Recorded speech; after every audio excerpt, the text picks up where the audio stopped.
This is Audible. Tantor Audio, a division of Recorded Books, presents Nothing Special by A.E. Villa, narrated by Aidan Snow. Prologue. How He Is Something.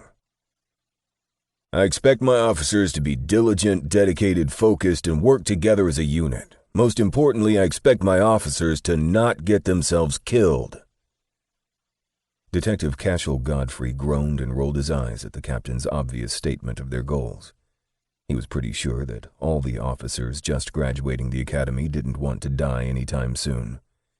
15 new recruits were squeezed into the meeting room, eagerly anticipating who they'd be partnered with and how soon they'd be able to hit the streets. The ever-present hero complex shining in their eyes. Godfrey tried to inconspicuously survey the freshly shaven faces. He didn't recognize any of them. Most of the cliché rookies were sporting gelled hair, large tattooed biceps, and backward Ray-Bans resting on their thick necks. He tried not to be obvious while looking into their eyes, seeing if he could make a connection with his future partner.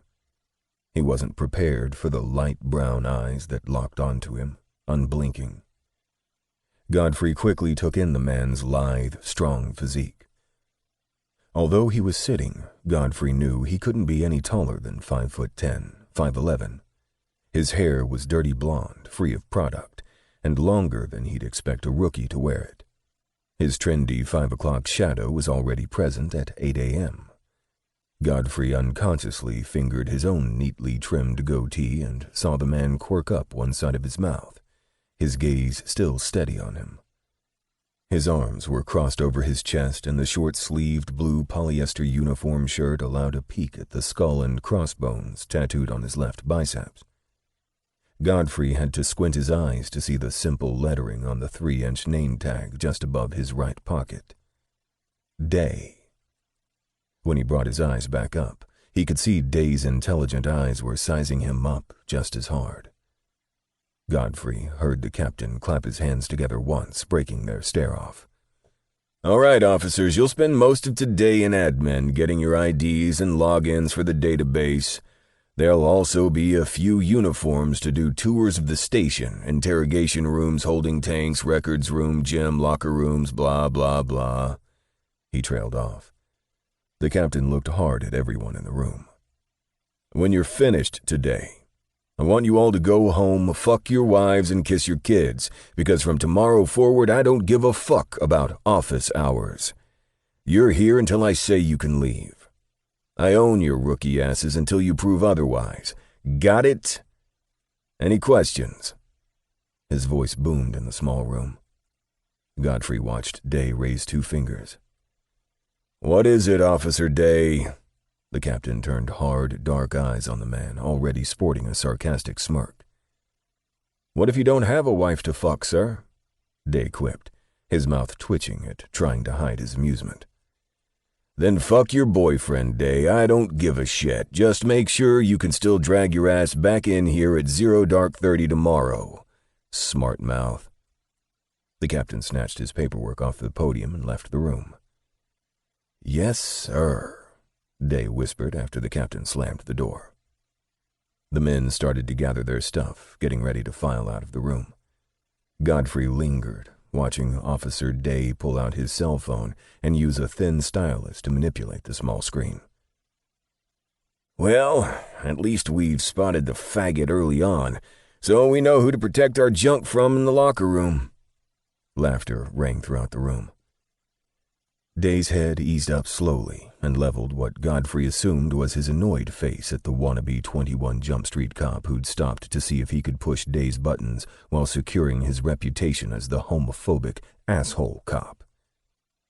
Godfrey slowly eased around the table, approaching the cop from behind, and Day immediately locked onto Godfrey's eyes over the asshole's shoulder. Day looked at the man's name tag. "I think your pencil dick is safe, Ranowski.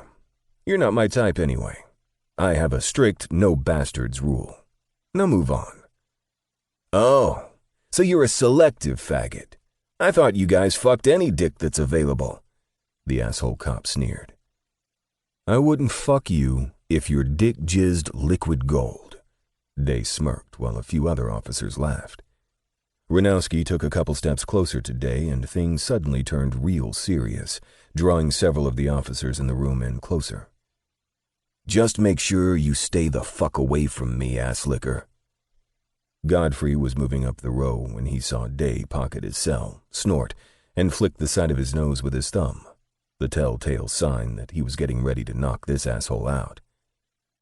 I said, move on, Day growled, his furious hazel eyes now the color of burning amber as he closed the distance between him and his bully. Godfrey was now directly behind the asshole, who was completely oblivious to his position, sandwiched between fury and disgust. Godfrey was actually beyond disgusted. He couldn't believe there were still people with this hick town mentality. He'd had to deal with prejudices and bigotry all his life growing up in Clayhatchee, Alabama. Just when he thought he'd escaped it, it rears its ugly head again. The asshole spun around and ran into Godfrey's large chest. The man rubbed his forehead as if he'd run into a brick wall. His eyes traveled the rest of the way up until he reached Godfrey's green eyes, which he now knew glowed with intensity. Who are you, his boyfriend? You gonna make me leave him alone? Ranowski sneered and made a move to get past him. Godfrey reached out at lightning speed and gripped the man by the throat, leaving him zero time to react. His knees buckled and his eyes bulged as he scrambled to get a grip on Godfrey's large forearm. Godfrey dragged the man in close and snarled in his face. No, I'm not his boyfriend. But if you don't shut your fucking mouth, I'll make you his bitch. That depends. Does he swallow? Day asked casually. What the fuck is going on in here? Captain Murphy's loud voice made Godfrey release the small throat from his hand, but not before glaring hard at the asshole, daring him to say a word. Just getting to know each other, Cap, Day answered. Officer Ranowski was just showing my partner the correct technique for choking the shit out of a suspect. Day grinned. Isn't that right, Officer Ranowski? Day gave the still coughing officer a hard smack on his back, while Godfrey gave him the look of death. Yeah, we were just fucking around, sir, Ranowski barely huffed out while rubbing his red throat. Well, knock that shit off and get your asses down to admin, now! The captain barked, then walked off, mumbling something about them slacking off already as he made his way back to his office. Godfrey and Day looked at each other for a few moments before Godfrey quirked one eyebrow up at him. Partner, huh? Yep, Day said with confidence. Godfrey shrugged.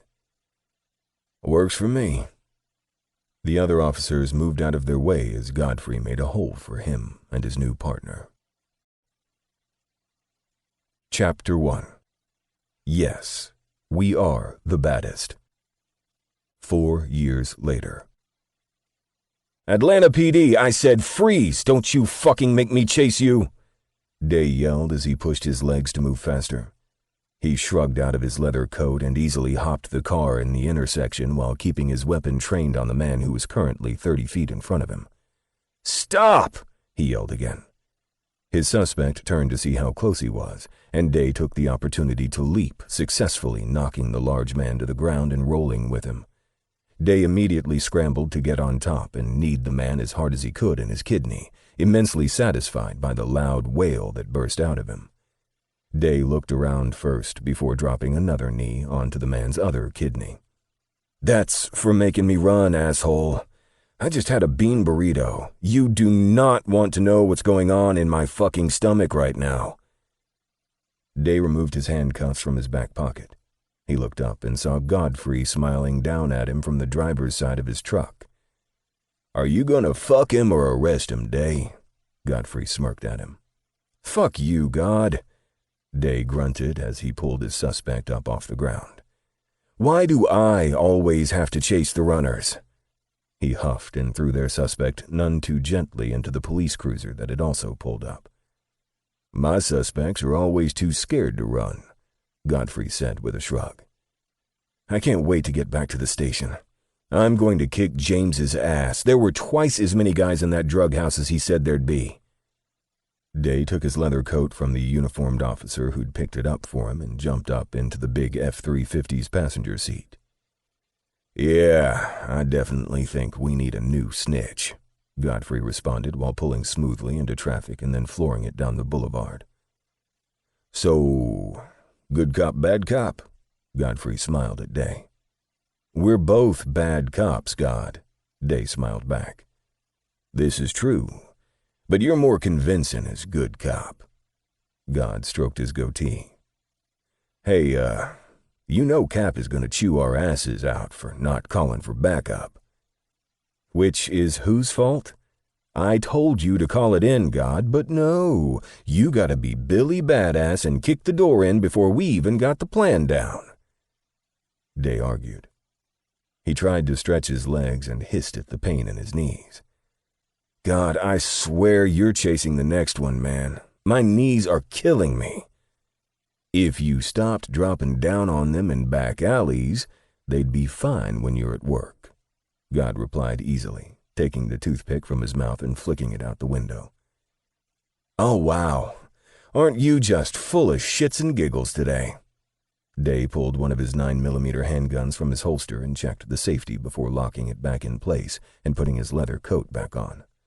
He held on to the oh shit bar as God made a hard right turn into the station's parking lot. They saw the squad cars pulling into the underground tunnel with their 4 new arrests and the evidence van backing in to unload the 50 pounds of marijuana they'd just secured from their raid. Day dropped down to the pavement and winced again at his aching knees. There's no way those idiots could bring that kind of weight into the city on their own, God. We're getting closer to the kingpin. I can feel it. Well, let someone else feel it, princess. Long as we get the drugs off the streets, I'm good, God replied, and aimed the key fob toward his truck, activating the alarm. Godfrey, or as Day and most of the force liked to call him, God, fell in line with his partner and strolled through the precinct's bullpen like they hadn't a care in the world. But Day knew they'd fucked up. They should have had backup when going in to make that kind of arrest, but their snitch had lied to them about how many dealers worked out of that house.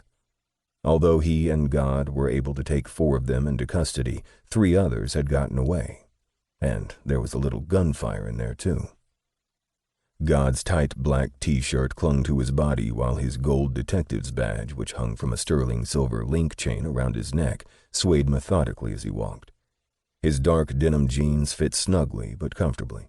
His gun holsters held his Desert Eagle on one side and his 9mm handgun on the other. His thigh-length black leather coat barely concealed the large firearms, or the 6-inch serrated blade with the pearl-handle grip secured under his left arm. Day was about 5 inches shorter than him, but they complemented each other perfectly. Day was quick, witty, smart, skilled, and very dangerous. He'd graduated at the top of his academy class and already had commendations for marksmanship. It had only taken 4 years for him to make detective, and after overseeing several of the city's most successful drug busts along with God, both were promoted to the tactical narcotics team.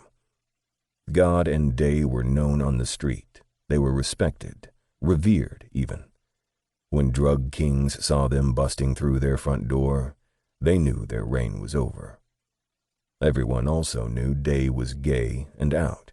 But ever since that first day in the conference room when God choked Ranowski without a second thought, no one bothered Day about it, because no one wanted to face the wrath of God. So, we hear you two busted up that cartel over on 33rd Street. Detective Cecil strode up beside God as he sat at his desk with his boots propped up on the edge. Day was perched on the corner, looking down at his partner, silently communicating with him like always. That's right, sweetheart. Another righteous bust for us, Day bragged. He looked around Cecil to her partner, whose electrifying blue eyes were shooting daggers at both of them. You got a problem with that, Ranowski? You look like you're dying to get something off your chest. I don't have a goddamn word to say to you, Day. Come on, Vicky, let's get out of here. We have a planning session to get to. Unlike you fuck-ups, There are some of us who believe in working as a team to get the job done right." "Tisk, tisk, tisk." Day shook his head sadly and sucked his teeth at the angry man. "Mad because we didn't invite you to come along, Ranowski?" Ranowski gritted his teeth. "What the fuck ever. This unit is about working as a team. Every time you jackasses go off half-cocked, someone has to come behind you and clean up your fucking mess." The detective fumed. God just shook his head, watching the angry exchange. There was no love lost between Day and Ranowski, obviously. Ranowski's partner, Vicky Cecil, was cool, though. She was a pretty woman with an even hotter body. She had plump lips and long, sandy brown hair that she kept pulled into a tight ponytail at the base of her neck. Her warm brown eyes were beautiful, and although she was tough as nails, she knew how to bat her eyes to throw a suspect off during an interrogation. Her hips were nicely proportionate to her small waistline, and Day didn't miss God's lustful stare whenever she approached. "All right, let's go, Ro. I'll see you guys later." She gave God an extra long stare before turning and following her partner through the bullpen. Day waited until they were almost to the other side of the room before standing up. "So, Ranowski, same time as last night? My place, right? I bought the extra-large condoms this time, so we don't have that little problem again," Day yelled for all to hear. Ranowski spun around, his face a bright shade of red, and Day thought the man was going to burst a blood vessel in his neck. "Fuck you, Day," Ranowski yelled back at him, his fist clenched at his side. "So, you want to do me this time? That's cool. I'll let that tight ass of yours have a break tonight." Day feigned confusion before adding, "I guess we won't need those extra-large condoms after all, huh?" The room was buzzing, and many of the officers had turned their attention on a livid Ranowski, laughing hysterically. Even God had a hard time concealing his smile. Ranowski looked like he was about to charge back across the floor until God slowly stood.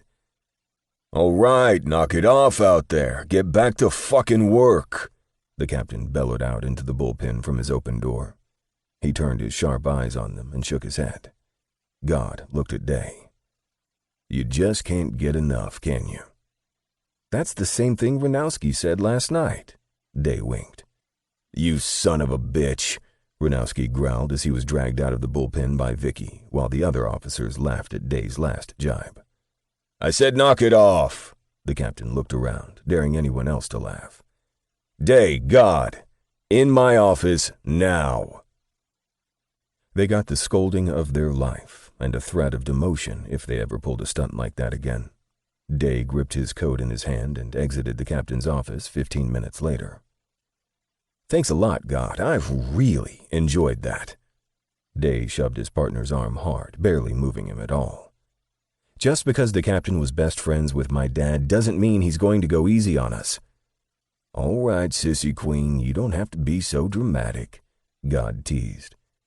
Day didn't care about God calling him names because he knew the big man was crazy about him and would kill anyone who insulted him for real.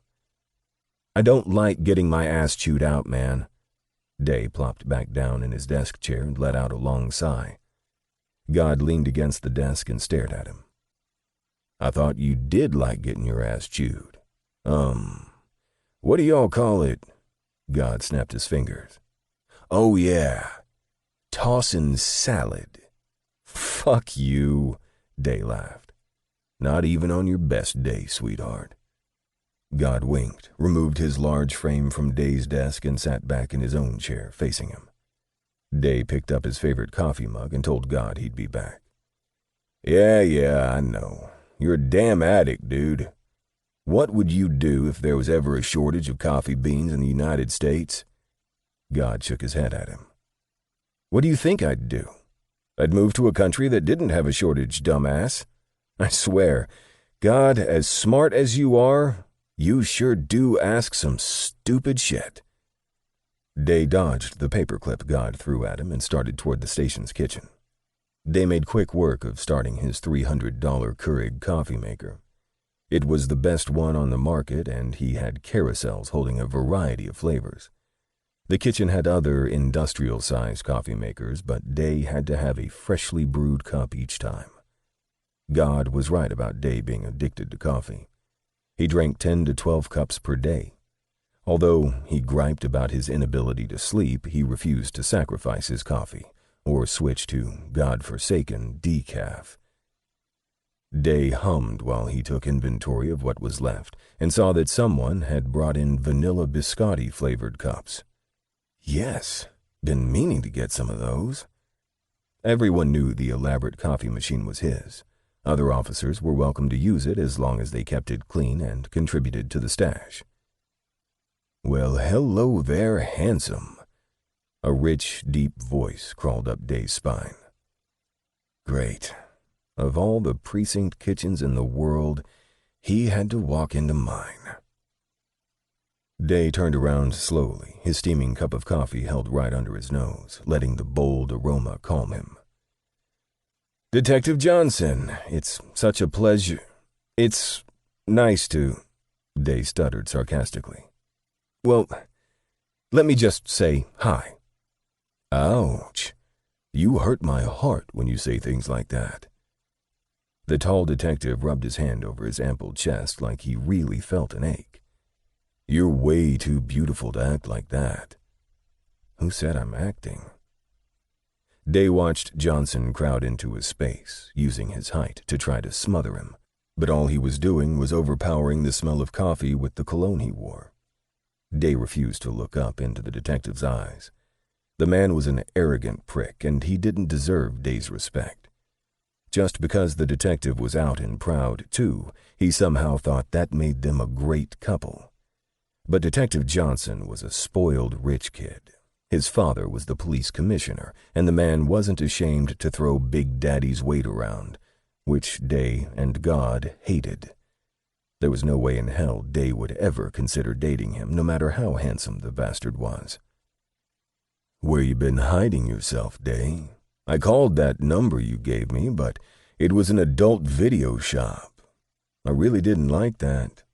It was rude and childish, don't you think? If you didn't want me to have your number, all you had to do was say so." "I did, shit dick, but someone can't take no for an answer." Day didn't bother voicing his response as he sipped his hot coffee, refusing to let this man ruin his zen feeling. Detective Johnson was far from an ugly man. Actually, he was fucking stunning. But he was also pompous, and not Day's type. The man really thought he could have whatever he wanted because he had a trust fund. "You gave me that number and said you didn't mind me calling you." He propped one arm up on the cabinet next to Day's head. His cinnamon breath was wafting down on top of him. And into my motherfucking cup of coffee. "I know I said you could call me, but there are two explanations for that. Now, either I was lying, or I was wrong about the number of explanations." Day smirked and took another sip. "That slick mouth of yours is going to get you in trouble." Detective Johnson turned his lip up at him. The man really couldn't take a damn hint. He had Day up against the counter with only a hair of breathing room between them. Day could have easily gotten out of there, but he liked fucking with the smug detective. Detective Johnson was a ballistics expert who went from precinct to precinct assisting on cases where needed. Obviously, Cap had called him in to assist with the guns that were recovered during their recent bust. "Well, I gotta get back to the grind. Wouldn't want you to tell Daddy I'm slacking off." Day gently set his cup of coffee on the counter, spun and ducked under the detective's arm before the man could blink twice. Day grabbed his mug and made his way to the other side of the room. "So, me and you dinner this weekend?" Detective Johnson said to Day's back. Day snorted while grabbing a muffin for God. "So, is that a no, Day?" "That's a fuck no." Day opened the door and left the room. He could hear Detective Johnson's curses as he walked away. Day made his way through the office, and when he was a few feet away from their desk, he tossed God the blueberry muffin. God looked at him for a few seconds, using their soundless communication. "You're welcome," Day said, dropping down in his chair. He took another long gulp before releasing a deep breath. He cracked his neck on both sides and leveled his hazel eyes on his partner. "So, you ready to do the nasty, God?" he asked him with complete seriousness. "As ready as I'm gonna be. Give it to me, baby," God replied with a frustrated huff. Day began downloading the multitude of forms and printing them out to be completed. God groaned at all the papers printing on their small desktop printer. "Ugh, fucking paperwork. Shit. Hate it," God all but yelled. Chapter 2. Now You See Me, Now You Don't. After 2 hours of paperwork, they were both exhausted, and Day felt like he'd been rubbing his eyes with sandpaper. Day heard God clearing his throat before he coughed again. "I'm going to stop by the convenience store on the corner and grab some cough drops," God said. "Good, I want some coffee." Day groaned as he reclined in God's comfortable truck. "Of course," God replied between coughs. "You all right, dude? You've been coughing like that for over a week." Day kept his eyes closed while he spoke. "I'm good. I think it's just allergies," God said with a shrug. Day didn't think anything else about it. God was as stubborn as a mule, especially when it came to his health, or, heaven forbid, going to see a doctor. He couldn't even recall the last time his partner had a checkup. Not even after his biceps got cut by a perp they arrested last year. Day had tried to convince him he needed stitches, but God insisted it was just a flesh wound. The jagged scar was still very visible. God jerked into the parking space and slammed on the brakes right before his front bumper came into contact with the brick wall. "Jesus, man, you trying to kill us?" Day huffed. "You don't always have to drive like you're auditioning for the Grand Prix." "Stop bitching, Miss Daisy. If you don't like my driving, you can always ride that crotch rocket to work," God replied with an annoyed expression. "Whatever, let's just hurry up." Day made his way into the small store right behind God's massive figure. Before the overhead bell could stop ringing, Day asked the clerk, "You got a fresh pot back there?" "Yes, just started it 5 minutes ago," the clerk replied with a thick Asian accent. "Good man." Day made his way to the back of the store. God turned down the cold medicine aisle. Day hummed as he poured the steaming brew into the largest cup the store had and popped open about 15 creamers. Day liked his coffee with a lot of cream and sugar, and he wasn't ashamed to open a ton of the mini servings until his cup was just right.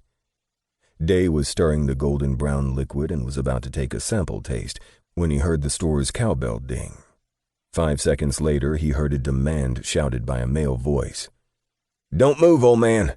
Empty the drawer right now." Then something or things went crashing to the floor. "Don't do anything stupid. I don't want to hurt you. Just give me the money," the guy shouted. Day couldn't see over the rows of shelves, but from the sound of it, the robber had to be in his late teens, early 20s. Great. Day took his cup and went by the coolers across the back of the store. He peeked down the aisle that God was in and saw him reading the label on some cough syrup as he popped a cough drop into his mouth. "Really, God?" Day eased up to his partner, careful not to make a sound. "Did you find what you needed?" he whispered to God. "Yup." God turned to look at him. "Don't you hear the place being robbed?" "Yup." "Are you going to stop it?" "Yup." "Now you see me, now you don't?" Day winked. "Yup." God put the cough syrup and drops in his coat pocket and strolled to the front of the store. Day went back around to come up the aisle closest to the door.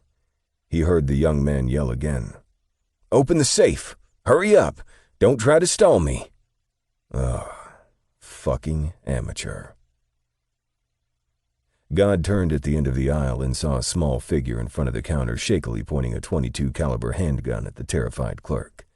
The boy couldn't have been over 18 years old. He had a red and blue Braves ball cap pulled down low on his face, and his black hoodie was zipped up to his chin and pulled up over the cap. The jeans were faded and extremely tight, and God found himself wondering if the guy's balls were pissed off at him.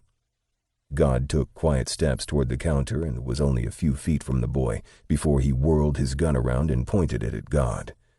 The kid jerkily moved his head up and down, taking in God's appearance. His chiseled face, massive bulk, and sheer height had the boy's eyes widening to 2 times their size. "Hey, don't move! Put your hands up!"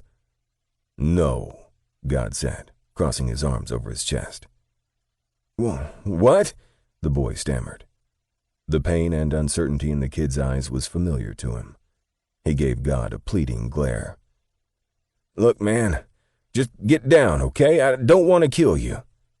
"Good, 'cause I don't want to die," God said with a stone face.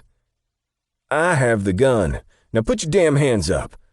The young pimply face was a mask of anger, but his shaking hands betrayed his fear. "Hey, how much for the cup of coffee?" Day yelled in a voice that was way too loud. "Oh shit, my bad, I didn't see you over there with the gun." The teen whirled around toward Day. "Yeah, so get your hands up," he snapped. "Not you," Day pointed around the kid's shoulder. "Him." When the kid spun back around, he was staring down the barrel of God's very large Desert Eagle, looking like he was going to piss himself. "Now you see me, now you don't. Works every time." "Mine's bigger than yours," God said casually.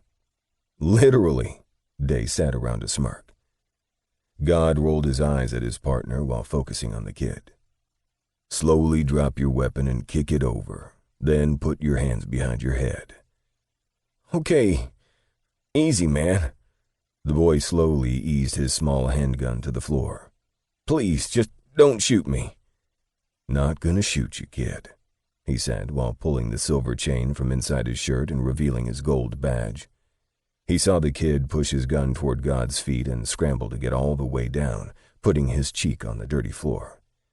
He hadn't asked him to lie down. The kid was obviously not a hardened criminal. He took his eyes off his suspect and saw that Day was reading a muscle and fitness magazine from the rack. God rolled his eyes again. "Day, get over here and pay for our shit. I'll handle World's Dumbest Criminal, the high school edition. Get your ass up and come with me, kid." God pulled the boy up by his collar and took the small handgun, tucking it into his waistband at the small of his back. He walked them around to where he was parked and threw the boy against the side of his truck. He patted him down, none too gently, and yanked a worn Velcro wallet from his back pocket. Fucking Velcro Twilight wallet. Are you kidding me? He spun the kid so that he was facing him and pushed him hard against the truck's bed. "Officer, please, I'm sorry." "Detective," God barked, cutting him off. "What the hell are you doing, sticking up a mom and pop store? How fucking old are you?" God yanked the ID out and scanned it. Curtis Lamont Jackson. He lived 4 blocks from here and was only 17. I'm 17, sir," the kid stammered. Sweat was pouring down his face and his arms shook while he kept them raised with his fingers linked behind his head. "Put your fucking hands down, for Christ's sake," God snarled, looking the kid up and down. "You're a goddamn baby out here playing a big boy's game." He stepped back from the trembling kid and saw that his light blue eyes were glistening with fear.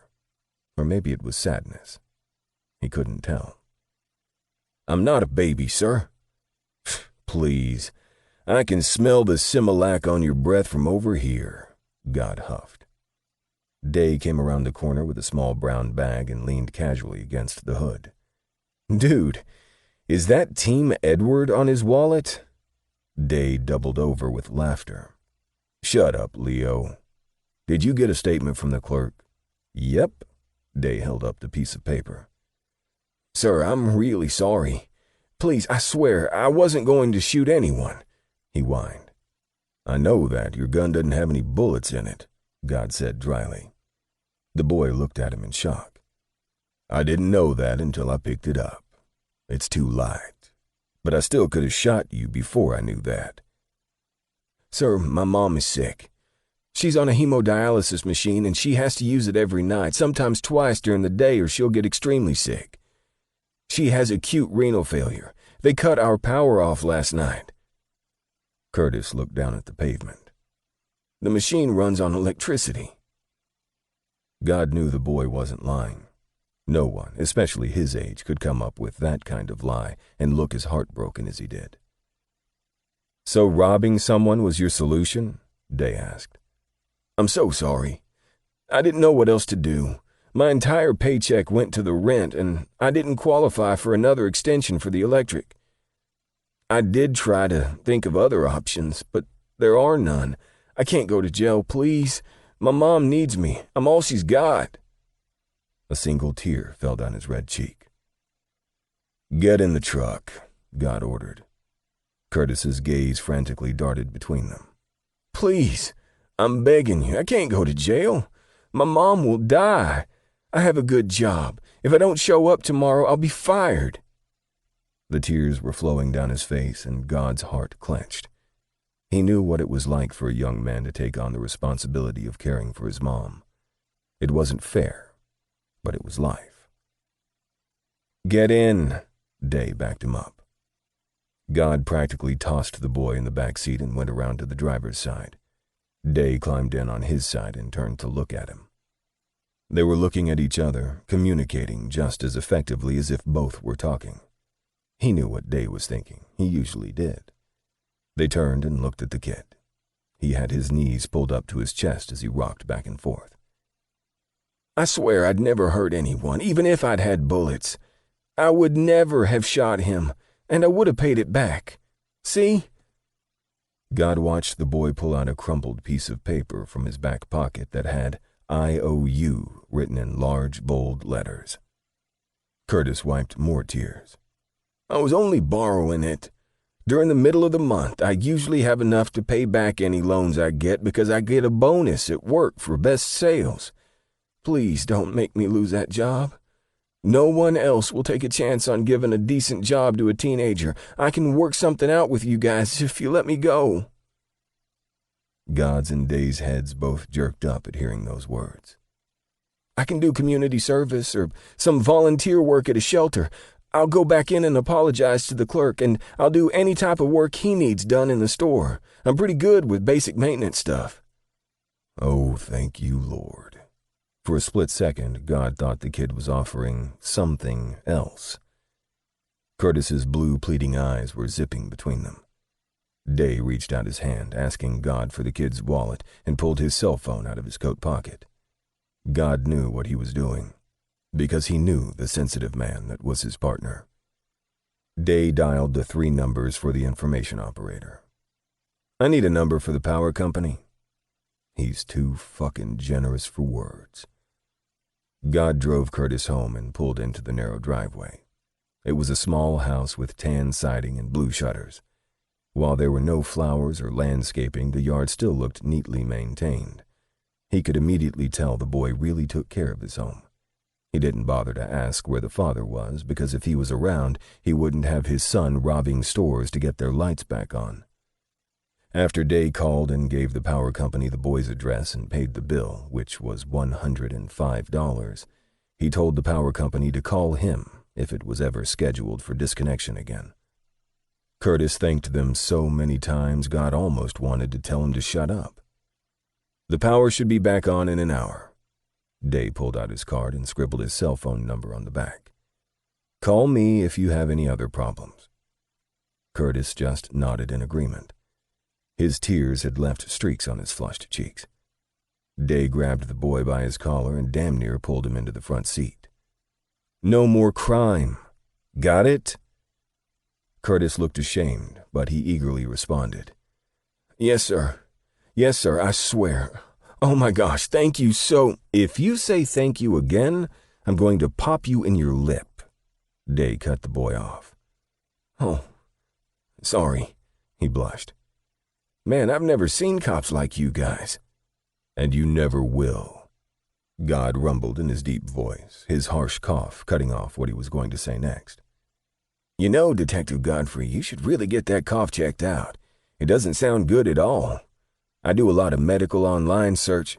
"Curtis, get out. Go inside and take care of your mom."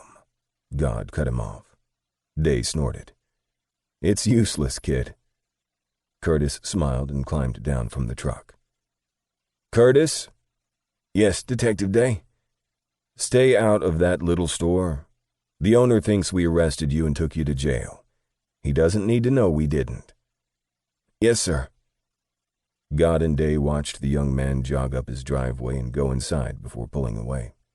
Neither one of them commented on what Day had done. He knew his partner had a soft spot for kids, especially the ones he saw good in. Curtis was definitely a good kid. He'd just been dealt a bad hand. He knew that feeling. God popped in another cough drop and drove the few miles to Day's home. He pulled into the paved driveway and put his truck in park. "You want to stay to watch the game tonight?" Day turned to ask God before sliding from the big truck. He looked at all the leaves that had blown around his lawn and figured he could probably convince the big guy to rake them up while he grilled them dinner. "Nah, I gotta go by my mom's and get some work done while her and Jen are both working," he responded. He stretched his large frame out in the spacious cab. His leather coat was thrown in the back and his biceps flexed against the white-knuckle grip he had on his steering wheel. Day cocked his head to the side at the unconscious movement. Something's not right. "Why do you go over when she's not there? Don't you want her?" "Don't go there, Leo. Just let me handle my business. Maybe I'll have time to come by later, all right?" God cut him off. "Sure." Day looked unsure and lowered his eyes to the ground. "Stop looking like that." "Like what?" Day stared at him. "Like I just tried to fuck you without lube. You know what look I'm talking about. I said I'll try, okay?"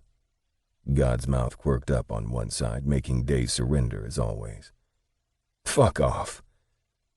Day watched as God easily maneuvered the big vehicle back out onto the street and took off like a bat out of hell. "It's been 4 years, partner. What the hell aren't you telling me?" Day thought as he strolled into his home. He immediately removed his holster and weapons.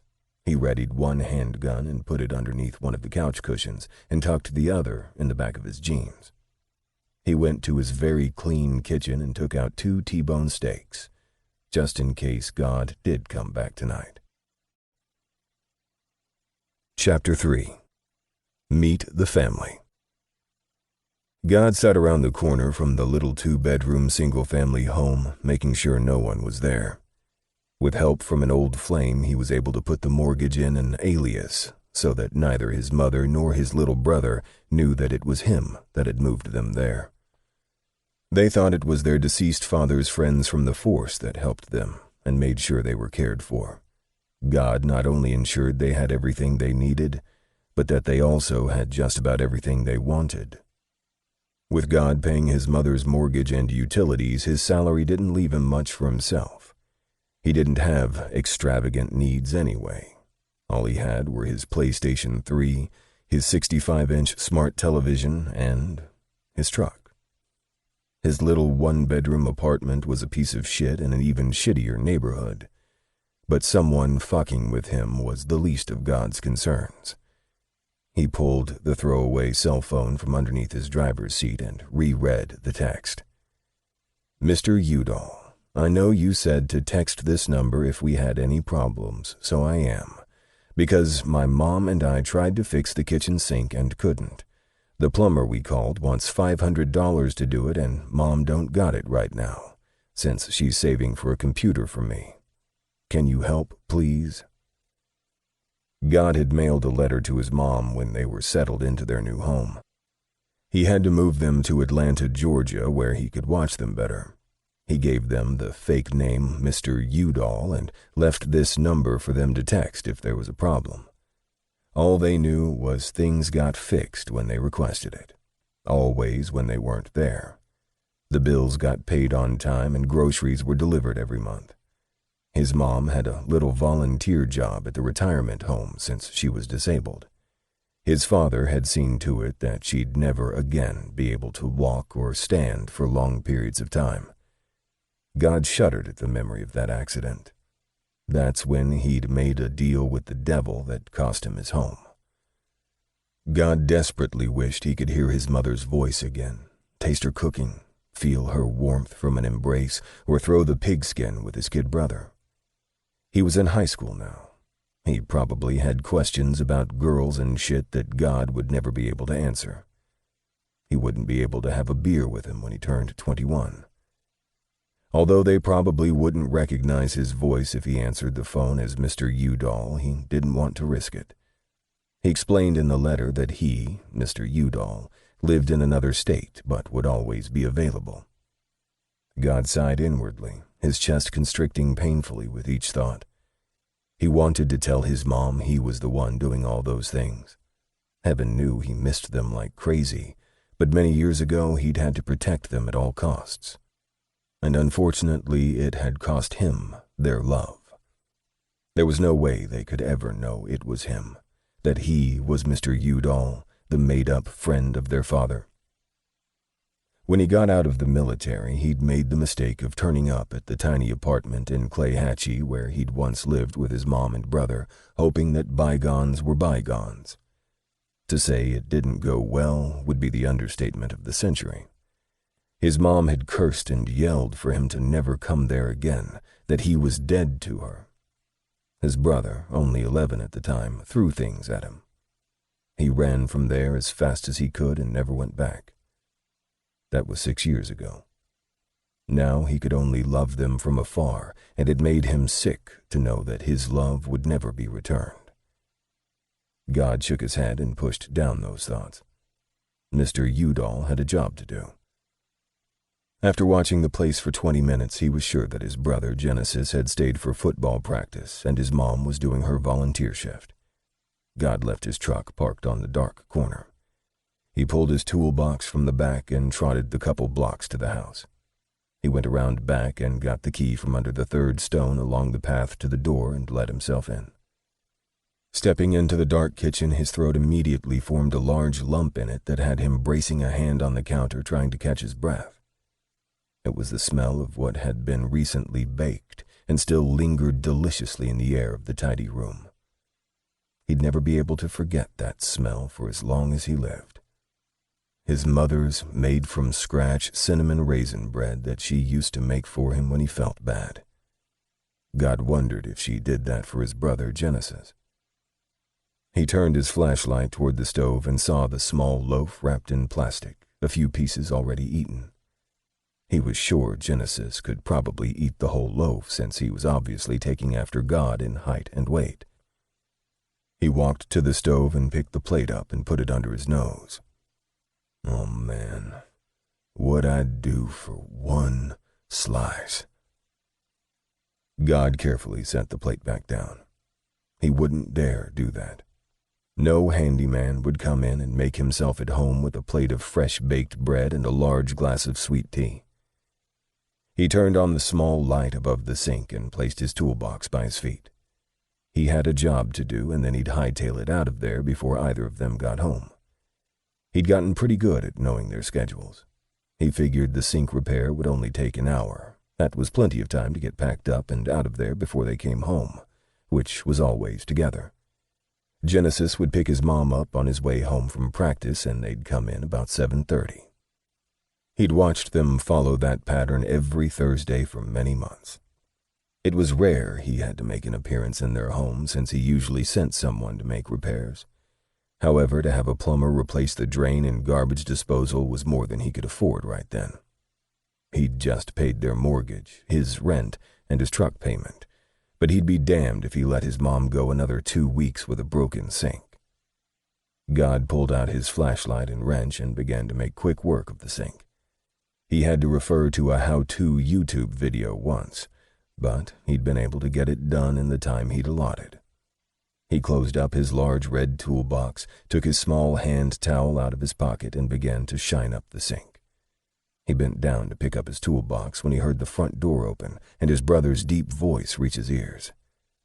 "Fuck, fuck, fuck," God whispered while anxiously looking at the back door, gauging whether he could run past the kitchen opening without being seen. Highly doubtful. He looked at his watch. It was only 5:30. Why the hell are they home now?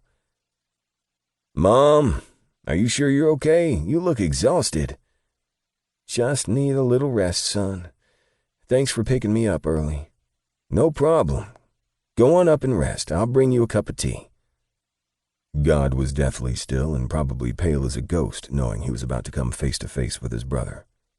He wished it would be a nice reunion, but he wasn't a fool. He watched Genesis drop his book bag and football gear in the laundry room, turn around and jump 5 feet in the air at the sight of God's hulking frame leaning against their kitchen sink.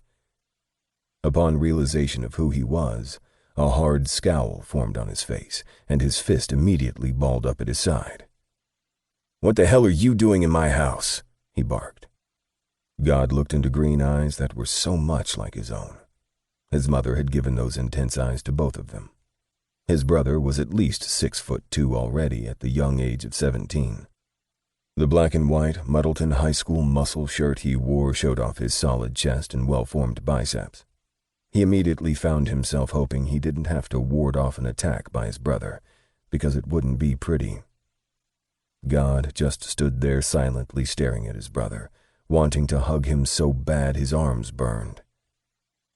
"Did you break in here, asshole?" God flinched at his brother's language. "Honey, who are you yelling at?" His mother's voice reached him before she rounded the corner and gasped at the sight of him. She still had on her pink and white paisley print volunteer smock. Her hair had a few strands of gray that had detached from her tight bun and curled haphazardly around her worried face. Christ, he missed her so much. For a split second, God forgot that he was persona non grata and took 2 steps toward his small mom before seeing Genesis jump protectively in front of her. "Cashel," she said, barely above a whisper. "Is that you?" She doesn't sound angry. Maybe she's not anymore.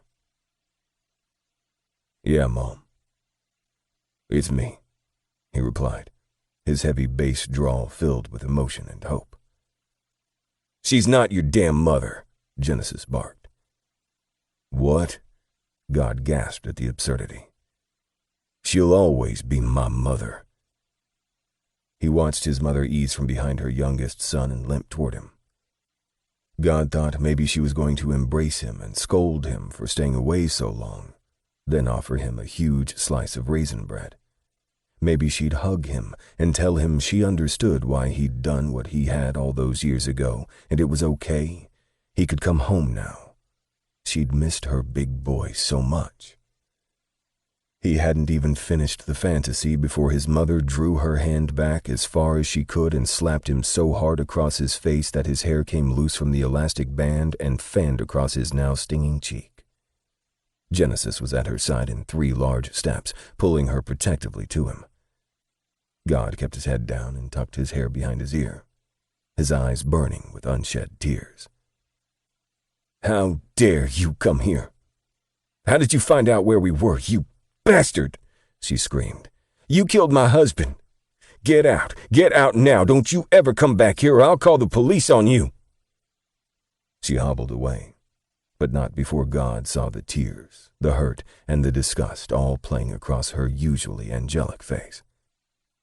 He watched her do her best to get away from him. "I'm sorry, Mom," he whispered after her slowly retreating form. "I said, she's not your mother." Genesis shoved him hard, causing him to stumble over his toolbox, still on the floor at his feet. His large frame hit the floor with a heavy thud, making him wince at the pain now radiating from his shoulder. God saw the pride in his brother's face at feeling like he had the upper hand. "If you ever break in here again, I'll kill you." His brother stood over him. "Jen, can I please talk to you for just a minute?" God asked quietly while working his way to one knee. "Fuck no. You killed my father because a gang leader told you to, and because of a technicality, you didn't serve 1 day in prison." Genesis's eyes were filled with a hatred he'd only seen in the hardest of criminals. "You don't understand, Jen. If I could just talk to you." God tried to recover. He saw Genesis pull back his fist, but didn't bother trying to dodge it. He let his brother hit him across the same stinging cheek his mom just had. His head hardly moved, but he still rotated his jaw a little. "You got a pretty good punch, baby brother." "You asshole," Genesis snarled. "Don't call me that. I'm no brother of yours. Now get out of my fucking house and don't ever come back if you value your life. Although maybe I'd be able to get off on a justifiable homicide defense too." His brother came closer, his voice an ice-cold snarl. "Do you live in Atlanta now?" "No. I still live in Alabama," he lied. "Good. I don't think I could stomach living in the same city with you." Just when God couldn't feel any worse, his brother spit in his face and turned his back on him to open the back door. God used the hem of his shirt to wipe the saliva off his face while picking up his toolbox and heading for the back door. When he got to the threshold, he paused, thinking he'd give it one more attempt. But his brother shoved him hard in the back and slammed the door with enough force to shake the house's foundation. God squeezed his eyes shut at the pain now radiating in his heart.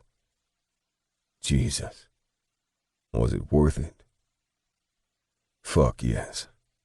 And if the piece of shit resurrected from hell, I'd send him back all over again. Chapter 4. What the hell is going on? He wasn't sure how long he drove around trying to calm his racing heart before pulling into a bar that was about an hour from his apartment. Fuck it. I'll sleep in my truck if I get too drunk because I desperately need a drink.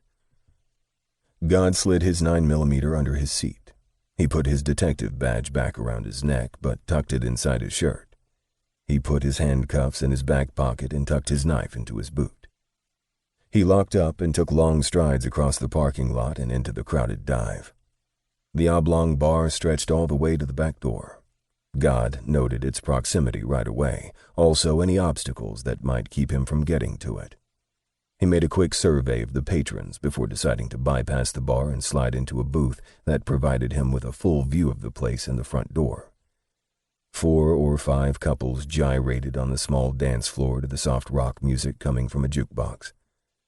There were a few college-age guys occupying one of the 3 pool tables on the far back wall. He looked to his left and saw a plump waitress coming toward him. Her breasts were ample, and her tight black jeans showcased her very wide hips. God never understood why women with considerable midsections wore halter tops. He was a believer that it was actually sexier to wear clothing appropriate, not only for your age but also for your body type. It was apparent this waitress immensely enjoyed the southern cuisine served at the multitude of buffets Atlanta had to offer. Her cornbread sachet brought her to him, her wide mouth presenting him with a grin that was more than a little obvious. "Hey there, tall, dark, and handsome. You buy yourself." "Double shot of Hennessy straight up with a Corona back," he ordered, quickly cutting off her flirting. He took a deep breath and ran his hand through his unruly waves. She balanced the tray on her round hip and put one hand on the table. "You sound like a man who knows what he wants, when he wants it," she purred. "Is there anything else I can get you, gorgeous?" "Yeah, silence," he said on a sigh. He figured Cornbread got the message because she sauntered off without another word. When she brought his drinks and a bowl of pretzels back, she plopped each one on the hard surface and left without asking if he wanted anything else, which suited him just fine. God picked up the beer and took a long gulp before dropping it back to the table. He kept his head down, picking at the nicks that had been made in the table's wooden surface. The pure hatred he'd seen in his brother's eyes was branded in his mind, and his mother's shrill scream radiated in his ears. "You killed my husband." He threw back the shot and winced at the burn in his throat, but relished the feeling as it traveled into his system. "No, I didn't kill your husband. I killed an animal." He put 2 fingers up in the air to signal Cornbread. When she came back, he didn't allow her to even ask the question. Yes, another, and keep 'em coming. When it looks like I'm about to pass out, bring 2 more. Day ate the final bite of his steak and stuffed the last few homemade steak fries into his mouth. "You missed a hell of a meal, buddy," Day said before grabbing his beer and leaning back on his couch, settling in for a satisfying evening of Thursday night baseball.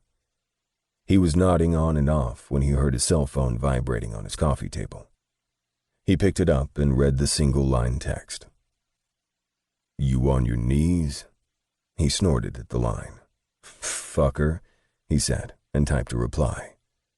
"You're just pissed I don't get on them for you." Day waited for what his partner would say next. "I'm pretty drunk right now. I might let you if you beg hard enough." Day typed back immediately. "Even if your dick was rolled in powdered sugar and your cum tasted like raspberry jelly, I still wouldn't beg for it." Day was waiting for the next reply, but after 5 minutes he figured his partner had given up. He turned up the volume on the post-game show to see who'd won since he'd fallen asleep and saw his phone light up and vibrate again. Figures. No one would want a useless fuck like me. Day bolted upright on the couch and reread the text. "What the fuck?" he whispered while dialing God's number. He cursed when it went to voicemail. "God, where the fuck are you? Call me right now," he barked into the phone. He knew his partner. He didn't talk like that. If anything, the guy was annoyingly arrogant, constantly reminded Day how much he needed him and how worthless Day would be without his guidance. Day bounced his knee nervously. He wanted to know who and how the fuck someone had gotten into his partner's head. He called God back again. No answer, and figured it useless to leave another voicemail, so he texted. "WTF, where are you? Answer me now." Day waited 15 minutes, but it felt like hours. Fuck. Damn you, Cash. You better not be screwing up. Day got up and started pacing back and forth in his spacious living room. He stopped and ran his hands through his blonde hair, thinking about where God could be. Then an idea hit him like a ton of bricks. Our tracking apps. He and God had been toying with each other's phones one night while at his house. Day was teasing him about all the bitches' numbers in his phone. Some of them actually had stars by their names, and God joked with him about the text messages from some of the twinks Day dated. One guy actually sent Day a picture of his asshole spread open. God still made fun of him for that one. Day had to admit that did embarrass the shit out of him because that guy was a pure slut. After the teasing, they began downloading apps and games onto each other's phone. When they saw a Track Your Lover app, they both thought it'd be funny to put it on their phones to see if it worked. And it did.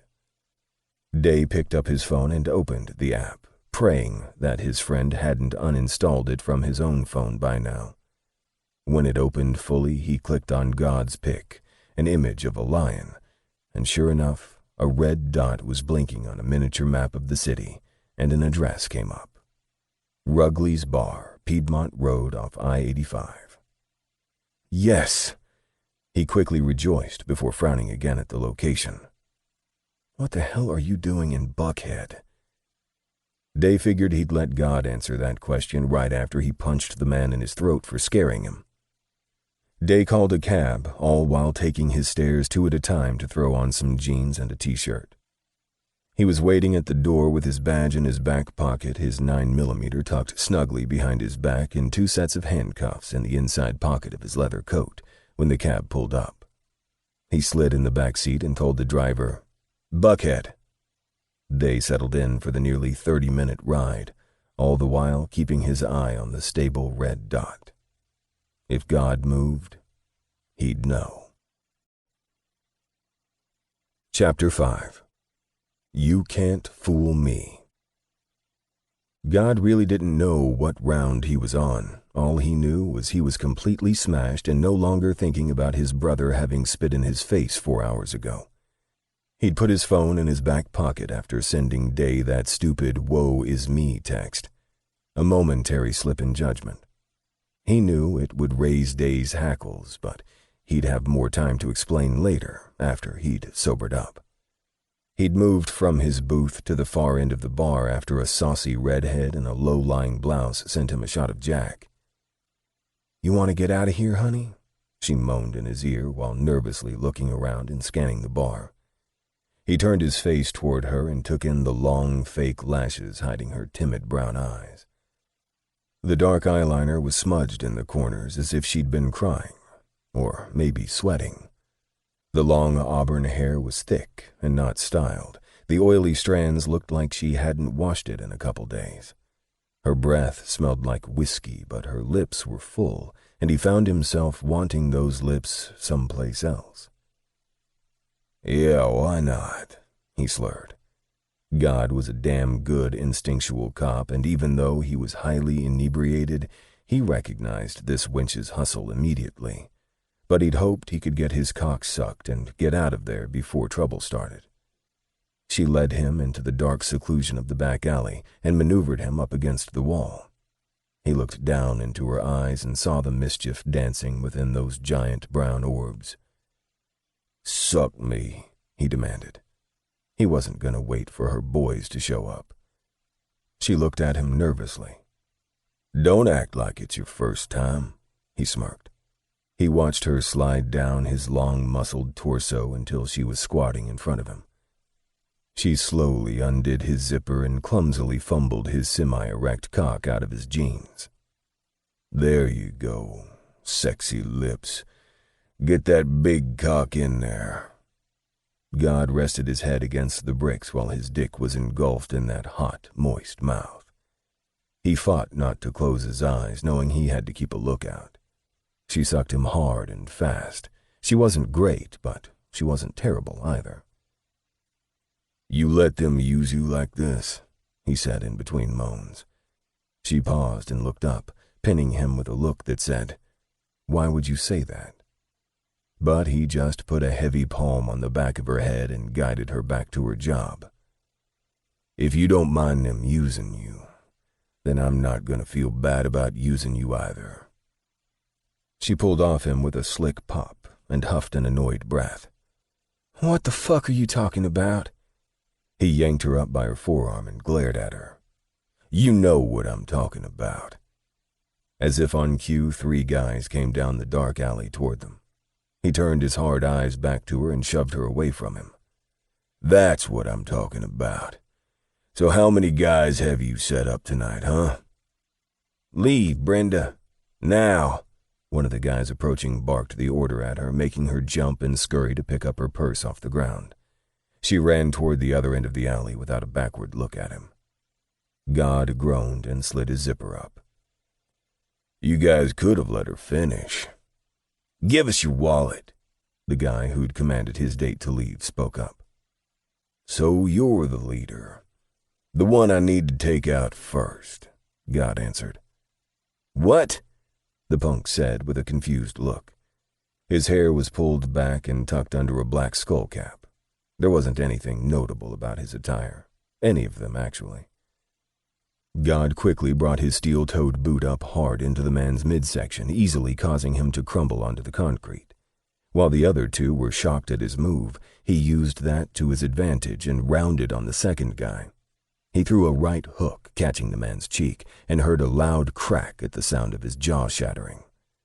God growled, swiftly spun around and gripped the third around his neck, driving him back into the wall so hard his eyes crossed when his skull made contact with the unforgiving bricks.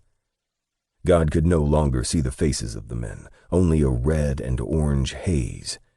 He heard taunting voices in his mind, spurring him on, calling him a pussy, and saw old hairy hands reaching out to grab him. His grip tightened on the punk's neck as he cocked his right arm back, ready to do some serious damage. "Let him go!" God shook his head at the familiar deep voice. "I said let him go now!" He felt 2 strong hands land on his shoulders, and heat seeped its way into him from behind. "Put him down, God, right now before you kill him. Listen to my voice." Day was up on his tiptoes, speaking into his ear. His breath was hot on his neck, and it made his spine tingle. "Cashel." "Stop," Day whispered. God put his right arm down and released the man from his grip. He didn't wait to see the man's body drop. He spun around, looked into his friend's eyes, and was relieved when he didn't see judgment, sorrow, or pity. All he saw was relief and then concern. Day grabbed him and held on to him tightly. His embrace was strong and confident, exactly what God needed to feel right then. "Come on, we gotta get out of here." Day gripped the back of his arm and moved them quickly out of the alley and into a waiting taxi. "Wait. My truck. It's taken care of." Day stopped him from getting out of the vehicle. "What do you mean?" "I mean, you owe me $200 because that's what I just paid the bartender to follow us back to my place in your truck." God spun around and saw his huge truck's headlights behind them. "You have a stranger driving my truck? My fucking guns are in there, Leo." "You should have thought about that earlier, Cash," Day growled right back. "If you're gonna lecture me, Leo, fucking save it." God slid down and let his aching head rest against the seat as the cab accelerated onto the highway. "You know me better than that, Cash. I'm not going to lecture you. I'm going to kick your ass," Day said matter-of-factly and turned to look out the window. Neither one said anything else the rest of the ride. Chapter 6. Thank You Tracking App. Day climbed out of the taxi and told the driver to hold on while throwing a few more bills at the man. "Take that guy back to the bar." The bartender turned into Day's driveway and parked God's truck at an awkward angle. He hopped down out of the cab, full of energy. "That's a cool truck, dude. Wish I could have opened her up on the freeway. How fast is she?" "Just get away from it," God grumbled while walking over to inspect it as if the guy had done something to damage it internally. "Hey man, I just did you a favor and that's the thanks I get?" The bartender turned offended eyes on Day. "You don't need thanks. You just got $200. Now go," Day said while holding the cab's door open. The pissed-off man slid into the seat and turned back to say something to Day, but he quickly slammed the door and banged twice on the roof, telling the driver to go. When the cab was out of sight, Day turned and strolled up to his partner, who was now checking his truck for his weapons. "Let's go inside, God," Day said around a yawn. "I'm going home. I'm fine to drive now," he said quietly. "The hell you are. You can sleep on my couch, man. It's almost 4 a.m, Day said quickly. "I'll be fine. Dad'll be sleeping anyway," God responded, already pulling himself up into the driver's seat. Day jumped inside the truck door to prevent God from closing it. He heard him let out a frustrated breath. "Cash, talk to me, man. What the fuck was that all about tonight? The text? The liquor? You trying to kill a man with your bare hands? That fucking rage?" "Nothing, Leo. Go in the house. I was just blowing off some steam. I'm a man. It happens to all of us every now and then. Right?" God didn't look him in the eyes when he spoke, and Day knew something wasn't right. "Try that bullshit on someone with a GED, okay? I saw your anger. I saw the pain. I saw the confusion. And I saw when that punk's face turned into an enemy's. So out with it. Is someone bothering you, Cash? I'm your partner, man. You should know by now you can trust me with this, just like you can trust me to watch your six when we're out there on the streets." Day was shoved back when God jumped out of the truck and barely made it to the side of the house before he retched up all the high-octane comfort he'd had tonight.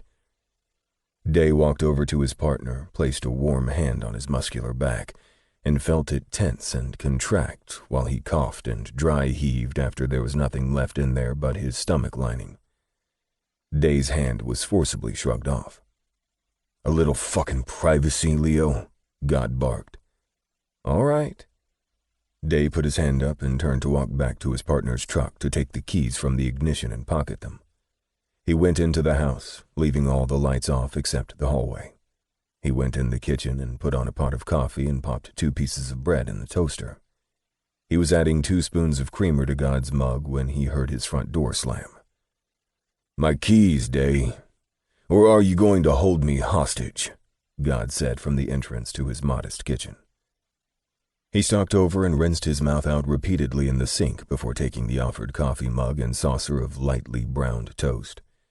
He raised those striking green eyes up at Day and said thank you without speaking. Day figured he'd leave his partner alone to deal with his demons for now. Obviously, the guy wasn't up for sharing. He clamped his palm down on a broad shoulder. "I'll see you in a few hours, buddy. I'll put some blankets and a pillow on the couch for you," he said, turning to leave. "Hey, Fairy. No jerking off to me down here practically naked on your couch either." God slipped in before Day got out of the room. "If I do, I'll make sure to run down and shoot my load on your face." Day laughed and took the stairs 2 at a time. Day had only been upstairs an hour and a half. He had his jazz music turned down real low so not to disturb his overnight guest. In the 4 years that he'd been partnered with the big guy, he'd never stayed at Day's house. They'd had plenty of visits, usually 4 or 5 times a week, but despite Day's persistence, God always got up and left to go back to his shithole apartment, no matter how late it was. Day was reading his magazine and mellowing out when he heard God scream a gut-wrenching cry. Day was on his feet in a second, racing down the stairs with his 9mm in hand. He took in the entire downstairs but didn't see anything out of place. God was asleep on his back. He only had his pants on, the button undone and zipper pulled down. His hands were clenched into tight fists, and his face wore a frown so deep that he was barely recognizable. Day put his gun down on the table and moved quickly to the couch. He was down on one knee, but had to jump back when God's upper body jolted off the couch, and he yelled again, his arms flailing wildly. "Get off me! I said stop! Enough! Enough!" he yelled repeatedly. Day was amazed that someone could yell that loud and not wake himself up. God looked like he was in so much pain it was breaking Day's heart. Day used his quick wit and sarcasm to keep everyone at arm's length and protect himself, but none of that applied to the man in front of him. He'd had a soft spot for Detective Cashel Godfrey from the very beginning. Day saw that God wasn't waking up on his own. He had to put an end to his nightmare before the man hurt himself. Day put both hands on God's shoulder to keep him from jerking back up when he yelled again. "Dad, he's hurting me." His 6'4" partner sounded like a frightened boy, and this time Day yanked his hands back as if he'd been burned. "Oh no. Please don't let that mean what it sounds like. Jesus." God began thrashing as if he was fighting for his life. "Fuck. Wake up. Cash! Cash!" Day had a firm grip on God's forearms as he shook him with force, hoping not to scare the shit out of him. "Cash, wake up!" God jerked upright and tried to yank his arms out of Day's tight grip. "It's me. It's Leo. Calm down, Cash. You were dreaming." Day watched him look around frantically, still not 100% awake. God pulled his arms again, and this time Day let him go. "It's me. You're at my house, Cash." The man looked like a cornered deer. His green eyes were wild and unfocused as he tried to get a grip on where he was. "Cash, look at me," Day said forcefully, and that seemed to jar God back to the here and now. "Leo," he whispered. "Yeah, Cash. I'm right here." Day sat on the edge of the couch and reached his hand up to run it over Cash's sweat-drenched forehead. He saw him close his eyes and take a shaky breath while still trying to control his labored breathing. When God opened his eyes again, it was like he was just recognizing Day, and his eyes immediately filled with water. God reached out and grabbed him around his waist, pulling him tight to his chest. Day let out a harsh breath, but threw his arms around his friend's neck. God was shaking hard, and he was soaked with sweat. Day's own eyes filled with tears as he hugged his partner hard. "Cash, please, baby, tell me what's wrong." I can't help you if you don't tell me." When God choked on a sob, Day squeezed him tighter. "He wouldn't stop them. I asked him to stop, and he wouldn't stop them," God cried. "Who? Your father?" Day pulled back and looked into moist, green eyes. Chapter 7. A New Insight. Fuck. He'd said too much. Day just asked about his father. No one knew about that, and if God had anything to do with it, no one ever would. He pulled back from Day's embrace, and he could see the tears and concern shining in his partner's eyes. God knew the caring man really did want to help him, but what's done is done. Unless Day had a time machine, there was no way he could help. God felt his cheeks heat when he'd realized Day had called him baby, probably because he liked it. No one had ever cared for him, at least not for almost 15 years. That's a long time to be a lone wolf. He had to get out of there. He couldn't breathe. He pried himself out of Day's hold. "I gotta go, Day." God swung his legs over the side of the couch. Wait. No, absolutely not. Where are you going?" Day admonished. "Where else? Home," God said while wiping his wet eyes. "No, Cash. I don't think you should be home alone right now." "Who am I, Macaulay Culkin?" God chuckled humorlessly. "I'm not playing around. You don't fucking mock me, Cashel," Day ground out through gritted teeth. "Day, please." God sighed heavily and dropped his head into his hands, silently praying Day would just let this go. Fat fucking chance. "I'll see you at work in a few hours, all right?" He still had his boots on, so he threw his black t-shirt over his head and snatched his keys off the end table before Day could grab them. God didn't bother buttoning his pants back up. He threw his leather coat on, ran his hands through his sweaty curls, and moved to the front door, only to have Day race past him and block him from leaving. "You are not leaving until you talk to me, because later at work you'll try to act like nothing happened and throw yourself into a case," Day said. He had his back pressed firmly to the door and his arms stretched out to the sides. God thought Day looked wonderful at that moment, and he'd be damned if that realization didn't make his head swim. "I'm tired, Leo." God's voice was husky and strained as he stepped in very close to his partner. Their chests were almost touching, and he saw Day crane his head up to look into his eyes. What he saw reflected back at him through those caring hazel browns was stubbornness and concern. Day had come for him tonight, had rescued him, had worried about him, taken care of him. But what he saw in Day's eyes didn't have a damn thing to do with being buddies. He needed to leave and process all these new feelings. "Leonidas, I'm walking out this damn door, and I promise to talk about this with you later." God inched even closer, letting their chests touch. If Day had puckered his lips, he could have kissed him on his chin. That's how close their faces were. He saw Day's eyes lower at their close proximity, and his hot, heavy breaths were ghosting over God's neck. "Well, later is now. Because I'm not fucking moving," Day dared him. God began to slowly bend his knees and slide down Day's torso, bringing his eyes level with his partner's. "What are you doing?" Day whispered. God brought his arms up and slid them under Day's, securing them behind his back as if he was positioning them for another hug. "Cash." Day breathed his name into his cheek while bringing his arms up around his neck.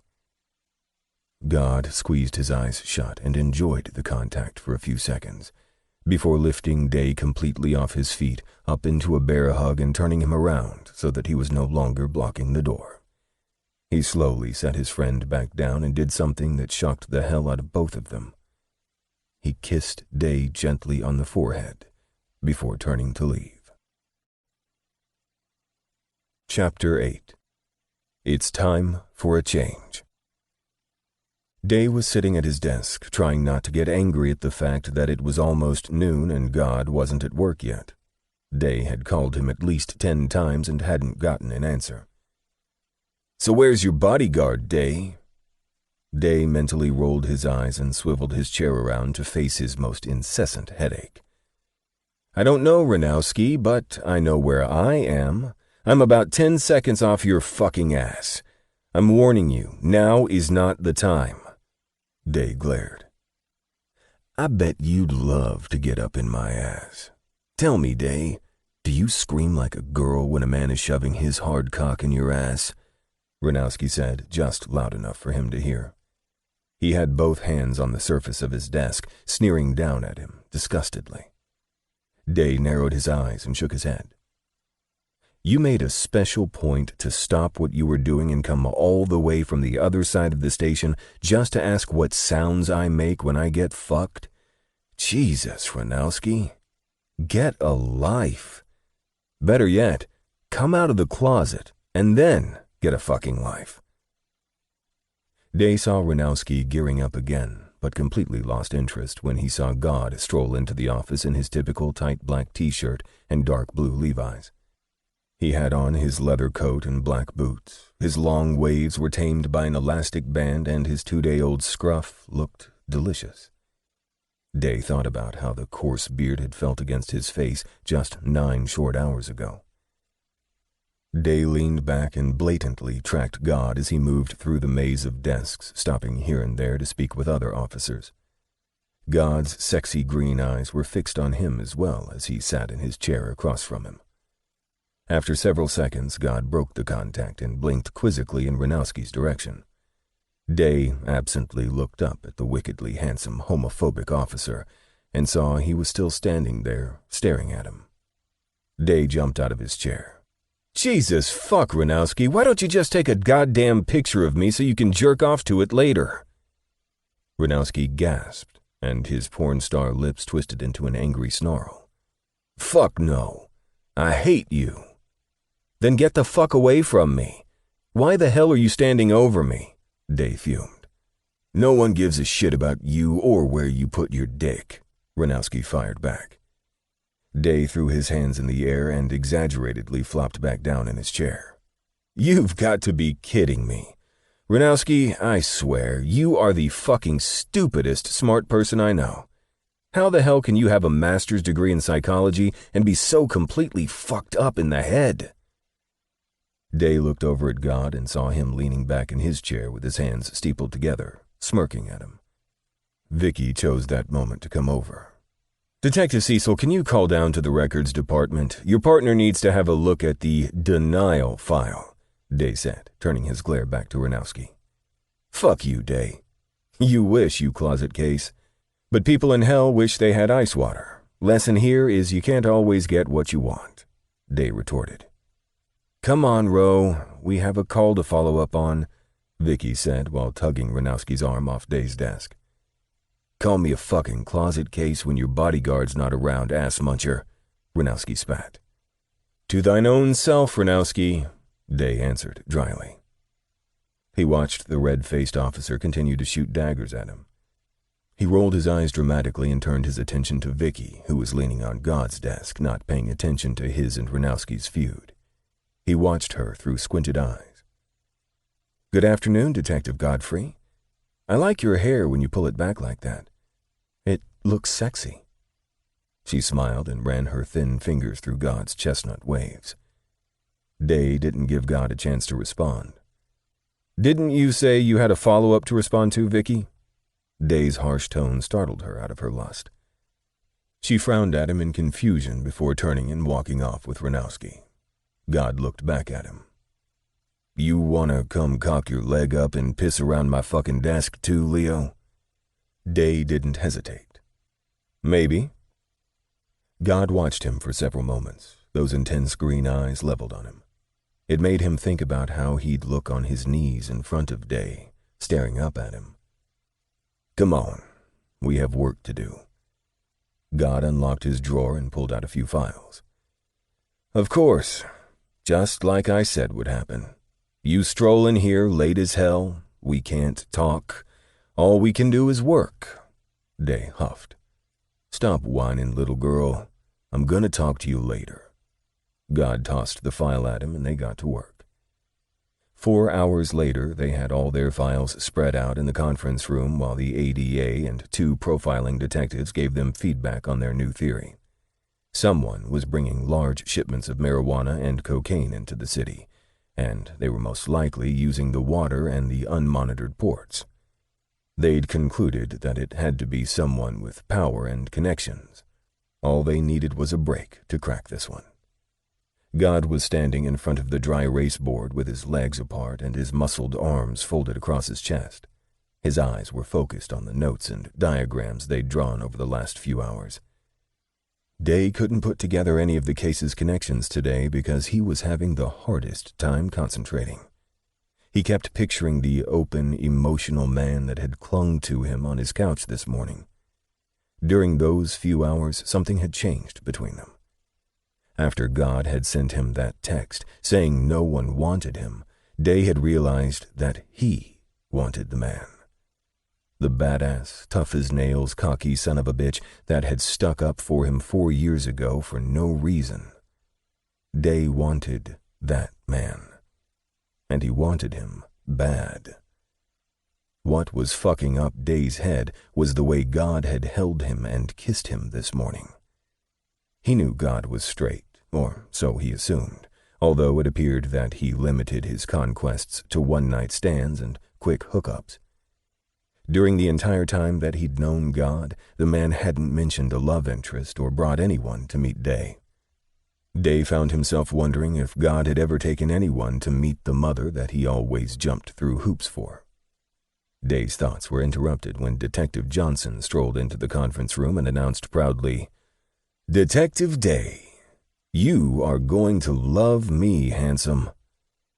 "Oh yeah? You finally got me that date with Channing Tatum?" Day quipped. Day heard God huff with annoyance, not bothering to turn around and face them. "Whatever.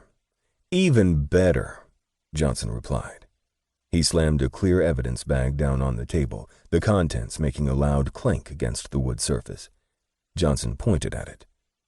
"That right there, my friend, is the weapon that killed 14-year-old street-level drug runner Enrique Lopez. Ballistic reports are a sure match. The number of rounds found at the scene is even consistent with what's missing from the clip." Day waved his hand in a get-to-the-point gesture. "I'm not feeling the love yet, Johnson." Johnson strolled over to Day in what he obviously thought was a sexy strut, looked down at him with those dark brown eyes, and Day had to stifle an urge to let his gaze travel lower. "Damn, you smell good," Johnson said out of the blue. His look full of lust, he completely forgot the evidence and everyone else in the room. God spun around and barked. "Whose fucking gun is that, dipshit?" Johnson jumped at God's hard voice. "It's Lamar Jenkins, the guy you busted last week who's still refusing to roll over on his kingpin. The search team found this gun under his bed along with several others. I think a bargaining chip of 25 to life will have him reconsidering his vow of silence." Day looked at God with surprise and saw his devious smirk. They were talking again with their eyes, their look saying, "Finally, this is just the break we need." God nodded his head once, and Day moved from his perch on the corner of the table and headed to the door. Both knew exactly where they were going. Over to lockup. "Hey, hold on, Leo." Johnson grabbed the evidence bag and jogged over to the door, pausing in front of Day. He leaned against the door jamb and propped his arm up on the wall beside Day's head. Day hated when men used their height to stand over him. It grated on his nerves. All men, except for God. Day refused to look up at him. "You busy this Friday? My dad got me box tickets to the Braves game," Johnson boasted. "Good for Daddy, Johnson, but I'm not a baseball fan." Day lied and sidestepped to head out the door, but was again blocked by the tall man. Day heard God let out a small growl from behind him in the room, but chose to ignore it. "That's cool, Leo," Johnson was damn near standing on top of him as he spoke, but he'd be damned if he was going to back up. So, just talking would be nice. Would you like to come to my place tonight for a glass of wine? Not even if Jesus was pouring it, Day responded quickly. He heard God let out a loud laugh, and the sound of it made the corner of his mouth turn up. God rarely laughed. Hell, the man rarely smiled, but somehow Day could make him do both. What the fuck are you laughing at, Godfrey? Johnson moved away from Day. You, Daddy's boy? God's smile disappeared as fast as it came, and he was back to typical intimidating God. Fuck you. I know Day is just showing off for you. Johnson turned back to look at Day. I'll be sure to catch you when you're alone. I'll be sure to have my rape whistle, Day retorted. Johnson turned a frustrated look at God. I'm not finished with you yet either. With that hanging in the air, Johnson walked out of the room. Duly noted, God said with an uninterested shrug. Day slammed the door behind Johnson, leaving just him and his partner in the room alone. Day killed the lights. Setting the mood, Leo? God grinned at him. I want to talk to you now. You can't always get what you want, Leonidas. God rebutted. I want you, Day said with no hesitation. The room was deathly silent. After a few long seconds, God responded simply. No, you don't. I do. Isn't it obvious? Day moved a little closer. You don't know what the fuck you want. I've watched you for 4 years jumping from bed to bed and fucking your way through half of Atlanta. I have one emotional night and all of a sudden you want me? Fuck you, God said gruffly. Day's body heated at the sound. He moved closer to where God was standing on the opposite side of the table. Oh, I'm sorry, I didn't realize I was supposed to be saving myself for marriage, and even more, I didn't realize you were a goddamn virgin. How many women have I seen you fuck in that pussy magnet truck of yours, huh? Day lowered his voice as he stood directly in front of God. Just tell me you didn't feel what I did last night. He closed the small gap, not minding God's height at all, and looked up into electric green eyes. Tell me you don't want me to, and I'll back the fuck off. God looked down at him, and Day could see the uncertainty all over that ruggedly handsome face. Shit's complicated, Leo. God's breath ghosted across his forehead. Make me understand, Cashel, Day whispered, and slowly brought his hands up to rest on God's waist. What makes you think I'm gay? Or bi? God asked, avoiding Day's request. Really? Maybe it's this that makes me think that. Day boldly palmed and squeezed God's rock-hard erection. Fuck, he hissed. God grabbed Day's shoulders and quickly moved him until his back slammed hard into the wall. Fuck yeah. That's it, Day groaned. He held on tight while God hoisted him up against the wall and attacked his mouth. It wasn't pretty or gentle. His partner kissed him with a fury that he hadn't felt in years. It was erotic, carnal, wicked, and Day loved every second.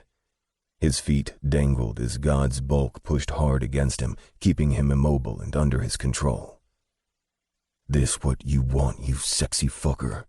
God snarled in his ear, then leaned in and bit the juncture of his neck and shoulder. Oh, yes. I want you, goddammit. Day hissed into the darkness. Prove it. God released him, and Day dropped back to the ground. He immediately felt the loss of God's heat and had to resist the urge to claw at the man. Day palmed his own hard erection. Seriously? This isn't fucking proof enough? He said while seductively squeezing his cock and licking his lips, now full and plump from their kiss.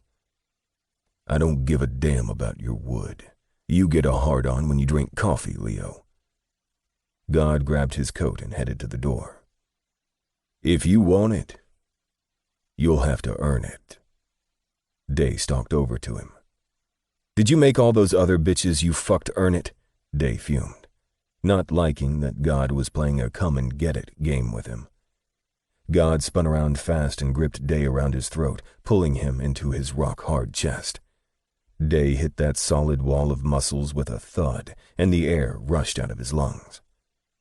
Day put both his hands on God's huge forearms that flexed against his touch. God bent his head, and a few strands of his hair came loose from the elastic band and brushed against the side of Day's face. God looked and smelled so fucking delicious, like masculinity and aftershave. Day knew the grip on his neck was not to hurt him. It was to show him who was in charge. God's sheer strength and power had Day feeling like he could come right there in the small conference room. "Oh, so you want to be my bitch?" God's mouth was at the base of his ear. He roughly ground his pelvis into Day's stomach, while the other hand got a firm grip in his hair at the back of his head. "Why didn't you just say so? You want me to have you face down and ass up in my truck? Then we can go do that right fucking now." God loosened his grip on Day's hair and let the large hand around his throat turn into a gentle caress. He smoothed down Day's hair and leaned in and took a deep sniff before nuzzling the side of his face. Day couldn't have stopped his whimper if he'd tried. God dragged 2 fingers down his throat and gently stroked his collarbone. His breathing was now even and calm, surprisingly relaxing Day as well. God kissed Day's temple before speaking in a seductive whisper against the side of his face. "Or do you want me to put on one of your jazz records, lay your sexy body down on your bed, and slowly lick you from head to toe?" God ran a thumb over Day's parted lips. "I would kiss these soft lips for hours before I let you wrap them around my cock." God let loose the sexiest fucking growl he'd ever heard while he so slowly massaged Day's leaking cock, trapped uncomfortably in his jeans. "Then I'd lie on top of you and bury my dick so deep inside you that you'd feel me for days," he taunted sexily. Day felt God's breath stutter, and he knew he was enjoying the visual as much as Day was. "I'd fuck you slow and deep, Leo, until you came screaming my name." God released his dick. "So tell me, which do you want?" Day had to figure out how to speak again before he was finally able to reply. "Yes, Cashel. I want you in my bed." "Then prove it." God laid a lingering, gentle kiss on his forehead before stepping back from him and leaving the conference room. Chapter 9. Good Cop, Very Angry and Scary Cop. God was glad Day wasn't on his heels when he walked out the door. The way he'd described wanting to fuck his partner had his dick ready to detonate and him practically running to the locker room, which he was hoping would be empty. He burst through the heavy door and quickly stepped past the assigned lockers, his head scanning the aisles. He pushed through the glass doors and shouldered his way into the last stall. He slammed the metal door shut and leaned his back against it. With his head tilted back, his eyes shut tight, he unbuttoned his jeans with shaking hands, lowered his zipper, and forcefully dug into his briefs, yanking his dick out into the cool air. He tried not to groan, but failed miserably. He spit in his palm and got a punishing grip on his cock and rapidly pumped his fist up and down his steel rod. He thought this had to be the hardest he'd ever been. No woman or man had ever excited him to the point of having to jerk himself immediately. The smell of Day was still on his body, and the scent of the man's soft hair lingered in his nose. "Fuck, Leo," God moaned as quietly as he could manage. His body jerked violently when he felt his orgasm barreling to the surface. He dug his other hand into his underwear to free his balls, and that was all he'd needed. He fingered, then pulled at his tight sack. "Oh, Fuck. With a tight hold on his blushing cockhead, he squeezed it repeatedly, letting his seed spill into the toilet. God slammed his eyes shut and bit his bottom lip to muffle the moans threatening to break free. He braced his legs apart, trying not to fall, his knees buckling at the intensity of his thoughts of Day underneath him, taking his load deep inside him. Ugh. Damn. More cum shot from his slit, knocking him back against the stall. Holy shit. He let his head fall back and hit the stall door again, trying to catch his breath. If he felt like this just from thinking of him and Day together, God couldn't imagine how it'd be if he ever got to fuck the gorgeous man. God had thought of him and his partner together plenty of times, but decided never to act on it. More than a few times he'd caught Day looking at him with want in his pretty eyes. He didn't consider himself gay, straight, or bi. Who gave a fuck? God would do whatever and whomever he wanted. Period. It was just that simple to him, because his life was complicated enough without him worrying about a damn label for his sexual preference. God flushed the toilet and made sure there was nothing on the seat, then left the bathroom. He washed his hands and splashed some water on his face. After pulling back his hair, he went in search of his partner, who he figured was waiting at his truck. God pulled on his leather coat as he stepped outside and noticed Day leaning casually against the passenger door. He wanted to wipe that condescending smirk off his face. "What are you grinning at?" God frowned while unlocking his truck. Day boldly swept his eyes down to God's groin and licked his still red lips. "You missed a spot," he said, and jumped up into the cab.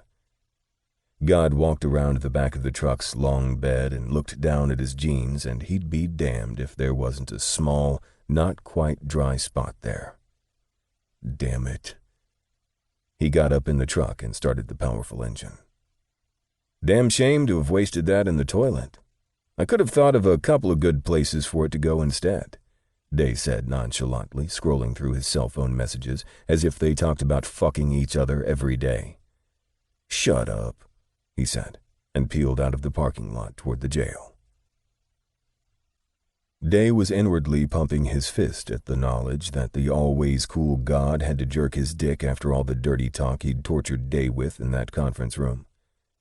Day was imagining God fucking his hand in some bathroom stall, groaning and moaning his name when he came, and just like that, Day's dick was hard again.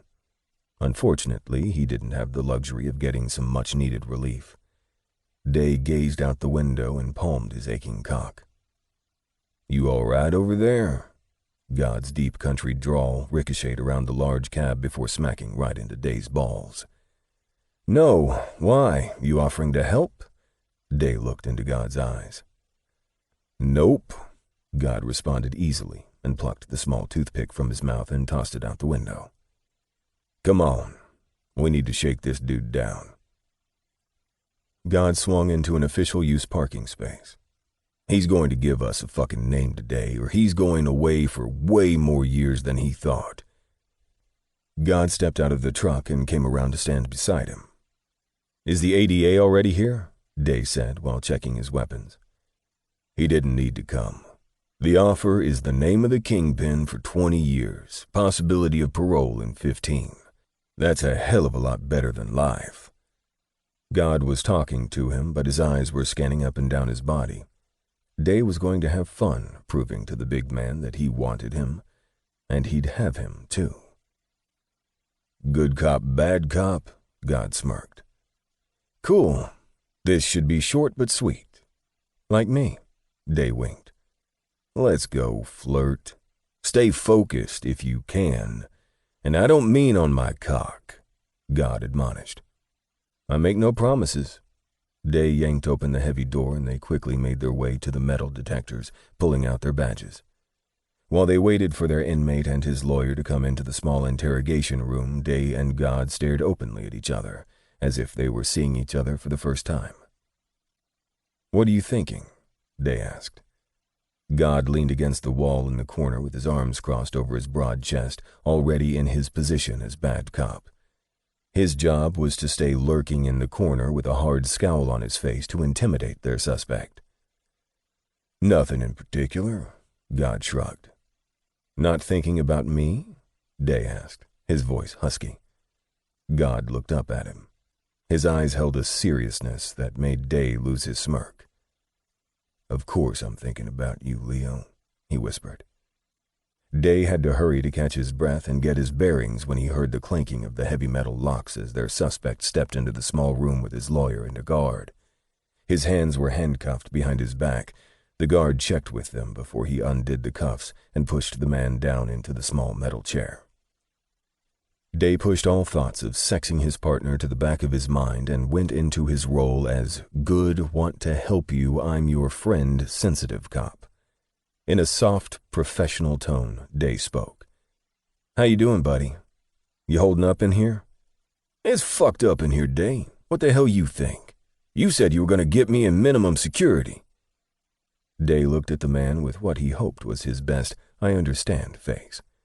Lamar's long dreadlocks were pulled back in a ponytail. His faded jeans and prison-issue shirt looked like they'd missed the last couple laundry rounds. He smelled like he was avoiding shower time as well. Day had no doubt that most of the cliques and gangs in the Maximum Ward didn't take too kindly to child killers. Word traveled fast, especially on the inside. There were men in there that were serial killers, rapists, robbers, you name it. But as soon as someone came in who'd harmed a child, even the most hardened criminal took offense. Had something to do with children being unable to defend themselves. Inmates that were child abusers, molesters, or whatever would always have it worst in prison. "I'm working on it, Lamar," Day said soothingly. "You don't deserve a fucking thing. You don't cooperate, we're not cooperating," God barked from the corner of the room. He wore a menacing glare and stood to his full 6'4" height with his feet shoulder-width apart, like a military drill sergeant. Lamar snapped up out of his chair. "No one was talking to you, God. Everyone knows you don't give a fuck. I should have run from your big ass when I had the chance, you heartless bastard." Lamar yelled back at a stone-faced God who never flinched at Lamar's rage. "I would have loved for you to have run, Lamar. Then I would have had a reason to put a bullet in your thigh. I find it baffling that you're the one that shot a kid in the back, but I'm the heartless one." God snarled at him. "Detective Godfrey, enough." Day frowned at him like he was really upset with God. He turned his focus back to their suspect. "Look, Lamar, I'm still working on your placement, but let's talk about right now. I'm sure your lawyer has already counseled you about the handgun found in your home. We have your prints and a ballistics report that confirms the gun was the one used to kill 14-year-old errand boy Enrique Lopez." "Yeah, I know I can't beat that charge," Lamar said, casting his eyes downward. "You can't beat it, fuckface, because you're guilty," God huffed. Lamar jumped up, but his lawyer pulled him down before he could yell again. "Look, detectives, we want to make a deal. My client is willing to give over the locations of the other guys that got away in exchange for 10 years with the possibility of parole in 8.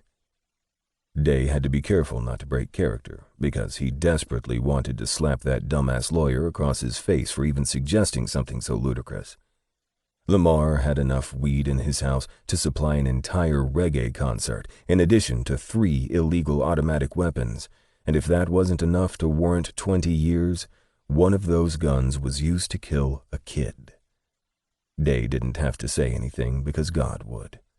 God rushed forward and slammed his large hands on the metal table so hard that Lamar and his lawyer practically fell backward out of their chairs. 8 years for drug possession, intent to distribute guns, and murder 1. Fucking kill yourself, God roared, glaring at the lawyer. "If you're going to waste our damn time, then we're leaving. Let's go, Day." God stood up and stalked toward the door. "Hold on, Detective Godfrey. Give them a chance." Day put both his hands up as if to calm everyone. This was all part of their act. He looked back at Lamar. "Come on, Lamar. You gotta do better than that, buddy. Give me something good and I'll see what I can do for you. You and I both know that you're holding on to that Kingpin's ID. You were the biggest dealer on the street. You carried the most weight. Tell us who he is, and I swear I'll do everything I can with the DA to get you a good deal." Day watched Lamar drop his chin to his chest and knew he was thinking it over. So Day decided to go in for the kill. "Come on, Lamar. Do you want to walk out of here when you can still have some kind of a life? Or do you want to leave when you're old and gray and your dick doesn't work anymore? Just give us a name and where we can find him." "I want your word, detective, that the DA is going to do a deal if he gives you a name," the lawyer added. "We want the name, a location, and how the drugs are getting in here, or else you don't get shit," God growled. "Detective Godfrey, that's an awful lot of intel. What assurances are you going to give my client, especially since his safety will be in jeopardy?" the lawyer responded. Day watched God size up the pudgy lawyer. His hands were fat and his hot dog-sized fingers were clasped together as he stared up at God with light blue, beady eyes. God snarled back at him, and Day knew he had to jump in now. "We're willing to offer 20 with parole in 15. That's a damn good deal for murder 1 and possession, Lamar," Day said in a low, sensitive tone. 20 years? Day, come on, man," Lamar yelled. "I can't see myself doing a dime in this place, man." "Well, it's good you can't see yourself doing 10, because you're doing 20, asshole," God laughed. "Fuck you, God." Lamar stuck up his middle finger. "Lamar, look at me, man," Day interrupted. He looked into Lamar's worried eyes. His lip trembled as the reality hit that he was indeed going to lose the next 2 decades of his life. Day played his sympathy card. "This is a good deal. I want you to be able to go back home and be with your mom and kid brother one day. If you keep your nose clean while inside, you can pull your 15 and be out. You got a newborn son, man. He can still get to know you when you get out. He won't even be in high school yet." A tear ran down Lamar's face when Day mentioned his son. "You could be looking at life if you take your chances with a jury. You killed a kid, dude. Even though he was a small-time runner, the parents thought he would eventually turn his life around, and they want justice. I begged the DA for this deal, but we need the Kingpin's name." Day watched Lamar take a deep breath. "His name is Johansson. They call him Sandman." Lamar looked up. "He's dangerous, and he's got an army that's not afraid to kill for him. Not too many people can get close to him. He's got several houses, but his main one is on the coast." Day watched God move closer and stare into Lamar's eyes. "Address?" Lamar huffed.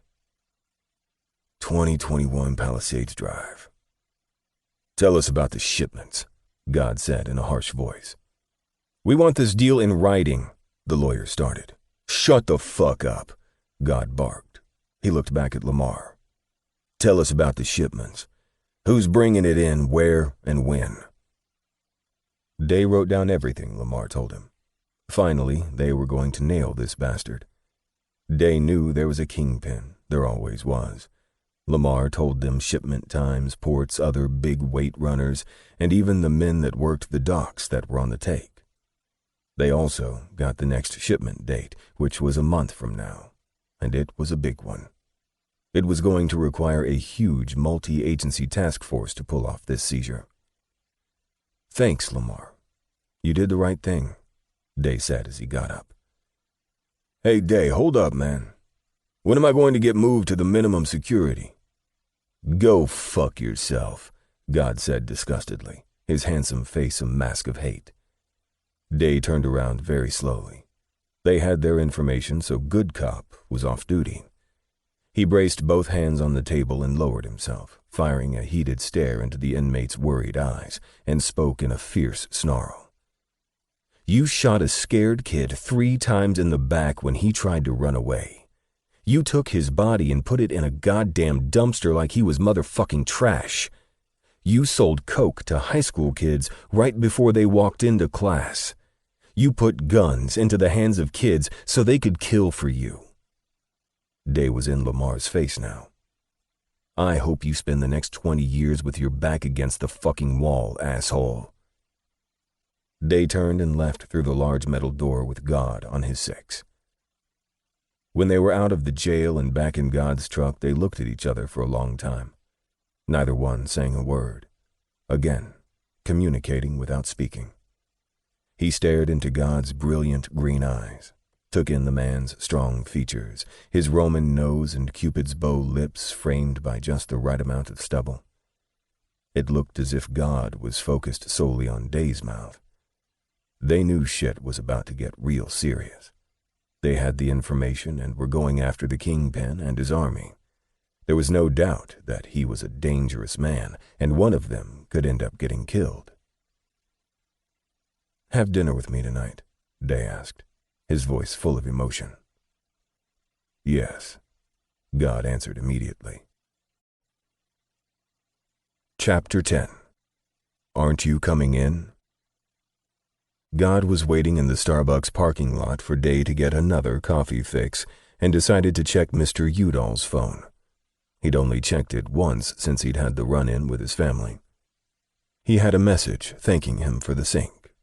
Jen had been so angry God doubted that he'd put it together that God had had a toolbox when he'd thrown him out.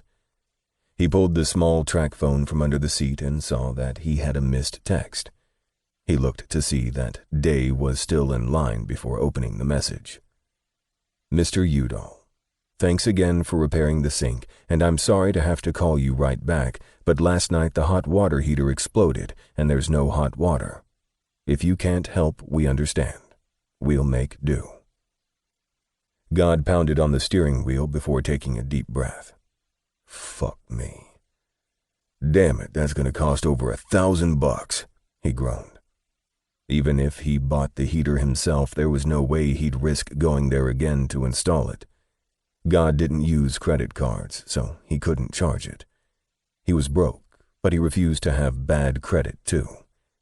God felt a terrible headache coming on. He had no clue how he was going to fix this one. He couldn't very well let his mom and brother go without hot water. How would they bathe, cook, or clean? God rubbed the back of his neck. He could feel the knots. They were huge. He cleared his throat a few times. It felt scratchy, and it ached now. He reached in the console and popped in another throat lozenge. He'd been sucking lozenges and downing cough syrup for weeks, and nothing had worked on the terrible cough he'd developed. He hoped he wasn't coming down with anything serious because there was no way he was going to the doctor. He tucked the phone back under his seat, and when he rose, his head was spinning. Day walked across the parking lot with the largest cup of coffee they had and a small brown bag. "I got you a coffee cake," Day said, climbing back up into the truck. He tossed the bag into God's lap and took a long drink of his coffee, moaning like a slut at the flavor. "Thanks," God mumbled. He hadn't realized he'd closed his eyes until he felt Day's hand on his shoulder. "You okay, God? You look a little green around the edges, babe." He looked into Day's concerned eyes and cleared his throat again. "I'm good." God had to blink a couple times before his vision focused enough to drive. His thoughts were all over the place. He was stressed the fuck out, and he knew that Day could see it. He pulled into Day's driveway, but left the engine running. "Aren't you coming in?" Day paused with his hand on the handle, looking at him quizzically. "I'm a little beat. I think I'm just going to go on home. We have a lot to do tomorrow." God waved his hand in the air.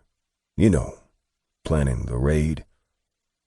"You can rest in my house, too," Day said back softly.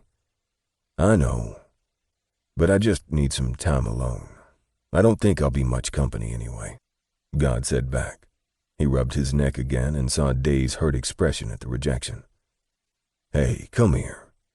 Stop looking like that." God held out his arm and watched Day hesitate before leaning over to him.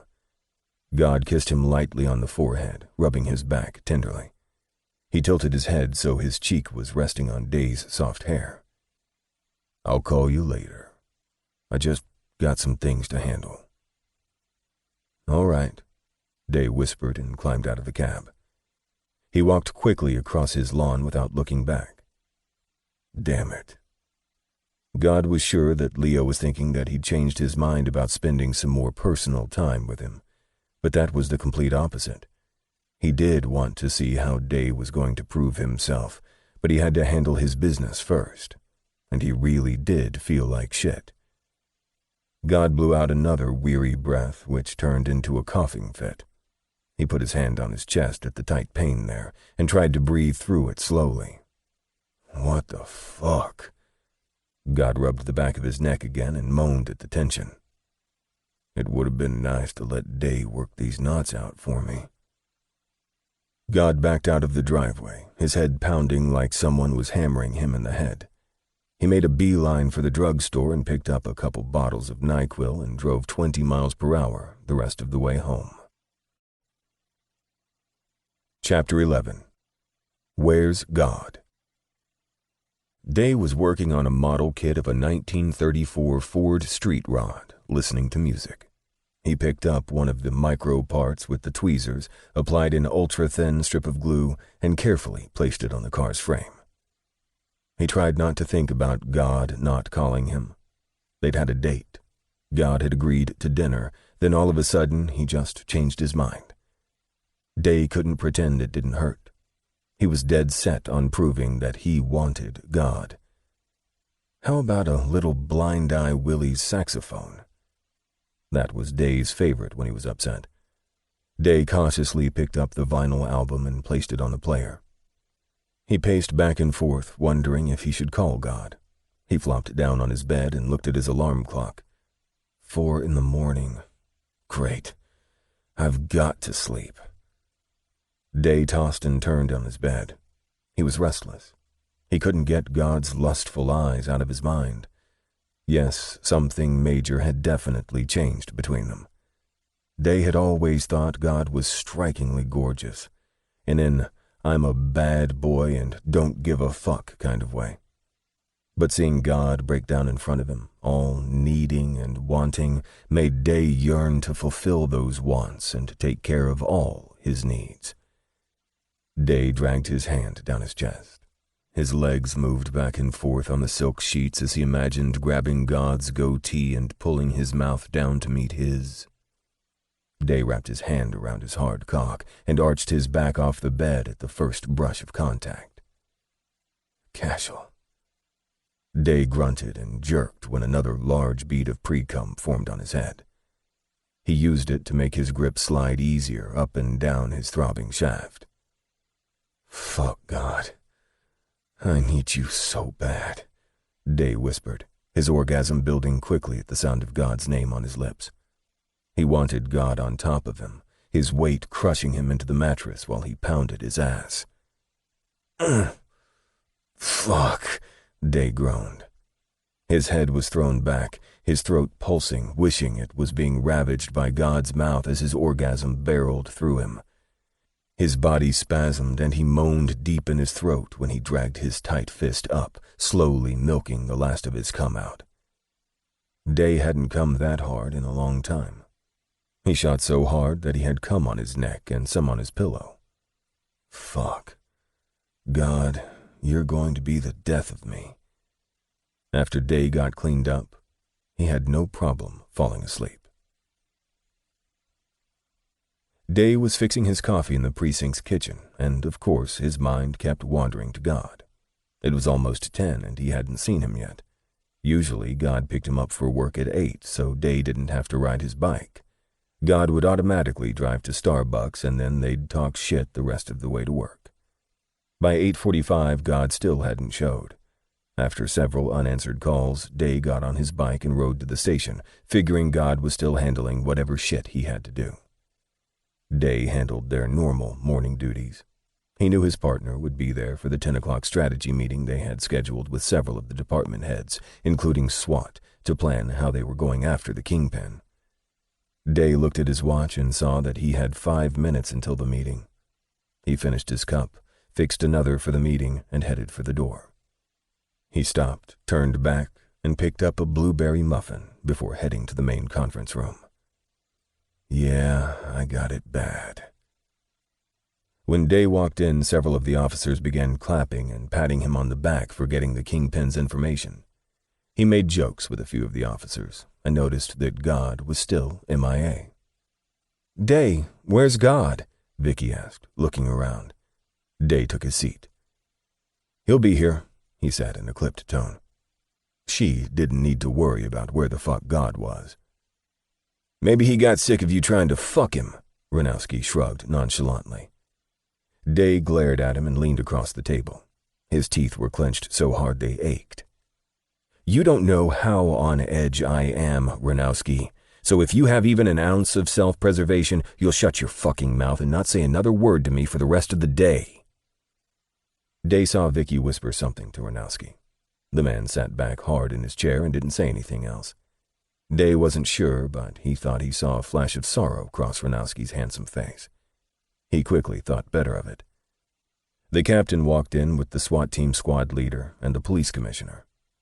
"Where the fuck are you, God?" The captain began the meeting. After all the introductions were made and duties were assigned, the captain turned to him. "Where's Godfrey?" The captain scanned the room again, his sharp eyes falling back on Day. "He's following up on a tip, sir," Day lied. "Okay, that must have been a damn important tip if it warranted missing a mandatory strategy meeting." "It was, sir." Day kept his eyes locked on the captain, shutting out the other 40 sets of eyes in the large room. After a couple seconds, the captain resumed to talking to the group, and Day let out a breath he hadn't realized he was holding. "All right, people, you have your assignments. We'll meet back here at 0900 next Tuesday for an update and briefing. Dismissed." Day tried to leave before the captain snagged him. No luck. "What type of tip, Day?" The captain looked at him with a cut-the-bullshit look. "I'm going to find out, sir." Day didn't wait for a response. He hightailed it out of there and made his way back to the bullpen. He stopped by his desk to grab his leather coat and helmet, moving fast, trying to avoid any more questions. But there were a lot of officers who needed his and God's input on this case. It was priority one, and he and God were the go-tos for information. Day went out the back door and walked around to the parking lot. He saw Ranowski and Vicky getting into their squad car, choosing to ignore Ranowski flipping him off. "Closeted bastard. I can't wait for the day you beg to suck my cock, and then I'm going to ram it down your throat." Day kicked up his stand and raced the engine a couple times before taking off to find his partner. Chapter 12. Falling and Can't Get Up. Day pulled his bike onto the sidewalk leading to God's apartment. He refused to leave his Harley on the street. The complex didn't have front door parking, and sometimes you had to walk a good ways from where you parked. Day took one look at the long row of cars that had broken taillights, cracked windows, and flattened tires, and knew he wasn't leaving his bike out there. Day checked his holster and released the snaps that secured his weapons. This was a shitty neighborhood with even shittier residents, but God had an arrangement with the dealers in the area. He didn't bust them, and they didn't fuck with him, his apartment, or his truck. Besides, they were all low-level dealer guppies in a big damn pond, and God and Day only went after the big fish. For the life of him, Day couldn't figure out why God lived in this part of town. A detective's pay grade didn't allow them lifestyles of the rich and famous, but they could afford decent housing. Day dropped his kickstand down, parking his bike right under God's kitchen window. He saw 5 thug-looking men standing a few feet away next door. "You guys seen God?" Day asked them. A man with tattoos completely covering his naked chest spoke up first. "Nah, man. He ain't been out yet. Some little kids knocked on his door about an hour ago wanting to clean his truck, but he didn't answer." He paused, looking Day up and down. "You can go on in. It ain't locked." Day quirked one eyebrow at the man. "And how would you know that?" The guy blew out a large billow of smoke from the joint he was smoking before answering. "Because it's never locked. Besides, ain't no one going up in there. Day snorted. Oh yeah? Why not? The thug wore a deadly expression and looked Day in the eyes. Because he's God. The respect that God demanded and obviously received from these men had Day's cock getting hard. His man was a badass and a force to be reckoned with. God lived in the slums of Atlanta, smack dab in the middle of the urban jungle, and the man didn't even have to lock his front door. We know you're his partner. Go on in. The man nodded his head toward the door. Don't worry about your bike. Ain't no one gonna fuck with it. Thanks, man. Day nodded once and went inside God's small one-bedroom apartment. God wasn't a slob. The tiny place was tidy. His kitchen was to his immediate right. Day closed the door and went right to the mini coffee maker and started a fresh pot. There were no dishes in the sink, only a bowl and a spoon in the drying rack on the counter. It didn't smell like God had cooked anything this morning either. Everything was neat and in its place. God's 65-inch television took up over half of his living room. Since he didn't have a table for eating in the small dining area, God had combined the two spaces to allow room for his futon recliner. The small area rug in front of the TV had a moderately sized gaming chair on it, no doubt where God sat when he played PlayStation 3. Jeez, how can he play those mindless games? Day listened to see if he could hear God snoring or any movement since the bedroom door was closed. Oh, fuck. What if he has a chick in there? Day's chest jolted at that thought. Hell no, he whispered, shaking his head at the ridiculous thought. Day made his cup of coffee and took it with him as he walked down the short, narrow hallway. Day tapped lightly on God's bedroom door and waited impatiently for him to answer. Hey, slacker, you slept through a very important meeting this morning, and I covered for you, by the way, since I'm such a good partner. You owe me, buddy. Day waited. He put his ear to the door, but didn't hear anything. He got ready to turn the knob when he heard a low groan come from behind the closed bathroom door. Day hurried into the bathroom, not bothering to knock, and dropped his coffee mug to the floor at the sight of God's huge body sprawled out on the linoleum floor. His face was half covered with his hair, and what Day could see was so pale he almost appeared transparent. Jesus Christ, Cash, what the hell? Day stepped over God's long body and brushed the hair back from his face. He yanked his hand back as if he'd been burned, which he had. Fuck, Cashel. You're on fire, man. God had to have a 105-degree fever. He jumped up and pulled a small hand towel from the rack and ran some cold water on it while he pulled himself from his pocket. He squatted down and began wiping the large beads of sweat from God's forehead with the cool towel.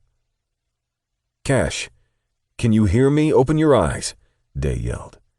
He took God's usually handsome face in his hands and lightly slapped his left cheek. Leo, God whispered softly.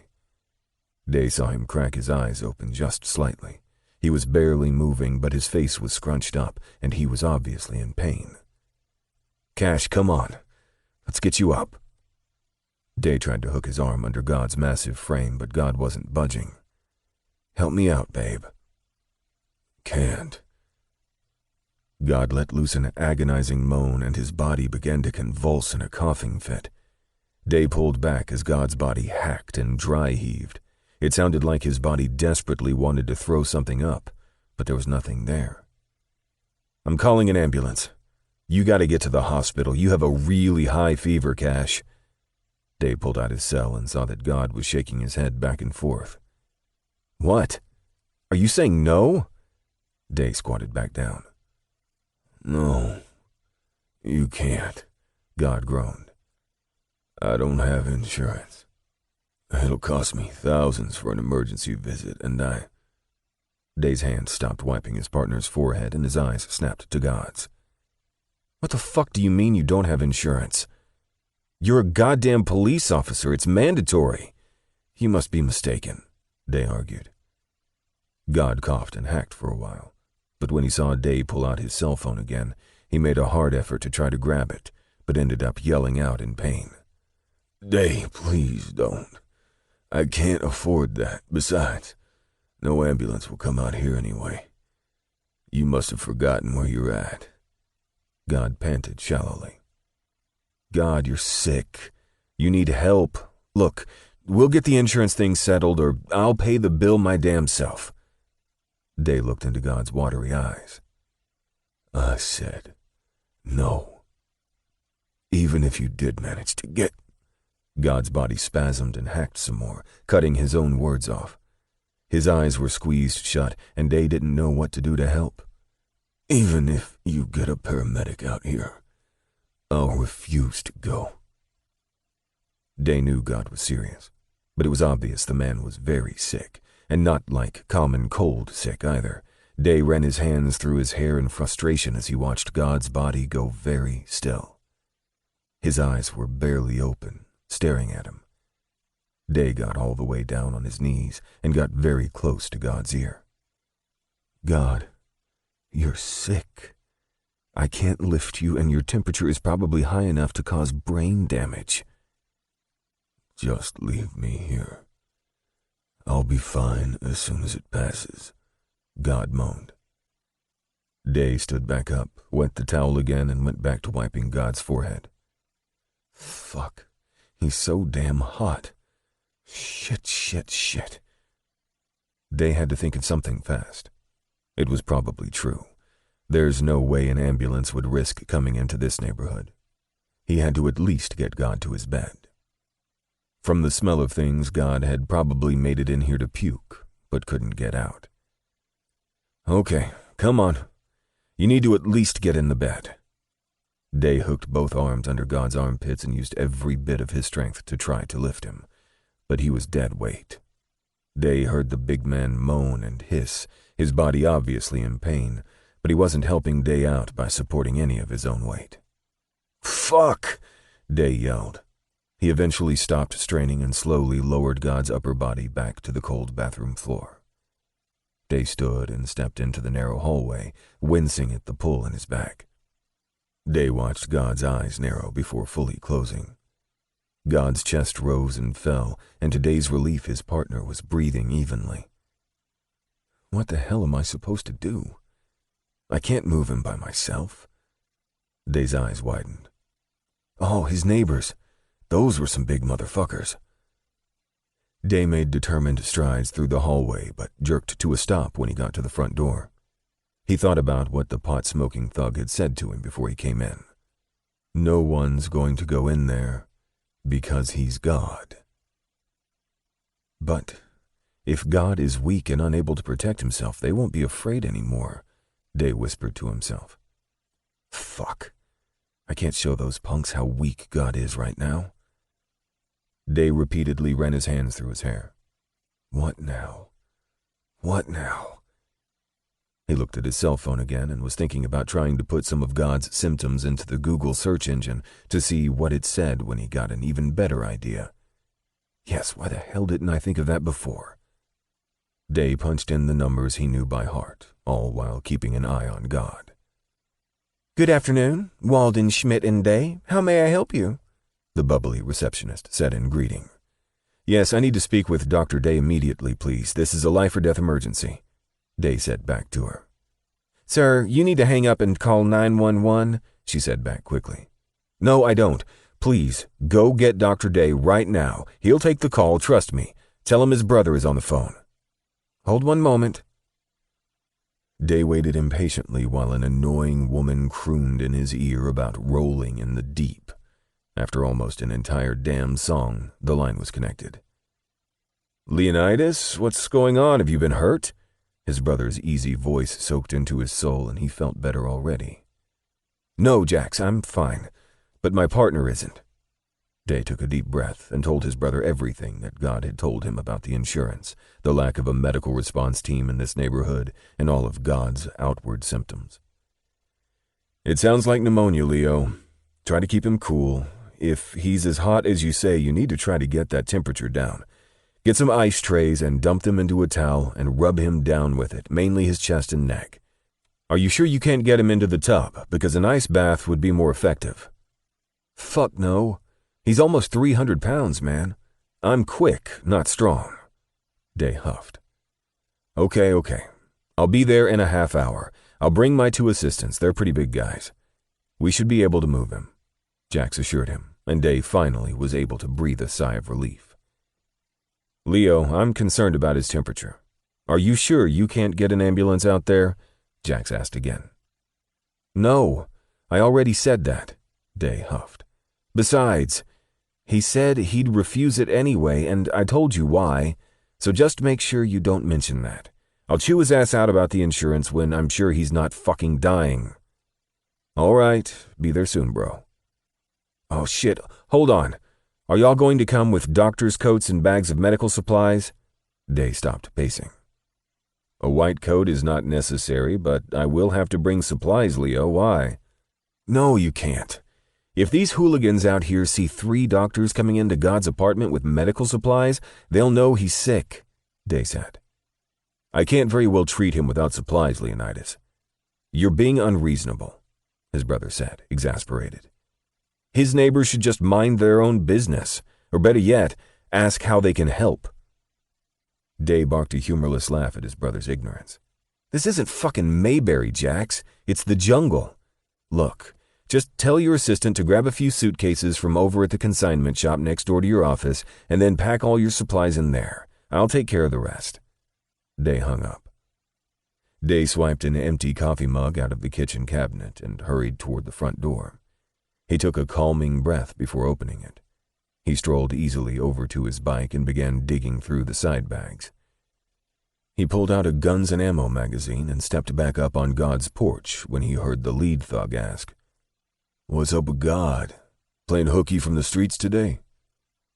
Day turned toward them as if he hadn't a care in the world, but his heart was racing a mile a minute, knowing that God was in there on the floor burning up brain cells, and he should be in there trying to cool him off. Day had to handle this first. He took a fake sip of his non-existent coffee before answering with a shrug. I forgot he had relatives coming to town. He told me, but I don't remember irrelevant shit like that. Oh, cool, the guy said, and took another hit of his joint. Day turned to go inside before backing up a step. Yo, man, God told me to ask if y'all can make sure no one fucks with them when they get here. God's on the phone handling business right now. Tell God we got him. Cool. Day shrugged and strolled back into the apartment. He raced to the small linen closet that was right next to the kitchen and got a clean towel out. In the freezer, he only saw 2 ice trays, but thank goodness they were full. He quickly dumped all the ice in the towel and ran back into the bathroom. His chest hurt when he saw God panting heavily on the floor. He was drenched with sweat, and his body was shaking violently with tremors. His eyes were closed tight as his body tried to fight the sickness coursing through him. Oh no. Day dropped to his knees, not caring about the ache in them, and made work of lifting God's shirt up so he could get to his chest. Hang on, babe. Help is coming. He saw God open his eyes slightly, a look of obvious worry on his face. I didn't call 911. My brother's coming. Try to relax. Day began to rub the ice-filled towel all over God's massive chest. God groaned, shook, heaved, and coughed over and over as Day tried his best to keep working on cooling God down. Day was beyond frustrated. God's temperature wasn't coming down. He was still hot as an oven set on broil. Day's eyes watered when God grabbed his hand and clenched his teeth when a coughing fit took control of his large body. It's going to be okay. My brother will be here any minute. God looked into Day's eyes again. Their usual intense green was now red-rimmed and as dull as dying grass. But Day could still communicate with his partner, and he knew what God was thinking. I told your neighbors that you had relatives coming and to look out for them. They think you're in here handling business. Day held God's hand tight while wiping at his brow with the cold rag held in the other. Day bent and kissed God's forehead, just like he'd done to him before, letting him know how much he cared for him. Day heard a light tap at the front door before it opened and his brother's voice reached his ears. "So where's the beer and the girls?" his brother yelled. Perfect. The day men were always quick on their feet, smart as whips. He knew Jax would catch on. Day got to his feet and ran into the front room. He ran into his big brother's arms. "Thank you for coming so fast. He's back here." Day took the small rolling suitcase from his brother and said a quick hello and thanks to his brother's MAs before showing them back to the small bathroom. "Damn, he is big," one of the assistants said, letting out a short whistle. "I told you. Come on, fellas, I need to get him into a bed and get the IVs hooked up. I can already tell he's severely dehydrated, so first things first," Jax said to his assistants. It was ridiculously hard fitting 4 men into God's tiny bathroom to try to lift him, but somehow they'd done it. God hollered more than once as they gripped and pulled on him however they could to get him into his bedroom without dropping him. By the time they'd gotten him in the king-sized bed that took up 90% of the space, everyone was breathing hard. His brother was panting, but he immediately went about opening the luggage and laying out supplies. His assistants made quick work of removing God's sweaty t-shirt and sweatpants. Day sat on the side of God's bed and rubbed his cheeks and forehead gently with a cool rag. "I'm right here, baby. You're gonna be all right," Day whispered, and saw his brother's head shoot up at hearing the endearment for his longtime partner, but Day kept his eyes on God's face. He groaned some more and would probably be writhing if he had the energy to move his limbs. "Cash, can you hear me?" Jax spoke in his stern doctor's voice. "Cashel, I need to know if you are allergic to any medications." It appeared God tried to answer, but as soon as he opened his mouth, he coughed violently and was unable to mumble anything intelligible, slowly shaking his head no. "That will have to do," Jax said, digging out what he needed. Day sat quietly watching his brother and his assistants work quickly and efficiently. God was hooked up to an IV, and several vials of blood were being drawn, while Day's brother used his stethoscope to listen to God's lungs. "Get those to the lab and order the results stat," Jax said to the assistant, who looked to be in his mid-30s.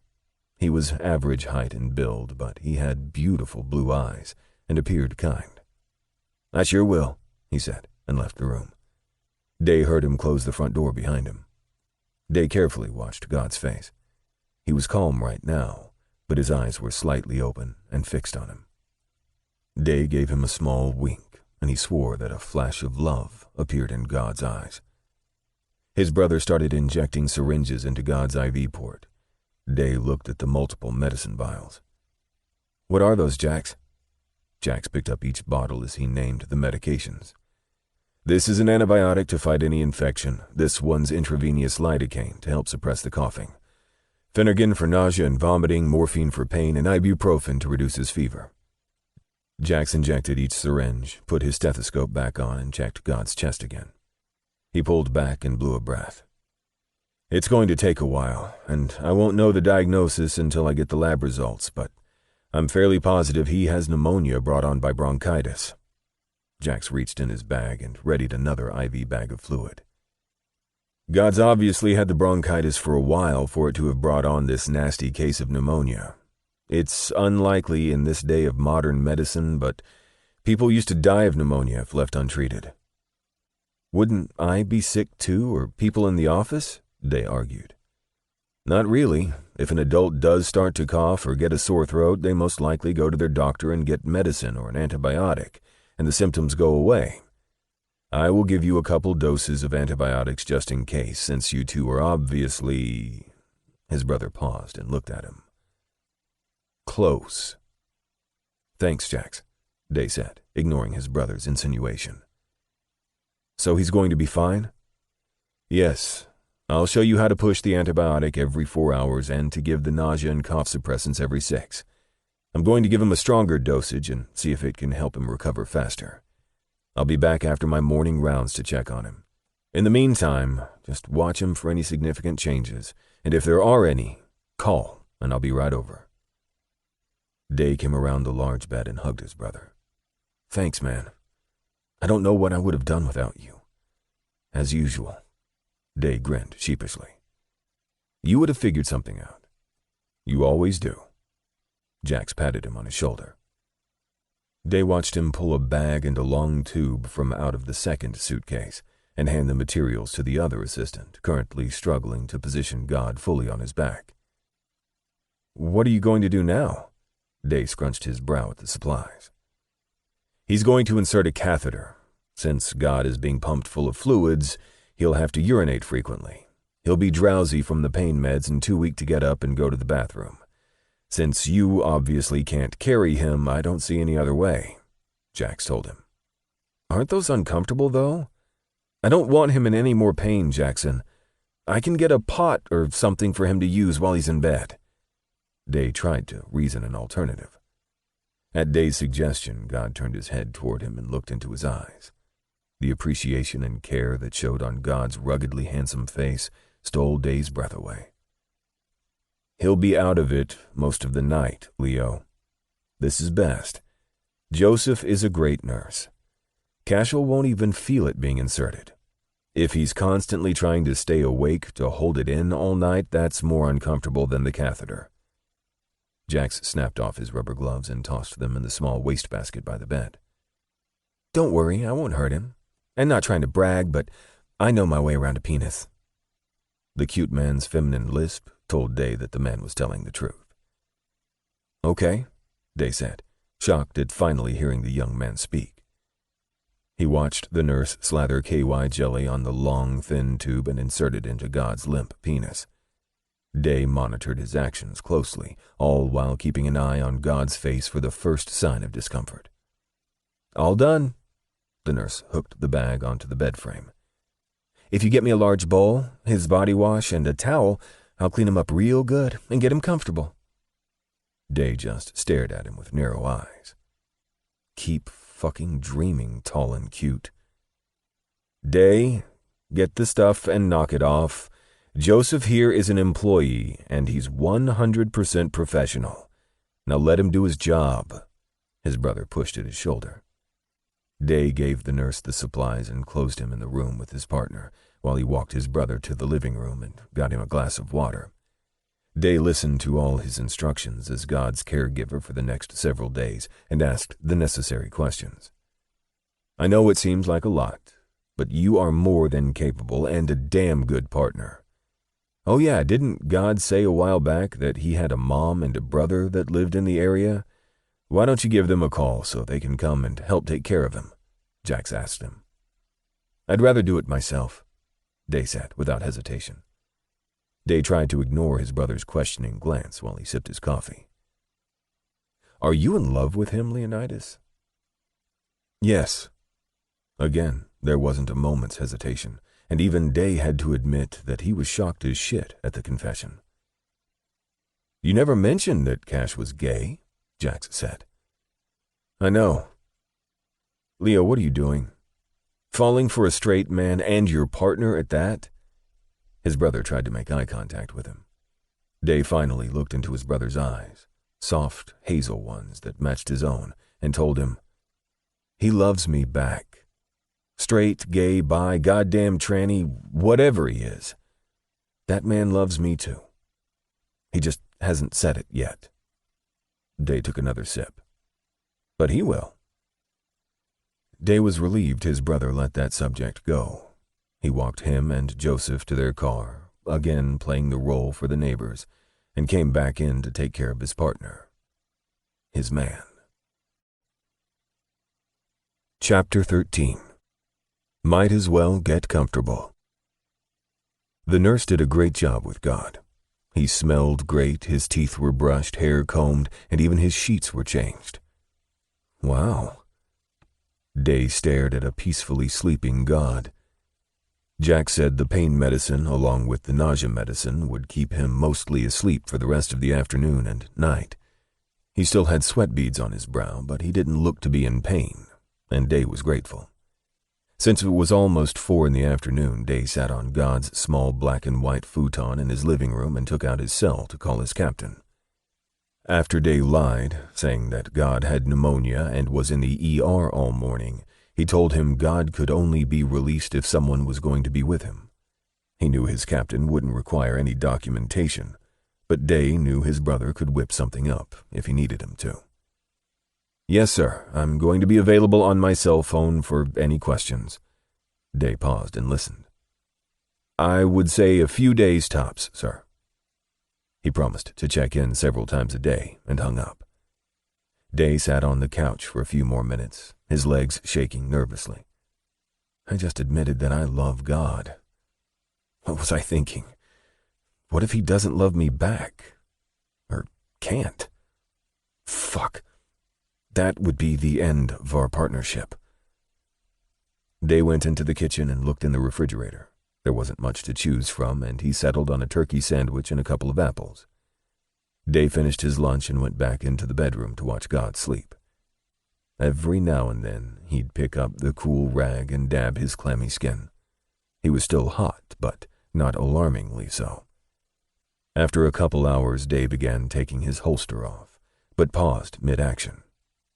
God's guns. God kept 2 of his guns in his truck at all times. Day figured if God was going to be in the bed for several days, he'd better bring his weapons in. He opened the front door and saw the same guys sitting on the porch next door.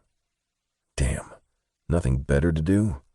Must be nice to sit on your ass and smoke pot all day. Day didn't want to have a conversation, so he jogged over to God's truck and used the key fob to deactivate the alarm.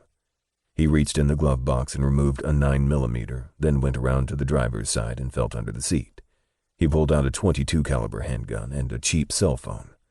He tucked the guns in his waistband and put the phone in his pocket.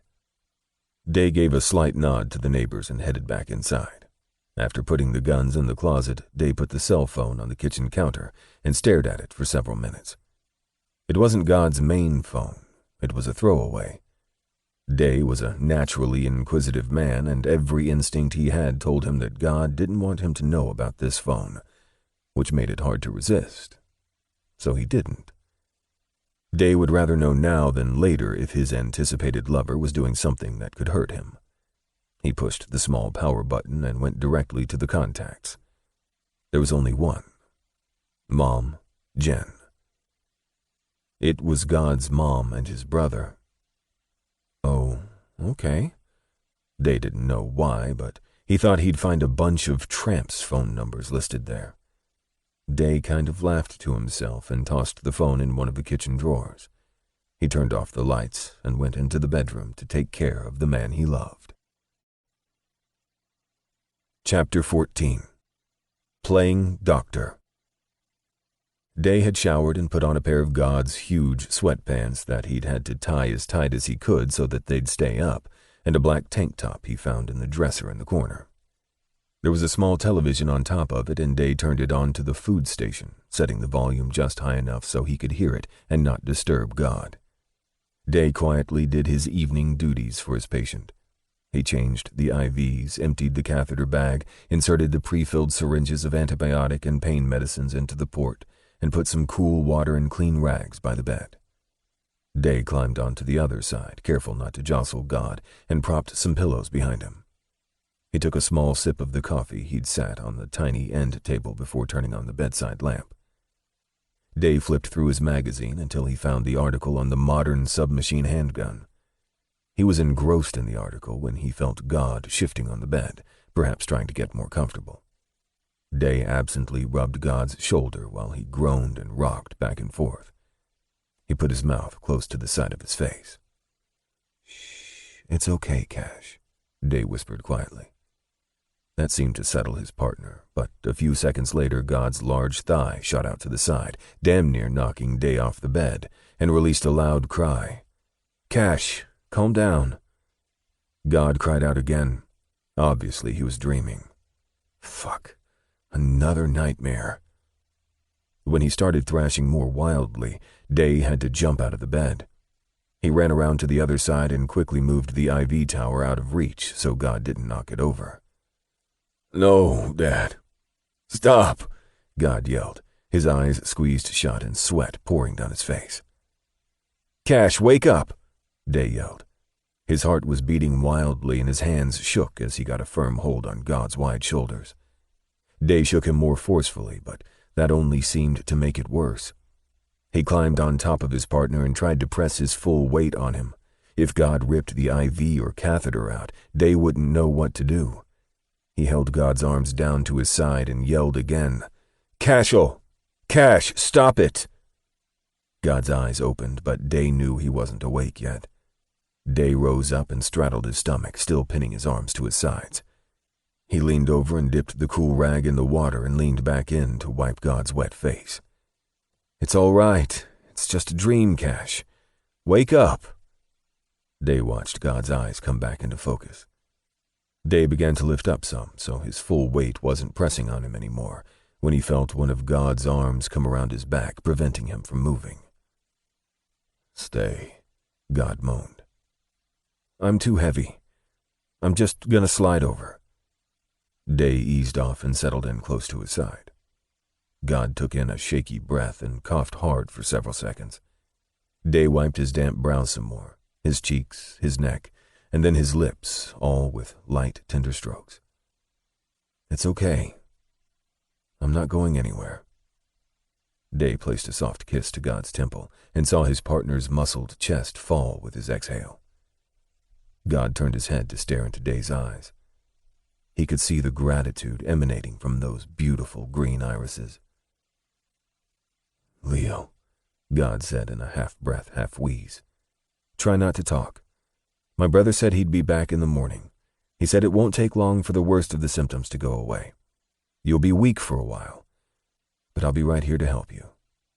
I'm going to get up now so I can give you some more cough and pain medicine. Jack said I could give them as needed." Day watched how God stared at him wide-eyed. Day stared back. "I know. You're welcome."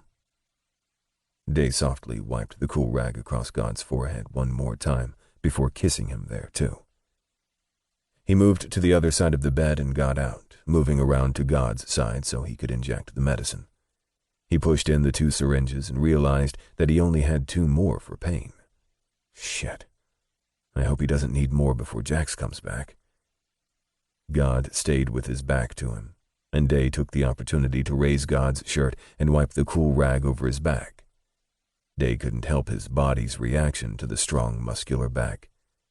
Day gasped at the huge lion tattooed across the upper left side of his back. The mouth was open wide and mid-roar.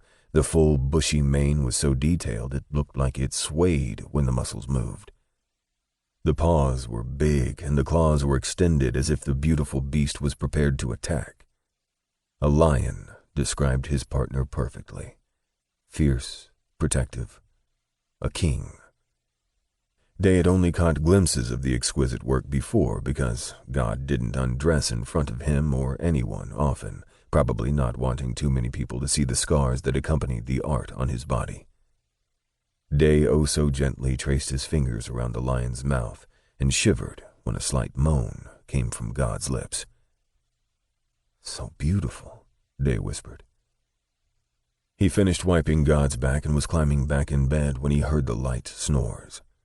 Sure that the medicine had pulled him back into a hopefully peaceful slumber, Day watched him sleep for most of the night, only stirring slightly when he tried to get more comfortable. Day had finally dozed off himself about 3 in the morning. He was startled awake at 7 by his phone ringing on the nightstand. He hurried to pick it up before it woke his still snoring partner. Day saw it was work, pressed the accept button, and put the phone to his chest as he hurried out of the bedroom, closing the door behind him. "Yeah, this is Day," he said, still sounding groggy with sleep. He listened to Vicky tell him why she was calling. He gave her the location of the files regarding their Kingpin case. "They're in my desk, the bottom locked drawer, and the key is taped underneath my keyboard." He was about to hang up when she asked how God was doing. "He's fine," he replied shortly. When Vicky asked to come over and relieve him, he almost told her to fuck off. However, since that would be mean, he simply said, "I got it. He'll be up and at 'em by tomorrow." He disconnected the line. "You won't get your claws in him, Vixen Vicky." Day made a pot of coffee and drank it black to try to wake himself up. After 1 full cup, he poured himself another and began looking through God's cabinets, knowing that his patient would eventually require food. After a quick inventory, Day realized a trip to the grocery store was in order, and laundry would need to be done too.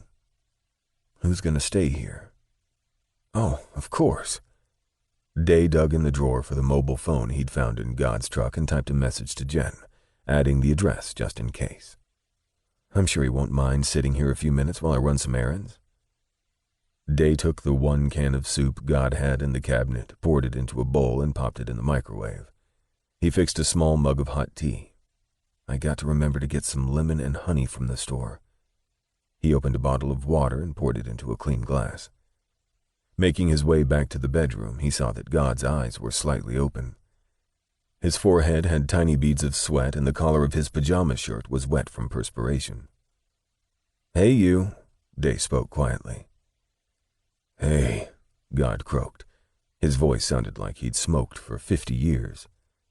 Day set the bowl and drinks down so he could wipe the sweat from God's face and neck.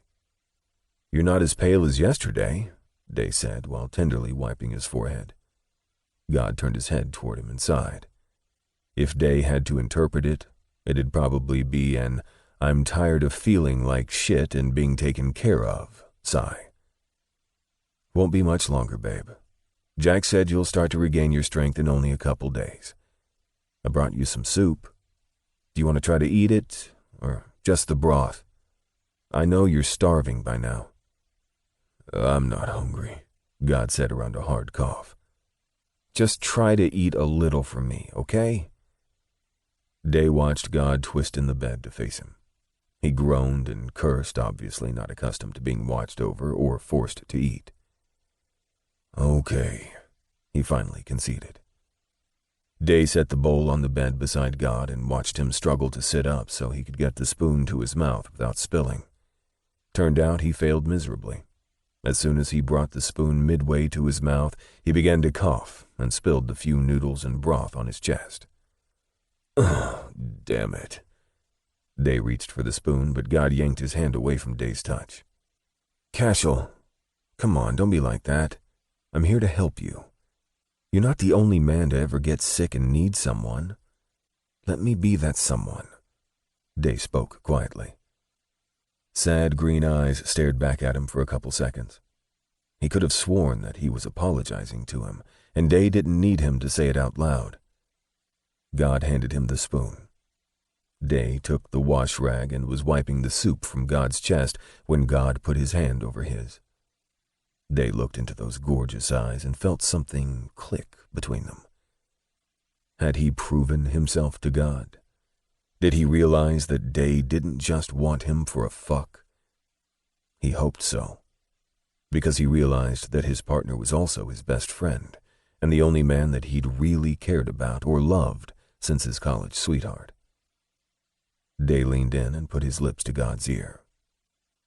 When you get better, I'm going to show you just how much you mean to me. Day heard God moan sensually. He smiled against the side of his face and laid a delicate, chaste kiss on the corner of his mouth. Now, I want you to eat. Day propped a couple pillows behind God and fed him almost half the bowl. By the time he finished helping him drink the lukewarm tea, he heard a knock at the door. He kissed God on his forehead before getting up to answer the door. Hey, baby brother, how's the patient? Jax said, coming in through the door with a book bag hung on one shoulder, trailed by the same nurse who had cleaned God up the day before. Okay, he's still weak, though. He woke 3 times through the night. The coughing is not as bad and is less frequent. He ate half a bowl of soup and some tea this morning, Day said, making his way down the narrow hallway and into God's bedroom. That's good. I'll probably stop the fluids since he's drinking water now. I got the test back and it was bronchitis, which can cause flu or pneumonia-like symptoms if left untreated. It really is a good thing you got to him when you did. I brought some more antibiotics, anti-nausea stuff, and stronger cough medicine. You only need to give the pain medicine if he asks for it, his brother said to him since God had fallen back to sleep. He had on his stethoscope, listening to God's chest. Sounds a little clearer. By tomorrow morning, I'll be able to take out the catheter and the IV. He can take pills after that. Great. Thanks, Jax. When do you think he can go back to work? I'm sure he's going to ask that, Day said. Well, he's not contagious anymore after 24 hours of antibiotics.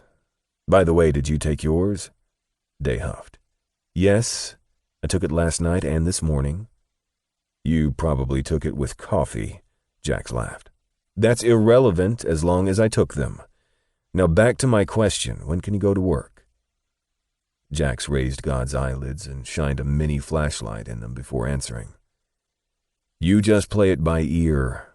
If he feels well enough to go, he can go. It's Wednesday.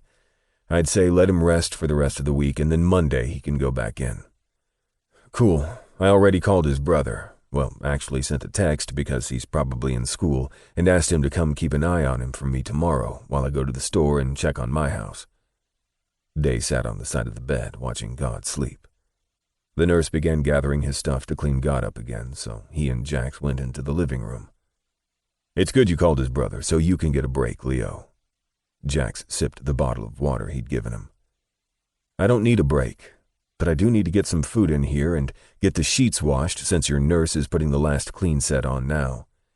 I haven't met his mom or brother yet because God said that they have kind of a strained relationship. He never went into specifics and I didn't press the issue, but I'm sure it's not that strained that his brother wouldn't help him if he's really sick. This will be a good way for his brother to show him that he loves him, Day said while flipping channels on God's massive television.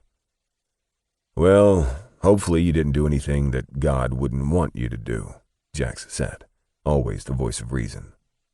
Nah, Cash is always doing things for them. The relationship probably isn't as bad as he thinks. Sometimes it takes something like this to mend an argument. And you have no clue why their relationship is strained? No, Jax, like I said, God didn't really give any details. Okay, don't get antsy. I just want you to be careful. Day let his brother drape his thin arm over his shoulder and pull him into a hug. Day wiggled out of the hold. I'm good, bro. Thanks for doing this, and believe me, I'm going to kick his ass about not having insurance. This makes no sense. He lives like a peasant and never spends any money. All he has is his truck, which is financed. Unless he's saving to buy a yacht or his own small island, I can't fathom why he'd cut off his insurance, or how the hell the department would allow it. Day thought for a second. Unless he told him he had private insurance. Day finished talking just as the nurse came out. He's all clean. He wasn't as nice today as he was yesterday, the nurse grumbled. Day smiled wide. Was he all growly and snarling? Yes. The nurse sucked his teeth and rolled his eyes. Yes, that means he's getting better already. Day pumped his fist in the air. You guys have issues. Jax shook his head. Okay, you know the drill. Call me if you need me. He's on a bland diet right now until the nausea is completely gone. Give him the meds on time and let him get as much rest as he can. Got it. Day walked his brother to the door. He went into the kitchen for another cup of coffee. After scanning God's freezer, he took out some chicken and a few cans of vegetables to make homemade soup until he could get to the store. Chapter 15. Hate this helpless shit. God was staring at the television but not really watching it. He was in complete agony. Not because he was sick, but because he was so weak he couldn't even get up to piss or feed himself. He had a tube stuck in his cock, which was extremely uncomfortable, especially after Day had given him a semi with the promise he'd made. God tried not to think about Day's lips caressing the side of his face, or the way he smelled. Day had come for him. He'd only missed one meeting at work, and his partner, his friend, had come for him. God had barely made it to the bathroom to puke after he lay in bed for hours trying to muster the strength to get up. When he fell to the floor after retching everything out of his stomach, including what felt like the lining, he couldn't get off the floor. He'd never been so happy and so mortified at the same time to see Leonidas Day. He was now lying there in bed feeling slightly better and slowly regaining his strength. He could hear Day in his kitchen and could smell something absolutely wonderful permeating the air. He tried to call out for Day, but ended up coughing instead. "Fuck," he groaned. Day came barreling around the corner. "Cash, are you all right?" The bed dipped, and God looked over at his partner. Day was in one of his APD t-shirts and a pair of his sweats. They were 4 sizes too big, but he looked damn delicious in them. Day began wiping his face with a cool rag, and it felt wonderful. His touch was tender and caring. Day winked at him, and God had to take a deep breath to try to hold down his impending hard-on. "Were you trying to call me, babe?" God brought his hand up to rest on Day's solid thigh. Day picked his hand up and lightly kissed each knuckle. "Do you want another glass of tea?" God shook his head back and forth. Damn, he hated his partner having to take care of him hand and foot. "Stop it. If it was me, you'd be doing the same thing," Day told him sternly. God sometimes forgot that they could almost read each other's thoughts. He wasn't surprised Day could see in his face that he didn't like appearing weak in front of him. Day moved the cool cloth down lower to wipe his neck off. "I'm fixing you some soup, and I don't want any problems about eating it either." Day leaned in and put his forehead to his. "I know what you're thinking, but you are mine. I will take care of you until you are 100% better." God felt the pad of Day's thumb brush over his lips, and he vaguely realized that he was holding his breath. "Leo," God whispered. "Shh, don't talk. You need to rest. I'm going to give you some more medicine, and when you wake up, I'm going to feed you again. If you snarl at me even once, I'm going to molest you while you sleep." God quirked his lip up. It had been so long since someone had cared for him like this. Day had his back on the streets. He never doubted that. But this was a different kind of care. This was the kind of care that led to relationships, and eventually, love. God tried to get comfortable. He watched Day push 2 syringes into his IV port as if he had a medical degree. His heart almost exploded when Day bent down and kissed his forehead while tucking the covers under his chin. True to form, before Day walked out the door, he threw God a sexy kiss over his shoulder. "Sexy bastard. You're mine, too." Chapter 16. The Feud. Day was letting his soup simmer while God continued to nap. It was almost 4, and Day had to admit that he was getting a little stir-crazy, or cabin fever, whatever the hell it was called. After leaving the station at the end of a day, he'd either go home and work in his yard, build model cars, cook, always something. Day didn't like to just sit around and do nothing. After exercising, he'd showered and put on some more of God's clothes. He peeked in the bedroom and saw that God had shifted to his side, but still slept soundly.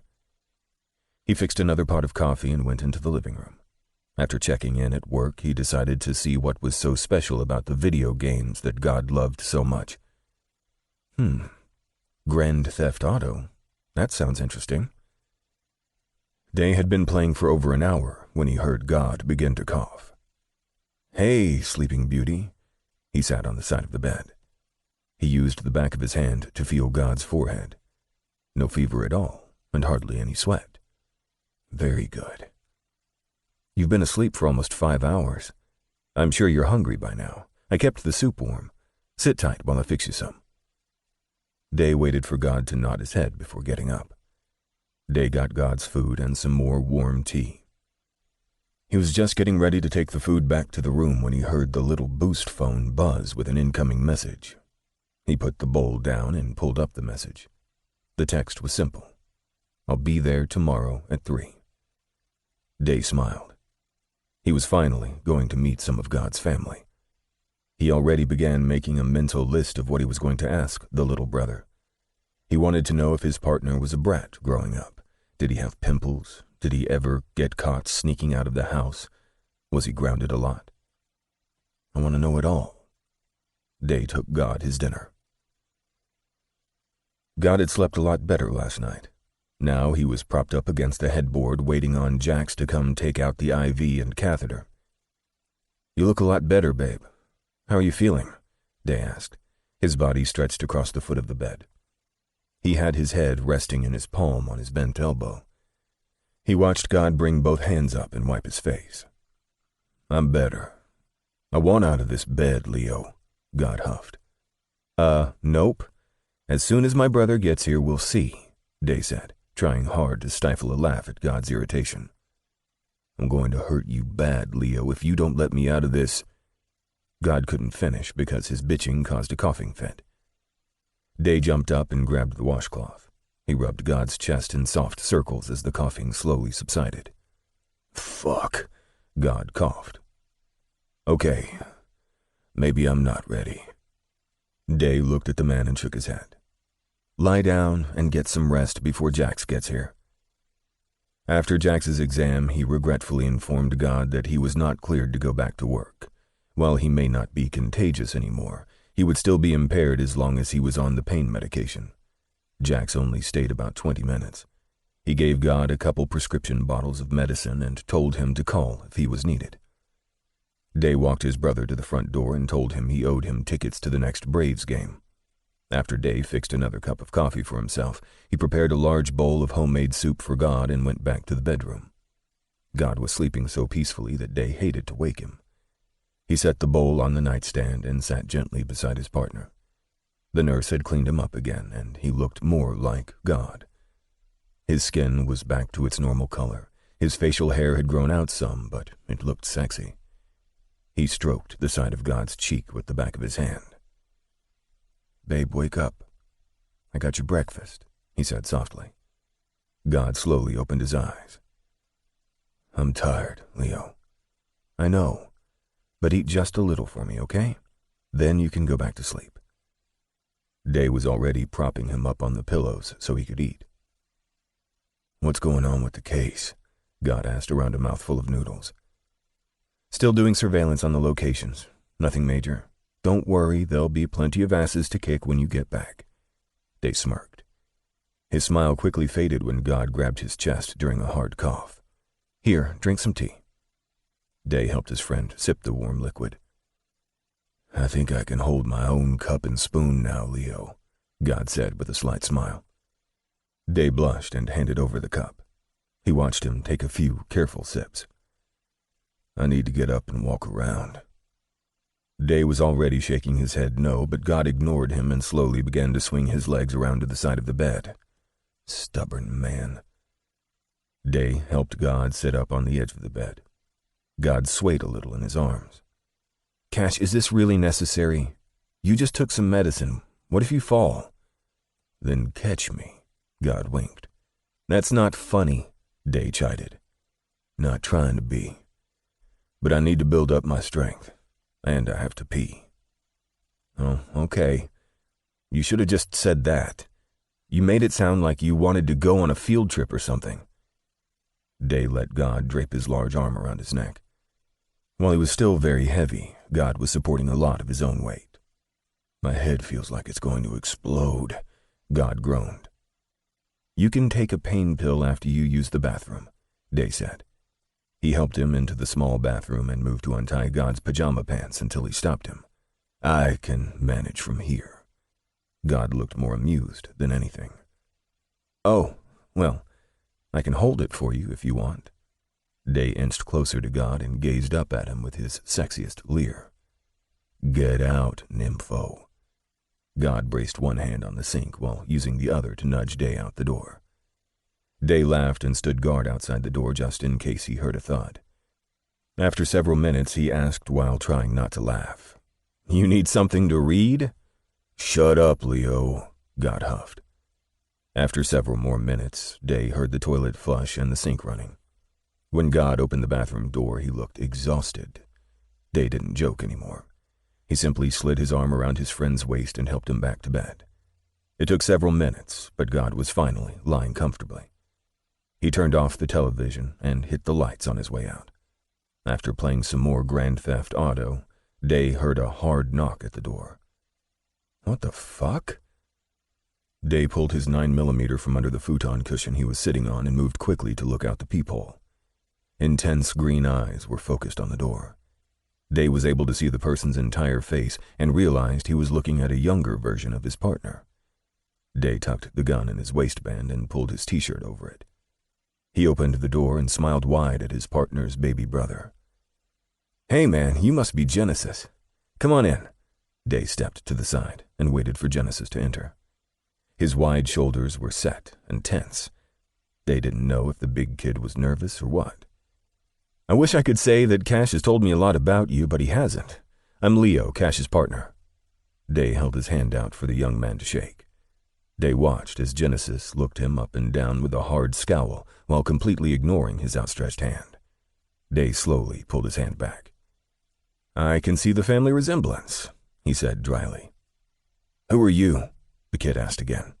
He even sounded like God, that low country drawl encased in a deep baritone. "I'm Leonidas Day. Everyone calls me Leo. Has God really never mentioned me?"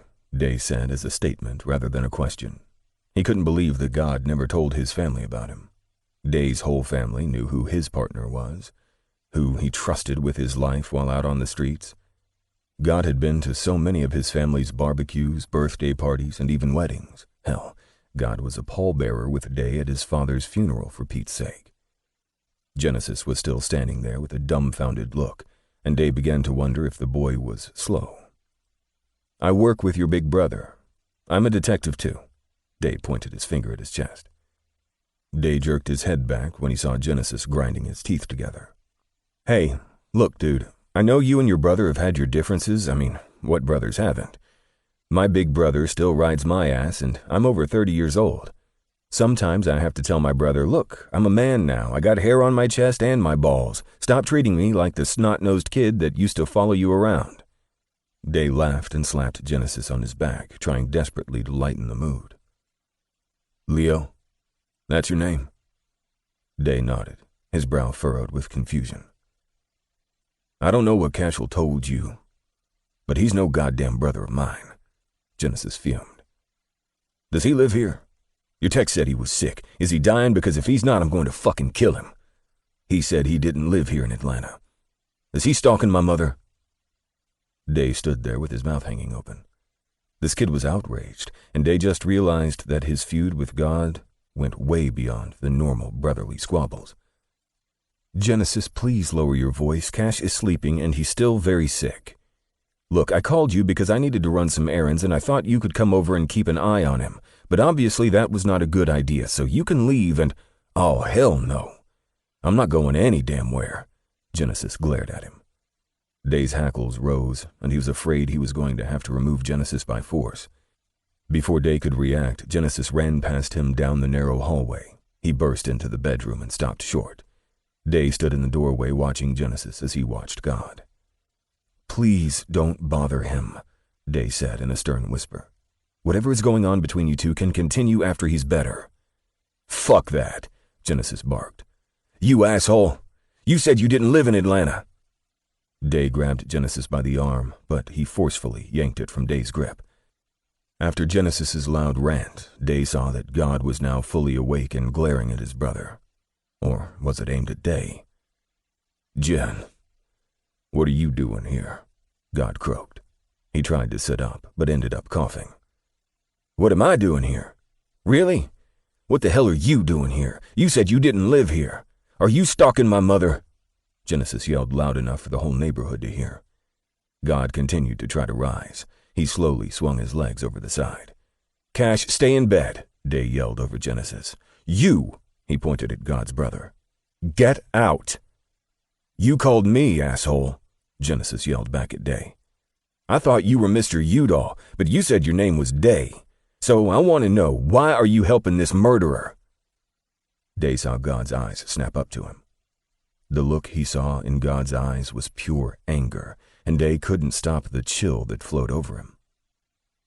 "You called him," God growled. He slowly stood to his feet. "Did you snoop around in my truck and get that phone and call my family? My mother?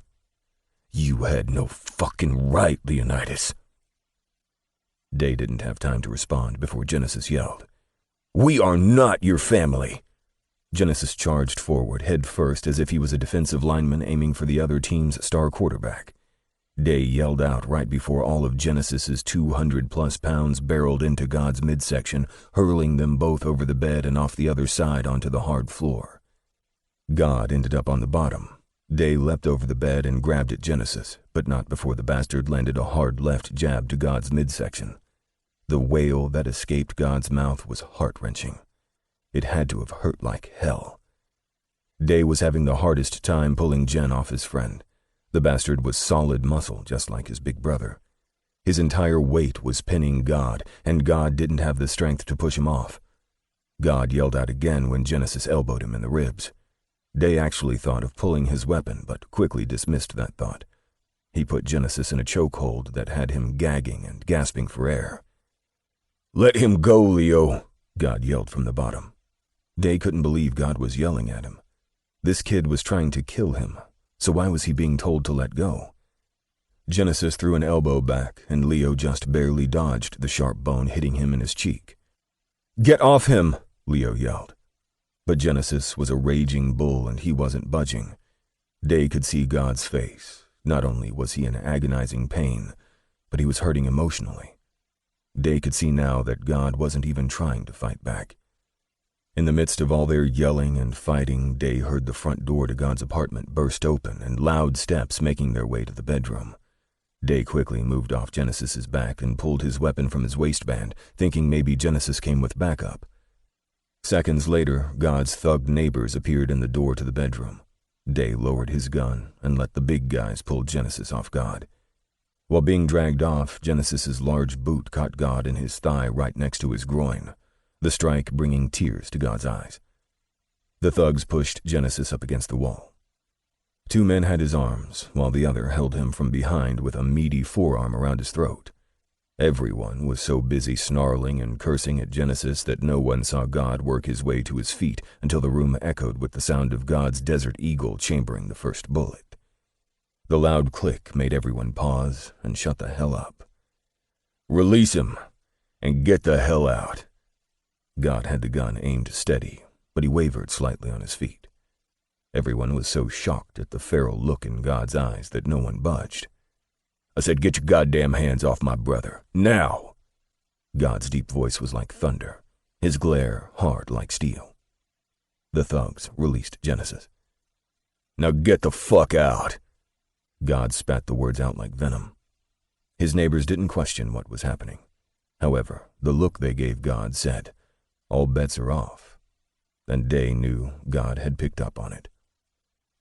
Day heard the front door slam shut hard enough to rattle the thin windows. Day was breathing so hard that he had to flop down on the bed. Day saw Genesis inch toward God again. "Don't you even fucking think about it," Day snapped. "You're not worth the fight, murderer. You get the fuck out of Atlanta, and I mean it. We don't want you anywhere near us, and my mother doesn't want to see you." Genesis's face was hard and angry. His words were striking harder blows than his fist ever could. Day could see it in God's face. He could read the hurt in those beautiful green eyes, and it was breaking Day's heart. "If you come near my mother," Jen stepped even closer until he was right in God's face, looking him in his eyes. "My mother, not yours, murderer.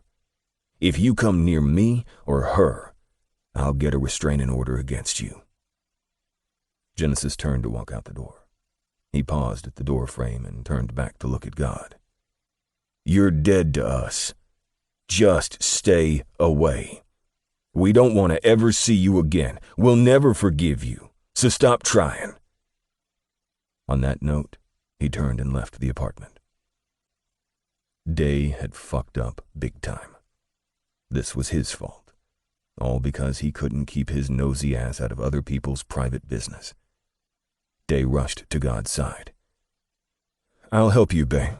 Day didn't know how, but God had found enough strength after that beating to push him so hard that he flew into the dresser, knocking it and all the items on top of it to the floor, including the television. Day rolled a few feet, the dresser just missing falling on top of him. Cash, what the fuck? Day cursed. He rolled to his side and winced at the sharp pain in his ribs from coming into contact with the dresser. I was trying to help you get into bed. Get the fuck out, Leo. God's face was an unyielding mask. For the first time in their 4 years together, Day couldn't read what the hell was going through God's mind. Day stood slowly. God, I only called him because I needed to go. It doesn't matter why you did it. You had no right. You have no clue what you just did. God yelled out. Now get out. Cashel, please, just hear me out, Day pleaded. His eyes begged God to see the sincerity in them. He really didn't mean for any of this to happen. Cashel, I swear, I didn't know any of this was happening between you and your family. You should have told me. Why was he calling you a murderer?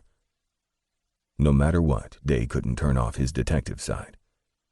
Day watched God squeeze his eyes shut. He went down on one knee and clutched his chest when the hard coughing started again. God's eyes were full of water and pain. Day timidly eased over to God's side, but God cut his eyes at him, daring him to come any closer. Day had to fight the moisture in his own eyes. I just want to help you into bed. Day, if you don't get the fuck out of my house, I'm going to show you why he called me a murderer, God said through clenched teeth. Day couldn't stop the gasp that escaped his lips, or the pain that radiated through his chest, as if his rib cage had been torn open and his heart ripped out. Day kept his eyes on God as he knelt to pick up the dresser, then the television. God watched him as well. Day didn't say anything as the rogue tear fell down his face without his permission. Day went around to the opposite side of the bed and pulled a pen and piece of scrap paper from the drawer, still watching God carefully. He really didn't like the look on his best friend's face. He'd seen the look before, but he'd never had it leveled at him. Day scribbled a couple of phone numbers on the paper. This is Jax's office and cell number. Please call him if you're hurt. Day turned and walked out the door. Chapter 17. I want him back. Oh no. What have I done? God thought as he sat on the end of his bed. He'd fought his brother, challenged his neighbors, and thrown his best friend out of his place, all in a matter of minutes. God felt Day had no right to go through his things, especially his cell phone, which was buried underneath his seat. He'd clearly been snooping around. God couldn't be with someone that didn't trust him. Now he had to clear out of there, immediately.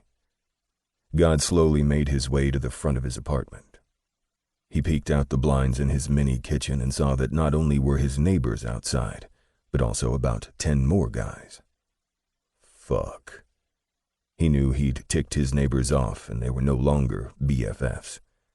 God had to get his shit and get the hell out of there before the shit hit the fan. He went to his bedroom and called in a couple favors, then made fast work of putting on some jeans and a t-shirt. After dressing, he loaded his gun holster, making sure the safeties were off before he went about packing up his stuff. God had all his important belongings packed in 40 minutes. He turned off all the lights and pulled his belongings to the door. While God waited for his backup, he popped a couple of the pain pills that Jax had left for him. He had to admit to himself that he was in excruciating pain from his brother's hits, but he'd be damned if he showed it. After the pain eased to a dull throb, God disconnected all his electronics. He was discreetly looking out the blinds again when he saw the dark neighborhood was now lit up with red and blue swirling lights. He'd told his buddies to really put on a show, and they most definitely were. 4 police cruisers and a SWAT van came barreling across the field, stopping with a screeching halt right in front of God's door. His neighbors looked around at the police jumping out of the squad cars as if about to do a drug raid, and all the wannabe thugs began to scatter like cockroaches, not sure what the fuck was happening. God couldn't help but chuckle, despite his aching heart, because ordinarily, Day would be included in this emergency evacuation plan. God opened the door and stuck his hand out at the crazy SWAT leader. "Someone call for backup," the short man said with his mouth set in a wide grin. "Good to see you, Joker. Thanks for coming, man." God stepped to the side while Gray's rookies hustled inside to get God's stuff in the SWAT van.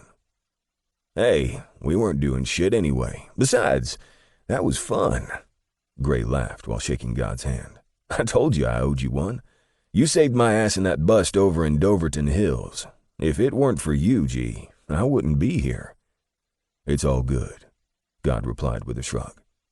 He was glad that Officer Gray, who everyone called Joker because the man loved to play practical jokes, didn't press the issue of why God needed to be moved right away.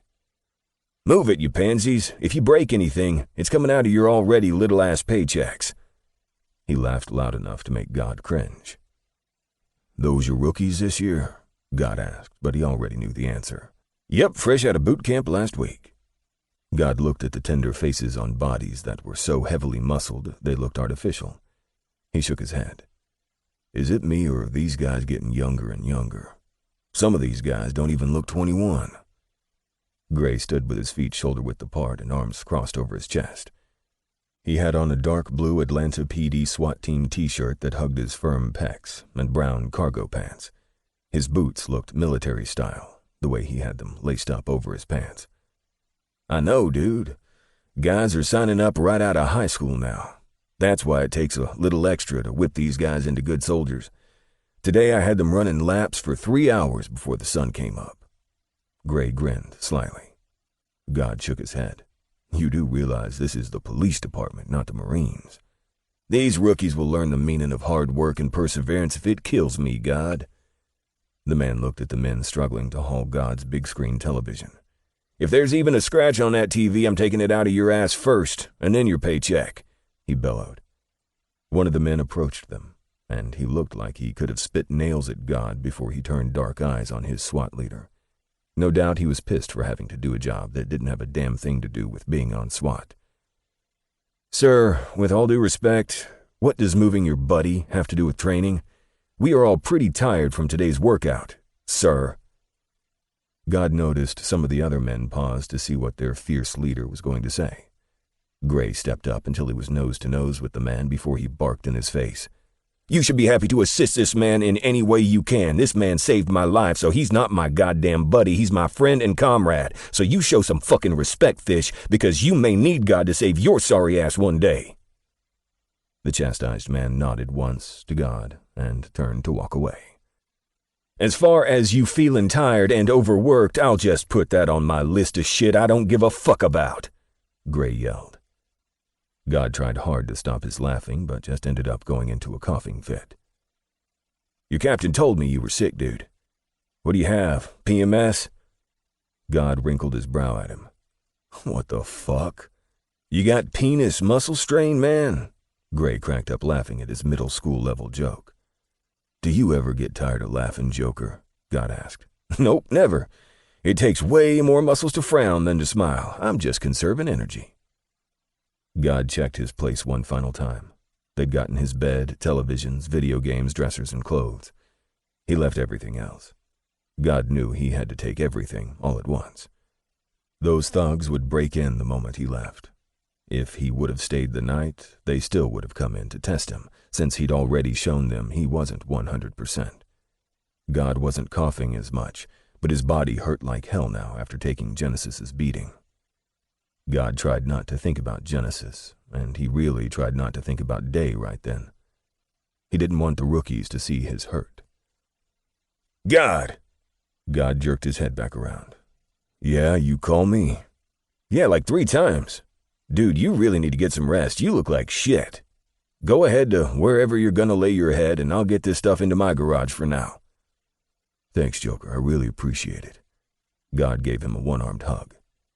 You sure you don't want to bunk at my place? I'm sure Sheila wouldn't mind. I got a spare bedroom. Gray turned serious eyes on him to show he wasn't kidding. No, I'm just going to check into a hotel. You sure? Tomorrow night's Sloppy Joe night. He smiled. God smirked. I'm sure. Besides, I don't want to bring any germs into your house.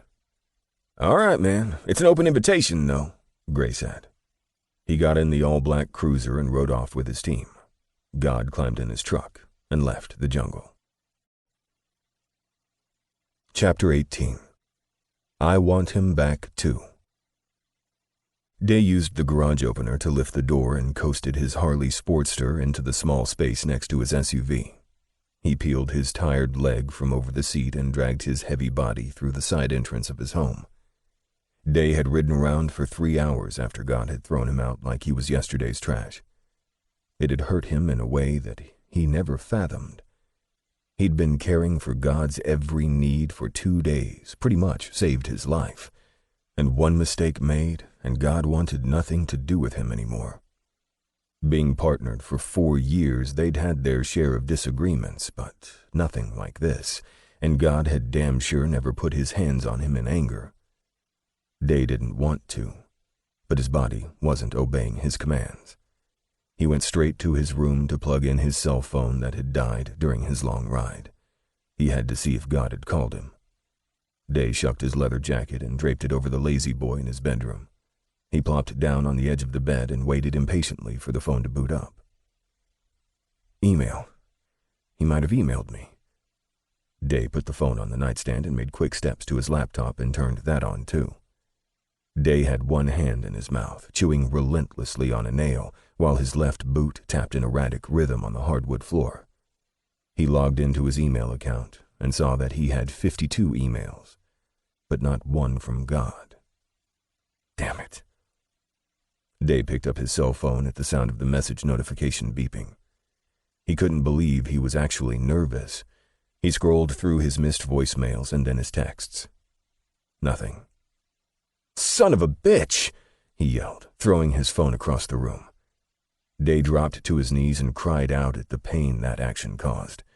He maneuvered until his back was against the bed and dropped his head into his hands. Day went over and over in his head what the hell happened today. How it started, why God got so angry. How could God hide this from him? But most of all, why had Genesis called God a murderer? He stayed that way, trying to rationalize things in his head until his cell phone rang. Damn, I thought I broke it. Day jumped up and scrambled to get the phone from behind the dresser before it stopped ringing. He grabbed it and flipped it over to look at the display. Fuck. Hey, Jax, he said, trying but failing to hide his disappointment. Leonidas, what the heck is going on? Jack's voice was not the usual cool and calm it always was. Why, what is it? Day asked worriedly. I'm at God's place and it's empty. The door was unlocked as usual, but he's gone, and so is most of his stuff, Jax said. Day's stomach dropped, and his heart began to beat at a hysterical pace. Jax, is there any sign that there may have been a struggle, or is something like a note or object lying around that might suggest where he went? You mean he's not with you? Jax asked. Yeah, Jackson, he's right here beside me, sipping a damn rum and coke. I just wanted to ask you a completely asinine question that I already know the fucking answer to, Day snapped. Leonidas, his brother yelled in his reprimanding voice. Don't you take that tone with me. And darn sure stop cursing at me. No, there doesn't look like there was any type of foul play, and no, there is no note that I can see. Now take a breath and tell me what is going on. Long story short, I called Cash's schizo brother on a hideaway phone that I wasn't supposed to see or especially use. But I did. Bit bam boom. God's angry brother is there yelling, hitting, scratching, and clawing at God trying to kill him. And the fucker is built like a semi, so I couldn't take him down. Then the thuggish neighbors burst in like the brute squad and all hell breaks loose. God points a fucking cannon at everyone in turn, severely pissing off his neighbors. Last but not least, God throws me across the room and tells me to get the fuck out. Now I'm here and you're telling me my partner is MIA again. He hit you and then threw you out after all you've done? Jax yelled. It was bad, Jackson. I've never seen God look that defeated. It couldn't have been that bad that he had to hurt you, Leo. Oh no, it was bad. It was the fucking first 20 minutes of Saving Private Ryan bad, Jax. Day paced as he listened to his brother go on about God accepting responsibility for his own actions. Jax, don't get me wrong. I'm highly pissed off with my partner. I'm pissed off to the highest of pissivity. But I still have to know that he's okay. That crazy brother of his really landed some hard blows on him, and God didn't fight back at all. Because it's his brother. That I do get, Jax said softly. But I can't check on him, Leo, because believe me, there is nothing here to clue me in on where he went. Jax paused before speaking again. I must say I'm curious how he got all that heavy furniture out of here if he was in as bad a shape as you say. Well, that wouldn't be too hard to do. A lot of people owe God favors. Both of us, actually. If God called someone for help, they'd drop everything and come to help. Day took a deep breath. The same as I would if he had called me. Day's voice was strained from the ache in his chest, and he had no doubt that Jax was picking up on it. That asshole, Jax snapped. Whoa, big brother, don't go cursing away your do-gooder image. You know you're not a vulgar language type person. Leave that for us heathens. Day laughed humorlessly. Day heard his brother's irritated chuckle at him for trying to lighten the situation. Fine. But after he apologizes numerous times, I'm going to give him a piece of my mind, Jax said. Day did smile that time. He had no doubt his brother would do just that. Oh, shit. Day snapped his fingers at his recollection of something very critical. Why do I always forget about this? I know exactly where he is, or at least I will in a second. Day hung up without another word. He pulled up his Track Your Lover app on his phone. He never did tell God how he'd found him in that alley in Buckhead. It took a few seconds for the app to open fully before he saw the red dot beeping on the map of their city. You call yourself a detective, God? Psh. He immediately called his brother back. Jax, he's at the Fairfield Lodge in East Point. Please go check on him. Day didn't want to sound so pathetic. God had thrown him around and tossed him out like old leftovers, but Day loved him and would never want to see God hurt or in need of help, but too proud to ask for it. God was at the counter of the shady Fairfield Lodge Hotel. It wasn't the worst, but it damn sure wasn't the best. God pulled on his leather coat to try to conceal his weapons, not wanting to scare the clerk. It was almost 10 at night, and all he had was one suitcase of clothing and one of his video games. The clerk came from the back of the office and walked up to the counter, still not making eye contact with him. How much for a week? God asked. Maybe it was his deep voice or his drawl that caught the woman off guard because she jerked her head up from typing on the outdated computer to put a face with the rough-hewn voice. After taking in God's appearance, she quickly turned her nonchalant demeanor into one that suggested God could have some company in his room tonight if he preferred. God had to work hard not to frown at the small lady. He was sure she was a nice enough woman and could probably provide him some decent entertainment. But his mind was somewhere else, on someone else. She batted her large brown eyes that were enhanced with a little too much makeup. Her lips painted a deep shade of red. Her hair was in a classic bob cut and framed her blushed cheeks. That would be $200 for a week, the clerk said, around a wide smile. God winced a little internally at the price.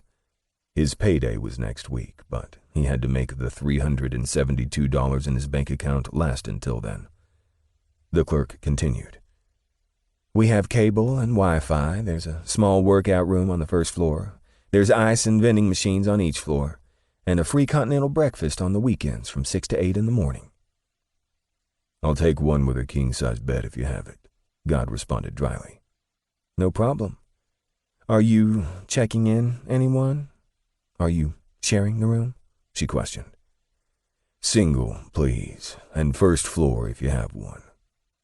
God didn't want to lead this woman on, but he didn't want to pay an extra charge either for checking in 2 people.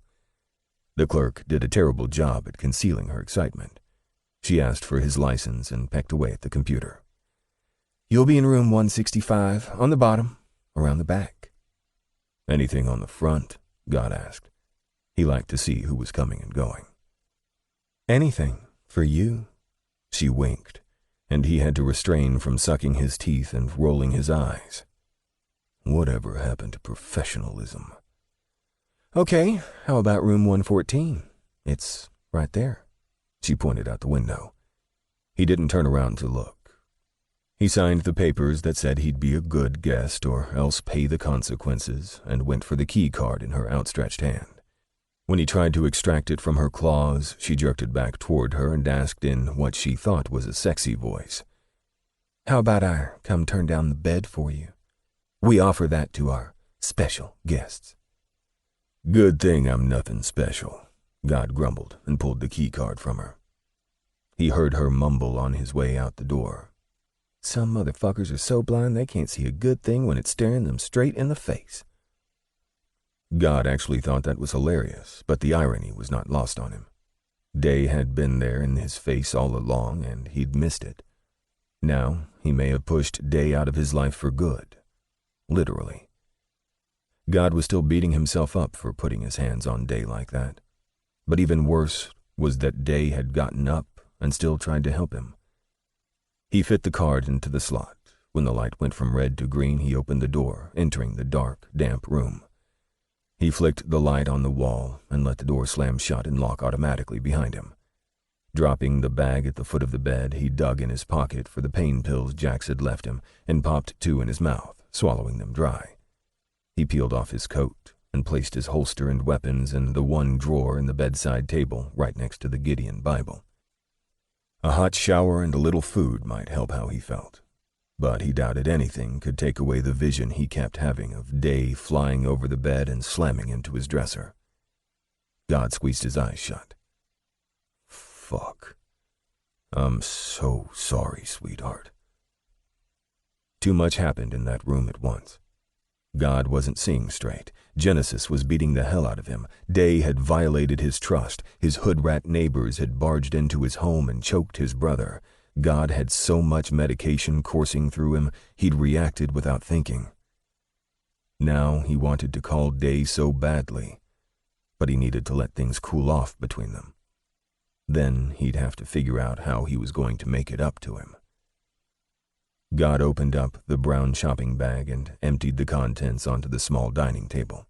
He'd stopped and picked up some orange juice, a few cans of soup since his throat was still a little sore, some paper utensils, and some snacks. He poured some soup in a bowl and popped it into a microwave that was small enough to pass as an easy-bake oven.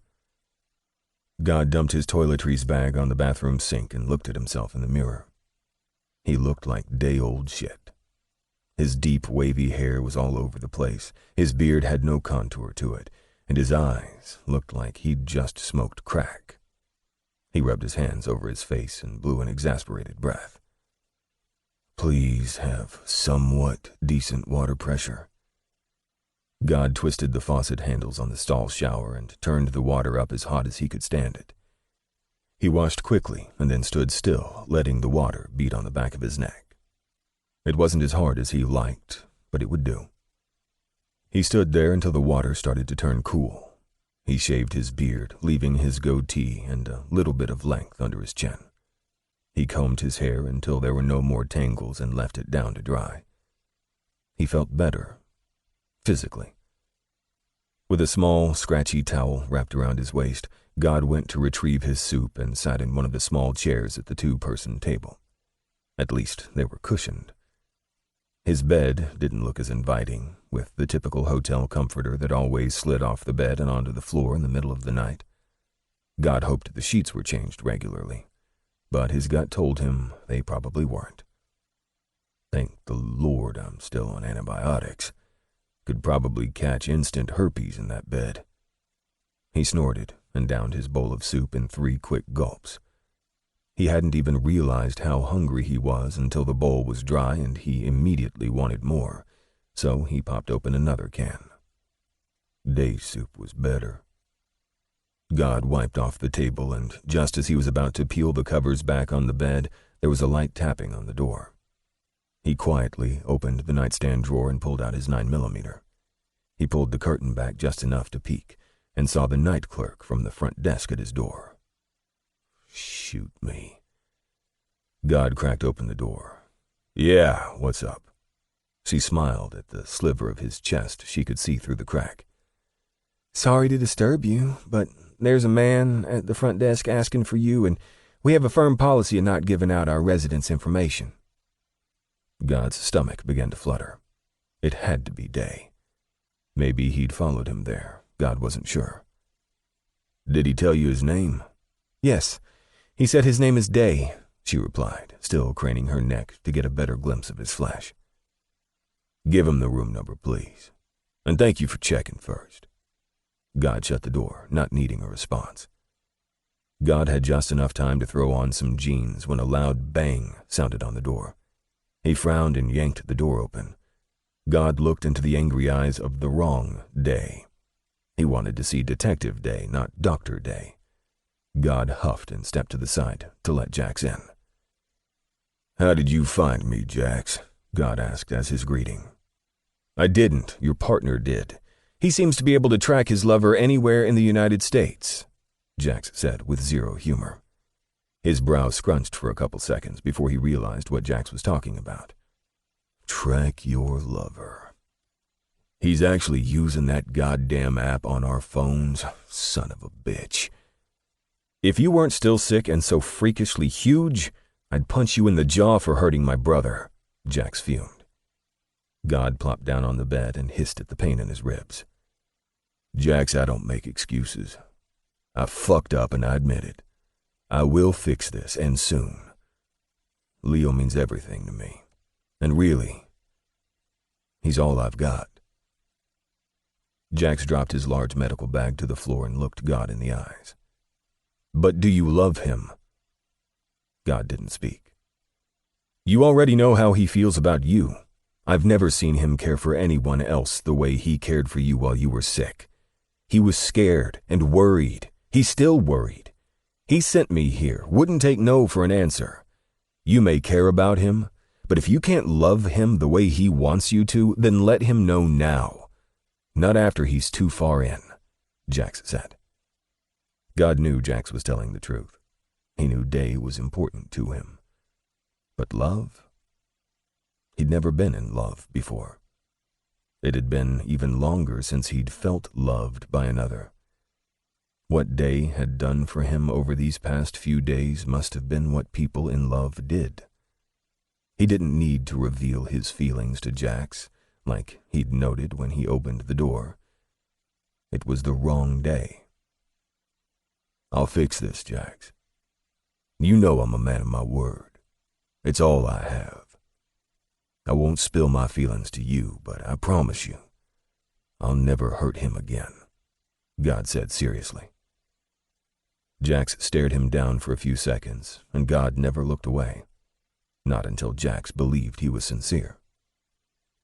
"Fine. I'll accept that for now. Now lie back and let me take a look." "I'm fine, Jax," God groaned. "Shut up and lie back. I'm not going back to Leonidas without an accurate report that you're fine," Jax said while pulling out his stethoscope. God mumbled some curse words as he positioned himself on the bed. He answered all of Jax's questions and let the man wrap his bruised ribs. Jax told him he was fine and his lungs sounded clear. He gave him some more pain pills and cough suppressant just in case. He also told God to rest over the weekend, and he should be good to go to work on Monday. He held the door for the short man. Jax and Leo were about the same height. His hair was in a simple buzz cut with neatly trimmed sideburns that stopped at the bottoms of his earlobes. God had a hard time looking into Jax's beautiful hazel eyes, so similar to his partner's. Jax shook his hand in a firm grip, surely firmer than needed, and God got the message. He quirked his lip up at Jax's protectiveness over his little brother. He knew what that feeling was like. As soon as Jax was gone, God grabbed his cell phone and texted his partner. He thought for a second on what to send, but only 2 words came to mind. He typed, "I'm sorry," and pressed send. God only had to wait a few seconds before his phone buzzed with a return message. God opened it, and Leo had 2 words too. God read Leo's response. "Fuck you."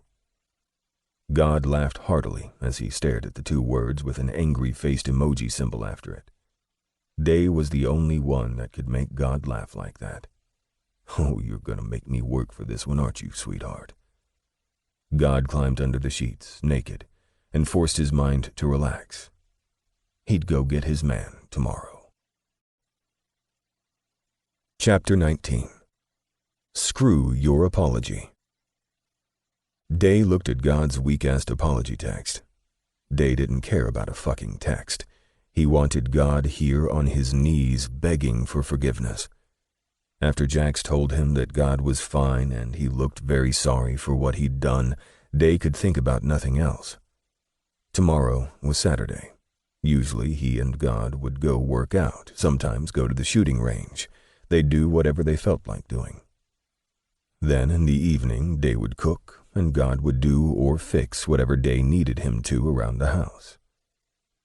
Damn, when I think about it, we sound so damn domesticated already. Day tried to do things to keep him from going crazy with thoughts. He was an insomniac. It was only midnight now. What the hell could he do, short of taking sleeping pills to calm himself enough to sleep? Fuck it. I'm not going to sit around here waiting like some lovesick girl who got dismissed by her guy. There's plenty of dick in the sea. Day lifted one brow at what he'd just said. That made no sense. Day showered and shaved as quickly as possible. He put a little product in his hair and ran his hands through it to make it look perfectly messy.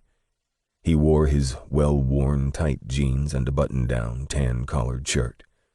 He applied a small amount of cologne. Day never liked men that overdid it with fragrances. He put his cell phone in his back pocket, his 9mm in the small of his back, and tucked his badge on the inside of his coat. Day opened up his garage and straddled his Harley, revving the engine a few times to relish the vibration between his legs before he took off into the night in search of some fun. Day got on the interstate and opened her up, doing 90 miles per hour toward Midtown.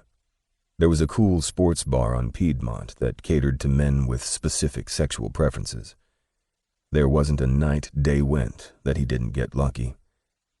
Day parked his bike with all the other crotch rockets and strolled toward the entrance. He could hear the loud cheering on the inside before he even got to the door. He quickly shook hands with the familiar bouncer at the front and opened the large wood door. The crowd was rowdy and the party was in full swing. Some people were dancing to the soft rock that blasted from the large speakers in the corner. Others were playing pool while watching various sports on the multitude of flat screens positioned around the bar. Day ignored those activities. Duff's was only open until 2, so that meant he had 1 hour to secure his date for the evening. There was a hotel by the hour just up the street. Day didn't even have to move his bike if he didn't want to. He perched next to a man that, from the back, had a very small frame, tight waist, and bubble ass. When Day ordered his Coors Light draft, the man turned fully and looked in his direction. He gave the man a slight wink and watched those glossy lips curve up into a seductive smile. Lip gloss didn't really turn Day on, but it usually got wiped off while he was receiving head, so no big deal. The guy was cute, though. Sweet, doe-like brown eyes. His hair was spiky with dark roots and blonde tips. "What are you drinking, cutie?" Day asked the petite fake blonde. "A hard banger," he responded while licking his lips. Day resisted the urge to laugh in his face, because if he did, that might ruin his chance at a hard banger. "Want another?" Day asked, with plenty of pun intended. "Wouldn't mind at all," he replied. Day ordered another fruit concoction for... "What's your name, beautiful?" Day asked. He watched those brown eyes roll to the right before his mouth finally responded.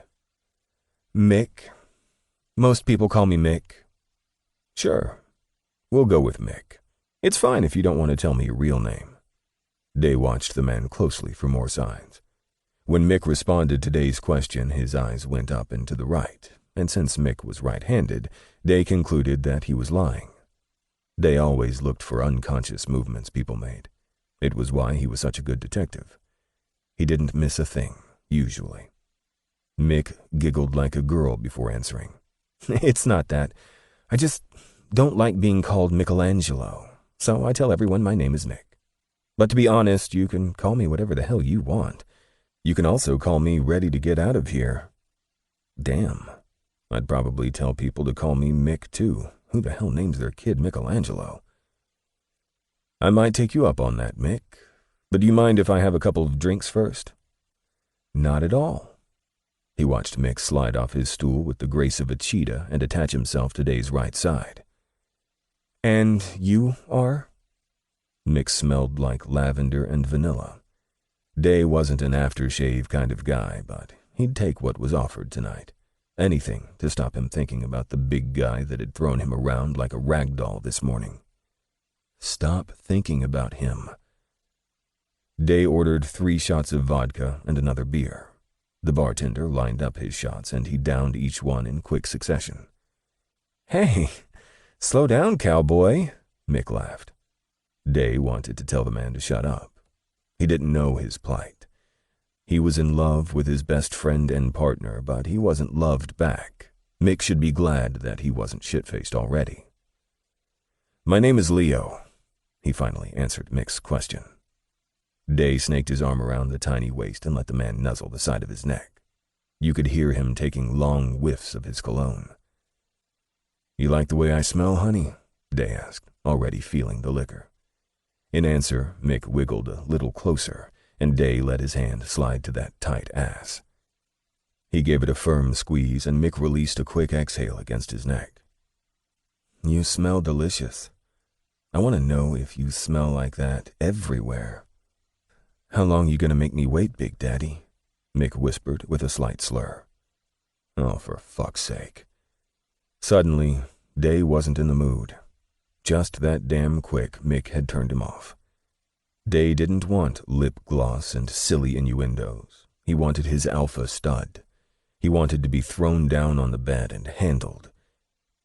Day ignored the insistent whining from Mick and ordered another beer. After a couple gulps, he was more than feeling a buzz. Day looked at his sports watch. 1:25 a.m. It's now or never. He gave Mick another once-over before responding with an indifferent shrug. Let's go, Mick.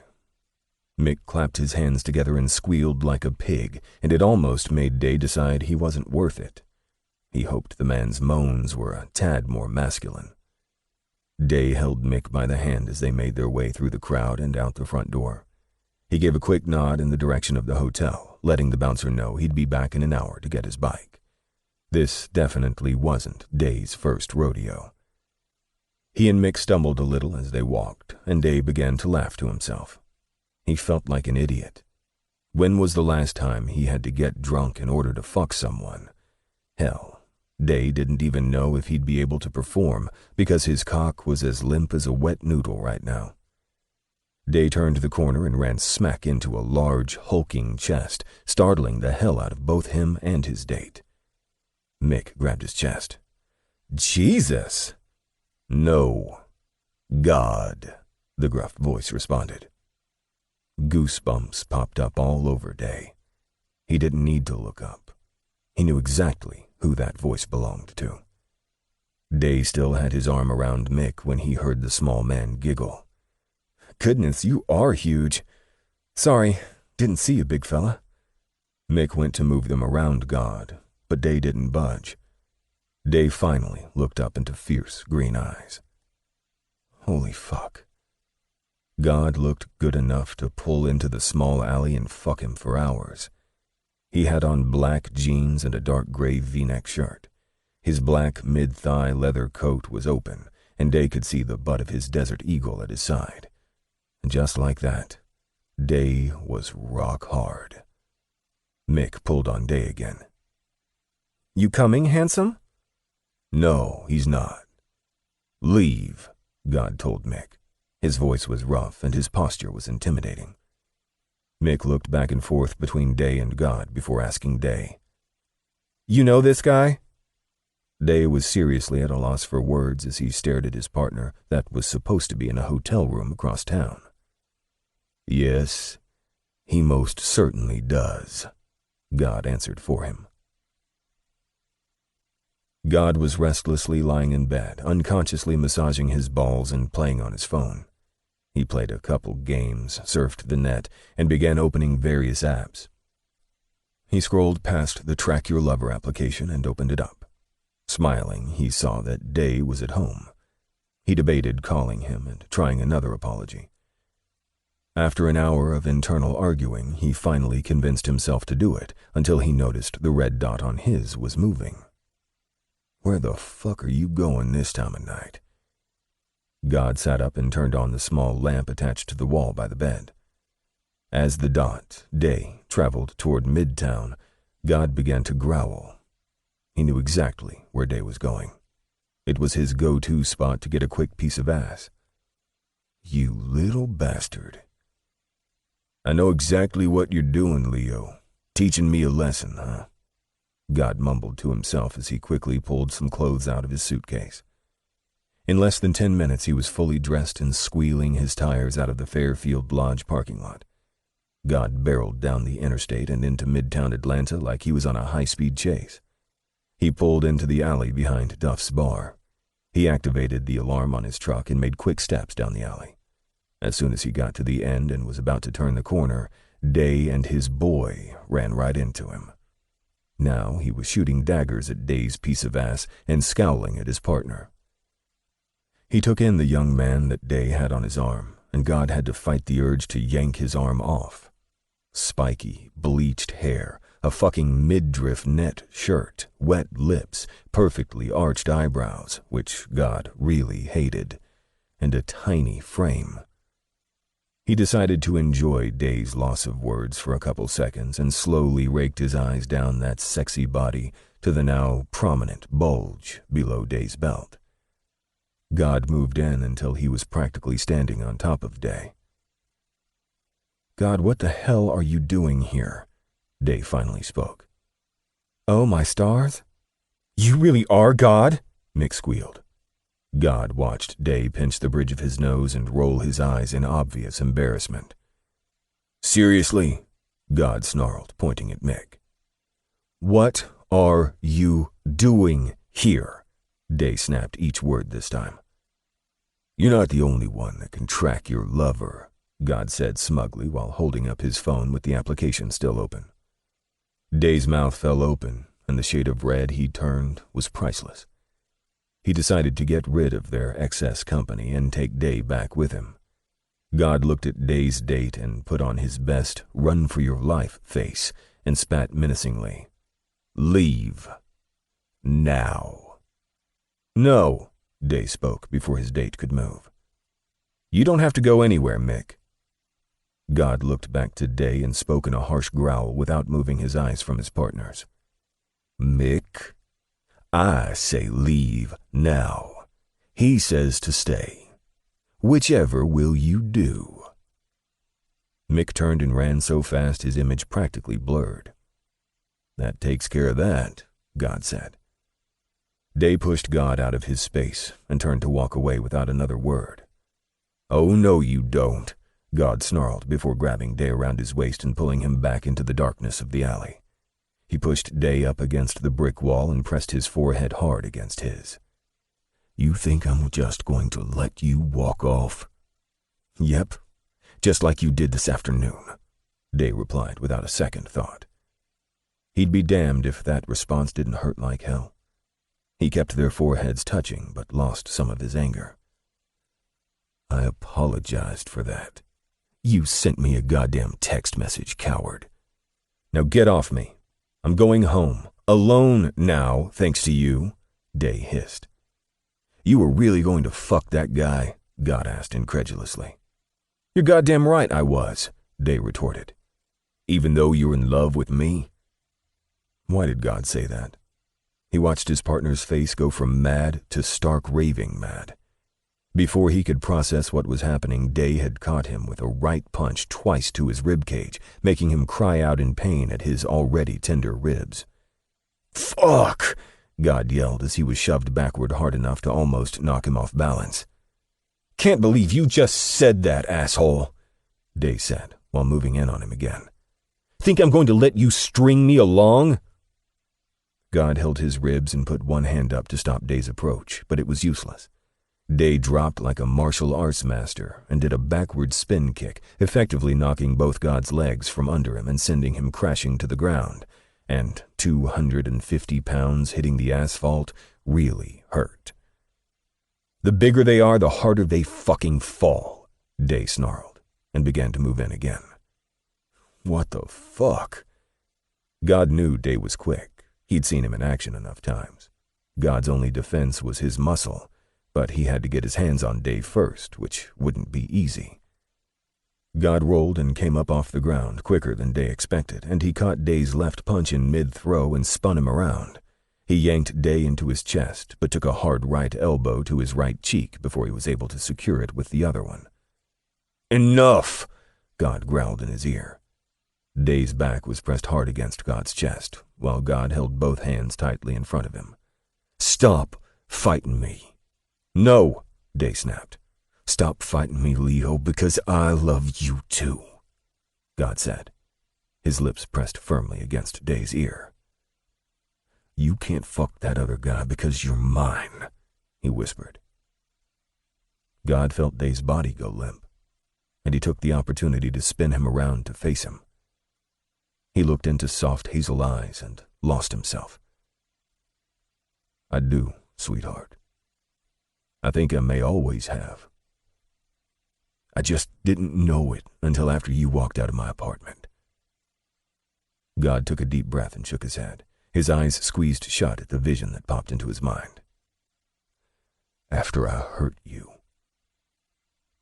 Day didn't pull away, but God could see the hurt was still there. Man, how he wished he could take it all back. He swore he would have done it all differently. "Leo, please forgive me. I'm so sorry, and I promise I'll never put my hands on you in anger again." God watched Day for any signs of forgiveness. Day's head was down. He was still as a rock, and he still hadn't spoken. God released Day's arms, took one hand, and slowly lifted Day's chin so he could look into those beautiful eyes again. Day's eyes were moist, but focused. "Say something, sweetheart. Tell me you forgive me. Tell me you love me, or tell me to go to hell. Just say something," God begged, the silence driving him mad. God was beginning to think he'd really lost his best friend until Day finally spoke. "I usually don't like endearments, but I think I like you calling me sweetheart." He had to blink a couple times before he fully understood what Day had said. He released a harsh breath he didn't realize he was holding, grabbed Day in a huge bear hug, and turned him around until his back was against the wall. God held him pinned there and attacked his mouth with an urgency unlike anything he'd ever felt. At first it was hard, needy, urgent, before turning soft and gentle. Day's lips were so soft and full. God pulled the bottom one into his mouth and sucked it tenderly, making Day release a sexy moan. God's dick was aching, pressed against his zipper. It had been a while since he'd had sex, even longer since he'd had sex with a man, but never in his life had he made love. Love was something he thought only existed in cheesy romance novels and chick flicks. He never thought it could be real in him. But it was. He loved Leonidas Day, and was serious when he said he probably always had. His heart had ached tremendously when Day walked out earlier, and it ached all the way until now. Now he had him in his arms, and he wasn't letting go. Ever, if he could help it. God ground his pelvis into Day, seeking some much-needed friction. Day grabbed God's stubbled cheeks with both hands and thrust his tongue in as deeply as he could. God thought he could orgasm right there in the dirty alley from the way Day was tongue-fucking his mouth. God took as much as he could before he yanked his face away and gasped for air. "Jesus, sweetheart," Day groaned. "Need you so fucking bad right now. Come home with me." It was a demand, not a request. Day grabbed God's cock and gave it a hard squeeze. "Oh, fuck yes," God hissed. want you out of this dirty alley and in my bed in 1 hour, and don't fucking keep me waiting, Day demanded, and turned to walk away without a backward look. Yeah, make me pay, sweetheart. God practically ran to his truck, ignoring the aches and pains he felt throughout his body. He could just hear Day's motorcycle revving before he slammed his truck's door shut. Chapter 20. Oh my God. Day was excited, nervous, scared, terrified even, that he was about to have Detective Cashel Godfrey laid out, stark naked in his bed, and ready for the taking. He'd pictured it 1,000,000 times in the last 4 hours. He'd had a sneaking suspicion that God was bi-curious, if nothing else. Day noticed things, and he'd noticed God occasionally looking at men with more than just a passing glance. He just hadn't known if God would want to start something with him, but obviously he did, and had for a while, because God said he loved him. Loved him. Day was terrified, because if this didn't work, where would that leave them as partners? Granted, they had never been over-dramatic, emotional bitches always ending a friendship if a romantic relationship didn't work. But how could he work with God every day if the man broke his heart? Well, if it doesn't work, we'll have to be sure to be mature and not split on bad terms. Day wasn't fooling anyone. What were the chances of a breakup ending on good terms? Slim to none. Day used the garage opener and coasted his bike inside. He'd done almost 100 miles per hour on the mostly empty interstate. He didn't worry about getting pulled over. They never ticketed him. He was sure God would be right behind him, so he deactivated the alarm, unlocked the front door, and shot upstairs to jump in the shower. He'd be damned if he was going to be with God for the first time with another man's scent all over him. Day stripped quickly and let his clothes fall wherever. He left the bathroom door open and started the shower. He dumped a quick cap of mouthwash in his mouth, swishing it around before spitting it into the toilet.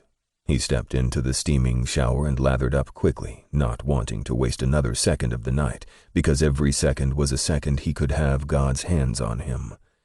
He had his head ducked under the high-pressure shower head when he heard God's gruff voice. "Hurry up!" Day smiled when his cock jumped at God's sexy demand. He hurriedly rinsed off and turned off the shower. He stepped out of the stall and began to wrap the large towel around his waist. "Leave it off," God ordered from the now very dark bedroom. There was only a sliver of light filtering in from the hall, and it cast God in an eerie glow as he leaned against the door watching Day's every move.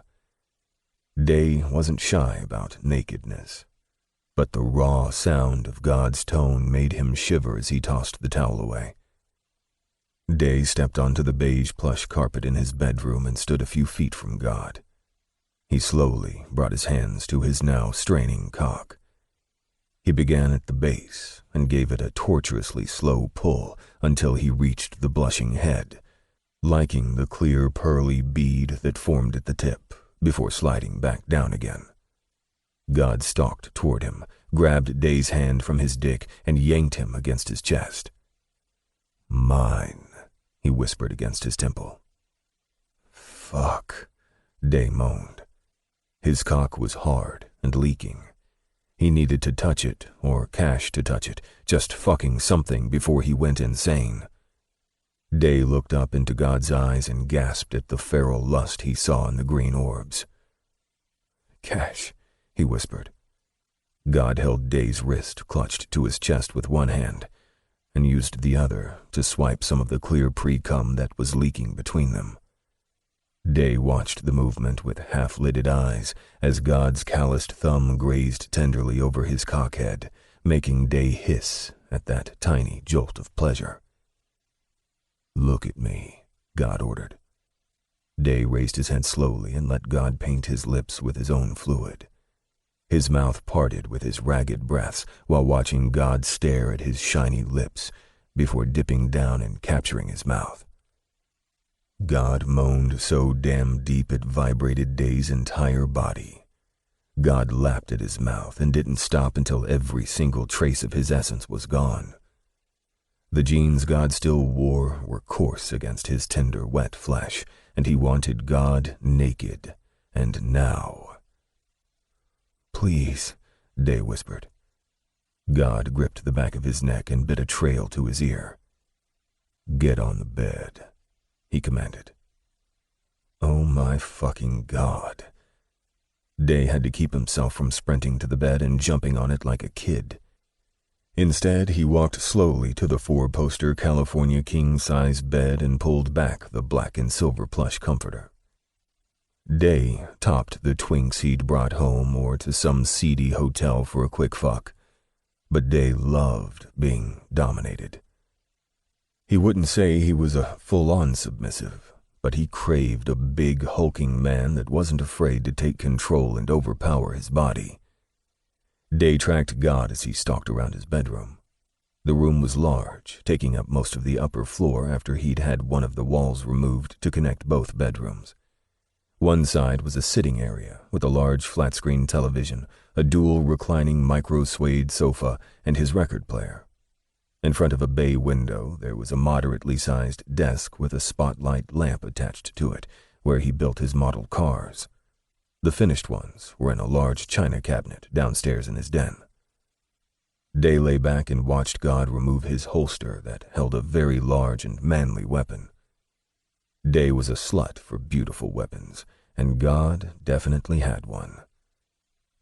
It was a Desert Eagle 50 caliber AE with an interchangeable 44 Magnum barrel and a black micarta grip, and it was a force to be reckoned with. Day had jerked off more than once to thoughts of God holding or firing his weapon. Not just any man could wield a weapon like that. Day didn't care if that made him a nut with a seriously kinky fetish. To each his own. God pulled off his shirt, his large chest muscles now on full display, and at some point he must have removed the wrapping Jax put on his ribs. The sparse patch of hair in the middle of his pecs made a silky, narrow trail down his ripped abdomen and disappeared into his jeans. Day made a mental note to lick his way down that treasure trail as soon as possible. God slowly undid his jeans and slid them down his thighs, never taking his eyes off Day. When did he become a fucking tease? Removing his jeans and boots at once, God stood before him naked as the day he was born. Day's mouth watered at the fully erect 8 inches of cut cock pointing toward him, just begging to be licked, sucked, and fucked. Day was just the man for the job. Day couldn't stop his huff of annoyance when God turned to walk into the other side of his bedroom, the sound causing him to pause and turn to look at him. "Are we getting a little impatient, sweetheart?" God lifted one side of his mouth as he spoke. Day groaned, but shook his head no. He didn't know what kind of torture God would put him through if he didn't behave. God's ass was just as muscular as the rest of him. "Give me strength." "Good. Because I don't like being rushed," he said nonchalantly and continued to Day's prized record player. In memory of his father, Day probably had one of the greatest jazz collections known to man, and they were all vinyl, many of which he acquired at auctions. He was missing only one very special album he'd yet to find for sale. He watched God flip through a few records before pulling one. He slid the vinyl out carefully, as Day would before placing it on the turntable. Soon, Day's room was filled with the soft sounds of George Howard's Midnight Moods. It was a smooth, sexy jazz album, definitely one for making love to. Day's heart clenched. God didn't want to just fuck him. He wanted to make love to him. Damn. It had felt like ages since Day had done that. Not since college, if he were being honest with himself. He'd loved his college sweetheart, but they'd never actually got to the love-making part, since his college sweetheart was straight.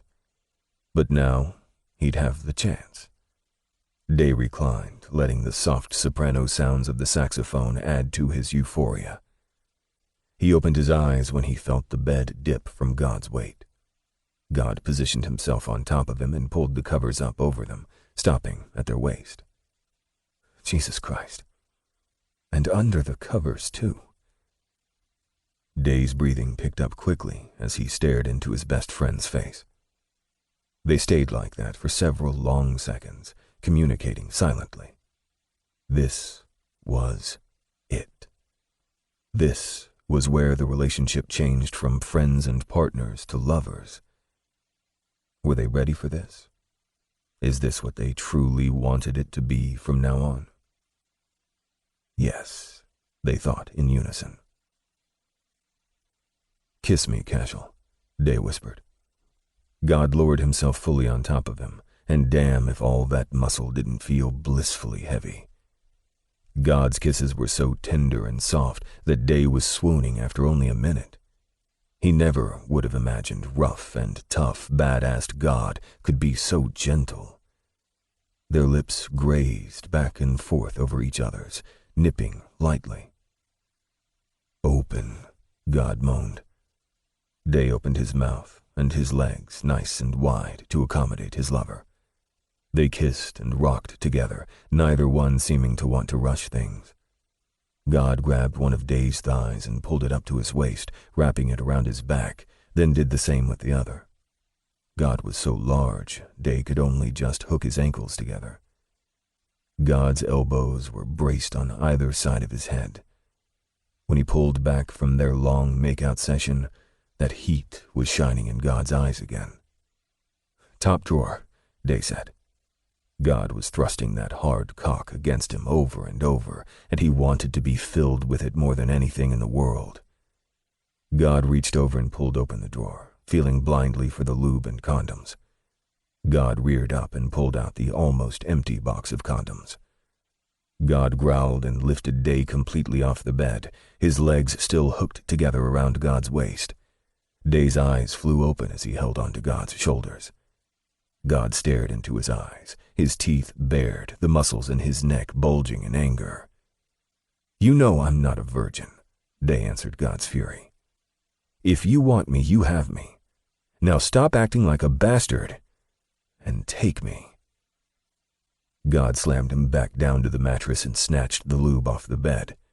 He slicked 3 fingers and Day clenched, thinking God might try to shove them all in at once. God lay back on top of him and moved Day's left thigh out to the side. "I'd never do that," he told him, before slowly circling one thick finger around his tight ring. "I know," Day whispered. "I just haven't bottomed in so long." At the admission, God licked Day's lips again and moved slowly down his body, licking and sucking in all the right places. He pinched one of Day's nipples between his teeth, flicking the black barbell pierced through it before licking the stinging sensation away. He did it a couple more times and moved over to the other nipple, giving it that same painful and tender treatment. Day's body jerked and spasmed with every move. "I love these fucking piercings. So damn sexy," God murmured against the perky bud. "More," Day begged. "I need so much more." "I got you, sweetheart," God mouthed against Day's flat stomach. God's hot tongue wound its way through the ridges and valleys of Day's abs. His legs trembled with need and his cock jerked angrily at the lack of attention. God's breath ghosted over his cock, and Day fought not to grab God's hair and force his mouth where he wanted it. When his control was about to snap, God engulfed his entire cock down to the base, and Day's back bowed off the mattress. "Fuck!" God's mouth was hot, and his tongue was like silk. "Oh, Cash! Oh, Cash!" God hummed and dragged his tongue back up his shaft with plenty of suction and just the right amount of teeth. He lingered on the head, flicking his tongue under the cap, making his body jolt with each flick. Day shook his head back and forth. It was too fucking much. his hole clenched with the need to be filled just as Dave felt the pressure of God's finger. He probed a little before pushing past the first ring of muscles, causing his hips to thrust up into God's warm mouth. Fucking more. More, babe. God pushed in deeper and sucked Dave's cock all the way down again, pleasantly distracting him from the slight sting in his ass. Dave knew the sting would fade. He was ready to get to the good part. Now. I want you right now, Cashel, Dave urged while pulling on God's large shoulders. God's throaty chuckle vibrated around his cock. Fuck. Patience, sweetheart. God dipped lower and sucked on one of his balls while adding a second finger. Dave clenched this time, causing God to stop and withdraw some. No. It's okay. Dave didn't want God prolonging the prep any more than he already was. God was damn near treating him like a virgin. He ground his ass down onto God's 2 digits and heard him groan. Fuck, Leo. So goddamn tight. Want you, Dave moaned.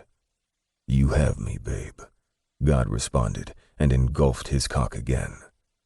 Damn it. Dave didn't want to come like this. He wanted God inside him. God had 3 fingers halfway in him now, and his finger was rubbing that special place that had Dave cursing and begging to be filled. I swear I'm ready, Dave snarled. God pulled his 3 fingers out and came back up to face him. You're a bossy bottom, aren't you? He spoke into Dave's panting mouth. Want my cock, Leo? Dave nodded his head like a bobblehead doll. Say it. God scrubbed his coarse beard over Dave's cheek until his lips were pressed against the base of his ear. Dave felt the hot tongue lick around his lobe before pulling the sensitive flesh inside that sinful mouth. Dave thrust his dick up, rubbing against God's hard cock. Fuck, Cash. Yes, I want your cock. All of it, Leo practically yelled. God yanked the condom off the comforter and slid the thin latex over his bulging erection, never taking his eyes off him. Dave gasped at the love he saw in God's eyes.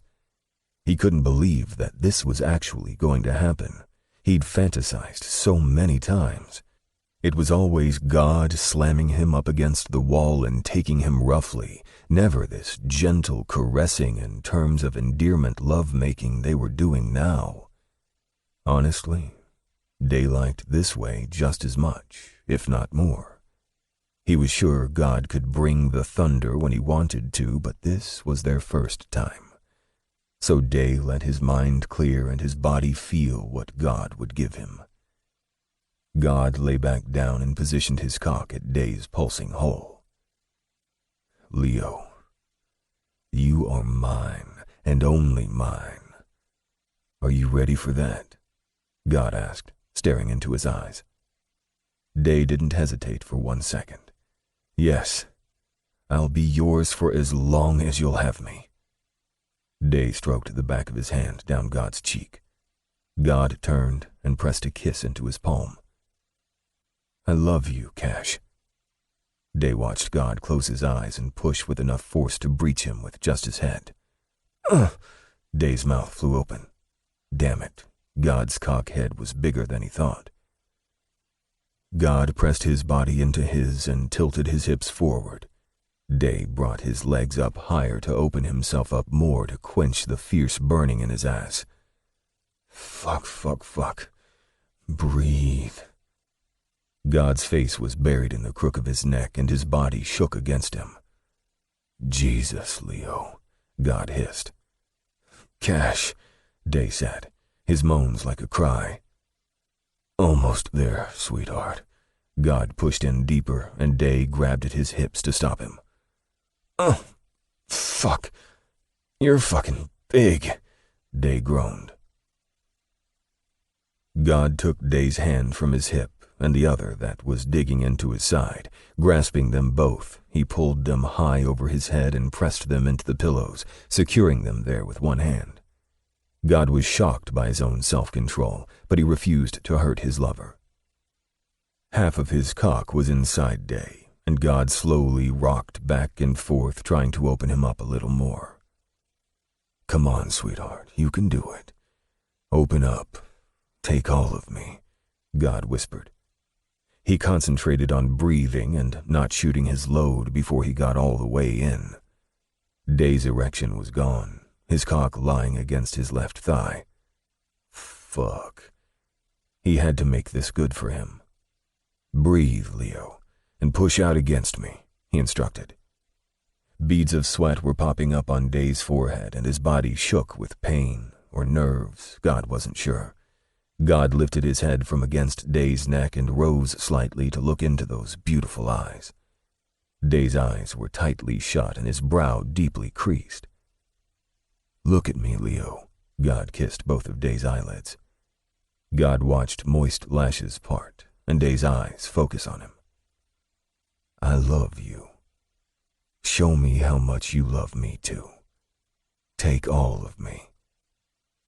God leaned in and parted Day's lips with his tongue and moaned into that pretty mouth. Day tasted so fucking good he could kiss him all night, buried only halfway in him. He tongued Day's mouth, licking the roof while using the hand not holding Day's wrists to caress his nipples. He felt him relax and go pliant, and God used that small window to push all the way in. Day practically came up off the bed. "Cash!" "Shh, it's all right." God didn't pause. He pulled back a couple inches and slid back in again. Keeping the movements measured and slow, he brushed over Day's prostate with each stroke. "That's it. Take all of it. It belongs to you now. Take it." He licked Day's open mouth.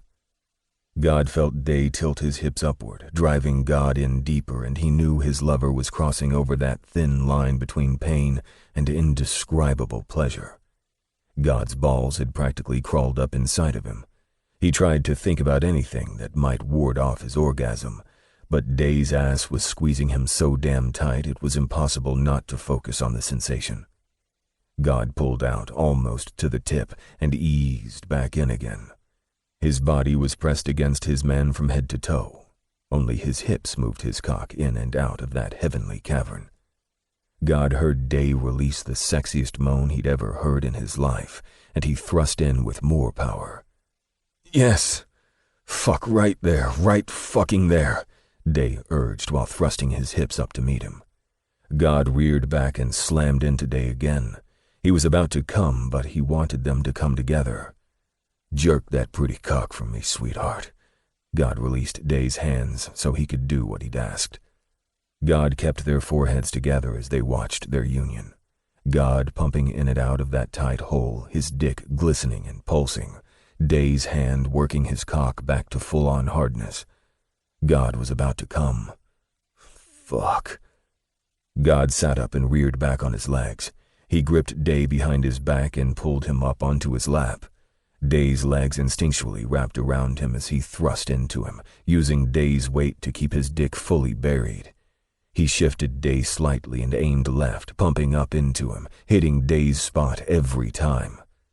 "Yes, give it to me. All of it." Day spurred him on, his hands digging into God's shoulders as he held on for the ride. God watched Day throw his head back and bare his throat to him. He felt an animalistic urge to bite and mark his man. So he did. God brought his arms up and around Day's back and gripped his shoulders, slamming him down on his cock. He leaned in and bit Day's neck just below his ear. Day yelled out as his cum spurted between them hot and slick, propelling God into his own orgasm. God squeezed Day and held him close as he shot his first jet of cum. God growled deep in his throat with his teeth still latched onto Day's throat. He stopped biting only to pull the tender flesh into his mouth and suck as hard as he could until he stopped coming inside Day's spasming hole. God stilled and caught his breath, his cock still buried inside his lover. He felt Day lick at the sweat on his neck and unhook his legs from around his back. God slid his hands down Day's back and palmed both of his ass cheeks, lifting him off his cock. Day hissed, and God gently laid him back down on the damp sheets. God was exhausted. He removed the condom and dropped it in the wastebasket beside the bed before dropping down beside Day. "You all right, sweetheart?" God said, inching up against his side. "Holy shit. You have no fucking idea how I'm feeling right now." Day half moaned and half laughed. "Is it good or bad?" God asked, rubbing Day's smooth chest. Day turned to face him with a sexy wink. "It's real good. I'm just pissed that we could have been doing this 4 years ago." Day smiled. "We weren't ready for this 4 years ago," God replied. "Maybe you're right. Are you ready now, Cash?" Day turned serious eyes on him. God used his thumb to tenderly stroke Day's bottom lip. "If you're asking, am I going to hurt you or flake out, the answer's no. You know me, Leo. You're the only one who knows me. You're the only one that's seen this man in front of you right now." "Do I know you, Cash?" Day whispered into the darkness. "You will know all of me, but you'll have to wait until morning." God smiled, lightening the mood. Day snorted at him and rolled out of bed, groaning like an old man, and God had to hold his laugh at Day's wide-legged walk to the bathroom. He heard Day cleaning himself up, and he thought to himself while he waited, "He has a right to know." Day got back into bed and fully climbed on top of him, laying his head down on his chest. God laughed. Sweetheart, you going to sleep like this?" "Yep, I've imagined sleeping like this for years," Day said, settling in comfortably. God kissed Day's forehead and wrapped his arms around him, trying to calm his mind. "Please don't have a nightmare. Not tonight. Just let this night be perfect." Chapter 21. The Truth is Revealed. Day woke at 7 in the morning, still settled comfortably on top of God's huge chest. It was like sleeping on a damn mountain, or a volcano. Damn, God could give off some body heat. Day was sweating, and so was God. Day slid off him and settled against his side. God looked peaceful right now. Day hoped it was because of him that he'd not had a nightmare. He watched for a few more minutes before his admiration of God's beautiful body turned into intense lust and need. His cock was hard and ready for attention. Day slid down beneath the covers and leaned over God's semi-erect dick. He licked his lips before taking all of it into his mouth. Finally. Day released a moan of contentment and licked around the head of the delicious cock before sliding back down to the base. Day had no gag reflex, and he loved giving head as much as he loved fucking. He felt a large palm on his cheek, and now that God was awake, increased the suction. God moaned and spread his legs, allowing Day room to climb between them. "Good morning, sweetheart," God said, his groggy morning voice sending tingles of pleasure to Day's balls. Day answered with a fondling of God's balls and a slow, sexy lick along the large vein running up the underside of God's cock. He wrapped his mouth back around the head and went all the way down to the base again. God raised his hips and pushed the bulging head further down his throat. He swallowed a few times, and God's palm moved from his cheek to the back of his head. God gripped his hair and held his face buried in scratchy pubic hair while he thrust repeatedly into his mouth. "Oh, yeah. Fuck my mouth." "Leo, fuck. I'm gonna come," God moaned. "Oh, right fucking now. Oh, fuck." Day opened his throat and took every drop of delicious hot goodness God had to give him. He swallowed until he was sure there was none left. He let God's cock slide from his lips and laid a tender kiss on the head before emerging from beneath the covers with a shit-eating grin. Yes, it's a good morning now. God breathed heavily while Day licked each nipple, then tongued his way to the beautiful tattoos along the large biceps. The designs of Chinese art and intricate patterns wove around his side to his back. Leo loved the skull and crossbones engulfed in flames on his left pectoral muscle. I'm thinking about getting some more ink done, Day said. He had a Canterbury cross over his left pec and a couple armbands on each arm, nothing major. Not like the beautiful art on the man that was splayed under him now. You hungry? Leo asked between licks. No, if you mean for me to go out and get something. Yes, if you're going to go out and get it, God said. I mean, I'll fix you something to eat, lazy ass. Day grabbed a large piece of God's flesh in his teeth, satisfied with the grunt he got from the big man. That sounds even better. Day watched God's eyes meet his own. Beautiful green eyes stared at him for several minutes before he saw God turn away and take a deep breath. Day rose and fell with the movement. If you're ready to talk, I'm ready to listen, Day whispered and lightly kissed God over his heart.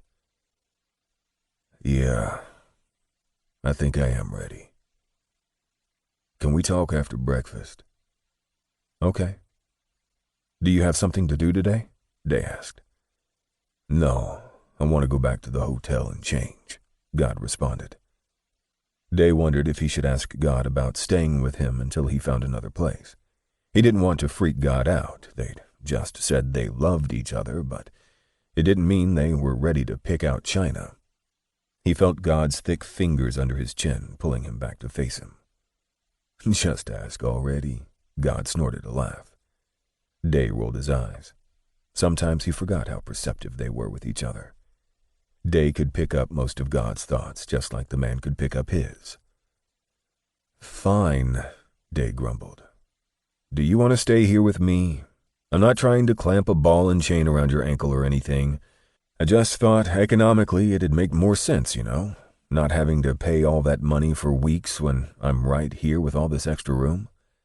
Then it'd be beneficial that you didn't have to travel to pick me up for work. We could split the housework, too, because I hate raking leaves and you don't seem to mind.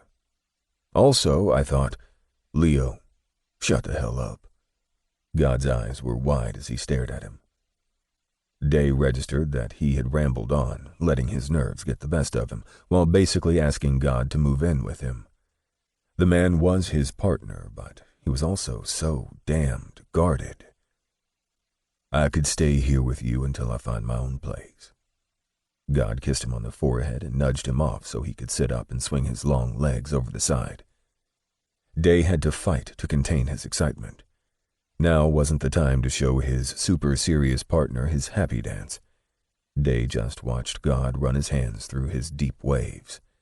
Hell, Day even liked the way the covers pooled between his bare thighs, just covering his soft cock that still shone from his spit. Day climbed off the bed and stood in front of him. God wrapped his hands around Day's naked waist and kissed the slick hair between his navel and groin.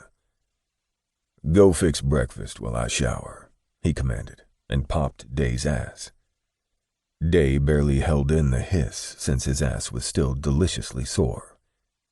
He grabbed a pair of sweats out of the dresser, slipping them on as he headed down to the kitchen.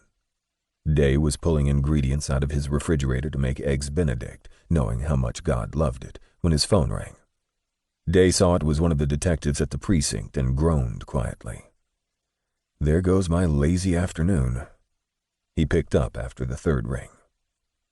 This is Day. He listened to one of the surveillance detectives inform him of some glitches they may have regarding plans for the raid. The man said there would be a mandatory strategy meeting at 2 at the station and hung up without allowing Day to respond. It was only 8.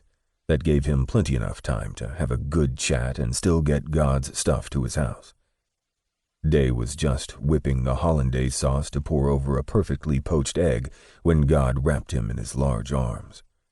They would never figure out how the hell the man could be so fucking stealthy at 6'4".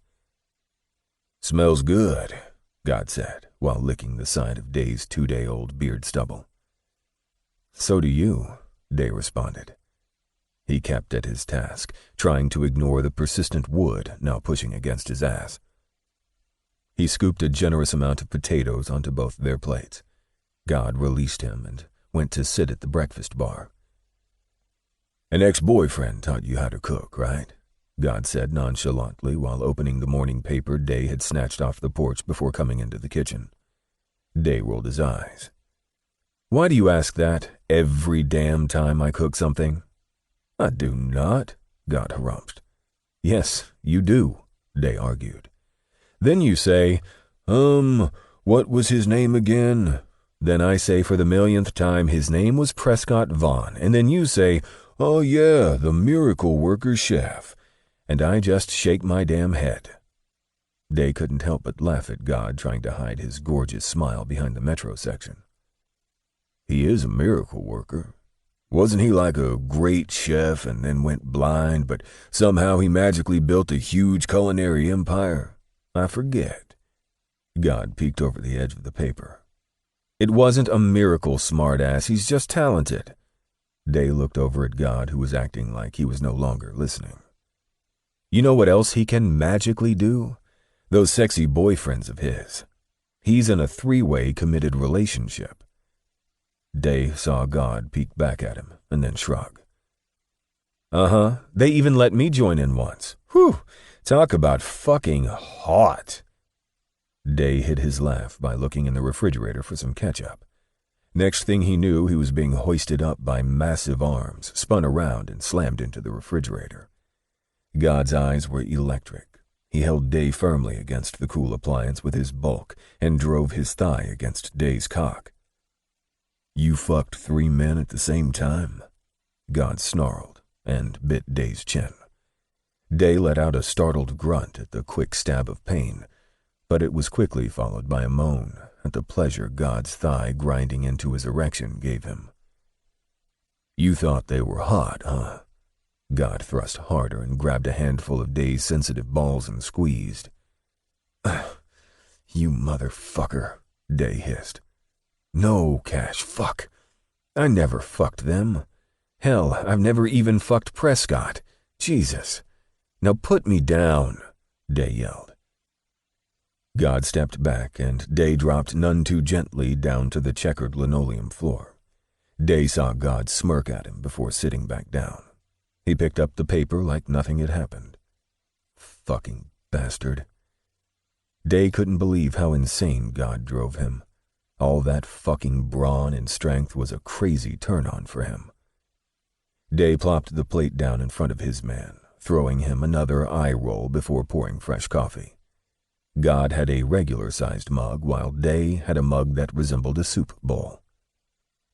With all the condiments on the breakfast bar and their plates overflowing, they both began to eat as if they hadn't eaten in days. "I have a question, Leo." "Shoot." "You dropped everything and went to see Prescott Vaughn a few months back when you said he sounded depressed." "Yeah, and?" Day said around a mouthful of potatoes. "Yeah, and? Did you fuck him?" God asked, staring straight at him now. Day swallowed his food, took a large gulp of his sweet coffee, and wiped his mouth before answering. "Didn't I just say I've never fucked him? Never means never." God nodded his head like he understood. Day picked up their practically clean plates and put them in the sink. He was running some fresh water when he heard God's gravelly voice. "I killed my stepfather, Leo." Chapter 22. Now, can you handle the truth? God watched Day, checking his reaction to his confession. Day was a master at hiding his responses. It was what made him such a great interrogator. He never let his first reaction show. But God didn't want that. He wanted the truth. He needed to know how his man would feel about him after he'd laid it all out there. "I need the real you, Leo, not the disciplined detective," God stated. He watched Leo turn off the faucet and dry his hands, never saying a word. He poured them 2 more cups of coffee, carried them by the handles with one hand, and grasped God's hand with the other. God let Day lead them to his beautiful back porch overlooking a man-made lake. The screened-in porch was moderately furnished and equipped with a TV and mini-fridge. Day's house was definitely a bachelor's dream pad. God sat down while Day adjusted the thermostat to knock off the chill. When Day sat beside him, their knees slightly touching, he looked into God's eyes. "What did he do to you?" God didn't know how he was going to be able to check his emotions. If he didn't already know he was in love with Day, he sure as hell knew at that moment. Day didn't ask why he had done it. He already knew there had to be a good reason, despite assumptions by many that God had a hostile temperament. Day knew the kind of man he really was. He was caring, warm, and able to love. If he took a life, it was in defense of himself or someone he loved. God huffed and took a couple more breaths before he released his secret to his best friend. No one knew this story except him and the DA of Clayhatchee, Alabama. When I was young, my mom and I really didn't have very much money. She was a single mom after the sperm donor she'd dated for about a month dumped her after she'd gotten pregnant with me. She did her best, though. She worked at a local grocery store part-time, which was barely enough to pay the rent, much less keep us clothed and fed. I was only 10 when my mom got fired from her job for trying to steal some bologna to feed me. Her employer called the cops and even tried to press charges. Well, the cop that responded was a man named Jake Whitman. God rubbed his hand through his now mostly dry hair. One thing led to another after he took her home instead of taking her to jail. Next thing you know, I have a new father. God huffed. He took a breather and watched Day take a sip of his coffee. His eyes were focused on the floor, but God knew the man was taking in even the minutest details of his story. Things were actually okay. He moved us into his small house in Clayhatchee, and it was better than where we'd been. It was obvious he never liked me, but my mom showered me with enough love, so it was cool. God shrugged.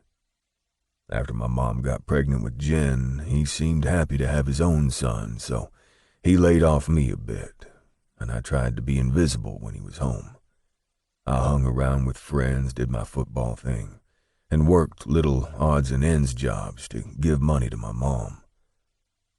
All hell broke loose one day when me and him were arguing about me turning 18 soon and still living there. My mom stepped in when he started pushing me around. He pushed her, and she slipped and fell, breaking her hip.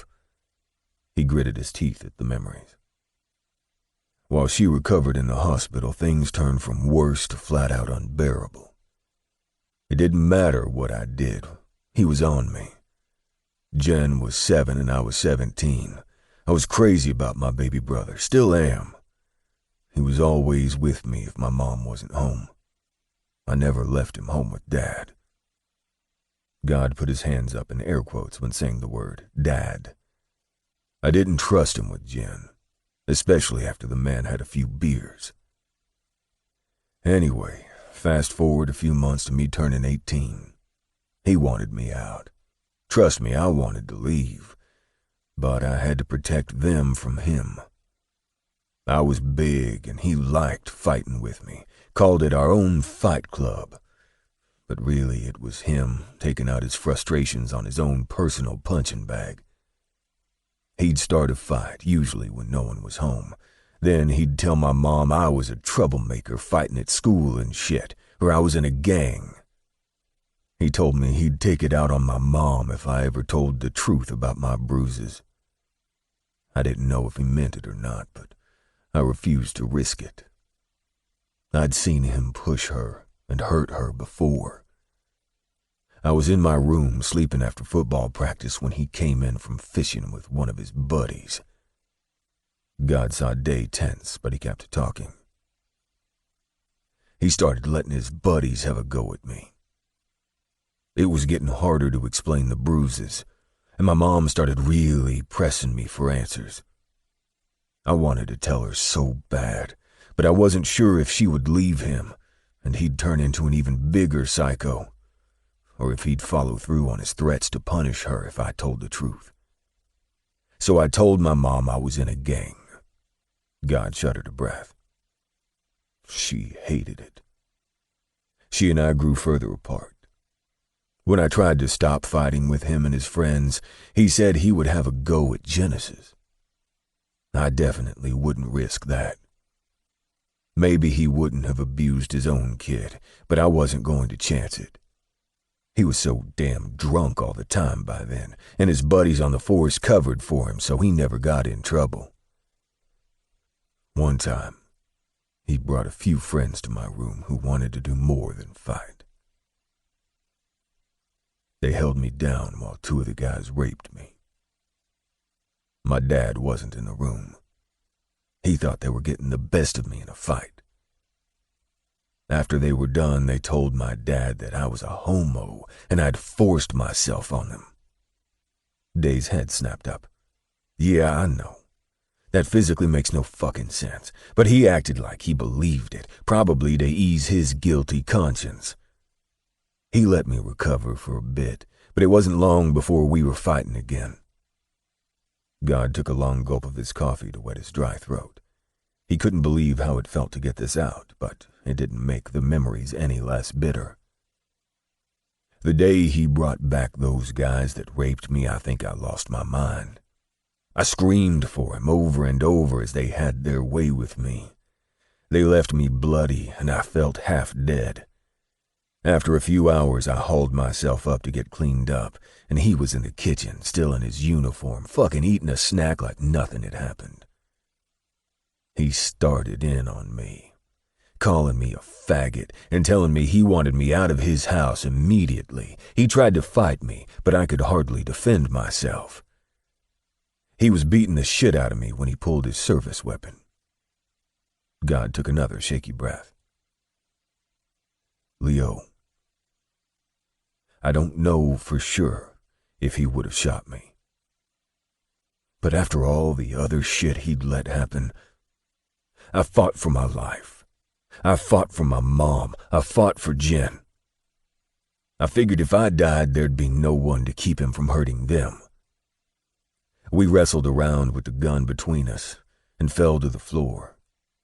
The gun went off, and I knew I was dead. We were both still for a long time until I realized that my pain wasn't from a gunshot wound.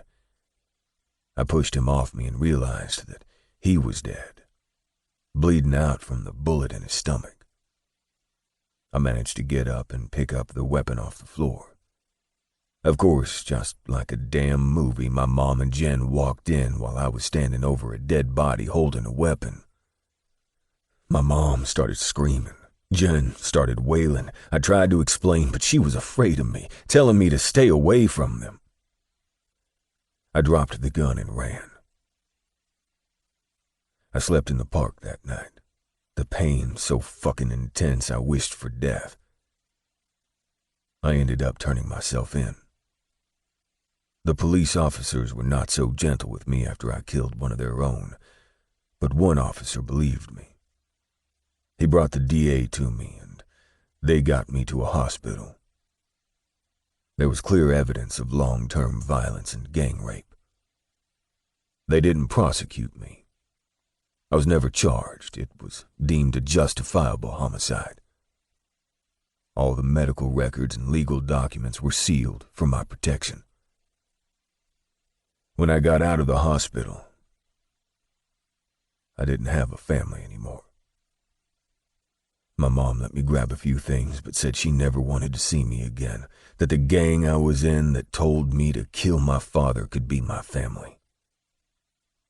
She wouldn't let me anywhere near Jen either. I went to a homeless shelter, and a couple of nuns helped me to set up residence to finish school. God finally looked at Day.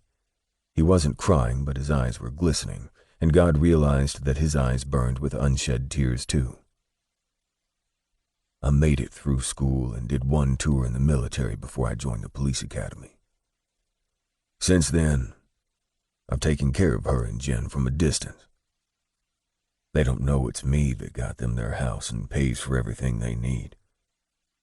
God saw Day put it together immediately. That's why you don't have any money. Because you give it all to them, Day stated. God nodded his head. Things may be different now. God nodded his head again. I went over there to fix the sink the other week. They came home early and saw me there after not seeing me in years. Let's just say Jen was nicer the day he came to my place than when he caught me in their house. Your house, Day amended. No, Leonidas. It's their house. I'll take care of them until I can't anymore. God looked seriously at his lover, telling him it wasn't up for debate. Fuck, babe. Why didn't you tell me this before? Day was up and pacing, his mind going a mile a minute. It's not exactly something you want to talk about while eating burgers and playing pool, Leo. God sighed like the story had drained him of energy. He closed his eyes for a couple seconds, but when he opened them again, Leo was on his knees in front of him. I want you to know that I appreciate you trusting me with this, and understand that it doesn't change a goddamn thing between us. But it kills me that you would rather your mom hate you for the rest of her life than tell her the truth. Leo ran his strong hands up and down God's thighs. God put his large palm on that gorgeous face and placed his forehead gently against Leo's. Thank you, sweetheart, but I'm okay with this. This is the hand life dealt me. But now I have you, right? God said it more as a statement of fact. Yes, you have me for as long as you want me. Day held him back. God inched forward on the couch and pulled his lover to him. He kissed Day with all the passion and love he could. They rubbed and nipped at each other for several minutes before God pulled back. I know you better than you think, Leonidas, and under no circumstances are you allowed to try to fix this. I think you may be right. I think it may be time to tell them the truth. But in my own time, okay? God licked Day's parted lips. Okay, Day whispered. Also, God hugged Leo to him, rubbing his palms over the strong muscles in his partner's back. Thank you for taking such good care of me when I was sick. I may have been pretty out of it, but I remember a lot of it too. I think I knew then that you were the one, the only one that would be there for me and have been for the past 4 years. I love you, Leo. Day kissed him back and God pulled Leo into his lap, letting those strong legs straddle him. They'd had enough true confession time. God was feeling raw, exposed, and needed his man now.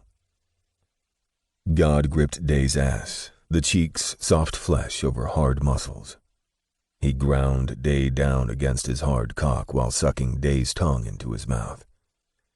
I need you so fucking bad right now, sweetheart, he breathed harshly. Take what you need, baby, Day answered with a hard thrust of his hips. Fuck. God dug inside the back of Day's sweats and kneaded the flesh before he let a couple fingers graze that tight hole. He felt Day jump at the touch. You sore? God nuzzled Day's neck. Not too sore for you. Need you inside me, babe. Day licked God's neck. Oh, you smell so fucking good. God pulled one hand from inside Day's pants and brought his fingers to his lover's swollen lips. Open, he growled. God pushed his fingers inside and watched Day suck his 2 fingers into his mouth and swirl his silky tongue around them. God leaked pre-cum in his pants while his hips pumped reflexively. He pulled his fingers out and reached back around to Day's ass. He tapped against the quivering bud a couple times before pushing in one finger. Day's body went rigid for a split second before he relaxed and whispered for God to keep going. God made quick work of getting his man ready. Day was writhing on his 3 fingers, moaning and whispering God's name again and again. "Need a condom," God said breathlessly. Day leaned over and pulled condoms and lube out of the coffee table drawer. God stared at him for a couple seconds before taking the condom and slick. "We're going to talk about this later." Did Day really have condoms and lube stashed all over his house? Day tried unsuccessfully to hide his smirk. God rolled the condom onto his aching cock and applied a generous amount of lube. Day got up and turned around, putting his back to God's broad chest. God let Day position his cock at his entrance and ease down onto him at his own pace. God gritted his teeth at the perfect view of his cock being swallowed by this sexy man. "Oh my fucking God, Leo. Fuck," God groaned through gritted teeth. Leo's back muscles rippled as he sat fully on his lap, and he felt him breathe deeply while leaning back to kiss God on his lips. God gripped Day's hips and moved him back and forth on his cock. The back of Day's head rested on his shoulder, and God buried his face in the soft blonde hair. "You feel so fucking good." God let his partner set the pace. Day rocked his hips back and forth, keeping God's cock buried fully inside him. God spread his legs wider and inched down further on the couch. He gripped Day's chin and turned his face, kissing him again. It was sloppy, wet, and erotic. They moaned into each other's mouths, and Day began to move faster, his breath panting with each gyration of those talented hips. Fuck yeah. Ride my cock." Day brought both his arms up and wrapped them around God's head. God rubbed Day's lithe chest and twisted the shiny black barbells in the erect nipples, wrenching a sexy moan from his man. God began to thrust up into that tight, perfect heat. Day's tight ass brought on his orgasm faster than he wanted. "So perfect," Day gasped. "Right there, Cash, right fucking there. Gonna make me come. Touch me." God thrust harder and stroked Day's rigid length in time with his thrusts. Day's cock was like a steel rod wrapped in satin. Day grabbed God's hand off his cock and licked the callous palm from wrist to fingertips before guiding it back to his dick. Holy fuck, that was hot. God jerked Day a few times with his slick hand before he went completely still on top of him and ground the back of his head into the juncture of God's neck.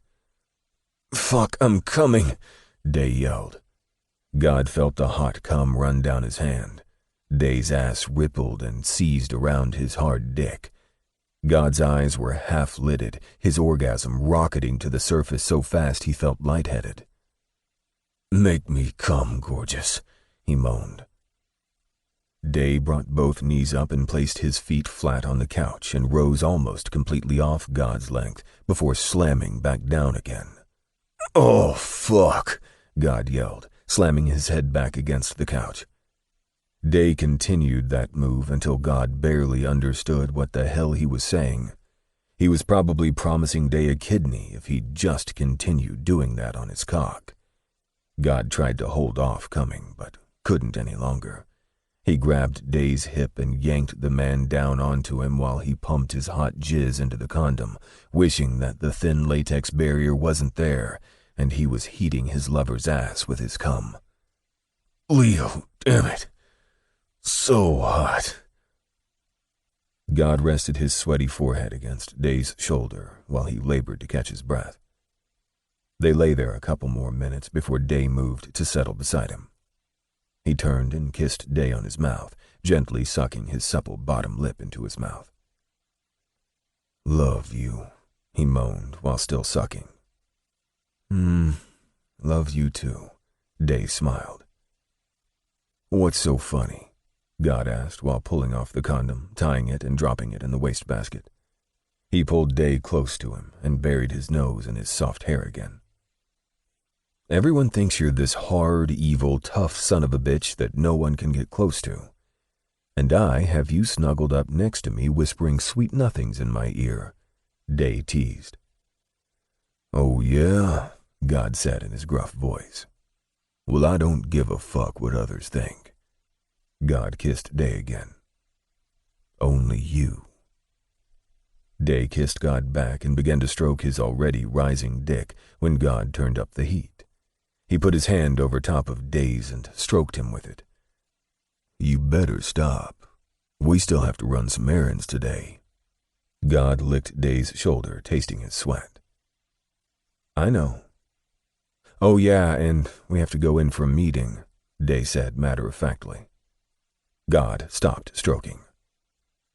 Nice you to tell me now. What time is the meeting? You better not be fucking me while we're missing a meeting. God pinched Day's ass. Day yelped and got up off the couch. No, of course not. While it may be worth it, I wouldn't do that. The meeting's not until 2, so we got time to go get your stuff and bring it back here, Day said while pulling up his sweats. All right, then let's shower and get going. God smiled at Day. I love that smile of yours that's reserved only for me. Day paused and brought his hands up to God's large chest. You're the only one that cared enough to make me smile. Now stop trying to start something we don't have time to finish. God grasped both of Day's hands and kissed them before spinning Day around and directing him back up the stairs. Chapter 23.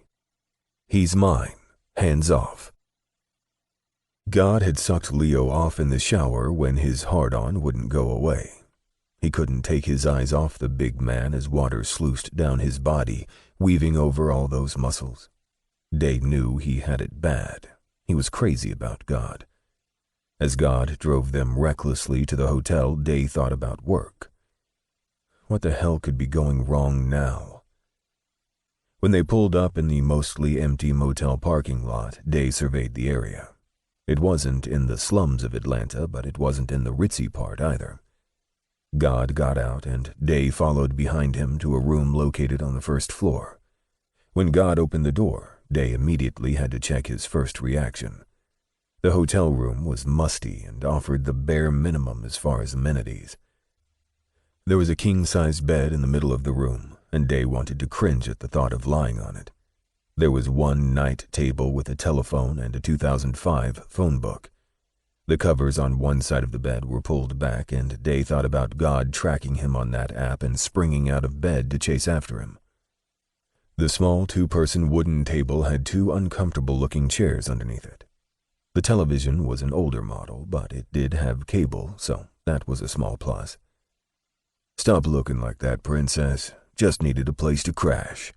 It was temporary, God admonished him.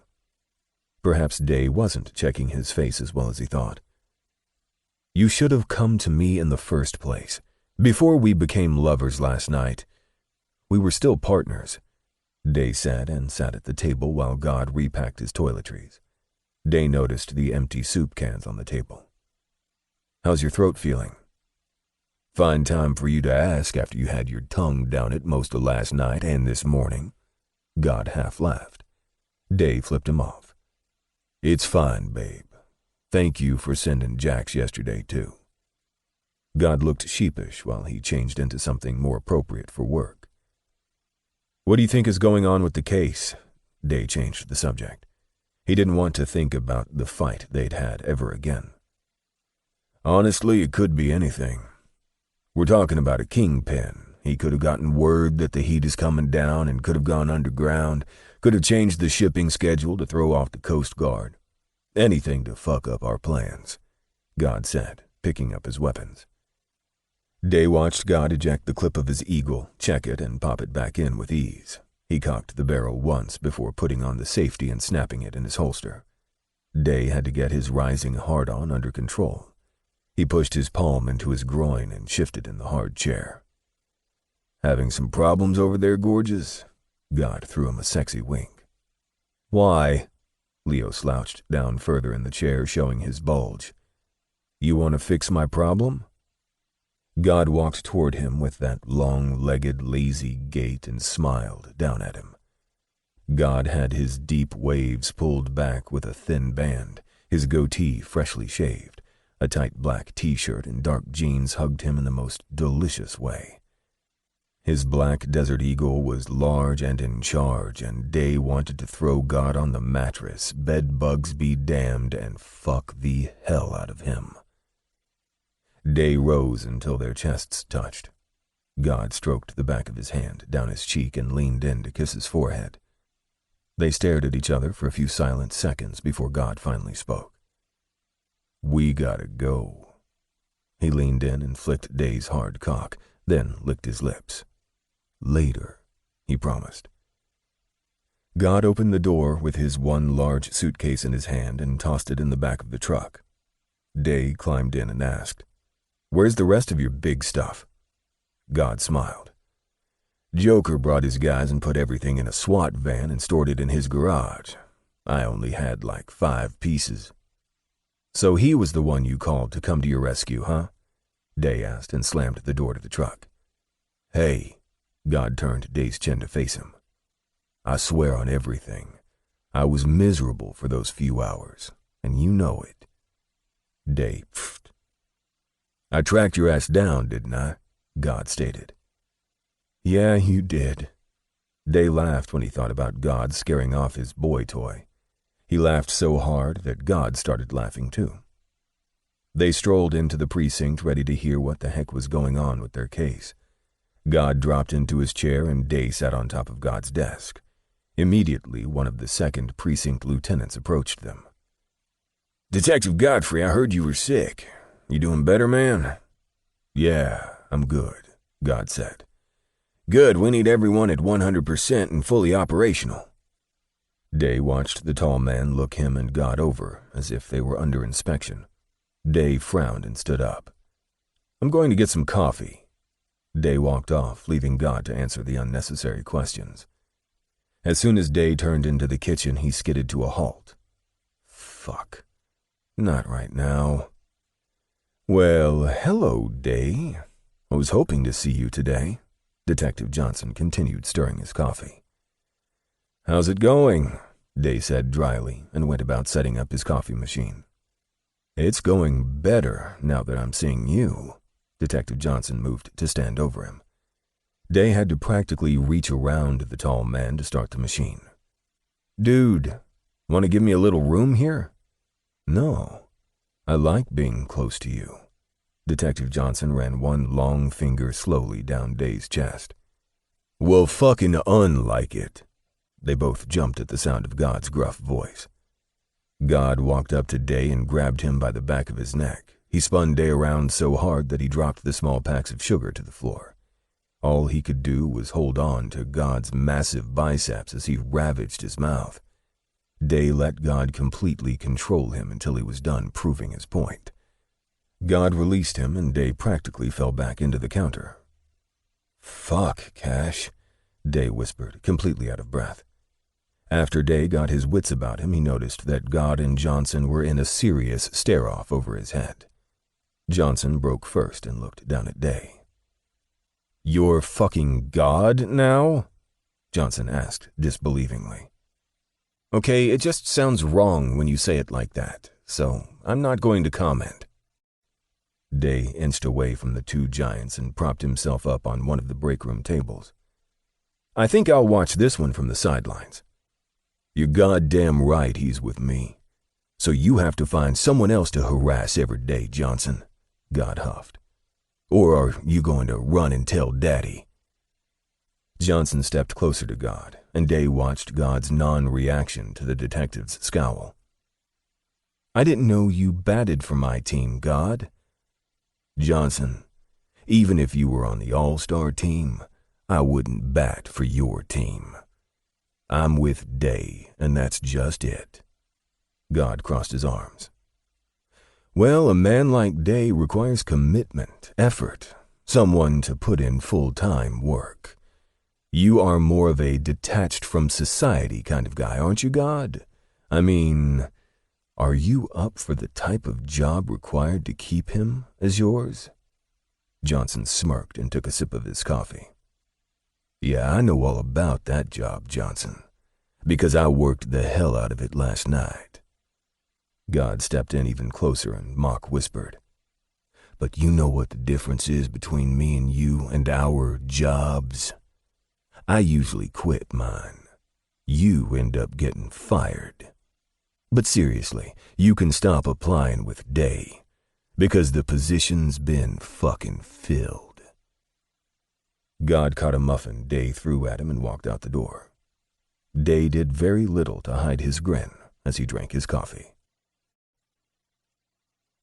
Chapter 24. The Gayest of Them All. The meeting went almost 4 hours. They had received inside knowledge from an informant posing as a dock worker that the schedule had been changed and the shipment was coming in tomorrow, not 3 weeks from now. They had no choice but to go ahead with the raid tomorrow. Everyone had their assignments. God and Day would be on the grounds, rounding up suspects, and their primary target was the Kingpin. They stood outside the conference room talking with a few of the department heads. Day had a hard time concentrating with God looking at him like that. True, he would always think of God sexually, but he also knew that this takedown was going to be dangerous. What if he lost God when he'd just officially gotten him? They estimated about 40 to 50 men on the dock, not including those coming in on the container ship. This was not their first raid by far, and God and Day operated like a well-oiled machine. But somehow this one felt different. This is why they don't like couples working in the same precinct. Fuck, I need more coffee. Day left God talking with the captain while he went in search of another refill. Day was sipping on a fresh cup of mocha coffee with French vanilla cream when Johnson approached him. "Are you and God seriously together, or were you just fucking with me?" Johnson asked in lieu of greeting. Day groaned and turned toward his current headache. "That's an awful lot to go through just to fuck with you, don't you think, Johnson?" Johnson threw both hands up in a gesture that said he didn't give a shit. "Hey, whatever floats your boat, man." Johnson dug in the fridge and popped open a Coke. He turned back, and Day thought immediately Johnson was going to try to convince Day he was making a huge mistake. "So, do you have any recommendations?" Johnson asked, not looking Day directly in his eyes. "What?" Day stuttered. "Are you asking me who you should boink?" "Jesus, Day, no." Johnson waved his hand at him. "You know what? Never mind." Day felt a little bad for Johnson. Maybe the guy was kind of lonely, perhaps in need of a good, hard boinking. Day was actually deep in thought when God strolled in with a thin file folder. Day put down his cup and pointed at the file. "What's that?" "It's Nunya," God said, opening the refrigerator. "What?" Day frowned. "None your business," God smirked. "Oh, you're just full of corny-ass jokes today, aren't you, darling?" He threw a packet of sugar at him. God came up and kissed Day on his forehead. When Day looked over at Johnson, who was still slowly sipping his soda, the guy did look lonely as hell. Before Day could say something kind, his other headache strolled in. "Oh, hell, what the fuck is going on in here? This must be the Officers' Gay Alliance Club meeting." Day blew an exasperated breath. "And now that you're here, Ranowski, all members are present and we can begin." Day smiled as God and Johnson practically spit their drinks out laughing. Ranowski fumed. "Day, you're going to stop calling me gay. I have never been gay, I will never be gay, and I don't like anyone that is gay, so stop saying that before people start believing your bullshit." Day clapped his hands together once. "Okay, everyone, those are the notes from last week's meeting. Now on to new business." Day leveled Ranowski with a stern glare. "Ranowski, you are gay, man. You're tightly closeted, but you are indeed gay. Ultra gay. You're fucking Marvin gay. You crash-landed on Earth when your gay planet exploded." Day moved away from God and stood in front of an open-mouthed Ranowski. "Come out of the closet already. It's so bright and wonderful out here. Dude, I've seen Brokeback Mountain too. Don't believe that bullshit.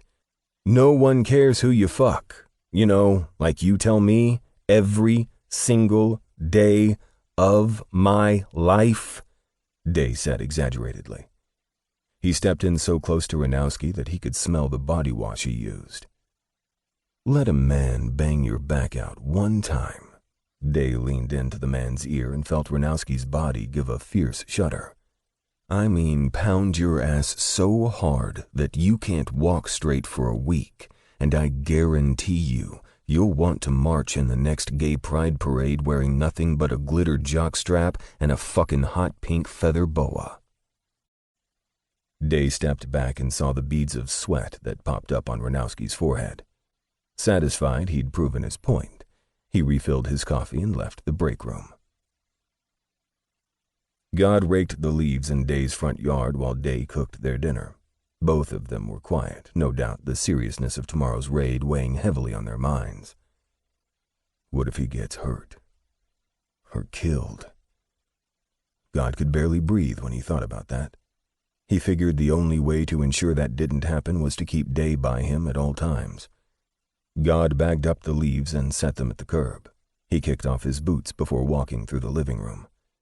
Day's house was very nice. It had been his grandmother's, and she'd left it for him in her will. Day did a lot of renovations on the 3-bedroom, 2-story home, and God found himself wishing he had a family to share that type of home with. He could see himself sitting on the large leather sofa in the den with Day snuggled up next to him, his mom baking them raisin bread, and Genesis upstairs blasting his music too loud. God shook his head at the nonsense and went in the kitchen to find the one thing he had in his life that was real. Day loved him, and as far as he was concerned, that would be enough for him. He washed his hands at the deep sink inside Day's kitchen. The appliances were plentiful and spread around on the vast counter space, all of them either chrome or black. Name-brand pots hung on a mahogany pot rack over the large island in the middle of the black and white checkered, high-gloss floor. God pulled a bottle of water from the stainless steel refrigerator and inched a few feet over to press his body against Day's while he stirred a red sauce on the 6-burner gas stove. God buried his face in Day's neck and whispered behind his ear, "That smells really good, sweetheart. What is it?" God saw the corners of Day's mouth turn up into a satisfied smile. "It's chicken cacciatore," Day answered while scooping a small amount of sauce on the spoon. He turned around in God's arms and put the steaming spoon to his mouth. God sampled the rich sauce and moaned at the succulent flavors. It was absolutely delicious. That tastes really good." God looked around. "Is there something you want me to do?" "Yeah. Stop moaning like that before I throw myself on that island and let you lick this sauce off my ass." Day gave God a quick kiss and turned back around to his sauce. "You're a slut." God laughed and jumped out of the way before Day could swat him with the messy spoon. God perched on one of the 3 breakfast stools looking over the kitchen and picked up a Guns and Ammo magazine that was lying there amidst the day's mail. He flipped through the magazine, not really paying attention to the articles, before asking Day, "So, did you learn to cook from that chef friend, what's his name again?" God said nonchalantly. A pot holder hit him in the forehead, making him look up from the magazine in mock horror. "You know damn well what his name is, and I'll be damned if I'm going to talk about Prescott Vaughn every time I cook us dinner." Day glared at him around a sexy smile. God winked and let his man get back to cooking. "So, how about a movie tonight?" God asked. Day's smile was bright with his response. "Yeah, babe. That sounds good." God wanted to take that beautiful smile and hide it somewhere where no one could ever take it away. Day loved him, and God didn't know why he'd never paid attention to it. Probably the same reason he didn't realize he'd been falling for his best friend for so long. It's like they say, sometimes it takes almost losing someone to realize how much you'd miss them if they were gone. "Go upstairs and wash up. You smell like the outdoors. Dinner will be ready in 5, Day said while pulling out fixings for a salad. "Sure thing, dear," God chuckled hoarsely. He was just out the door when he peeked his head around the corner. "I love your apron, wifey." God laughed and ducked quickly to avoid the carrot flying at his head. "What woman do you know that wears a NASCAR apron?" Day argued to God's retreating back. "Plenty of men wear aprons, thank you very much. It's all about keeping your clothes clean. It's practical," Day yelled, even though God was upstairs. God was still smiling when he went into the guest room for his suitcase. He looked in the closet and under the perfectly made bed. He even pulled out the drawers of the armoire on the far side of the room, but couldn't find it. He was about to go back downstairs and ask Day when he turned down the long hall and walked into Day's master bedroom. His suitcase was tucked neatly in the corner. He pulled it out, but it felt empty. He looked in the first dresser. It held Day's clothes. A second, identical dresser was on the other side, and God did a double take at his first few toiletries that were neatly aligned on top. God rubbed his hand on the smooth surface and felt his heart clench at how domestic this looked. His and his dressers. Really? God yanked off his t-shirt and threw it in the hamper along with Day's items. He washed up quickly and went back to his dresser to put on a clean shirt. His mouth dropped when he pulled out the dresser drawer. His shirts were neatly folded and placed in an organized arrangement. God went through all 5 drawers. His underwear, socks, shirts, and sweats, each arranged neatly and in its own place. He dropped down on the bed and thought for a minute. At first he was joking, but Day really was domesticating him. Was God ready for that? Sure, he loved Day. He'd take a bullet for him. But was he ready to play house?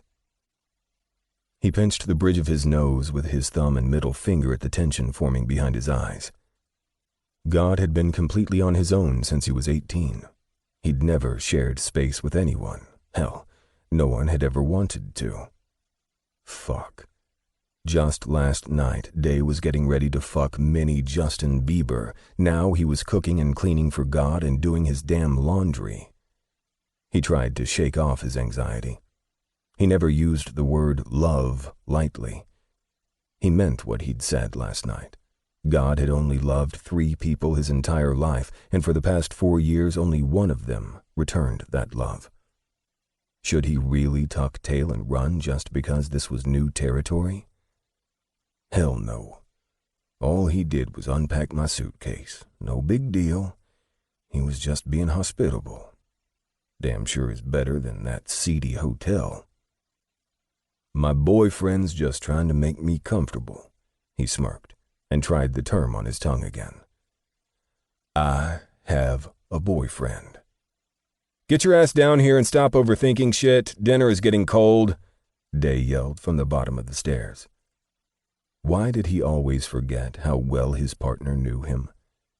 God threw on a clean t-shirt, pushed the drawer shut, and jogged down the stairs. Day was standing there looking embarrassed. A bright red flush was creeping up his neck and settling in his cheeks. God stepped down to the last step and tilted Day's chin up so he could look into beautiful hazel bedroom eyes. Day shrugged. "I just thought you'd be more comfortable in my room. I have a better mattress than what's in the guest room. It's one of those memory foam ones. You know, better on the back. Also, the other room only has 1 dresser, which I guess wouldn't be a problem because you don't have a ton of stuff, but I have the better shower with the ultra-pressure shower head, and my TV's better too. I even have the Hustlers porn channel. I'm not saying I watch it, but if you want to, then..." God put a thick finger over Day's motor mouth, silencing his nervous babbling. He rubbed his finger back and forth over Day's plump bottom lip. He leaned in and whispered, "Thank you," before he kissed his boyfriend with as much love as he could put into a kiss. When he finally released Day's mouth, he let his lips linger there and spoke against Day's panting breath. "I'm hungry. Feed me, sexy." Chapter 25. From partner to lovers to, oh no, back to partners. God sat on the couch with his feet propped up on the ottoman. Day was stretched out down the length of the sofa with his head on a pillow in God's lap. They had enjoyed a great dinner and both were beyond full. The action flick they'd decided on was now almost over. Day turned and looked up into God's eyes. He couldn't stop the satisfied sigh that left his body when he felt a large calloused hand cover his cheek. He'd wanted this kind of attention from this man for so long, and now that he had it, Day felt like he was a boy and it was Christmas morning. He smiled lazily at his partner. "You getting tired, babe?" "Yeah. I know you're not, though," God said, continuing to stroke his cheek. "You know I can't go to sleep this early," Day huffed. "If you didn't drink 20 cups of coffee a day, then maybe you could sleep. I think I'm going to cut your coffee intake by half and see if that cures your self-inflicted insomnia," God said, laughing at the horrific look on Day's face, and put his hands up in surrender. "Okay, forget I said that. Goodness." God dropped his smile, and his usually vibrant green eyes shaded to a forest green, dark with lust. God let his hands trail down Day's bare chest. "Maybe I can think of another way to make you sleepy." Day's back arched at the coarse touch of God's hands. "I'm game for suggestions," Day murmured. God pushed the ottoman out of the way so he could bring his legs down. He bent over and licked Day's lips before letting his tongue dive in for a taste. Day moaned at the bitter taste of the 2 beers God had consumed while watching the movie. Day's cock was already at full mast. God was so damn addictive to him, almost like his coffee. God sucked on his tongue like it was his cock, and Day arched up again. His dick leaked in his jeans, and he scrambled to free it from confinement. When his weeping cock hit the cool air, Day hissed and stroked it a couple times before God caught both his hands and placed them over his head to rest on the arm of the couch. Day grunted at the restriction. I know what you need. Now leave them there," God commanded. God skimmed over Day's erect nipples and twisted the barbell in one, then the other. He attacked Day's mouth again and let his hand move down his muscled torso to his shaved pubic hair. "I like that you trim these." God scratched at the prickly stubble while he nibbled on Day's bottom lip. Day didn't get a chance to respond because God wrapped his cock in his large palm. His hand fully closing over his girth, he began to slowly stroke him. God swiped at the pre-cum on the 3rd stroke and made his rough hand glide easier on the hard steel. "Oh, fuck," Day practically cried. God wasn't trying to prolong this. He was pumping Day's cock hard and fast. The squeeze and twist he gave his cockhead on every upstroke was fucking perfect. "Make me come." Day felt more than heard the deep growl that God released into his gaping mouth, and Day's orgasm hit him so hard all he managed was a split second of a hoarse shout. His mouth wide open in a silent yell, God licked all around the inside while milking every last drop from his dick before he stopped jacking him. Day hadn't realized his back was bowed in a C shape until he released his breath and dropped back down to the sofa's cushion. "Jesus Christ," Day gasped, his chest rising and falling rapidly. His eyes fluttered when God began to lick his fingers clean of Day's cum. "Shit, you're gonna make me fucking come again doing that." Day pulled God's fingers from his mouth and licked some of his own cum off the thick digits. He leaned up and captured God's mouth, groaning at the taste of himself. "Need to taste you now." Day loved God's dick. He was sure God had very few, if any, lovers that could swallow his full 8 inches. Day would show off his talent for as long as the sexy man would let him. He flipped over and tossed his pillow to the floor. He could see God's hard dick bulging in his jeans. Nimble fingers undid the button and lowered the zipper. Day buried his face into God's black briefs and took a long whiff of his man's heady scent. He let God lift up and pull his pants and briefs down to his knees. Just like God didn't make him suffer, Day was happy to bestow the same courtesy. He swallowed all that hard goodness in one gulp and buried his face in the prickly hairs at the base of God's cock. He felt God grab both sides of his head, and he smiled inside. He wanted this man to come completely undone. Day wanted to satisfy him in every possible way so that he never had the urge to want for another, male or female. Day pulled up slow and applied just the right amount of suction and teeth. He placed tiny nipples on the full mushroom-capped head before diving down again. He could feel God's strong thighs trembling with the need to thrust into his warm heat. Day pulled back again and licked God's throbbing cock like it was a coffee-flavored lollipop. He looked into his lover's lust-filled eyes. "Fuck my mouth, Cash. Do it hard, too, don't hold back." Day didn't wait for God's answer. He opened his throat and dropped all the way back down on the hard shaft. "Fuck," was the long, drawn-out groan Day heard as he felt God slouch down lower and spread his legs wider. The grip on Day's head tightened to almost painful, and God began to ram his cock down Day's throat. Day squeezed his eyes shut, braced both hands under him, and took each punishing thrust. God's hips were strong and unforgiving as he pushed Day's head down with each upward drive. "Take it all, Leo. Every fucking inch," God growled between lunges. Day was loving every second of this blowjob. God's nasty talk had Day's cock twitching and filling up again. A few seconds later, God's thrusting became erratic right before Day was rewarded with hot, salty cum spurting down his throat. God held him down, not letting him move until he was completely spent. Day concentrated on breathing through his nose until God released him. So motherfucking hot. God clenched his hands and began to stroke Day's hair, letting him know it was all right to come up for more air.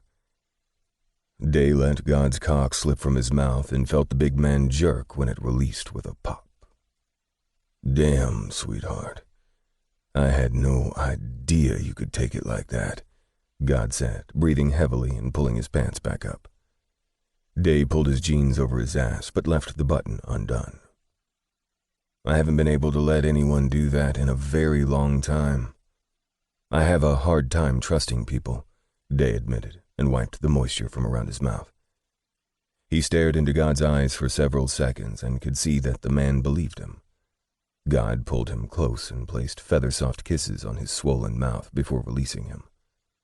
God stared at him, trying to communicate with his eyes, but Day was having a hard time understanding this time. It was definitely something heavy that had his partner stressed. God placed their foreheads together and let out a shaky breath before speaking. "Leo, I want you to stay right next to me tomorrow during the raid." Day frowned in confusion and felt God tighten the hold on his neck. "I mean it, sweetheart. You stay right next to me the entire time." God finally looked up into Day's eyes. Day gently pried God's hand off his neck and kissed his palm before responding. "I've had some pretty crazy thoughts about tomorrow too, babe. Been feeling like I wouldn't survive if something happened to you out there. But I contemplated and decided that you are a damn good cop and an even better partner. We've watched each other's backs going on 5 years, but you can't start thinking I need you in the role of bodyguard instead of partner now that we've become lovers." Day dropped to his knees and kissed God's hands again before trying a different approach, because God's scowl meant he wasn't liking Day's answers so far. "You're going to have to trust that I'm the same man and cop that I've always been. You've never doubted my ability or skills before, so if you want us to succeed as lovers and work partners, please don't start now. As much as I'd love to ask you not to move from my side either, I'm not going to emasculate you like that. We are God and Day, and together we've taken down some of the baddest motherfuckers in this city because we are lethal as a team." Day sighed and rubbed his forehead tiredly. "But you can't turn me into the bitch of our team and tell me to stay tucked under your arm. Because if Captain gets wind that we're a couple and he feels it's interfering with our work, either you or me will be reassigned to another precinct. Then I'd have to quit, because I'm not trusting anyone else to do this job with me. Tomorrow we go out there together as God and Day and take this fucker down. Then when it's all over, we come home together as sweetheart and baby. And we celebrate with a nice, hard fuck." Day smiled broadly at God's sexy grin and rose up to hug him. They embraced for a long time, neither wanting to let go.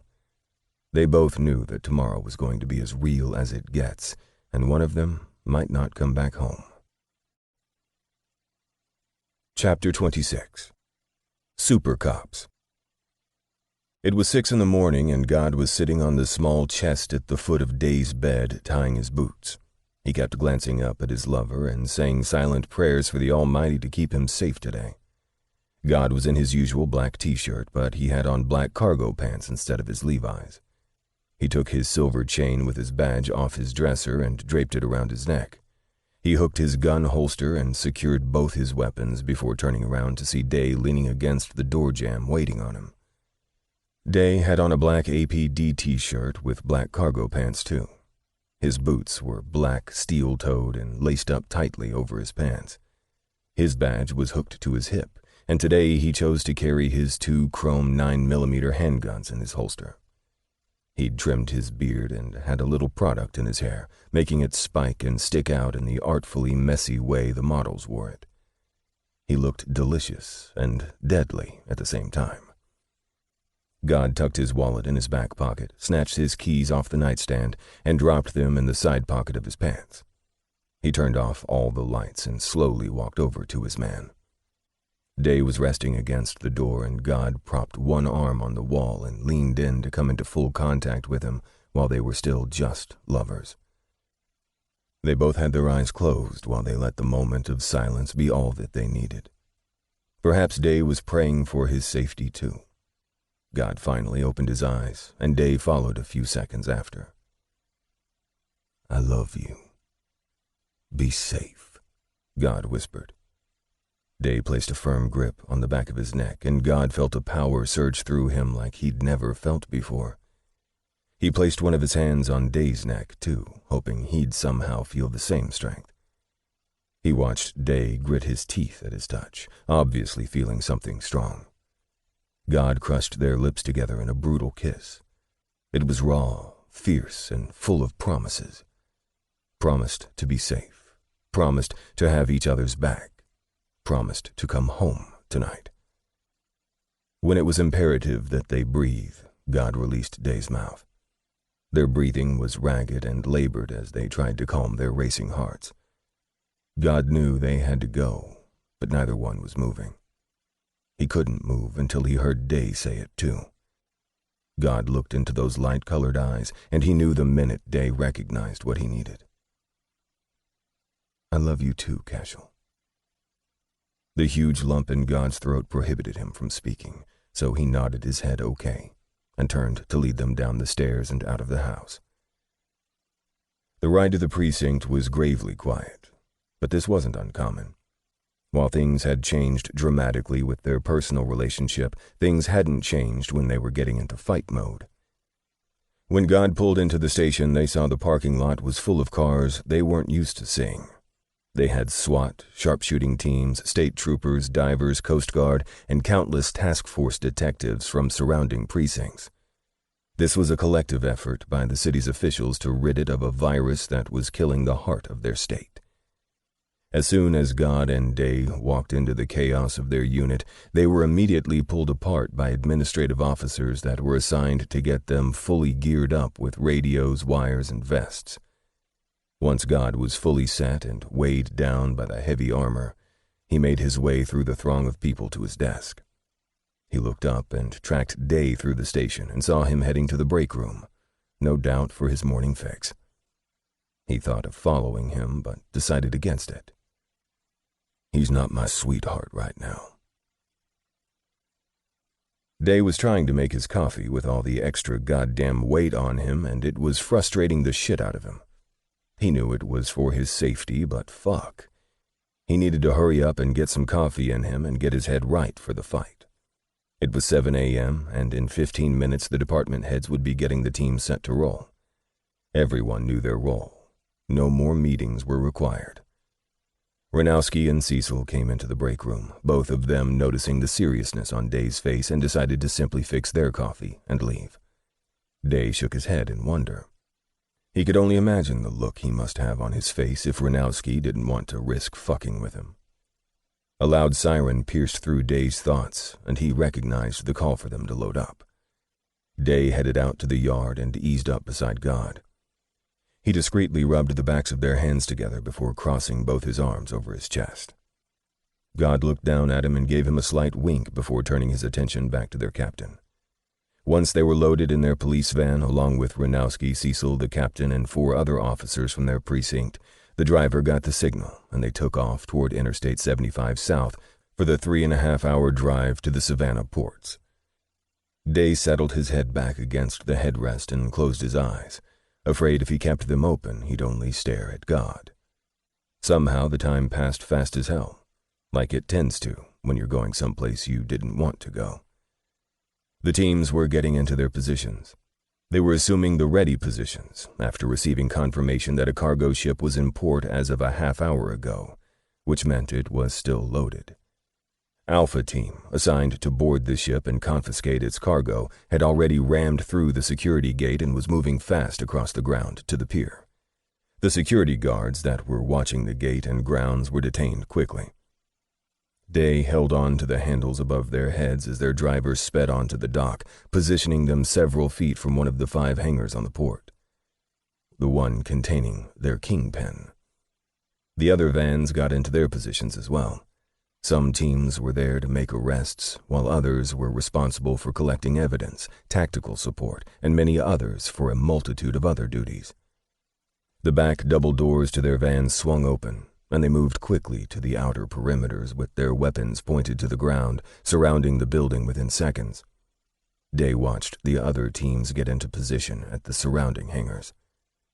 During the last meeting, it was decided that an explosive would be used for breaching. This method required less strategic planning, a necessary change since they had lost 2 weeks of valuable planning time. Their combat engineers needed 20 seconds to place the small explosive charges on the doors and clear. The SWAT team leader's deep voice came across their earplugs with a fast count and a go on 3. Day felt God's heat beside him, but his eyes were trained on the hangar bay doors. Day heard 3 and a loud bang as the doors exploded. They stormed in within seconds of the debris settling. There were multiple booming voices yelling out, "Freeze, don't move, on the ground, hands high, Georgia police," as most of the dock workers dropped to the concrete and others began to scramble behind anything that would provide them with cover. The entire force had orders to treat everyone on the scene as hostile until proven otherwise. With the limited surveillance they'd been able to amass, it was unknown which of the dock workers were dirty and which were legitimate. If they were actually working for the state of Georgia, then they would be expected to surrender. Day kept both his weapons trained in front of him while he moved with their unit further into the building. So far, so good. Everyone was cooperating. Bravo team was coming in to make arrests and load everyone into the extra vans. Day felt an eerie feeling slither down his neck, meaning trouble was coming. Day estimated about 15 men were being taken out quietly as more officers and SWAT scanned every square inch of the hangar. Day turned to signal their group to move upstairs when all chaos broke loose. A hail of gunfire from what sounded like automatic weapons erupted on the south side of their hangar. They ducked for cover behind large crates, quickly trying to locate the shooter. Day's radio crackled on his shoulder. "Officer down! I repeat, officer down with a fatal gunshot wound to the neck." Day cursed when he noticed more men with automatic weapons moving up the far side of the hangar, and he quickly pushed the talk button on his mic. We got multiple bogies coming in on the south side. Look alive. Day and God both began firing in the direction of the large garage-like doors on the far side of the building. This had to be their Kingpin's army. Day could hear gunfire from the surrounding buildings as more voices came across the radio reporting emergencies. Fuck. Day gave a hand signal for Ranowski, Cecil, and 2 other officers to move to the other side so they could provide gunfire from both angles. He, God, his captain, and another officer laid down cover fire for them as they ran quickly to their position. Day gritted his teeth as bullets flew in their direction. Day and God were back to back, as always, watching all around them when God's recognizable gruffness came across the radio. Got a positive visual on the package. I repeat, a positive visual on Joe Hansen, our Kingpin, upper level hangar 4, moving north wearing a black suit accompanied by 5 heavily armed men. Approach with extreme caution. Day turned quickly and saw their Kingpin moving down the stairs at the north end, surrounded by human shields. The man had on a black suit with a red tie and black dress shirt. His guards had Smith & Wesson handguns aimed and ready to fire. Day cursed as Hansen was ushered into a room that had an exit into a back corridor with limited visibility. Other team leaders were strategically placing their officers to get into a flush-out position, and Day did the same. They moved in closer to the rooms at the back, and Day saw bullets fly in from over their heads, the sharpshooters effectively taking out 3 of the Kingpin's 5-man guard. Semi-automatics rang out in the hangar. Day and God dove behind a couple of metal barrels. Day saw God check the label on the container, careful that they weren't hiding behind anything explosive. God gave him a thumbs up. When there was a brief pause in the fire from the dock workers, Day and God rose simultaneously and opened fire, both men almost emptying their clips before they had to duck back down. As soon as they did, Ranowski's team rose and opened fire. A loud scream pierced the air, and Day looked over to see Ranowski dragging Cecil into one of the back rooms. Day clicked on his mic. Officer down, gunshot wound to the right arm. Vicky had been hit. Sharpshooters fired at 2 men closing in on Ranowski as he tried to tend to his partner. Day heard the SWAT leader yell through his bullhorn. You are completely surrounded. Lay down your weapons and come out with your hands up. Day leaned against God's back and peered around their cover. 2 ducked heads were moving fast along the back end, trying to stay low and effectively moving out of sight of the sharpshooters firing from the rooftop 70 yards away. Day turned and saw that the back corridor intersected with the room where Ranowski was tending to Cecil's wound. There was still too much gunfire going on for Ranowski to safely move Cecil out the back exit.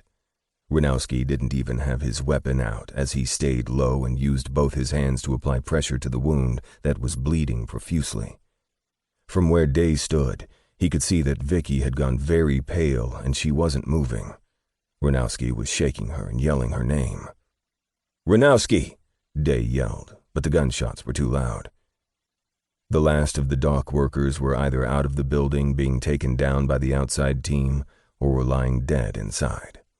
But Hansen and his last bodyguard were closing in on Ranowski fast, obviously planning to use the room as a means to get to the outside. Ordinarily, they'd fire in a couple of flash grenades and temporarily blind their suspects, but they had 2 of their own in close range. Day had a split second to think. If he didn't move now, as soon as Hansen and his man entered the room, they would fire on his teammates. Cover me! Day yelled and took off toward the room. Day! Day heard God yelling for him, but he had no time. He barreled through the door, startling Ranowski, and charged into Hansen's guard as he turned the corner into the back door of the room. The hallway behind the rooms was narrow, and there were few windows. He grappled with the bodyguard in the confinement of the small room. Neither man could fire their weapon, nor could Hansen get past them. The bodyguard had at least 3 inches and 40 pounds minimum on him. Day slammed the large man into the wall, grasping the lapels of his suit jacket, yanking him away and spinning him around to slam him into the other wall. Day dropped his weapon as the man elbowed him in the ribs. With both hands free, Day connected rapidly successive punches with both fists. He landed at least half the hard blows to the man's face and kneed him with all his might in his stomach. He vaguely saw Hansen turn and try to run in the opposite direction, but gunfire from the sharpshooters stopped him as soon as his head came into view through one of the windows. Day took a hard left to his temple before he kneed the man in the groin, causing him to crumble to the floor. He stepped back and kicked the guard square in the chin with his steel-toed boot, propelling the man back into the corridor. Day turned and yelled to Ranowski, "Get her out of here now!" Ranowski needed to get Vicky out of there and to medical attention fast while he had the chance.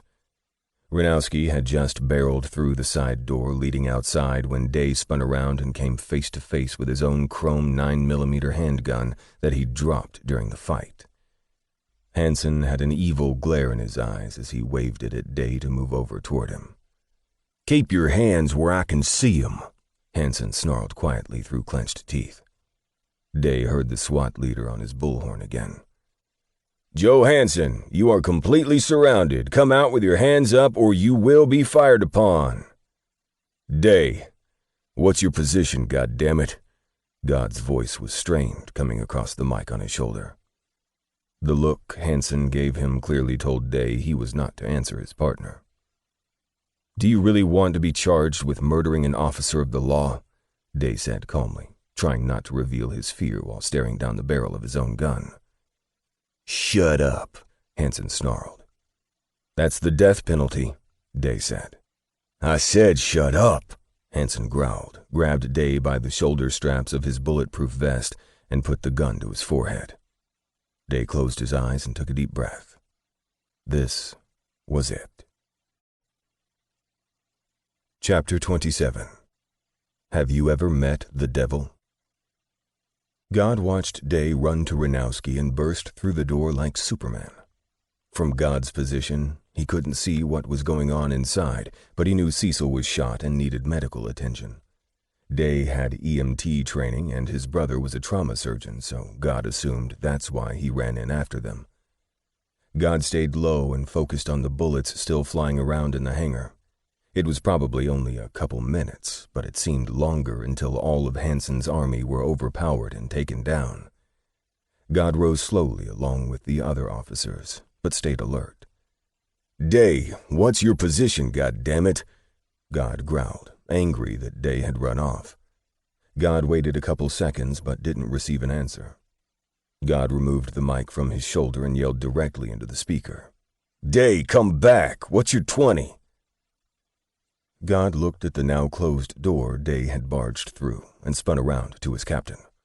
God faintly heard the door across the hangar open before registering the look of complete horror on his captain's face as he stared past God. God closed his eyes, turned around in slow motion, and opened them, knowing what he was going to see.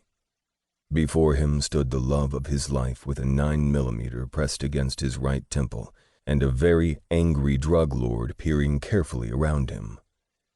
God watched Hansen take a quick look behind him before speaking. "I will blow his goddamn brains all over this floor if you don't back up." Hansen's thick southern accent echoed in the very large building. God vibrated with rage as he stared into his partner's eyes. Day was telling him to stay calm. God felt his vest being pulled from behind, and he took a few steps backward before stopping. "Easy, Hansen. You don't want to do this." The SWAT leader's voice was clipped but calm. "Put the gun down and step away from the officer." "Shut up," Hansen screamed. "I want a car at the side door driven by one of my guys within 3 minutes or I kill him." "Hansen, stay calm. Don't do anything that's going to get you killed. If you shoot him, one of these many officers is going to fire on you," the leader reasoned. "So think about whether you want to live or die. You pull that trigger, your life ends now. But if you surrender, you can have one of your high-powered attorneys make sure you get your day in court. Don't try to con a con man, officer. I know all your tricks, and you're talking this man's fucking time away," Hansen yelled. God saw Hansen tighten his chokehold on Day until his lover was fighting to breathe. Day's ears and neck were bright red. His lips were darkening as his body was deprived of oxygen. Hansen pressed the barrel in deeper. 2 minutes and 15 seconds before I provide the great state of Georgia the luxury of one less narc, Hanson yelled. God's mind exploded at the thought of living in a world without Day. He looked into his partner's glistening eyes, seeing him turning blue and nearing the point where he would faint. Day was still looking into God's green eyes. No. He's saying goodbye. God closed his eyes and released a loud, gut-wrenching growl, cutting off the SWAT leader's negotiations. Godfrey, get yourself under control, his captain said, trying to hold on to him. God jerked himself out of the hold and stepped forward, his angry eyes boring into Hanson's. Hanson stared at him as if God were crazy. Little did he know, at that moment, God was a little crazed. Godfrey, get back here and stand down. That's an order, detective, his captain barked. God's large hands clenched at his sides, fighting his instinct to pull out his weapons. He ground his teeth so hard his jaw ached. Do you have any idea of the shitstorm you're about to bring down on your life? God snarled menacingly while his large frame shook with fury. In your arms, you hold the only thing in this world that means anything to me. The man you are pointing a gun at is my sole purpose for living. You are threatening to kill the one person in this world that gives a fuck about me. God took 2 more steps toward Hanson and was vaguely aware of the silence surrounding him. Hanson's finger hovered shakily over the trigger as he took 2 large steps back, Day still tight against his chest. God growled again, and he saw a shadow of fear ghost over Hanson's sweaty face.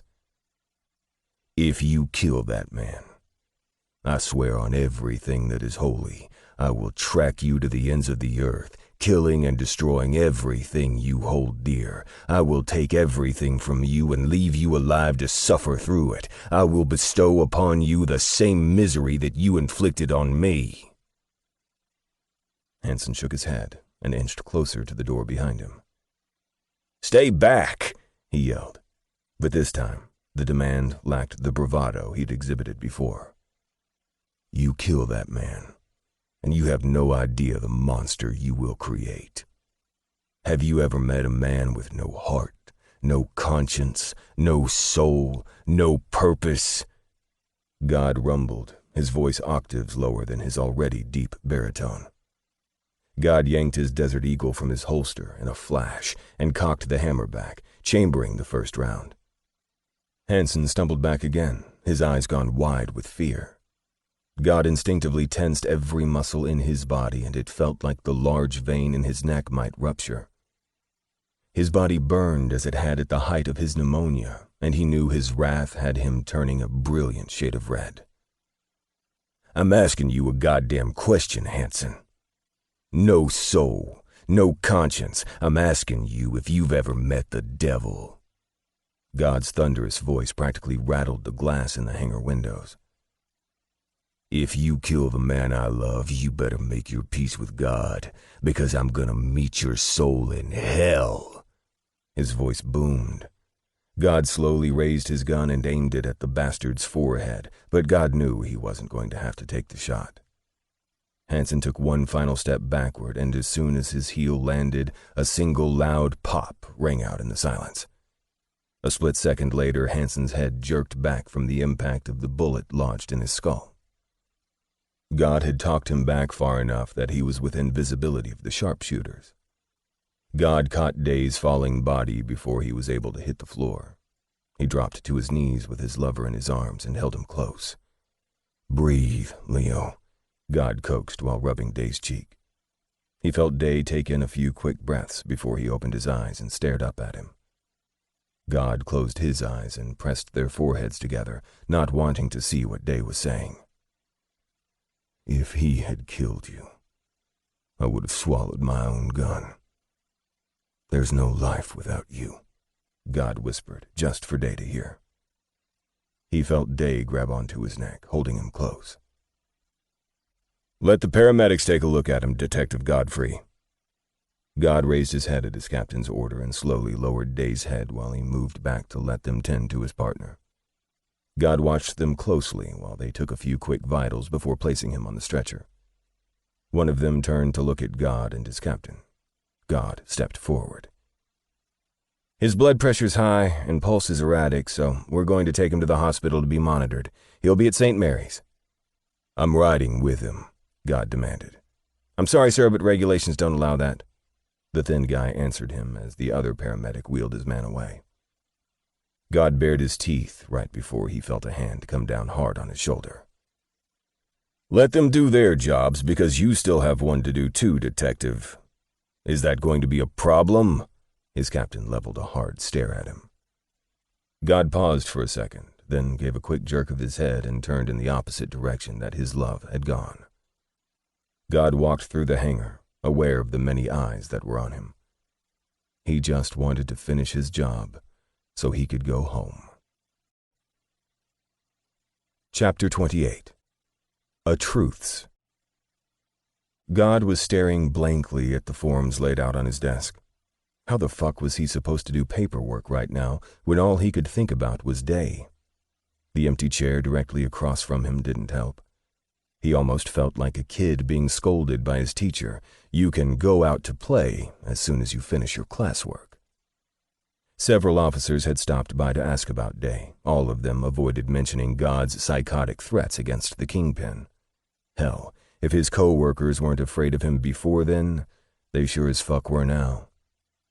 Day had called him as soon as the doctor left his room and told him that Jackson was already there and would take him home soon. He asked God to be home when he got there, and God was not going to disappoint him. He drowned out the whispers and stares in his direction and focused on completing his paperwork. He just closed the file and was putting it on his captain's secretary's desk when the captain yelled for him to come into his office. "Fuck. If he says Day and I have to split up, I'm going to flip his desk over his head." God walked into the small corner office and dropped into the hard wooden chair. He dragged his hand tiredly through his hair before speaking with a sigh. "Sir, that was some performance you put on today." His captain sat back in his squeaky chair and stared at him. "If you say so, sir," God responded. "But it wasn't a performance, was it, Godfrey?" God figured it wasn't a question, so he didn't answer.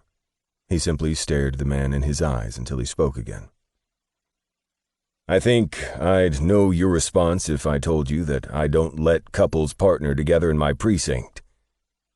The captain leaned forward. "After what I witnessed today, you'd probably tell me to kiss your ass, and no doubt Day would follow suit, and then I'd lose the best damn narcotics detectives in Georgia." The captain looked hard at him and pointed a thick finger in his direction. "If I hear of any problems with you two that aren't the usual headaches you numbnuts give me, I mean any relationship problems, and I will split you up so fast you won't know your ass from his." God couldn't stop the sly smirk that appeared on his mouth. "Oh, get the fuck out," the captain huffed, and God chuckled and stood to leave. As God turned the knob to open the door, he paused. "Any word on Vicky, Cap?" he asked. God looked at his captain's weathered face. "She's going to make a full recovery. She had to have a transfusion, but she'll regain full mobility of her arm after physical therapy." God was shaking his head at the good news when his captain added, "By the way, you guys are both on leave for 2 weeks." God frowned. "Day needs to talk with the department shrink and do the mandatory 6 sessions. And so do you," he ordered. God opened his mouth to argue, but was silenced by a thick palm raised and a hard glare. "This isn't up for debate. It's departmental procedure, and you will both damn well follow it." God turned to leave. "Hey, God." God watched the captain stand, walk from behind his desk, and extend his hand to him. "Damn good work today, son." God took his captain's hand and gave it a firm shake.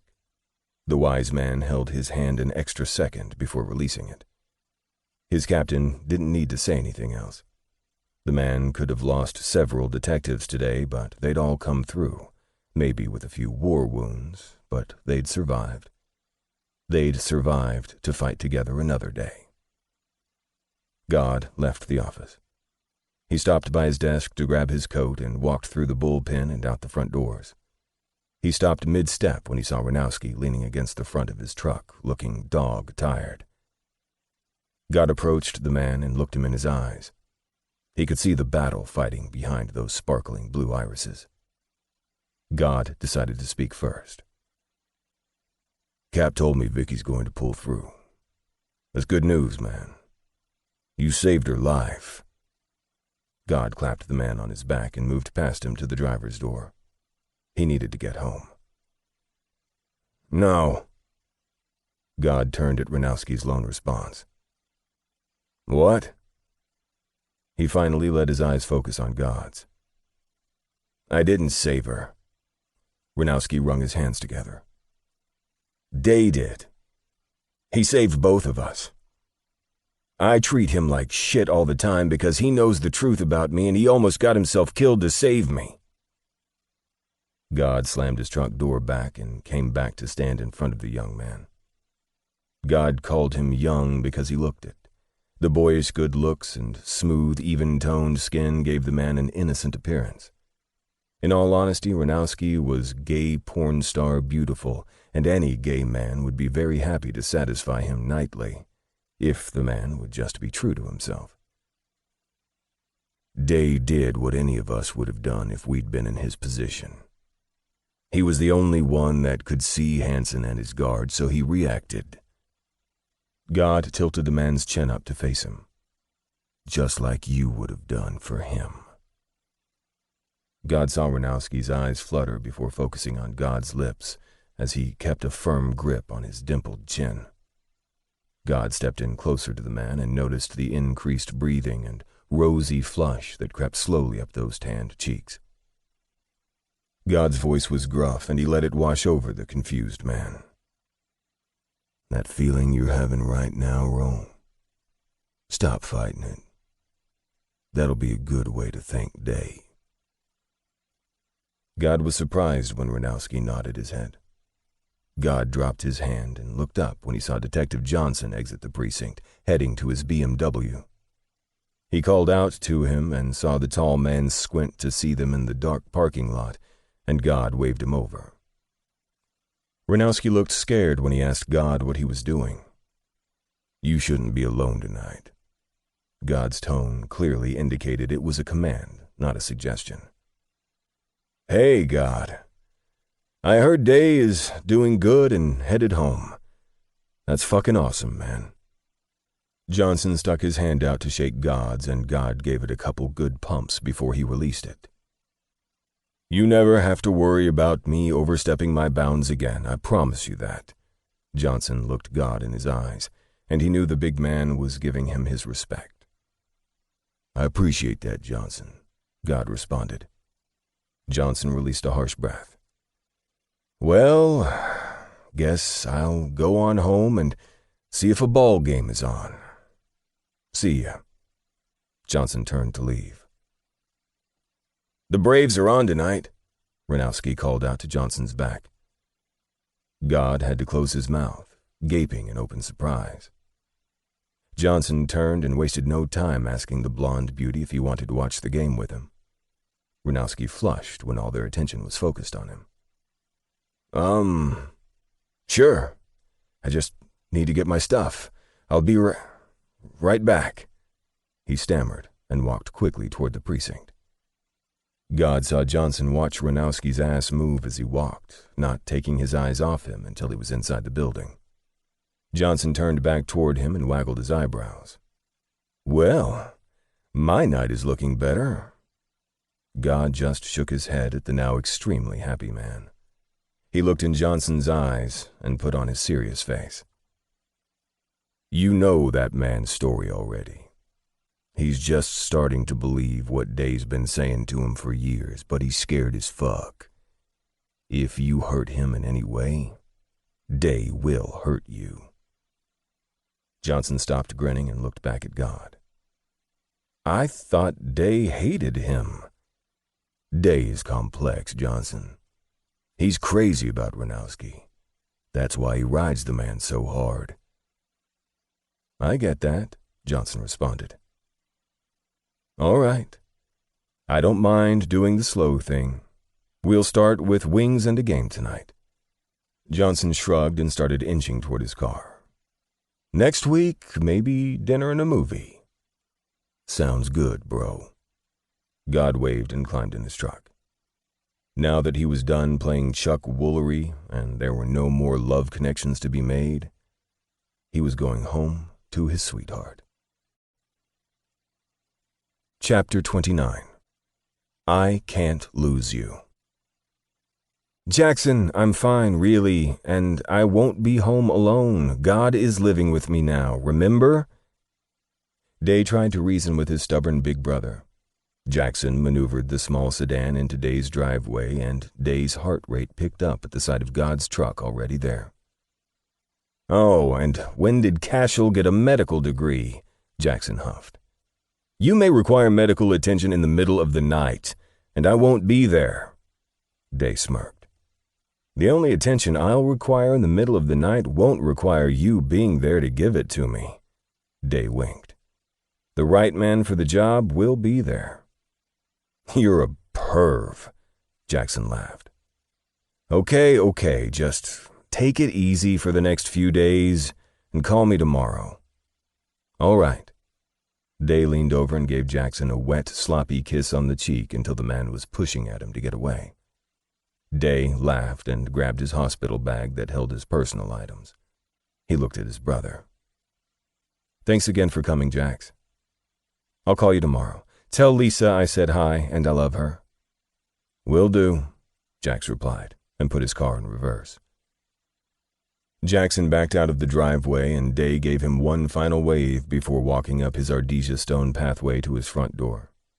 Day didn't tell his brother everything that happened during the raid, only that he'd got caught in a bad situation, and the captain thought he should get checked out medically before going home. Jackson didn't like the vague answer, but Day wasn't ready to discuss the details with anyone else. Not until he spoke to God. He used his key to enter and noticed that not one single light was on downstairs. He went into the kitchen, not bothering to turn on any lights, took a couple bottles of water out of the fridge and dragged his tired body upstairs. He could hear Jazz playing quietly as he walked down the hallway, and despite his exhaustion, a smile crept across his face. Day opened the door slowly and squinted at the dark figure standing in front of his window. There were no lights on in the bedroom either, only the light filtering in from the street lamps outside. God hadn't turned around. His back muscles were taut. He had one long arm braced against the top of the windowsill. He was shirtless, and his sweats were hanging low on his hips, and Day could just barely make out the fierce lion on God's back in the pale lighting. Day could smell the freshness of God's shower. He dropped his bag and placed the water on the dresser. "Cashel," Day said softly, his throat still sore from being choked. God turned around slowly and faced him. Day choked up at the pained expression on the man's face. He could see that God's eyes were moist and red-rimmed. Day inched toward him and didn't stop until he was pressed against that broad chest. God's strong arms came around him and squeezed him hard. The guttural moan the man released against his temple made Day's heart seize. God pulled back and gripped a handful of Day's hair, pulling so that he was looking up at him.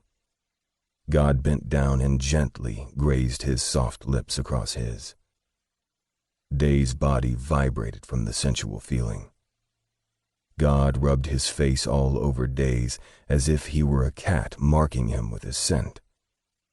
God's grip tightened in his hair and he moaned again. Day could feel God's body trembling, and Day didn't know at that moment if the shaking was from residual fear or need, so he didn't move as he let his lover do what he needed to do. God released the punishing grip, and his large palms shook as they ghosted over Day's face. His chin was tilted up by firm fingers and again was blessed with feathery soft kisses.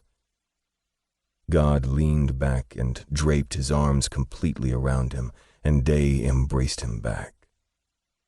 The soft piano from the album serenaded them as God just barely rocked their bodies back and forth in a very slow dance. Every few seconds he'd stop to place kisses on his forehead before leaning back in. When the album finished and the needle lifted, God looked down at him and finally spoke, his voice much more hoarse than usual. "Shower, sweetheart. I'll be waiting for you in our bed." Day didn't want to release God, but he did and went into the bathroom, leaving the door open. He undressed quickly and got under the powerful spray. He scrubbed away the sweat, blood, grime, tears, and fears he'd been dirtied with today. He felt so much better after his third wash, and finally shut off the taps.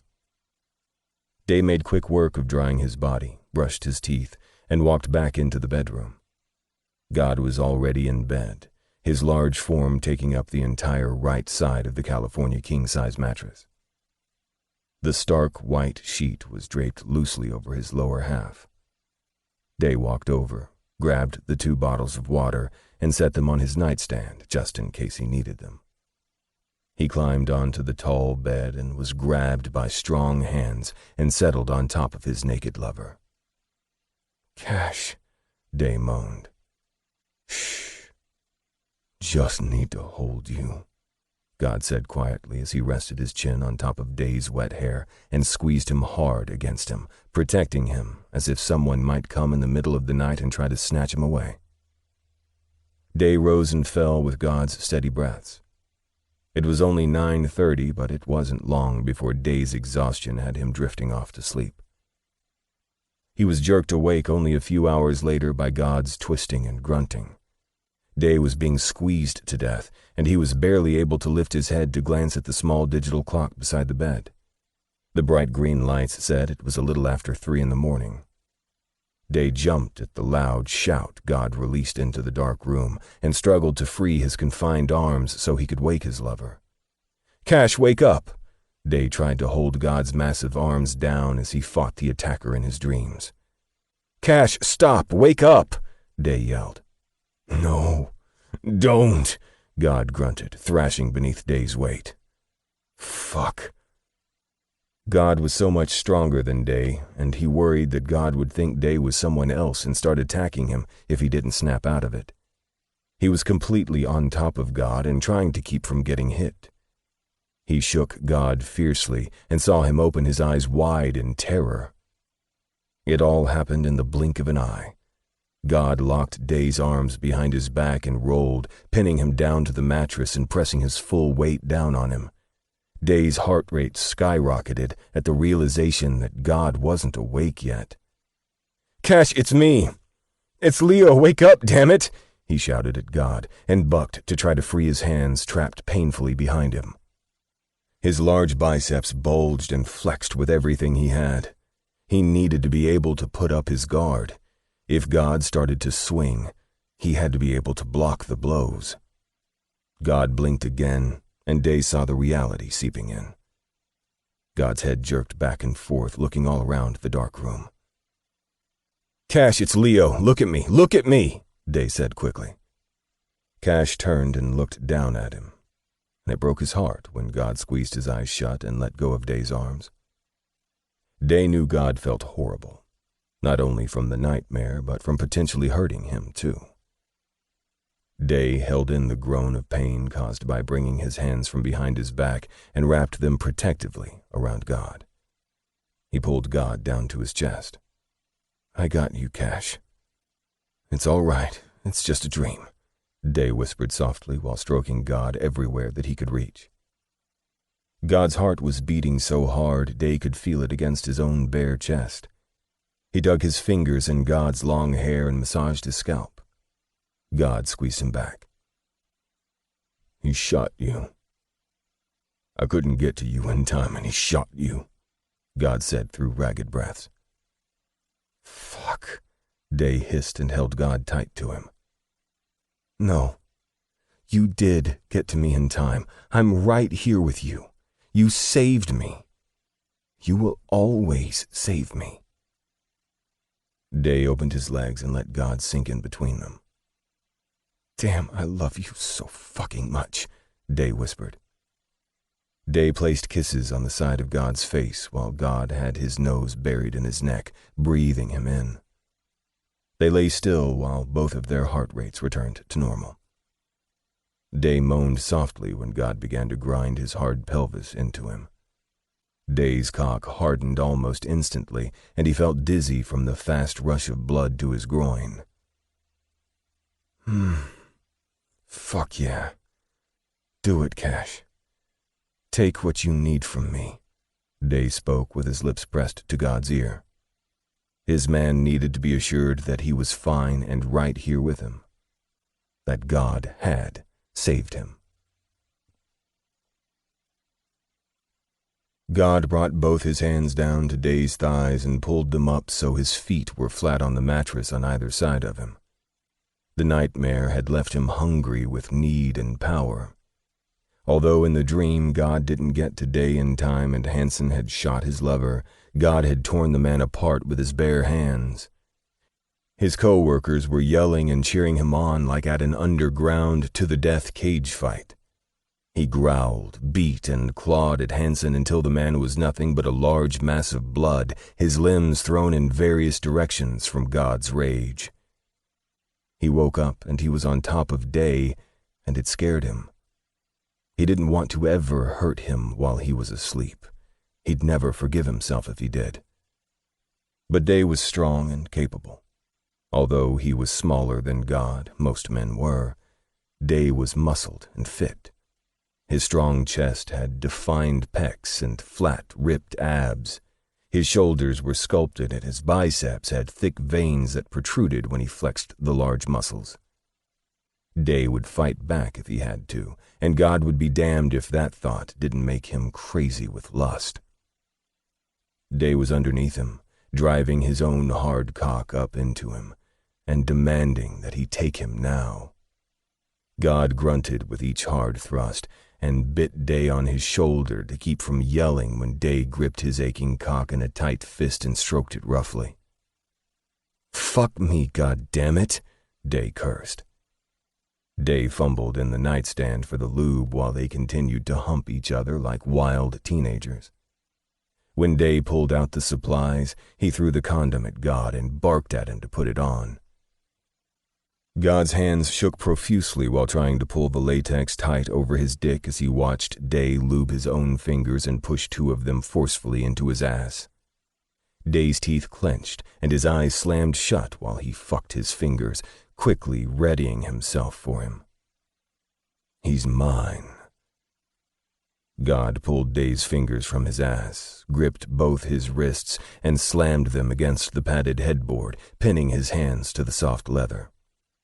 He held Day in a submissive position with one hand and used his other to line his cock with Day's tight hole.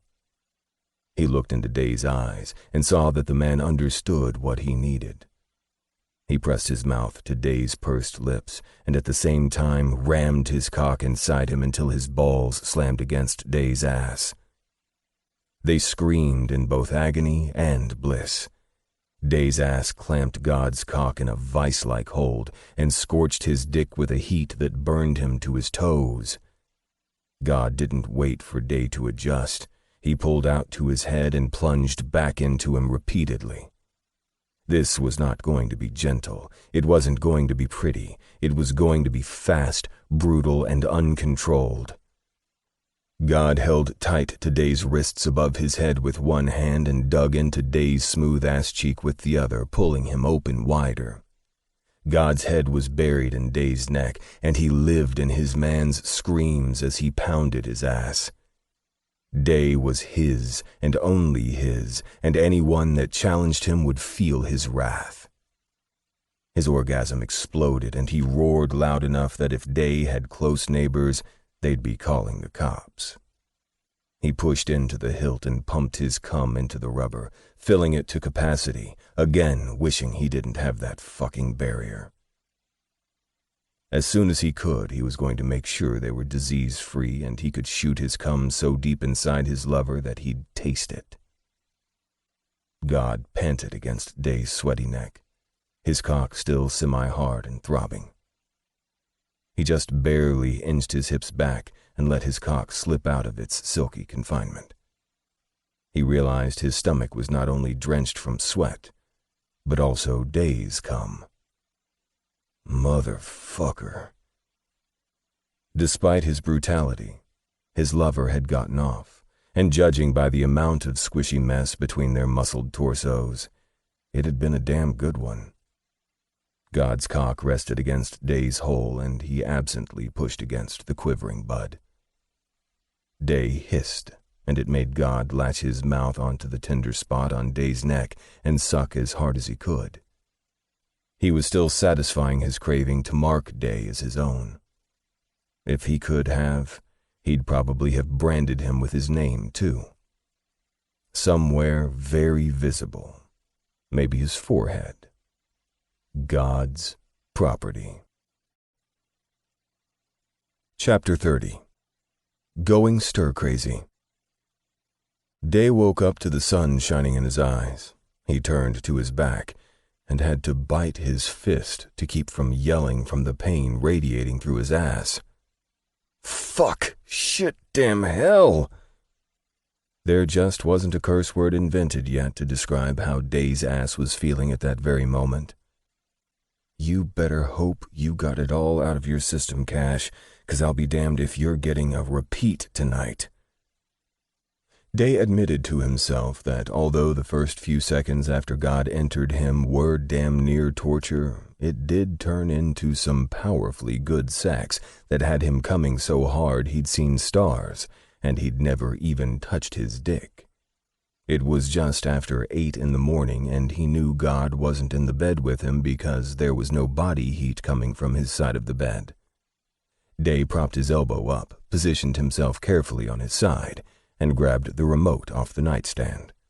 As soon as he turned on the 50-inch flat screen mounted on the wall, it flashed a special report about yesterday's drug raid, and Day quickly flicked to another station.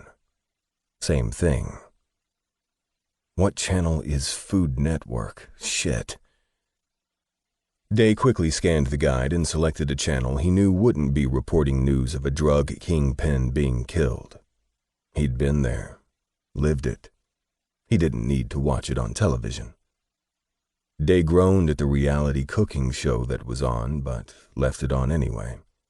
He was just dozing back off when God came through the door carrying a tray.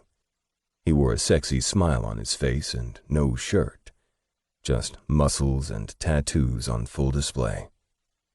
Day couldn't believe his hole was actually clenching. Glutton for punishment. Day could see the newspaper hanging off one side of the tray and a tall glass of grapefruit juice. I thought you might be a little, sore, so I made you breakfast, God said proudly. When God lowered the tray to the bed, Day immediately had to halt his first reaction, which was to burst out laughing.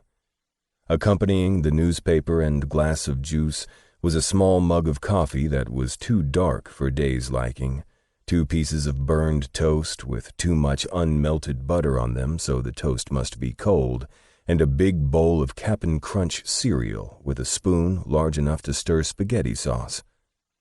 God handed Day the coffee first. Here, I know this is what you want first. God chuckled. Day winked at him and took the mug. Day took a decent sip and cringed internally at the bitter, cold coffee. When Day looked closer into the mug, he could see quite a few coffee grounds floating around. He looked up, gave his lover a genuine smile, and said, "Thank you, babe. It's perfect." God looked so pleased with himself that Day vowed he was going to eat and drink every single thing on the tray. He picked up the toast, took a bite, and quickly chased it with some grapefruit juice. God climbed in bed from the other side and spooned him from the back, kissing him across his neck and shoulders. "Are you feeling okay? Did I hurt you?" God asked in a low voice.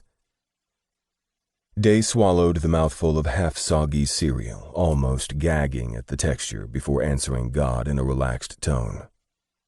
"No, you didn't hurt me at all. I'm a little tender, but it will go away soon." "You're lying." God kissed his cheek. "I'm going to run you a bath in that swimming pool you've got in your bathroom. Only if you join me." God kissed him again and went into the bathroom.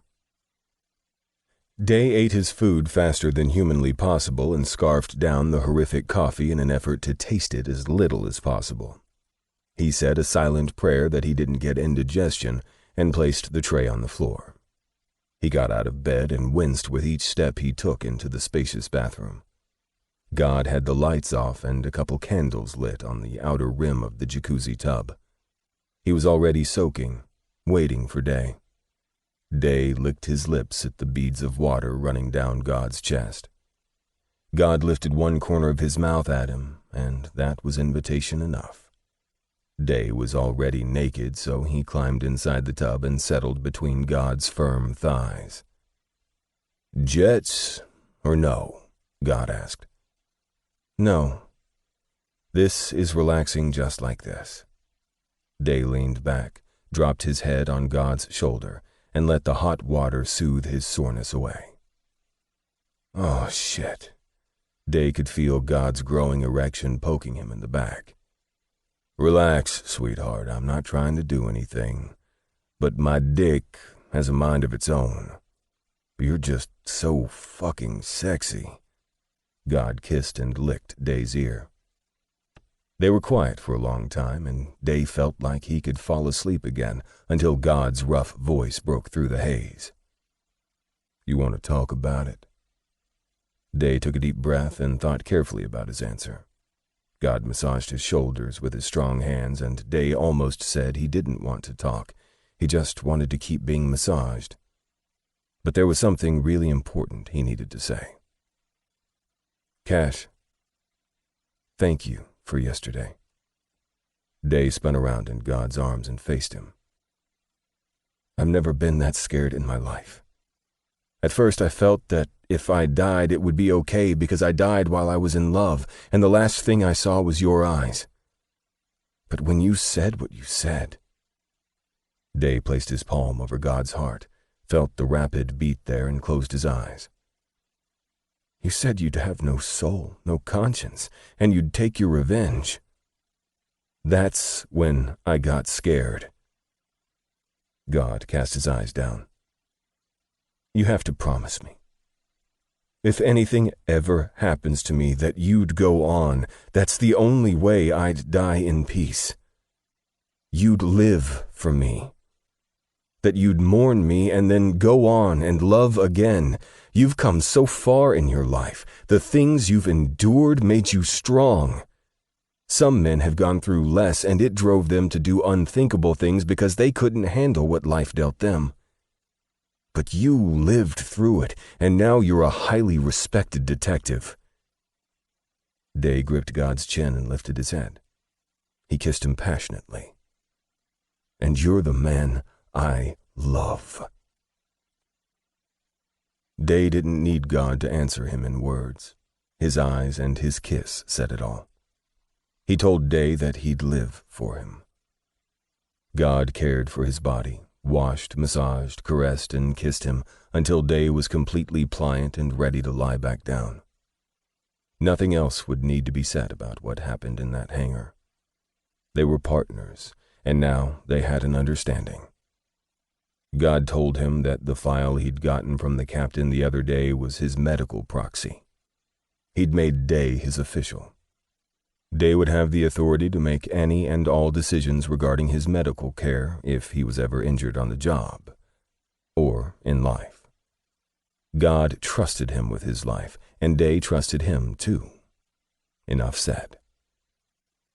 After a long nap, they woke mid-afternoon with no idea what to do with themselves. They had 2 mandatory weeks off. God wasn't pleased with that at all, especially since their 5-year anniversary as partners was coming up soon. That was a big deal for cops. Partners came and went all the time, but God and Day had been rock solid from the beginning. 5 years with the same partner was a huge milestone celebrated throughout the department. Day rolled his eyes and asked God to relax when the big man kept getting up and pacing around the house. God said he didn't want to lose momentum at work. Although they'd got the kingpin, there were always more. The war on drugs was never ending. Day had grabbed him and thrown him down on the floor in the den and sucked him off after God threw the remote control across the room and screamed that reality television was the stupidest shit anyone ever thought of. After the blowjob, Day took the remote and found a good action flick. When it was over, God rose and stretched his long body. "I'll fix us some lunch," he said, and headed toward the kitchen. Day's eyes widened, and he shot up from his relaxed position, chasing after God. He barreled past him. "No, I'll fix us lunch," he practically yelled. God quirked one eyebrow and stepped slowly away from the refrigerator. Day calmed himself and lowered his voice to sound more nonchalant. "I mean, you made breakfast. It's only fair." Day shrugged and went about pulling out the fixings for some subs. God still gave him a strange look, but nodded his head, as if he understood, and sat at the breakfast bar. "Whew, I don't know if my stomach could handle another one of God's meals." Over lunch, God told Day about the exchange he'd had with Johnson and Ranowski when he'd left the station last night, and Day almost fell off his stool. He pumped his fist in the air at the victory and grabbed God's face and laid a loud, wet kiss on his cheek. He was so glad his lover decided to push his two biggest headaches together. Johnson could definitively give Ranowski the pounding his stubborn tight ass needed. Once that happened, Day's hours at work would go way more smoothly. 2 hours after lunch, and God was back to driving Day fucking nuts. God had just come back in from cutting the already very low grass, and was now sitting on the recliner in Day's bedroom, aggressively pushing buttons on the remote control, flipping through the channels. "Get cleaned up, and let's go to Henry's," Day said. Henry's was a great sports bar that had awesome all-you-can-eat wings, pool tables, darts, pinball machines, you name it. He and Day would go there for hours some days after work, enjoying the atmosphere and good company. "I don't want to go there," God grumbled. Day looked up from the model car he was building at his desk and glared at his pouting lover. "I didn't ask what you wanted to do." Day tilted his head in the direction of the bathroom. "Now get your ass in there and get ready." God stared at him for a few seconds before yanking some clothes out of his dresser and tossing them on the bed. He cursed under his breath as he stomped into the bathroom, slamming the door behind him. Day held in his laugh and went back to working on his car. "This is going to be the longest freaking 2 weeks of my life." Chapter 31. Are we all bonding now? Day and God were so happy their required 2 weeks were over that they were both dressed and getting in God's truck 3 hours before they were supposed to be at work. They'd done their meetings with the shrink and even had 2 sessions together, and she deemed them fit to return to duty. Day had gotten a little nervous during one session when the doctor asked God how he would handle someone hurting Day now, and his lover responded by jerking one side of his leather coat open and pulling his long blade from its sheath. "Easy. I'd cut their fucking arm off and beat the shit out of them with it," he'd said. But Day quickly started laughing and told the concerned doctor that his partner was just playing. After popping God hard in his stomach, God agreed and said he was indeed joking. When the doctor went back to writing on her legal pad, God mouthed to him, "No, I'm not." God still thought they just barely passed her requirements. "Stop by Starbucks," Day said without looking up from his cell phone messages. "You drink way too much coffee, Day. I mean all day, And you fuck too much. I mean all day, every day." Day cut God off. "Do I tell you to stop? No. Instead, I feed your addiction. Can't you provide me the same courtesy?" God laughed and swung his truck into the crowded Starbucks parking lot. He parked in the back since his truck was too big to fit in the spots in the front. While Day was in the busy shop, God pulled out Mr. Udall's track phone and saw there were still no messages. God was going crazy wondering how his brother and mother were doing. He was so deep in thought he hadn't seen Day leave the shop and get back in the truck. Day stared at the phone, watched God tuck it back into his glove box, and sped out of the parking lot. God's mouth was set in a firm line as his mind drifted to his last 2 encounters with Genesis. When he pulled into the station's parking lot 10 minutes later, he shut off the engine and turned to face his man. "I think it's time I tell them," God said more confidently than he felt. Day looked him in the eyes, telling him that he would support him completely. God grabbed the back of Day's neck and pulled him to kiss him before it was time to clock in as partners. "Love you, coffee slut," God chuckled softly against Day's lips. "Love you back, sex slut." Day licked him. God and Day walked into the station together, and their entire department started clapping, yelling, banging on their desks, and whistling loudly. They made their way through the maze of desks as many of the officers patted them on the back and shook God's hand. The women were pulling on them and kissing their cheeks. If God was nervous about catching some flack for being out and gay, no one in their precinct was showing it.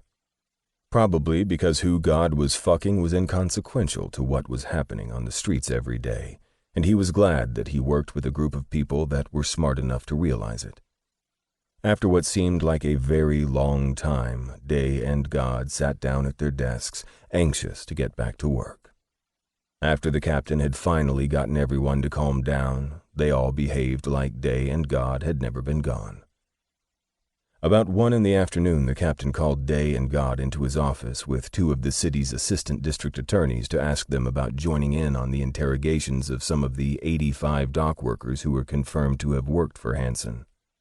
The mayor was encouraging all law enforcement departments to keep putting the hammer down on drug dealers.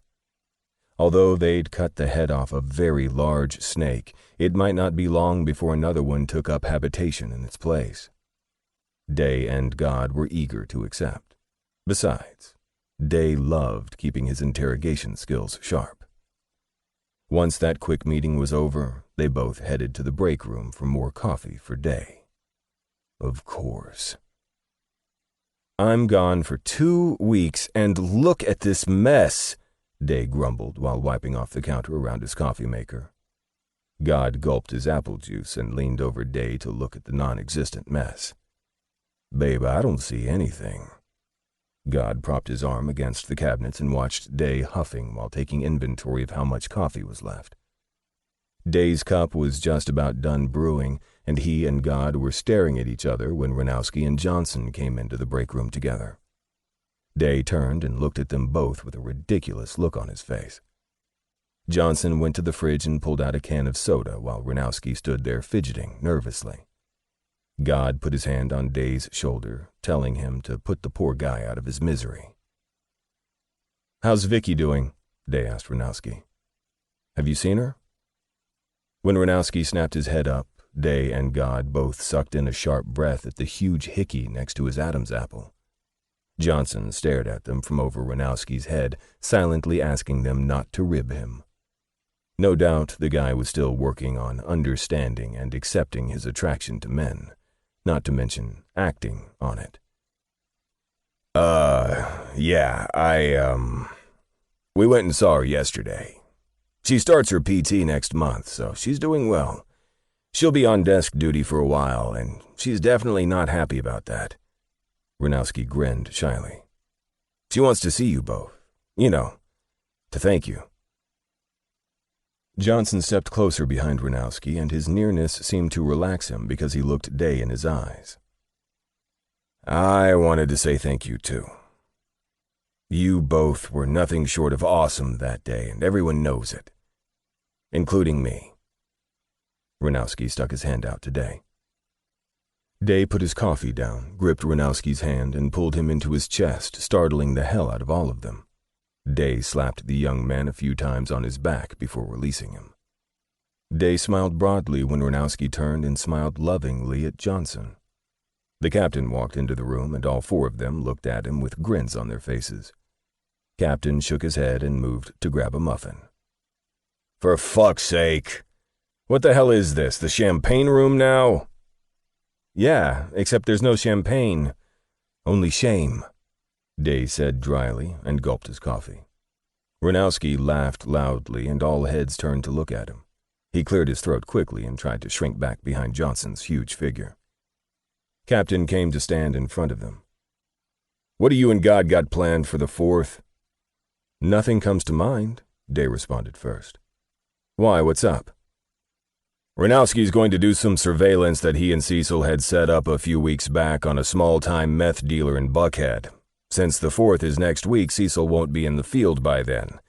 So I want you and God to do the surveillance with him. Day snapped his fingers loudly as if a memory just hit him. Oh shit, did you say the 4th? I thought you said the 40th, Day stammered jokingly. Sorry, we're completely booked. God popped Day in the back of the head and saw Ranowski grin from behind Johnson and raise his middle finger at Day. And no fucking in the back seat, Day.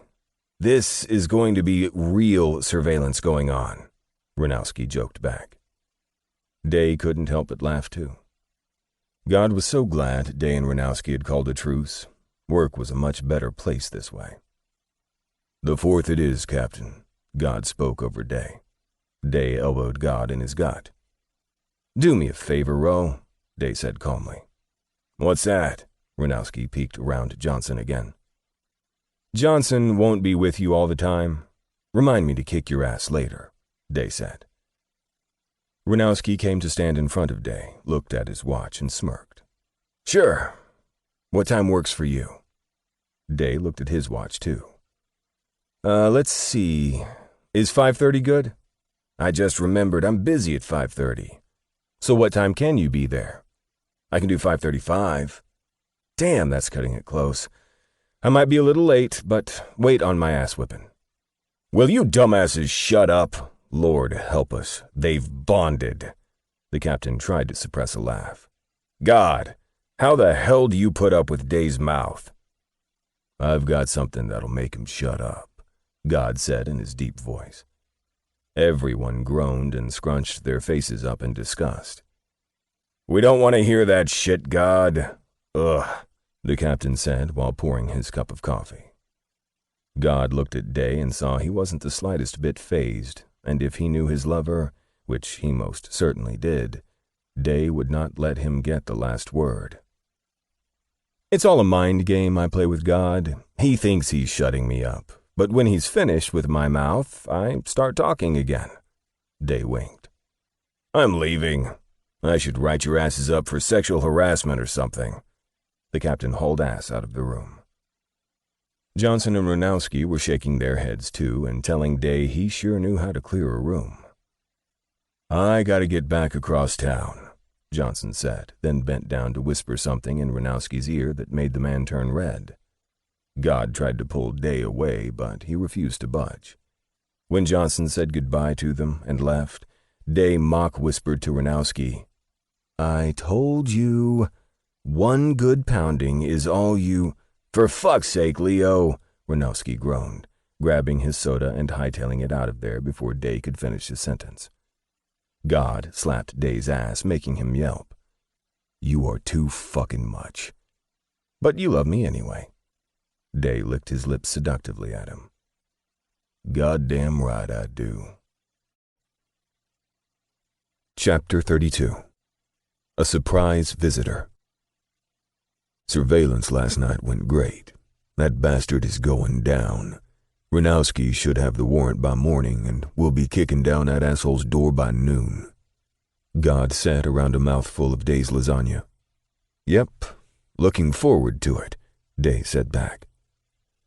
So, are you going to tell me why Ranowski pulled you into the break room when we got back today? God asked, watching Day closely. Day shook his head at him, smiling wickedly. It was about sex. No fucking way. He came to you about sex? God said, not hiding his shock. Who else is he going to ask? His priest? Day said, and quickly dodged a piece of garlic bread God threw at his head. Do I want to know? God said. It wasn't too bad. He wanted to know the best way to pleasure Johnson. Day laughed when God scrunched up his face and made a gagging sound. Their intimacy has been pretty one-sided from what I could understand. Roe was still pretty shy about telling me stuff, so I was mostly guessing. Day wiped his mouth with his napkin before continuing. Being the stud that I am, I gave the kid a few pointers. Stud, huh? God smiled. Yeah. I don't mind taking the little tyke under my homosexual wing and showing him how to fly. Day grinned. You're twisted.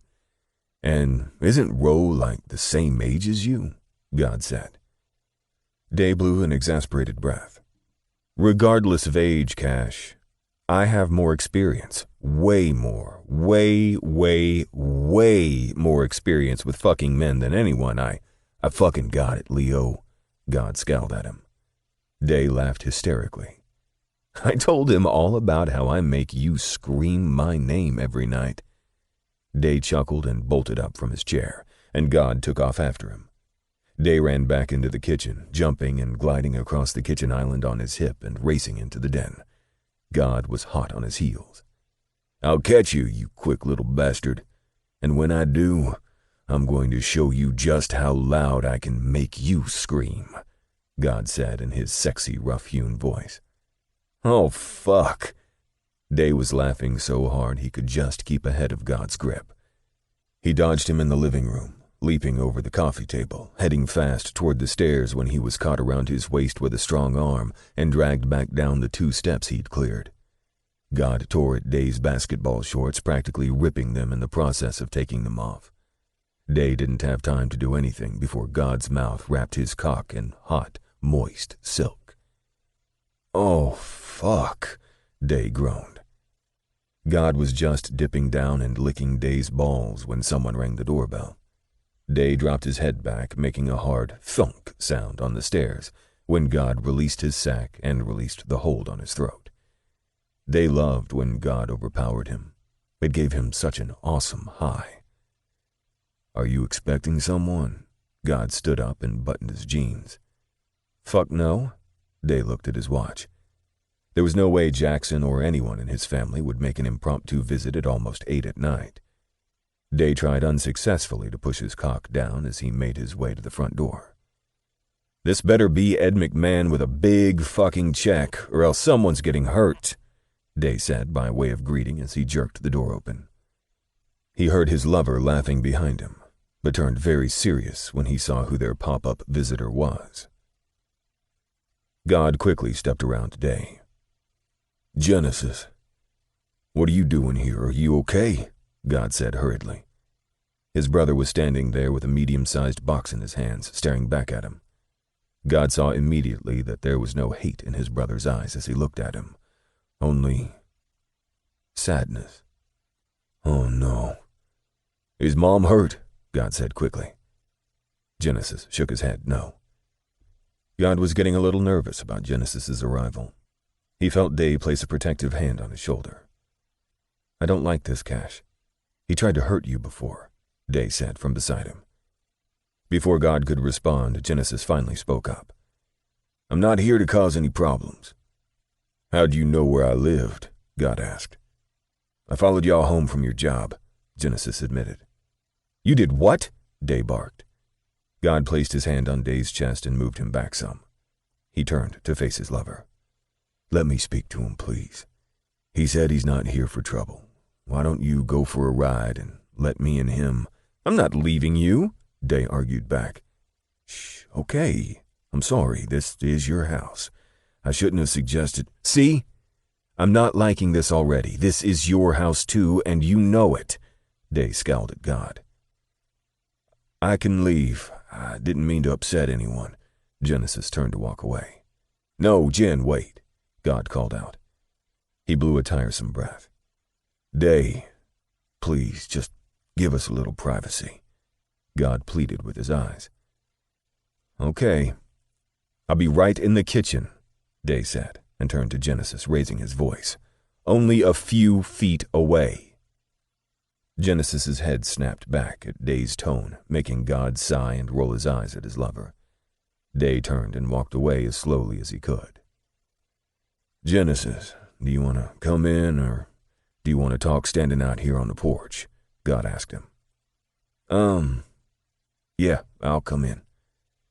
God stepped back and let Genesis come inside. He closed and locked the door behind him. God led the way into the den, and Genesis sat in the chair opposite the long sofa with God on the extended ottoman facing him. God took in Genesis from head to toe.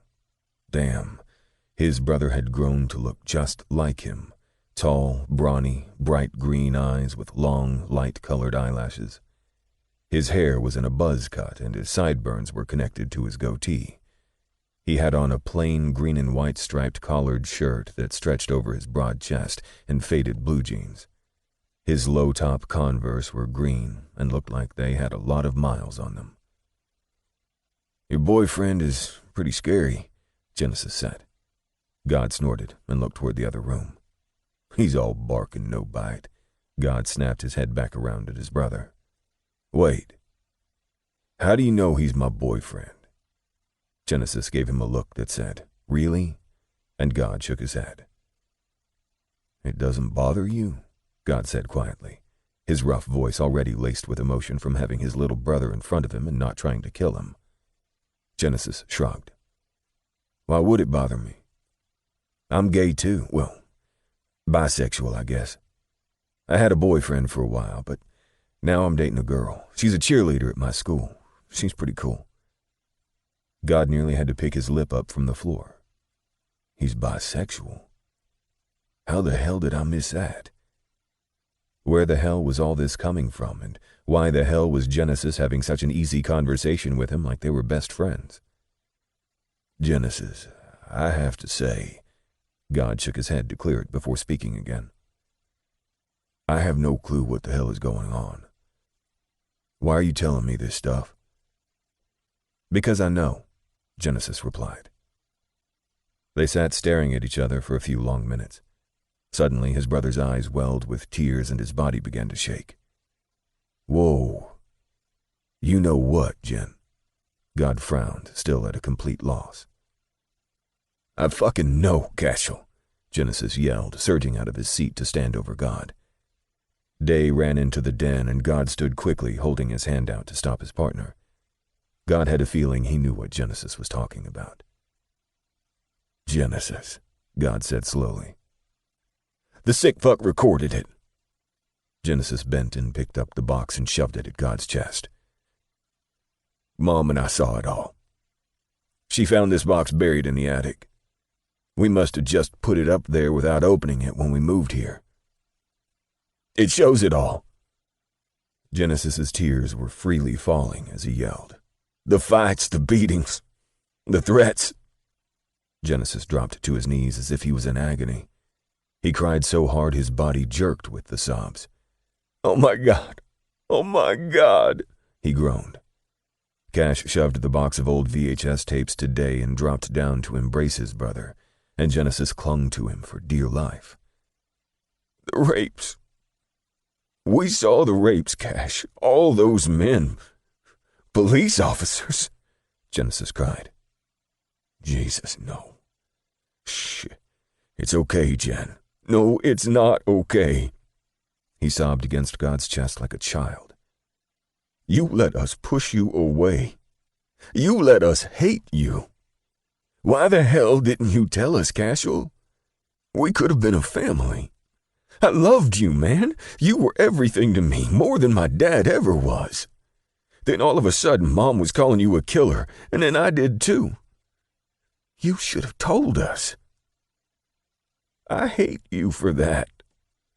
"I know, Jen. God damn it, I'm sorry. I didn't know how to tell Mom the man she loved was a psycho. I didn't think she'd believe me. I had no proof. More than that, I did what I thought I had to do to protect you." God released his brother when he felt Jen pull back. He looked into eyes so much like his own. "But believe me when I tell you that I never left y'all. I've been watching you the entire time. I moved you guys here shortly after I did, and I made sure you were safe and taken care of. I would never have left you and Mom, Jen. I just loved you from a distance." God let his brother have this moment. He cried silently into his hands. He knew how Genesis felt. He'd shed so many tears that he'd thought he had no more.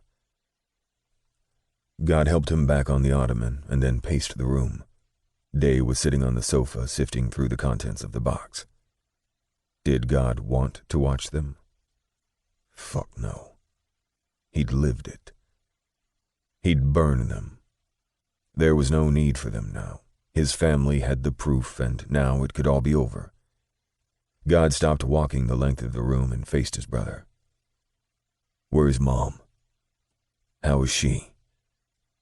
He saw Genesis wince at his question as a fresh wave of tears flowed. He knew his brother was thinking of the response he'd give God any time he'd ask about his mother. God put his hand on Genesis's shoulder. "Hey, stop beating yourself up for how you treated me. You didn't know. It's in the past, and that's where I want to leave it." Genesis looked into God's eyes and answered him. "Our mother is having a hard time just like me. She hates herself for not giving you a chance to explain all those years ago. We've gone over it and over it in our heads, thinking there should have been signs. We've been in agony these past 4 days." "Y'all found these 4 days ago?" Dave voiced in shock. "Yes, and I've been looking for you ever since. It took me a while to figure out what precinct you worked at." "I remember him," Genesis pointed at Day, "saying he was your partner on the force. So I went to the ones closest to where you used to live after I saw you'd moved." God came over and knelt in front of his brother. "I know we've lost a lot of time, but we can let the past rest and look forward. You're about to turn 17. God gave Genesis a slight smile. "This is going to be exciting times for you. I'd like to be there, if you'll let me. There will be no more blaming, no regrets, and no what-ifs. What's done is done. I'm all about my future now. My future with the man I love. And now, my future with my brother and my mother. How does that sound to you?" Genesis wiped his nose on the sleeve of his shirt and nodded his okay. God was startled when Genesis jumped up and threw his arms around God's middle and held him as tight as he could. God squeezed his eyes shut at the burning in them and hugged his brother back. He hadn't seen this day coming, at least not for a very, very long time. After all the turmoil and heartache he'd endured for so long, God was finally receiving some goodness in his life. God and Genesis talked until almost midnight. Not about the past, but about the present and future. Day had gone up a couple of hours before, but God knew he wasn't asleep. When Genesis had called his mom during their talk and told her he was all right and Cashel was talking with him, God could hear her sobs over the phone. It took a lot for him to contain his feelings. He wanted to hug his mom so bad. It had been almost 7 years. Soon he'd be able to. Genesis had told his mom that God would be over this weekend for a visit. When it was time for Genesis to go home, God had refused to let him take the bus. God called him a cab and waited on the curb with him. He hugged his brother tightly one more time before paying the driver and settling him inside. God watched until the cab turned the corner before he went inside and locked up. Day was in bed watching TV when God went to the bedroom. His lover sat up quickly at the side of him. "You okay?" The concern on his lover's face touched him deeply. God leaned down and placed a soft kiss on Day's forehead. "Yeah, sweetheart. I'm good. Just tired. I'm going to wash up real quick, okay?" Day nodded his head, and God closed himself in the bathroom. Chapter 33. The Not-So-Little Brother. It was Friday evening, and God and Day were on their way to watch one of Genesis's football practices. God was so excited to be able to actually watch from up close and even talk with his brother's coach. He looked over and smiled at his partner, currently downing a huge cup of coffee from a convenience store. "I'm really excited, babe. You should see him play. He's crazy good," God boasted. Day looked over and smiled at him. "I'm really glad this is working out so well. I've wanted this for you. You and Jen are already doing so good. You guys talk on the phone for like an hour every night. There's a lot for us to catch up on. He told me last night that there's a tight end on his team that's been flirting with him, and he asked me what he should do."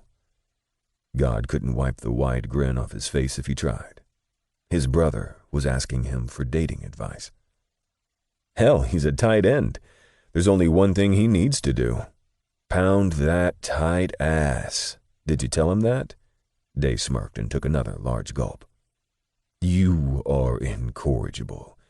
Damn," God said and whacked him on his shoulder. "You should see the look on your face right now. I was at Jenkins's desk going over some interrogation notes with him this morning, and he said that half the department hardly recognizes you now." Day chuckled. "What does that mean?" God frowned. "In a good way, babe. For years you looked so unapproachable and angry all the time. But now they say you look like—" Day stopped and laughed loudly. "What? Spit it out," God yelled. "You look like a big tattooed teddy bear." Day doubled over, laughing. God smiled. He didn't mind being called that. He was never mean and unapproachable. He just didn't have a ton of things to smile about back then. God pulled into the school parking lot, and he and Day went to the far end of the football field. As they walked along the track that surrounded the field, heads began to turn, especially the cheerleaders that were there practicing too. I think they're looking at you," Cash mumbled. "Why me?" "Because you look sexy as fuck today, that's why." God scanned Day's fit body lustfully. "They're looking at you, brute. Or those big-ass guns sticking out from under your coat?" Day laughed. They both looked like they were coming to arrest someone. God's gold badge hung from his neck, and Day's was attached to his hip. Day had his leather coat in his hand, so his chrome 9mm handguns holstered under his arms glinted in the setting sun. His tight black turtleneck hugged his firm pecs and molded against his trim waist. The black, studded leather belt Day wore wasn't to keep his jeans up since they were tight enough. His dirty blonde hair was free of product today, so after running his hands through it all day, its wayward strands only made him look even hotter. God smiled when Day caught him ogling him for the millionth time today. "What?" Day laughed. "I'm gonna fuck you against the wall in the shower when we get home. That's what," God said, his voice deep and sexy. "Fuck," Day moaned. "God, stop. I don't want to spring wood while I'm standing in front of a bunch of high school cheerleaders, dude." God cracked up laughing again. "Sorry," he said, with little sincerity. The cheerleaders were waving and giggling as they walked down the track. Most of the players had turned from their coach's lecture to stare at them. "Yo, someone's about to get arrested," one of the players yelled, making the players start ribbing and horseplaying. God saw when Jen turned and noticed them. His eyes went wide and a huge smile appeared on his face. God swore he'd never get tired of that for the rest of his life. Jen took off his helmet and started to jog over to them. When Genesis was in earshot, he called out to them. "What are you guys doing here?" He gave God a one-armed hug and did the same to Day before stepping back. "Came to see your practice and see if you wanted to grab a bite with us tonight," Day said. "Cool. Heck yeah, practice is only another hour. I'll meet you guys out front after I shower," Genesis beamed. "Hey, Jen. You cool, man?" The three of them turned around at the deep voice. A tall kid, a couple inches shorter than Genesis, was standing a few feet away with more than a little concern on his face. He had his dark hair pulled back into a ponytail, and despite the sweat and grime on his ivory face, anyone could see the guy was beautiful in an almost androgynous way. "Yeah, Terry. It's my big brother, man," Genesis yelled back to him. The kid's brow creased, but he nodded and ran back to the huddle. When Genesis turned back, the almost sweet smile he wore said it all. Is that him? God asked the question anyway. Yeah, that's him, he said shyly. Day shrugged and shook his head. Not bad, Jen. He's hot in a twink kind of way. God and Jen both groaned. Geez, you really have no filter, do you, Leo? Genesis asked around a grin. No, God and Day responded in unison. Whitman, get your ass back over here. I didn't say this was stop and chat time, one of the assistant coaches yelled. God slapped Genesis's shoulder pads and nudged him. You better go before you run in laps for the rest of practice. Can't you guys just wave your guns around or something to scare them? Genesis joked. God laughed and shoved him harder. Get your ass back over there.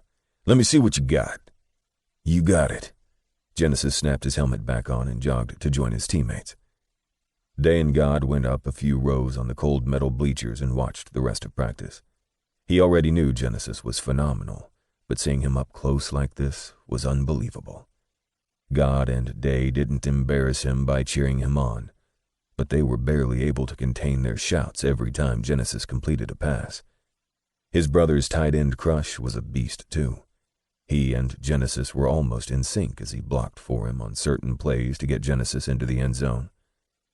At the end of practice, Genesis waved to them as he followed the other players into the locker room. Day and God were almost to the bottom of the bleachers when a man carrying a clipboard wearing a white polo shirt and khakis approached them. Excuse me, detectives. God and Day both turned, and the older gentleman stuck his hand out to them. They both shook his hand, and God saw the black and red G emblem on his shirt. My name is Joseph Myers, and I'm the assistant coach for the University of Georgia Bulldogs. Are you family of Genesis Whitman? I'm his brother, Cashel Godfrey, and this is my partner, Leonidas Day. It's a pleasure to meet you both. If you're waiting for Genesis, maybe I can have a couple minutes to talk with you men about Genesis's future. While they sat in Henry's eating wings and drinking sodas, Genesis explained to him that there were always scouts in the stands watching him. If you guys come to the homecoming game next week, you'll see a ton of them. And they're only there to see you? Day asked. Me, Terry, and one of our fullbacks are the ones they keep approaching. Terry already decided that he's going to his dad's alma mater, which is Virginia Tech, but Gibbs and I are still undecided. Coach shields me pretty good ever since a scout from Florida tried to get me to take some money in exchange for signing a contract. Genesis wiped sauce from his hands and mouth. I just want to get into a good school that has a great engineering program. Football would be second. Besides, I need to stay close to Mom. I'm all she's got. Genesis froze when he realized what he'd said, looking apologetically at him. God was so proud of him he could have burst. God smiled to let Genesis know that he understood. Things were different now, and it was going to take some getting used to. Aren't you a junior? Day asked. No, he's a senior. He graduates in June. He took summer school classes for 3 years so he could graduate early. God answered first. Genesis's mouth was wide open. He shook his head with an expression of wonder on his face. How did you know that? He said so low God almost didn't hear him. He looked into Genesis's moist eyes. I told you I've never left. Each year, I buy the yearbook from your school, and I get your school's newsletter, too, which you're featured in just about every month. Then, of course, there's Facebook. Genesis gasped. You're one of my friends on Facebook? God looked a little uncomfortable. Yeah, I am. I never post anything, though. I just read yours. Genesis just shook his head in amazement. He pulled out his cell phone, and God knew he was opening his Facebook app. Then God saw him snap his head up and hold his smartphone out. Do you pay for this, too? Genesis whispered. Yeah, Jen, I do, God said. Things were real quiet for a little while as God watched the emotions play across his brother's handsome face. Sorrow, hurt, regret, and maybe even betrayal all flashed quickly, and God didn't know what else to say. So, leave it to Day to break the tension. Okay, girls, let's not get your panties in a bunch. Stop all this pouting, get your asses up, and let's play some pool. God and Genesis laughed while they inched their large frames out of the booth. Genesis fell in behind Day. I like you, Leo, Genesis said. Everyone likes me, Day winked. When you're ready for a real man, dump cash and come find me. Genesis laughed hysterically when he couldn't dodge God's grasp quick enough and was wrapped in a tight headlock. Chapter 34. A good fuck, and then, our first fight. God and Day fell into the front door kissing and grabbing at each other. Day just barely kicked the door shut before he was yanked out of his coat. They'd kept the PDAs to a minimum while with God's brother, but Day was serious when he said he really needed to fuck his man. God pushed Day against the wooden door and captured his mouth in a ruthless kiss. Day pulled Cash's coat off his shoulders, letting it drop down to the floor. Day squeezed the handle of God's Desert Eagle and sighed at the erotic way his dick jumped from the touch. Day stroked the long black chamber down to the felt grip panel. You stroke a man's gun like that, you might as well be stroking his cock, God said gruffly, and moved Day's palm to his already fully erect dick and pumped his hips. Day felt God fumbling with his belt. He yanked his mouth away from God's and moaned when God gripped the back of his neck, chased his mouth and sucked his bottom lip into his mouth and bit it. Day placed both his hands flat against God's massive chest and pushed him hard. God growled, knocked Day's hands back down, and crashed into him again. God spun Day around and pushed him hard against the wall while grinding his pelvis into his ass. God made quick work of unzipping Day's jeans and shoving his hands inside to give his balls a rough massage. Day bucked back against God. Oh, you motherfucker. You going to give it up willingly, or do I have to take it, Leo? God's whiskey-rough voice vibrated through Day's body. Day moaned at the assault, reared back and caught God in his hard abs with an elbow, enjoying the loud grunt from the big man before running up the stairs. Day was rounding the landing when he heard God call out to him. I only enjoy it more when you fight, Leo, God said, taking the stairs 2 at a time. Day had shed his clothes in record time and was climbing into the shower without even waiting for it to heat up. Day had just closed the clear door when he saw Cash drop his pants, his blushed cock jutting out angrily. Day turned his back on God and began soaping his body, ignoring his horny lover, in turn driving him crazy. The door to the shower opened and God stepped in behind him. God reached his long arm in front of Day and put the lube on the shelf. Day tried to suppress his smile. God's huge forearm came around Day's throat and pulled him against him. God licked his earlobe. You insist on doing things the hard way, don't you, sweetheart? Day didn't respond and hissed when God punished him for it by biting his jaw. God took the soap from Day and put it back on the shelf, gripping both of Day's biceps from behind and pushing him roughly against the cold tiles, holding him in position with his bulk. Open, God growled in his ear. Fuck you, Day snarled back. As you wish, God said calmly and slid down Day's body. He parted his ass with both hands and speared his tongue into Day's tight hole. Day squeezed his eyes shut and yelled his curses into the thick steam now filling the bathroom. Fuck! God damn it! God wedged his large body against Day's until he had to either climb the wall or open his legs further. There. Now that's better, God said smoothly and licked long and slow up Day's seam until he got to the base of his spine. God alternated from fast tongue fucking to lovingly relaxing the tight muscle. Tastes so fucking delicious. God tongue-bathed him until Day couldn't see straight. Cash, Day whined pathetically. God answered him by tongue-fucking him again, this time flexing his tongue every 3 or 4 pumps. Fuck me now, Day begged. God bit Day's ass cheek so hard it made him grind his teeth together to keep from giving God the satisfaction of screaming.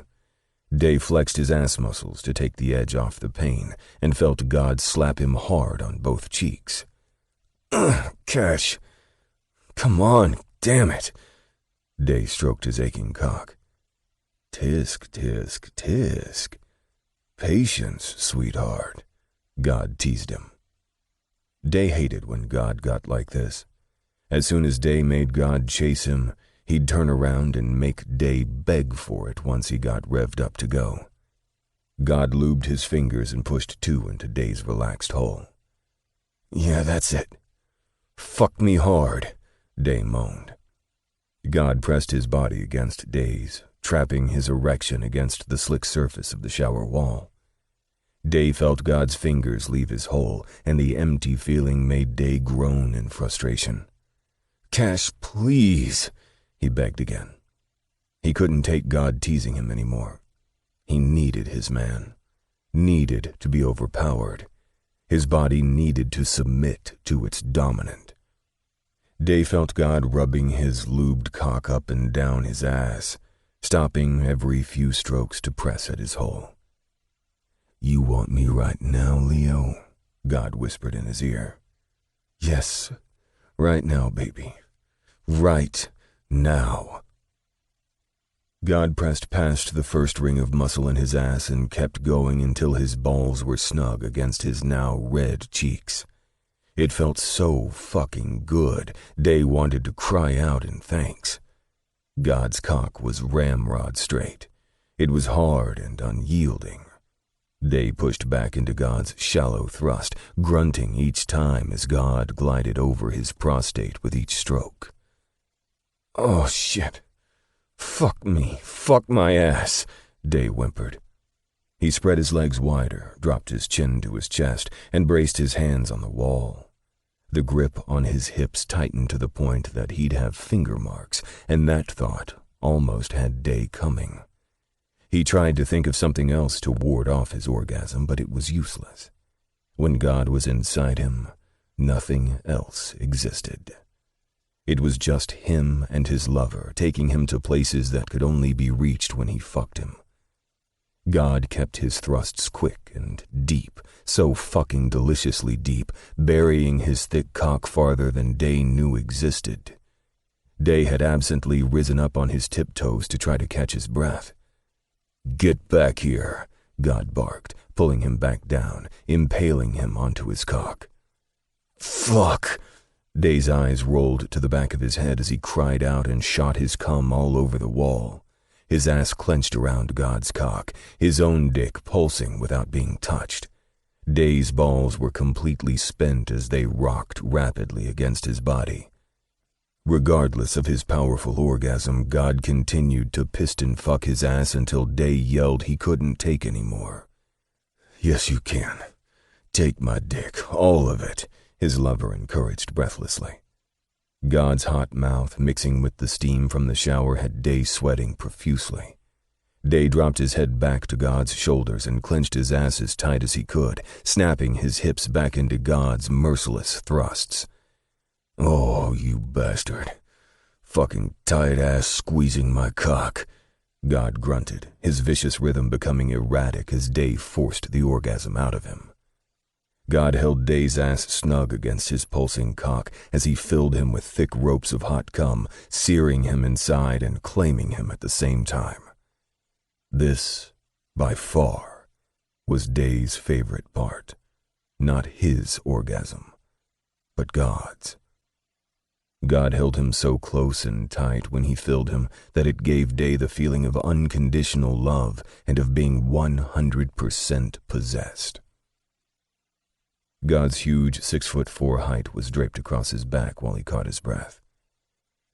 Damn. You are so fucking hot, Leonidas. God licked Day's neck and carefully slid out of him. Day stayed still and let the hot water pound against his tender ass. Day could feel his lover's cum seeping out of his hole, and it made him shiver despite the heat. God and Day had stopped using condoms after they got their test results back a week ago. They didn't waste any time exploring new sensations with no latex barriers between them. The thought that they were in a monogamous relationship for the first time in their lives was comforting. After a couple minutes, he felt God washing his body gently with a thick, soapy rag. "Just stand still," God said soothingly against Day's cheek, kissing him tenderly before going back to his job. Once they were both cleaned, God dried them and led Leo by his hand to their bed. Day wished that everyone could see God like this, so strong, muscled, and yet so damn gentle. He pulled back the covers for him and waited for him to climb in before going around to his side. Day watched God from heavy-lidded eyes, checked the safety on his gun, and place it in the nightstand drawer. When God got in, he pulled Day to him like always, tucking him under him and wrapping protective arms around him. Day didn't remember God saying anything else, but if he did, Day had fallen asleep before he heard it. Day didn't stir or even move again until the sun was beaming in the window on their warm bodies. He and God were in the exact same positions, clenched together, facing each other. God's arm was under Day's body, the other palm on his neck. Day's hands were tucked against God's chest. Judging by the amount of light in the room, it had to be after 7, maybe almost 8. Day smiled warmly. "What are you smiling about, sweetheart?" God's rough morning voice went right to Day's already hard cock, poking his lover in his thigh. God's eyes were still closed when he pulled away from him and stretched against the cool sheets before returning to him. "Good morning, beautiful." God stroked one finger down his cheek. "I don't think I'll ever get tired of waking up like this." Me neither," they agreed while palming God's hard cock. "Want me to take care of this before breakfast?" God turned over and picked up his cell phone from the nightstand. "No, babe. I'm actually exhausted." "Fuck," God murmured sleepily. "I need another 5 hours of rest." "No can do, lover. You're supposed to go to your mom's today," Day said to him. God released an annoyed breath. He didn't want to think about that just yet. To say he was nervous about speaking with his mom again was the understatement of the century. "No shit, Sherlock. You really think I need reminding of that? What the fuck would I do if I didn't have you to keep me on schedule, Leo?" God said sarcastically. Day didn't say anything else. He rolled out of bed and went into the bathroom, closing the door behind him. Day knew God was stressed about seeing his mom, but being an asshole wasn't going to make it easier. Day did his morning usual and left the bathroom to see God sitting in the chair in the corner of their bedroom with his head buried in his hands. Instead of inadvertently pestering his partner even more, he decided to just walk past him, get dressed quickly, and leave the room. Day had just finished tying his biking boots and hooking his chain to his belt when God broke their silence. "Are you going to act like a bitch for the rest of the day and ignore me, Leonidas? If I wanted to date a sensitive-ass broad, I wouldn't be here with you," God said angrily. Day locked his jaw and counted to 10, silently trying to calm himself. He tried to stay mindful that God was under a lot of stress. There were some things Day was willing to let slide, and other things that would be dealt with aggressively, and calling him a bitch definitely fell under the extremely aggressive category. Day yanked his keys off the dresser and turned to glare at God before walking out the door. "You ever call me a bitch again? And I'm going to show you just how much of a man I am." Day walked out of the bedroom, down the stairs, and straight out the front door. He opened his garage, grabbed his helmet off the shelf, straddled his bike, and revved the engine before he sped out of his driveway. God heard Day's bike rumbling noisily through their bedroom window. Day was leaving. "You gotta be shitting me." "I guess that means you're not coming with me," God yelled angrily at no one. "If you don't want to be called a bitch, then don't act like one." God knew what he'd said today may have been a little rude, but damn, Day should have a little understanding. This was big for him today, and he was past nervous to flat-out nauseous. God blew his frustrated breath out loudly and went about getting ready. How cute. Our first fucking fight as a couple. Yay. God's thoughts went to his lover when he came downstairs and noticed there wasn't even any coffee made. He had no clue how to work that high-tech monstrosity. God sat at the breakfast bar drinking his juice and reading the Saturday morning paper. His thoughts kept replaying this morning. He'd seen the angry muscle in Day's jaw ticking after God had said what he had, and he'd immediately wanted to take it back, but it didn't work that way. Day would have still been angry. He was kind of pissed that Day left when he was supposed to go with him, but when he thought about it some more, this was probably something he should do on his own anyway. Day would be there for him when he came home. He wanted Day to be there waiting on him with open arms when he got home. Fuck me. God looked at his watch and saw it was just coming up on 9 a.m. He folded his paper, put his dish in the sink, and left the house. Chapter 35. Mama, I'm home. When God pulled into the driveway, Genesis ran out and met him as soon as he got out of the truck. He'd quickly told God that he'd explained to their mom how God felt and what his wishes were. God was immediately relieved that his mom wasn't going to ask him those dreaded questions. How did it start? Why didn't you tell me? How did it make you feel? And all those other questions he really didn't know the answers to. He didn't even know exactly what they'd seen on those tapes. Genesis said they saw it all. He and Day never looked at the tapes. His man had taken them at God's instruction and burned them. Those were his past, and God was all about the future.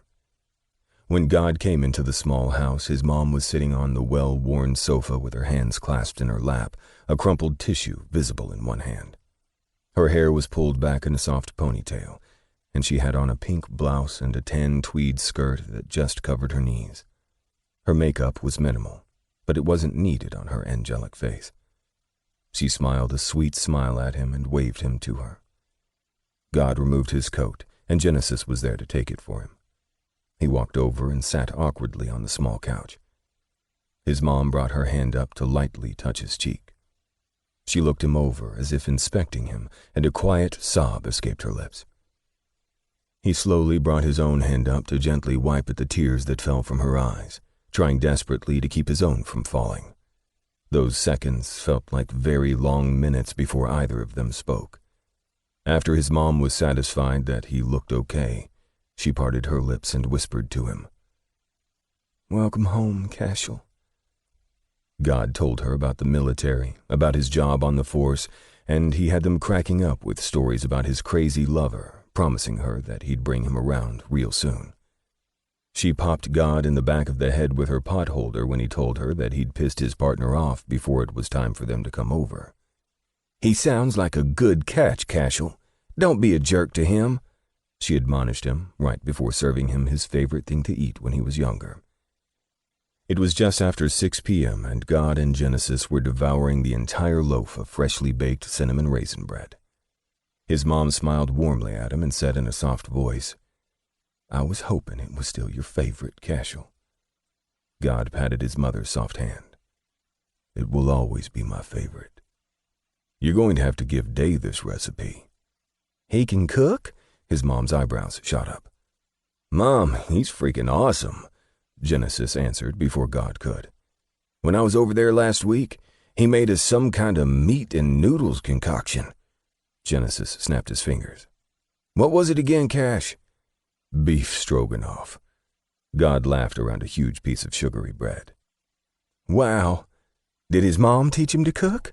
she asked while cutting God another huge slice and refilling his glass of sweet tea. "I wish," God groaned. "Uh-oh," his mom smiled wide. "Uh-oh is right. He dated a real fancy-schmancy chef in college, and he taught him a lot of stuff." God rolled his eyes and waved his hand dismissively. "I can't even remember his name." "He remembers it all right. It's the one you love, Mom, that's on TV. You know him, the hot one, Prescott Vaughn, Miracle Chef." Genesis grinned slyly at God, who punched his brother in the shoulder as soon as their mom turned to go to the sink. "Ow, shithead!" Genesis yelled. Their mom gasped. "Jenny, you watch your mouth. Cashel, stop abusing your brother." She scolded both of them before turning around and continuing with washing the dishes. "I'm going to play some Madden in the living room before Cash has to go home and eat crow, Mom," Genesis said, while ducking God's left jab. She laughed at them. "That's fine. I think I'm going to go on up to bed. I plan on going to church in the morning because I have so much to thank the good Lord for. My big boy is home." She leaned in and let Genesis kiss her cheek before turning and doing the same for him. God kissed and hugged his mom before walking her to the bottom of the stairs and telling her good night. They'd been playing for 3 hours, Cash beating his brother 2 out of the 3 games. They were having so much fun that Cash kept laughing and shoving Genesis, telling him to shut his mouth. Their mom was trying to rest. When it was time for him to leave, Cash asked Genesis if he wanted to come over and watch football with him and Day tomorrow. His brother eagerly accepted. God teased him by throwing out the invitation to bring a friend if Jen wanted. "Do you need me to pick you up?" God asked before he put his truck in reverse. "If Terry says he wants to come, I'll ride with him." Genesis waggled his eyebrows. God smiled and shook his head at his brother's typical teenage thoughts before sobering quickly. Genesis moved closer to his window. "Jen, you are using protection, aren't you? I'm sure you're not a virgin." God looked seriously at his brother. "No, I'm not a virgin, but I always wrap up, Cash," Genesis answered him with a nervous chuckle. "Always," God said sternly. "Always, bro, I swear, man." "All right, then. I don't want to have to rush you to the hospital when your dick falls off." God laughed before barreling out of the driveway. He saw Genesis double over laughing and flick up his middle finger at him before he turned and walked back into the house. Chapter 36. Never Call Me a Bitch. Day chastised himself when he checked the time on his cell phone for the 100th time in 3 hours. When he'd left home, he'd gone and sat in Starbucks reading the latest issue of Guns and Ammo for about an hour while trying to plan what he wanted to do today, since his previous plans were abruptly canceled. He figured he'd visit his mom for a little while before riding to his favorite gun range and firing off a few rounds. Day didn't mind riding an hour to Carl's range because the man would let Day shoot everything from M16s to 50 caliber assault rifles. Day had one time fired a gun so powerful it had almost dislocated his shoulder. He fucking loved it. That would keep his mind off his lover. He'd been home since around 7 and was shocked to see it was after 10 and God still wasn't home. He could only assume the extended length meant it was going well. He'd broken down and checked the Track Your Lover app an hour ago just to be sure things hadn't gone to shit and God wasn't off somewhere stewing in his own anger. Day was trying to concentrate on painting the tiny yellow strip on the back fender of the Ford Rod he was almost finished building when he heard God's truck pull up. Day put the paintbrush in the cup of water and got up from his desk. He could hear God coming up the stairs as he pulled the sheets back to get in the bed. He made quick eye contact with him when he walked through the door and assumed the smile he wore from ear to ear meant his visit went very well. "Looks like things are good," Day said casually. "I'm happy for you." "Things were better than good, sweetheart. My mom was so happy to see me. She made me raisin bread, and she even popped me in the head a few times when I told her I'd pissed you off. She wants to meet you real soon, sweetheart," God said breathlessly around all his excitement. "I'm looking forward to it," Day said, climbing in bed. "Oh, come on, Leo. You can't still be mad at me," God huffed. When Day still didn't speak, God threw his hands up. "Okay, fine. I shouldn't have said what I said. I'm sorry, all right? There, does that make you happy now, or do I have to go out and buy you some fucking flowers and candy and shit? Stop acting like this. I had a good day, babe, and I want to fuck you." God dropped his voice low. "I have a headache, and I don't feel like having sex, since you're dating a bitch. Good night, Cashel." Day flicked the switch on the lamp by his side of the bed, putting them in total darkness. Day pulled the covers up, turned his back to God, and willed himself to go to sleep. Day woke up before 5 a.m. and was pissed when he couldn't go back to sleep. Although his back was to him, he could tell God was also awake by his breathing. Day finally got sick of lying there and got out of bed. He slid his leather slippers on and went downstairs. Day got the paper off the front step and went to the kitchen for coffee. He was in the den watching Food Network, sipping his second cup, when he had an urge to go back upstairs and climb back in bed with God. This was bullshit. This was a stupid fight they were having, and he wanted it over. Day was sure there would be real shit for them to fight about in the future. They didn't need to waste time on crap like this. But still, Day didn't move. Around 7, Day was back in the kitchen and cutting himself a grapefruit when God stomped into the kitchen looking like a speared bull. He wore only his pajama pants that were riding so low that Day could see most of his pubic hair. God's soft curls were disheveled and tucked behind each ear. Damn, he looked fucking delicious. "Leo, come here." God turned, heading into the den, the large, roaring lion head on his muscular back, a reminder of who was in charge. God turned back around slowly.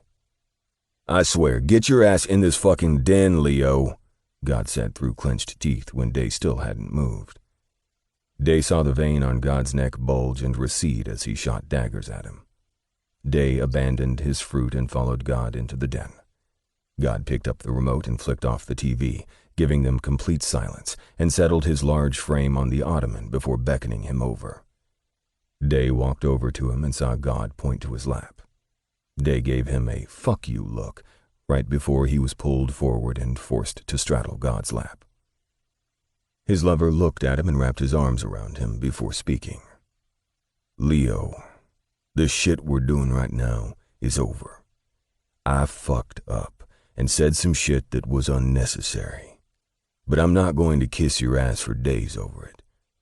I apologized last night, and I meant it. I apologize now, sweetheart. I'm sorry. I get a little agitated when I feel out of control, and I lash out sometimes, but I'll definitely try to check myself and not disrespect you. Now you're mine, and I refuse to have another night like last night. You belong in my arms when I'm asleep, got it?" God finished by slapping Day's hip. Day didn't have a chance to respond because God grabbed a handful of his hair and slammed his mouth over his, stealing away any rebuttal Day may have said. Day's dick quickly betrayed him, filling painfully at God's tongue darting in and out of his mouth. The taste of minty toothpaste and a sexy manly flavor that was all God was smeared across his lips, and Day licked at it greedily. "Good. Now fuck me and show me how much you missed my arms around you last night." God's baritone drawl had Day standing to drop his pajama pants and briefs to the floor. He grabbed the lube from the drawer in the coffee table and settled back on top of that large lap. Day and God's tongues battled while he lubed 2 of his own fingers and pressed one into his hole. "Oh, fuck," Day breathed into God's mouth. "Feels good, huh?" God reached around and settled his hand on top of Day's, feeling him fuck his own fingers. "That's so damn sexy." God took his middle finger and pressed it to Day's lips. Day sucked God's thick finger into his mouth and moaned deeper, knowing exactly where that blunt tip was getting ready to go. Day's hungry hole clenched with anticipation. God slowly withdrew his slick finger and mixed some of his own spit to it before he reached around to Day's ass. Day already had 2 of his fingers inside, scissoring him. He felt God's finger adding pressure and pushing in beside his. "Oh, fuck," Day groaned at the added burn. God's fingers were thick and long. Day pulled his fingers out and let God's finger slip in, his lover immediately going for that spot that would make his back arch. "Fuck. Right there." Day rocked back and forth on God's finger. You're so damn sexy. God licked up Day's chest and alternated between sucking hard on each pierced nipple. God twirled the black barbells between his teeth and flicked the tiny pebbled buds, driving them both insane. God looked at the now red nubs and used his thumb to stimulate them more while he watched Day's face. Now, Day growled. God lubed his cock slowly while watching Day. This what you want, babe? God stroked from the base to the bulbous head that was dark red with heat that seemed to be calling for Day's hot channel. You wanted my dick last night, too, didn't you? God gave him a sexy smirk while he lined his cock up with Day's hole. I want you all the time. Now stop all this goddamn talking and give it to me, Day said, impatiently trying to impale himself on God's shaft, his hole pulsing to be filled. God had one hand at the base of his cock, steadying it for him. Day sank down onto all that thickness, his aching ass opening and swallowing his lover's dick in one quick move. Day sucked in a sharp breath and sank down completely until his ass cheeks were on God's thighs. God released the sexiest groan from so deep within that huge chest that Day felt it vibrate his own body. Fuck, Leo.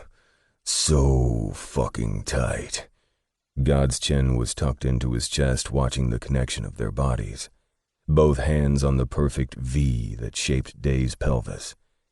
Day locked his arms around the back of God's neck and held on while he rocked his hips back and forth, grinding their pelvises together. Oh, my fucking God. You're so damn deep, Day breathed. He kept himself fully seated while he gyrated like a stripper doing a lap dance, and he could tell that it was driving his big lover crazy. God's head lolled back on his shoulders, his mouth set in a hard grimace, his brows scrunched together with concentration. You sexy bastard.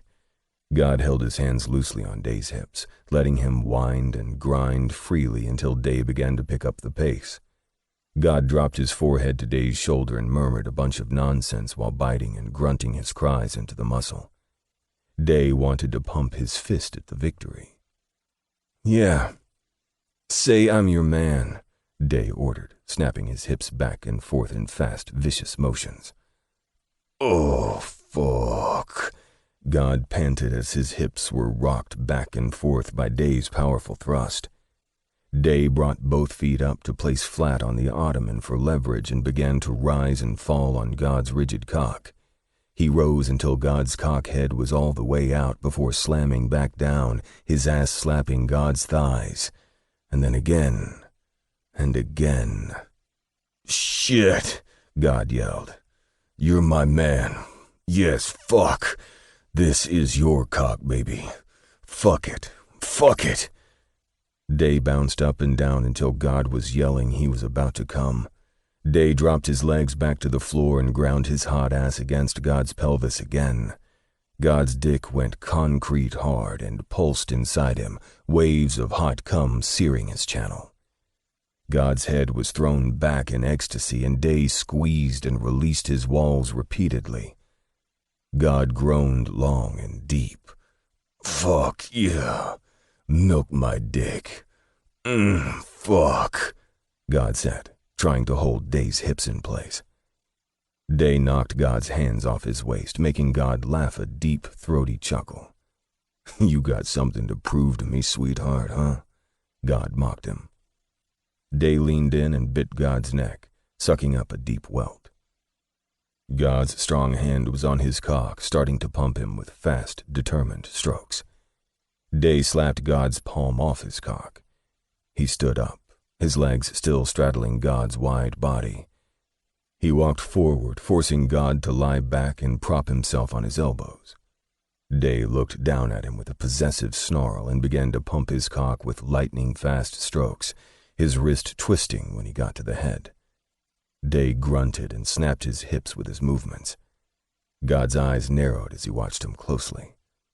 Day looked into God's bright green eyes and slowed his thrust just enough to reach back and scoop his man's cum to lubricate his calloused palm.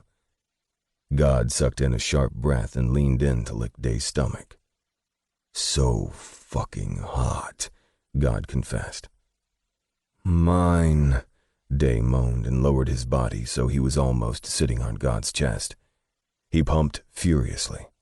Day fumbled for one of God's hands and placed it between his legs on his drawn-up sack.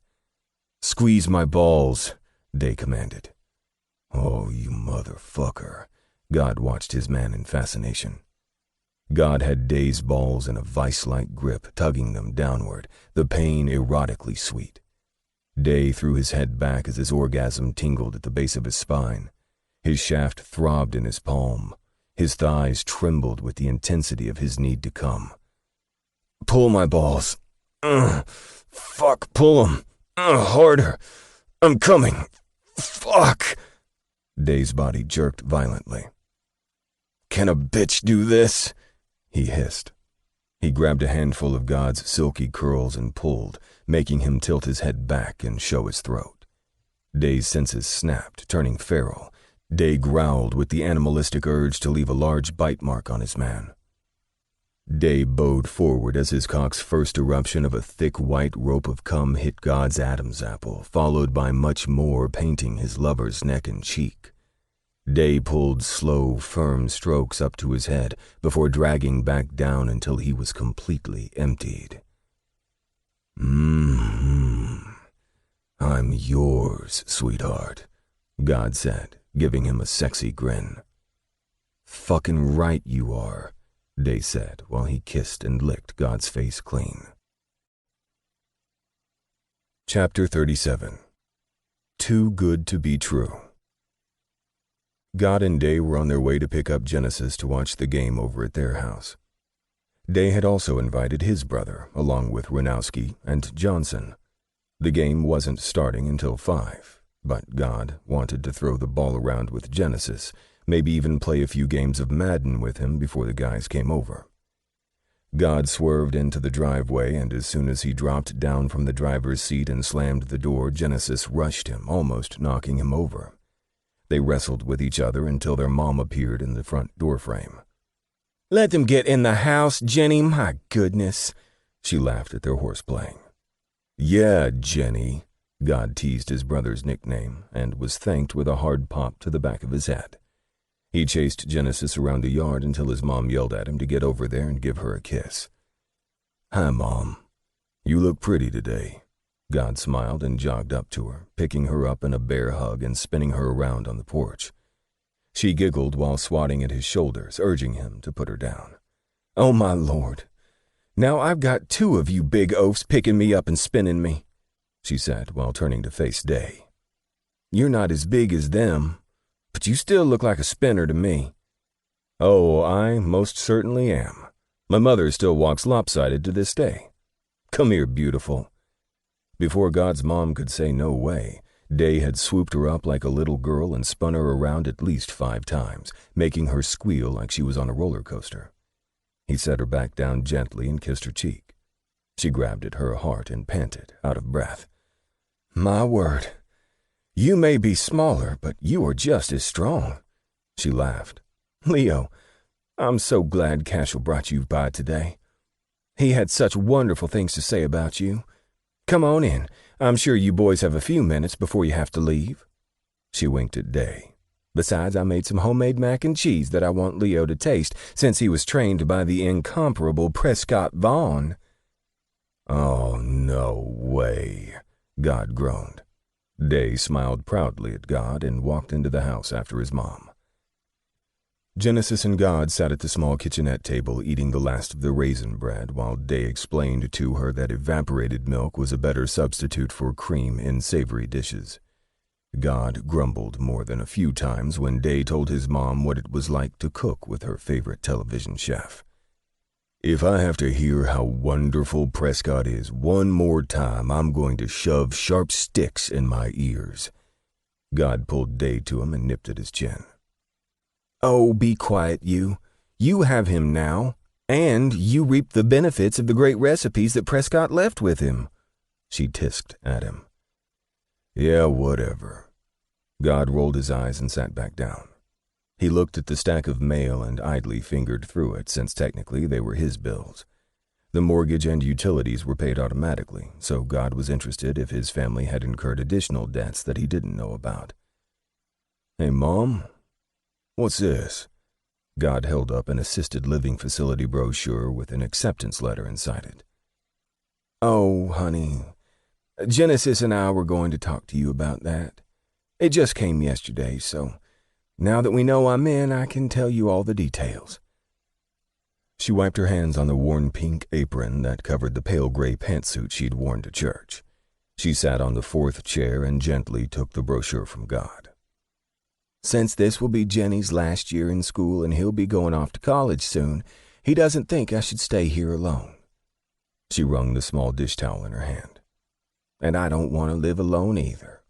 So we found this really nice assisted living facility." "Like an old folks' home?" "What's wrong with this house?"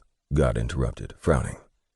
He'd be damned if he sent his still relatively young mom to waste away in some tiny room in an old age home. Day reached over and placed his hand over God's and gave it a couple pats, holding his gaze for a few seconds. His man was telling him to stop jumping the gun and listen.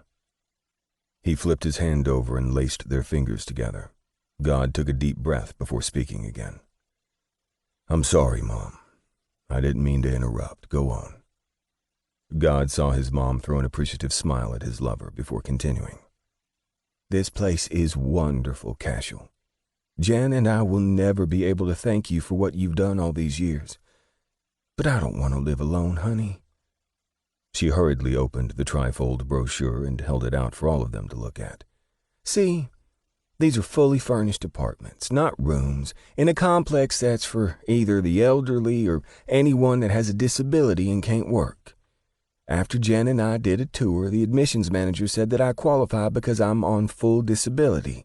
It has nothing to do with being old." She smiled and patted God's stubbled cheek. "I can still do volunteer work. The complex has a van for transporting residents.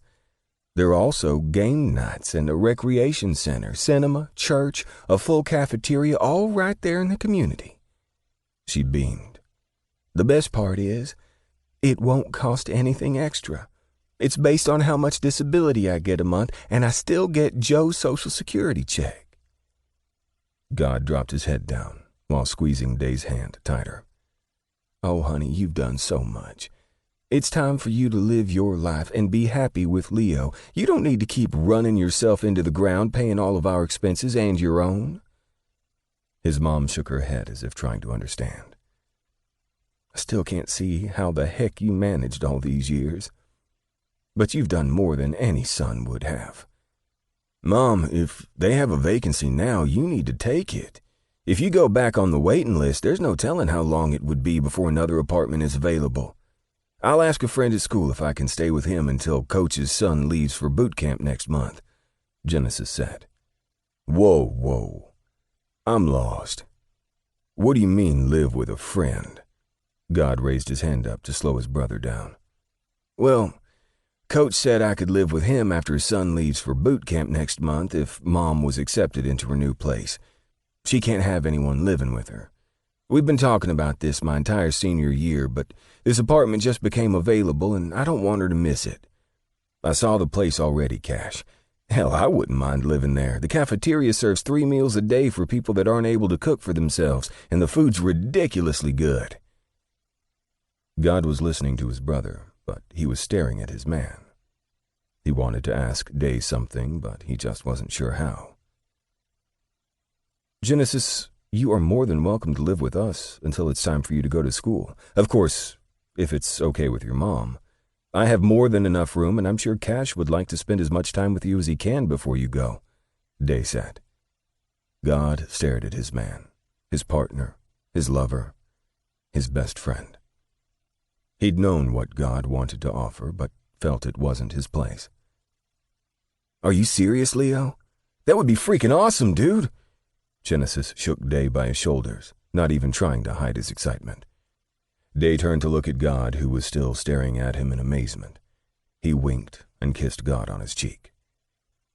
"Cash and I would love for you to live in our home. The guest room is huge, and you could do whatever you want to make it your own for these next 9 or so months. It's out of your bus route for school, but I have an SUV that I never drive. I only ride my bike, or I ride with Dale Earnhardt over here, so you can use it for getting around, as soon as I put you on the insurance." God thought Genesis was going to knock Day out of his chair. He was shaking and hugging him so hard. "Jenny, for God's sake, don't kill the nice man," his mom laughed. "Leo, that's more than generous. Are you sure?" "Of course. Jenna's family," Leo said, while swatting away Genesis's groping hands.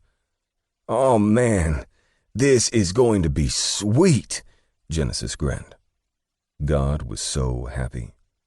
He would have a whole 10 months with his brother before he went off to school in the fall. There was no doubt that Genesis was going to college. At this point, it was just a matter of narrowing down the tons of options. God never thought he'd be this happy in his life. He was in love. He had the love of his mom and brother again, and if rumors were true, he was up for a promotion. "Okay, Mom. As long as it's something you want to do." God leaned over and kissed his mom's cheek. She stood and placed her hands on her lean hips. "Now, I want Jenny to go to a great school and kick some butt in their football program, and you and Leo to build your life together." She looked at them sternly.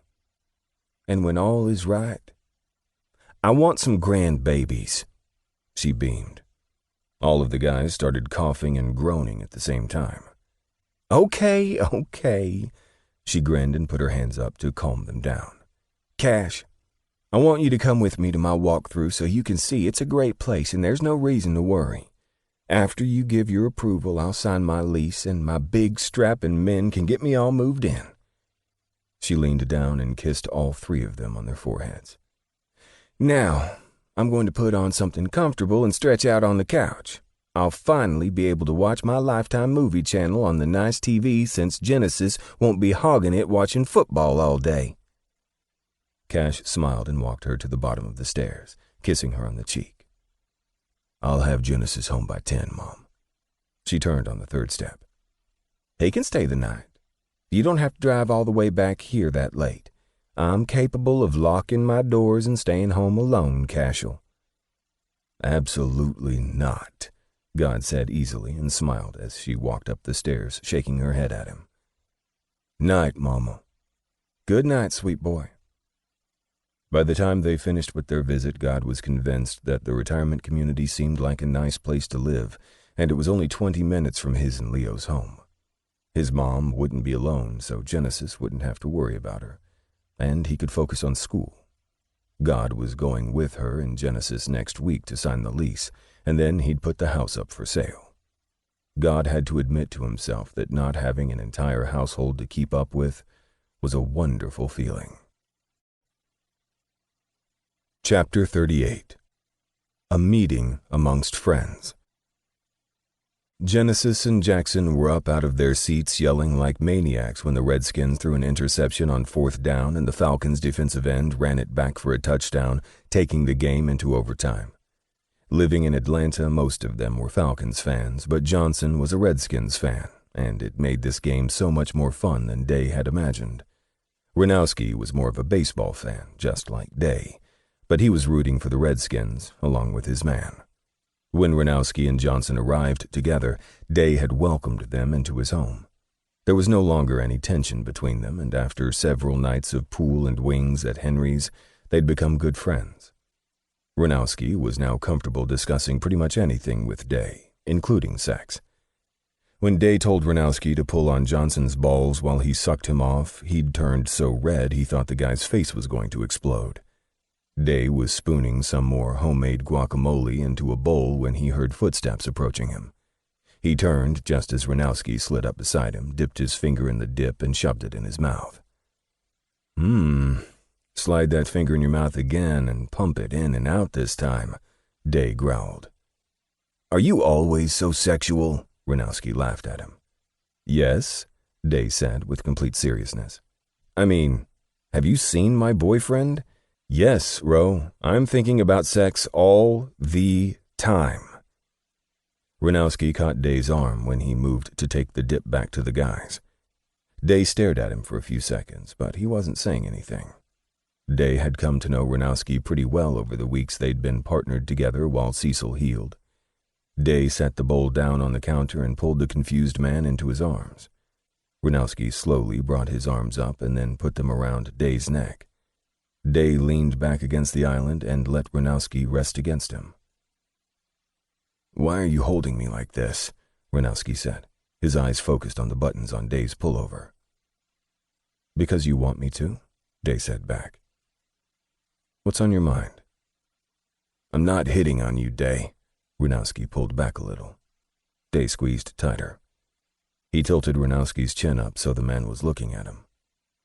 "First off, I know that. Second, you know who I belong to, and I don't think you're suicidal. Third, I know you love Johnson, so I figured you might need a hug."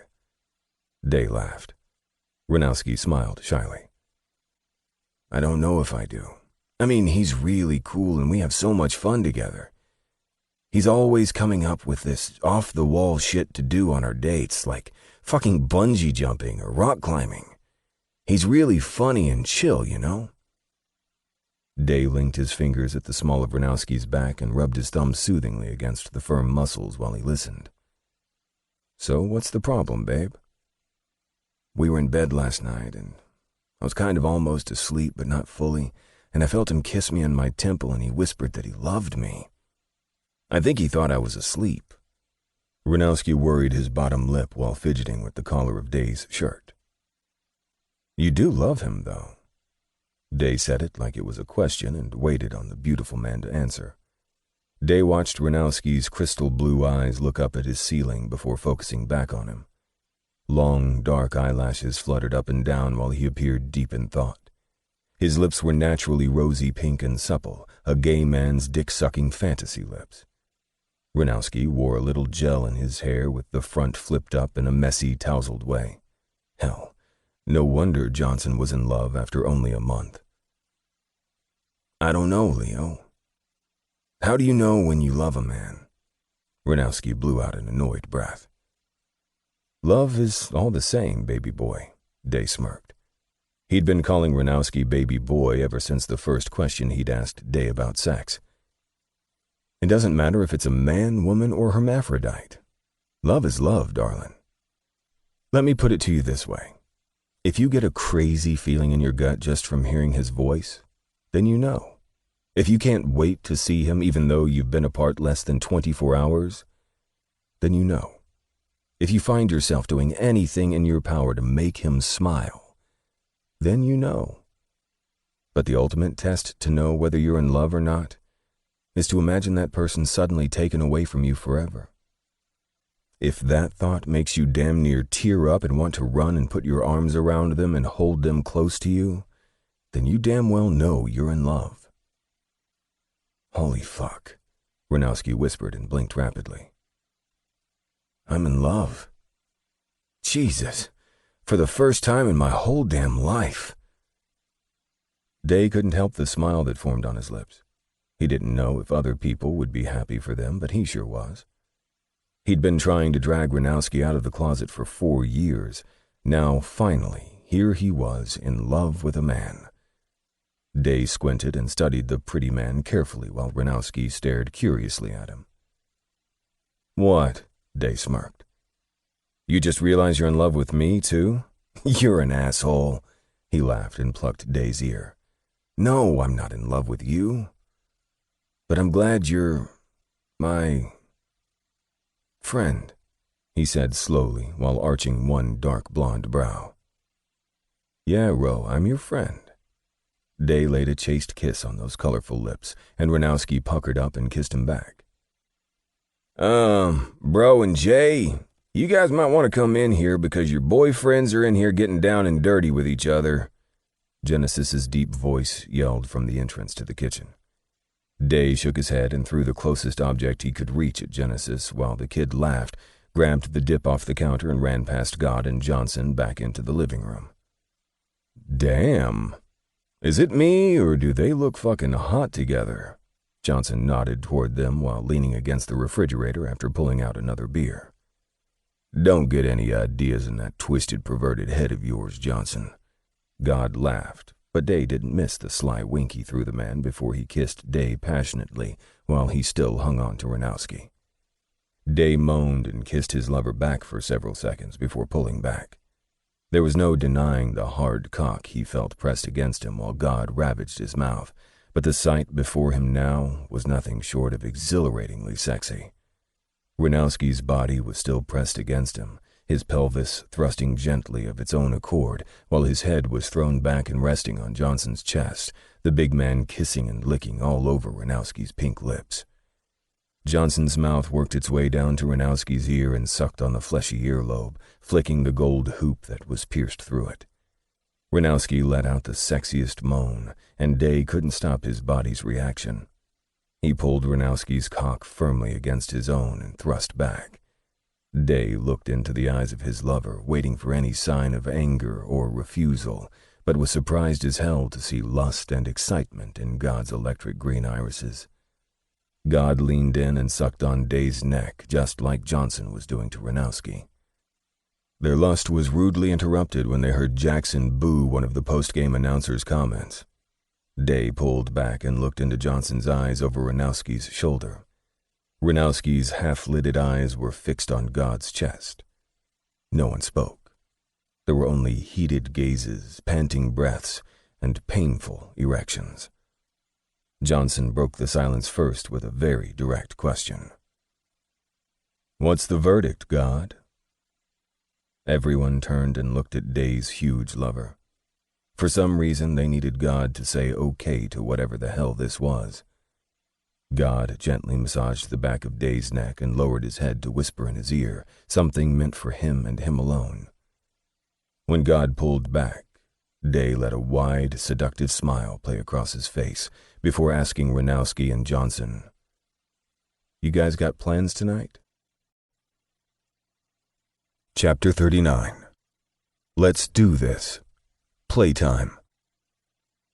Day was upstairs in the bathroom freshening up, while Johnson and Ranowski nursed their drinks downstairs in the den. God wrapped his strong arms around Day while he washed his face. "Hey, gorgeous." God's smooth voice was against the rim of his ear. "Hey."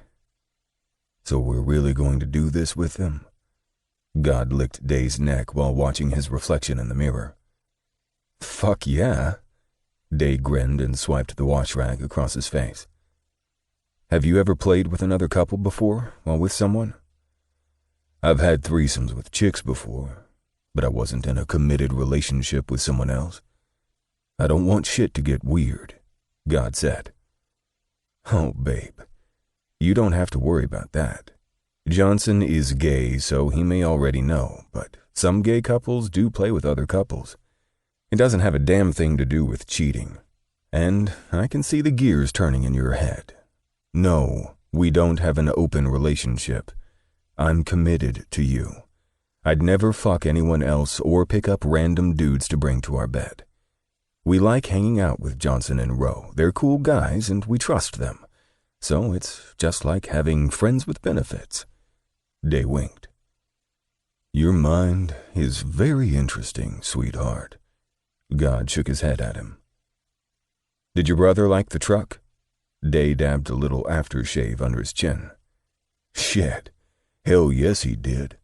I told him he had to be responsible and not fuck up or else we'd take it back," God said, stripping off his V-neck shirt. Day told God to go ahead and let Genesis take the truck home instead of God driving him home and then having to come all the way back. Day's Explorer was nice and it was hardly used. There was no harm letting Genesis have reliable transportation. The kid was smart, well-behaved, and focused, so Day didn't see why he couldn't be trusted with a set of wheels. Jackson finally left too. God rolled his eyes. "I thought he'd never stop ribbing Johnson about how bad his Redskins are." "So our company is down there alone." Day wrapped his arms around his man. "I told them we'd call them up in a second. I just wanted to talk to you first, and I'm sure Johnson might want to clarify what this all means to Ranowski, too." God pulled the covers down on the massive bed and then checked the bedside table for the required supplies. "I'm going downstairs to get them, lover." Day kissed God on his lips.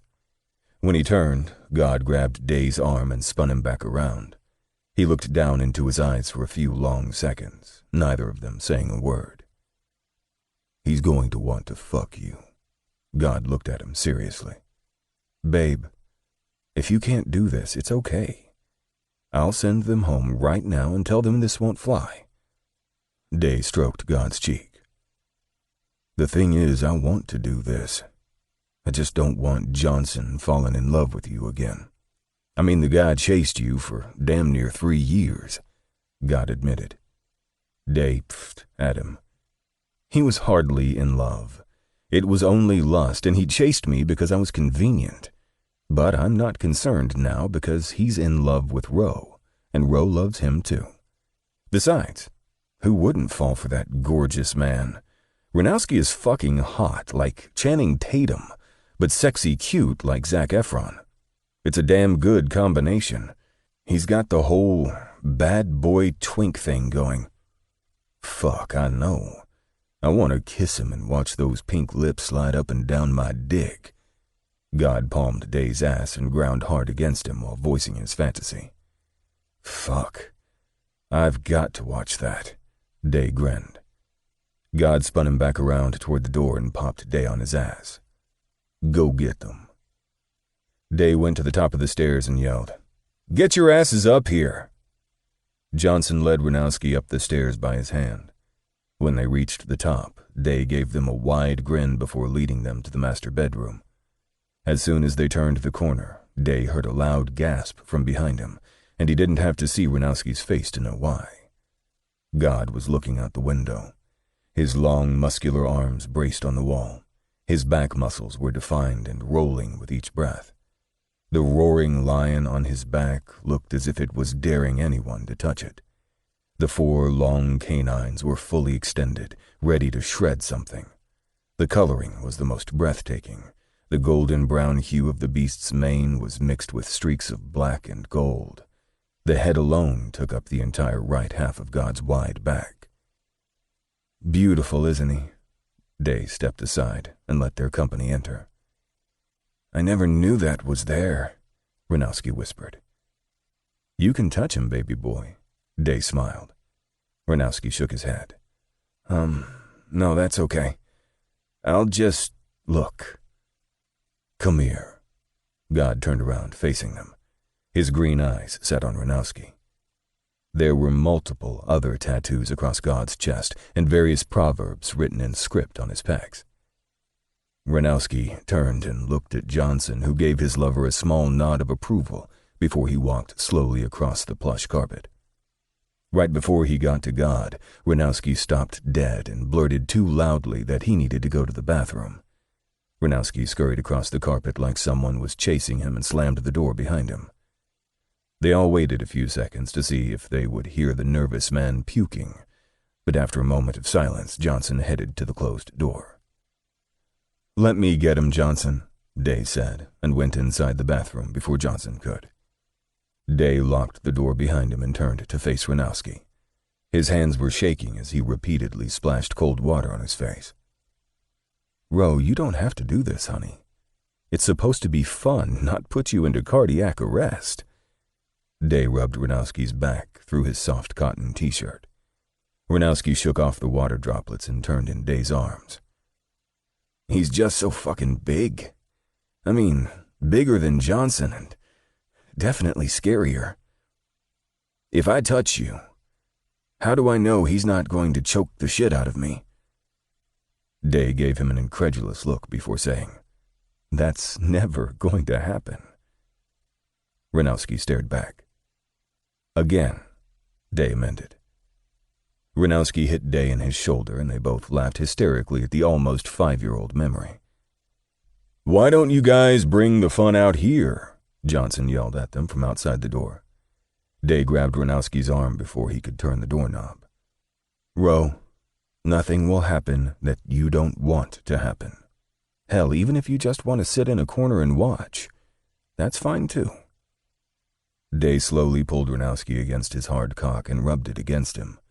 Ranowski's eyes slid closed as he licked his pink lips. Or you could get in that bed and fuck me like you've wanted to for 4 years. Ranowski's eyes got as large as saucers.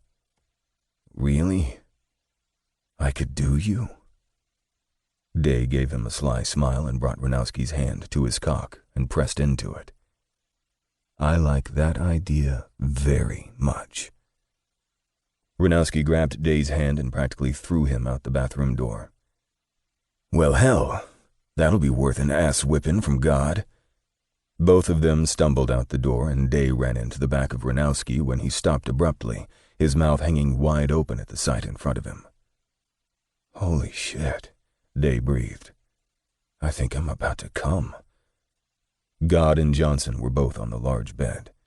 God had Johnson pinned underneath him, his large body wedged between Johnson's raised knees.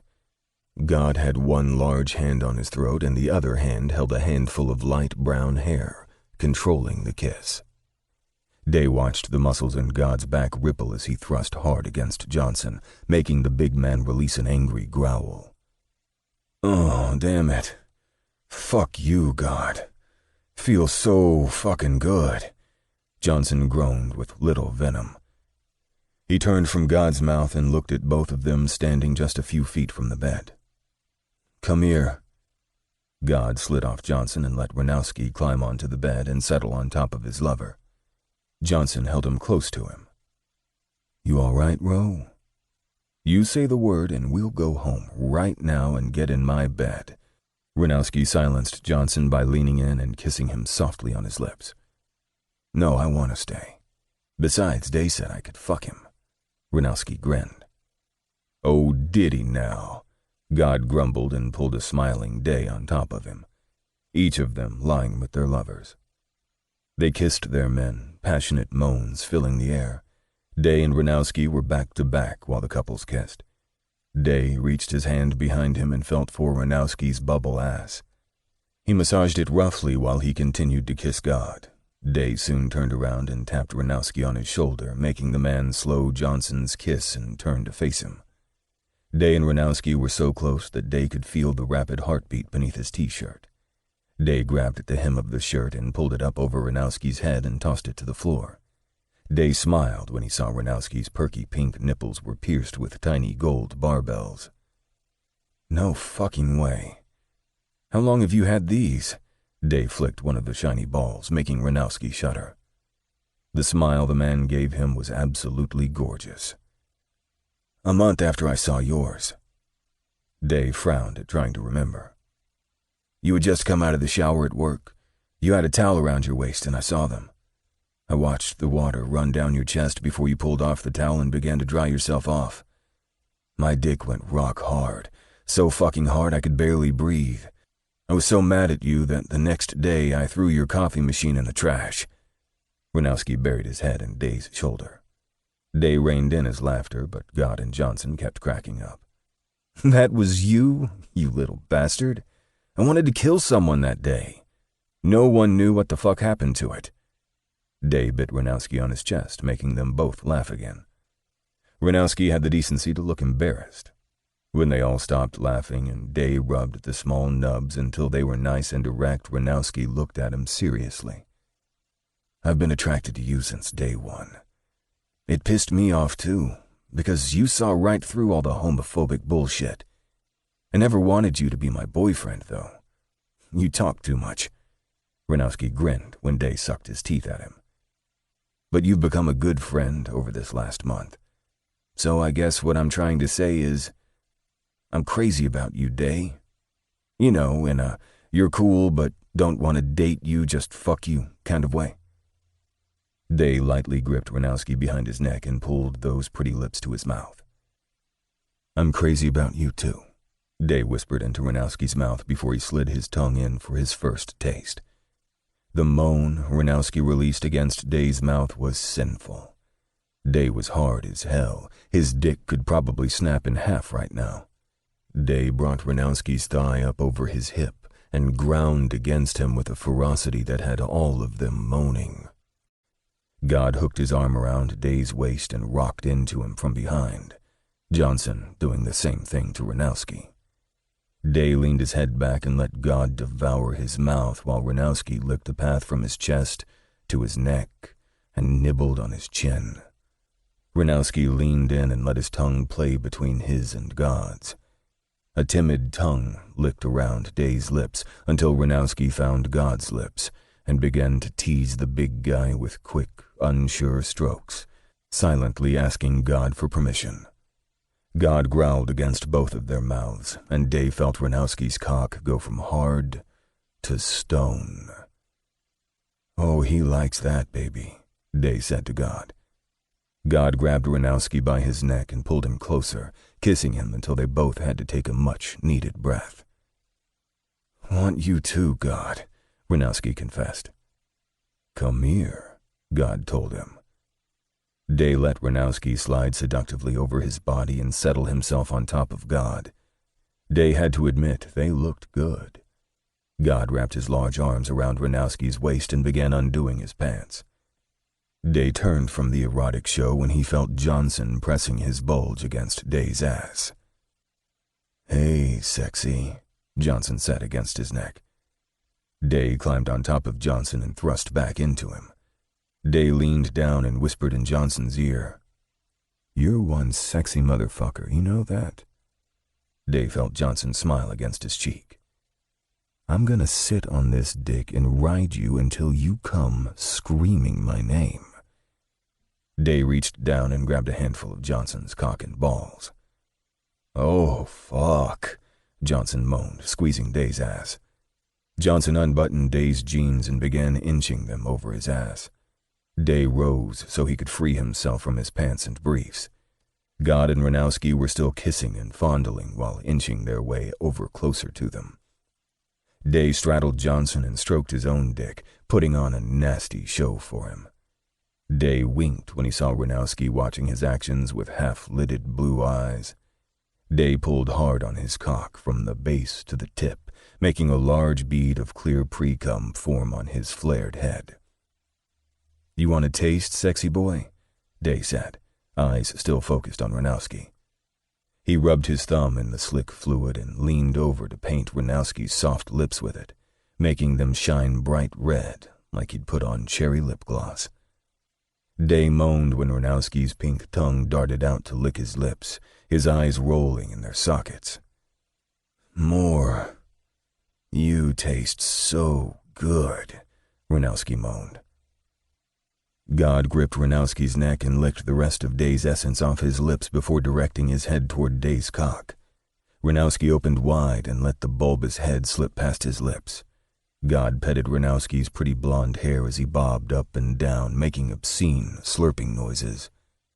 Johnson tucked both his hands behind his head and watched his man suck Day off. Johnson appeared to be proud, obviously having taught Ranowski what he knew.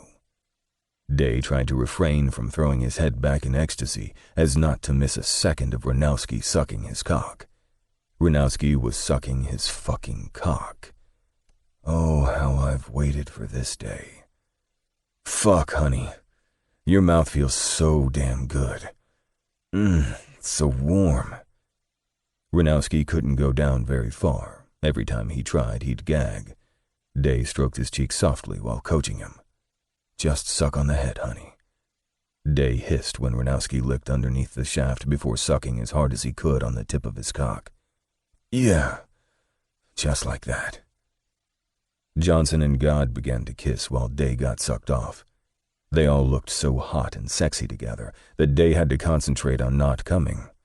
Johnson and God were so big and alpha, it was a real turn-on to see them fighting for dominance with their mouths, Johnson eventually submitting and letting God tongue-fuck him. Ranowski's mouth popped off him, and he directed his attention toward his own man.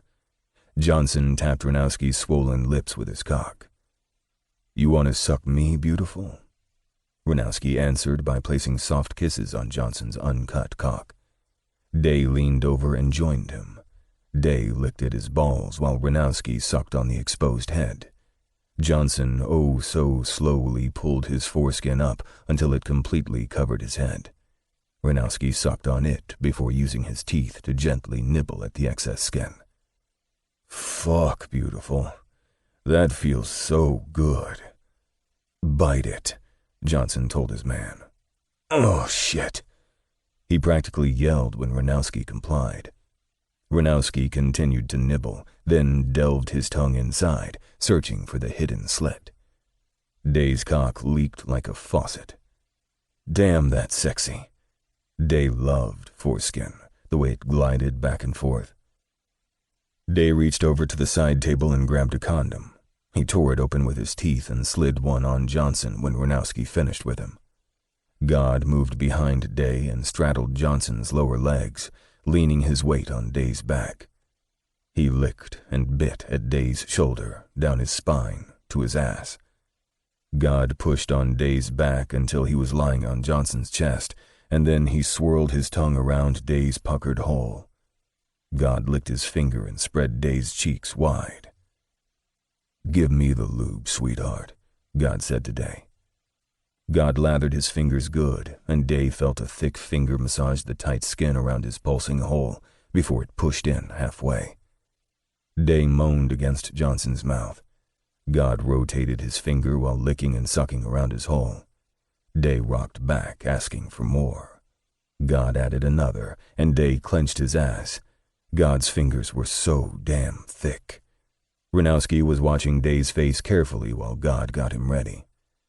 Johnson began pulling on Day's balls by the time God was on his third finger. Day was moaning louder than a bitch in heat when Renowski slammed his mouth over his to swallow the erotic sounds. Renowski's sexy lips were sucking and licking at his mouth, too, a three-way kiss.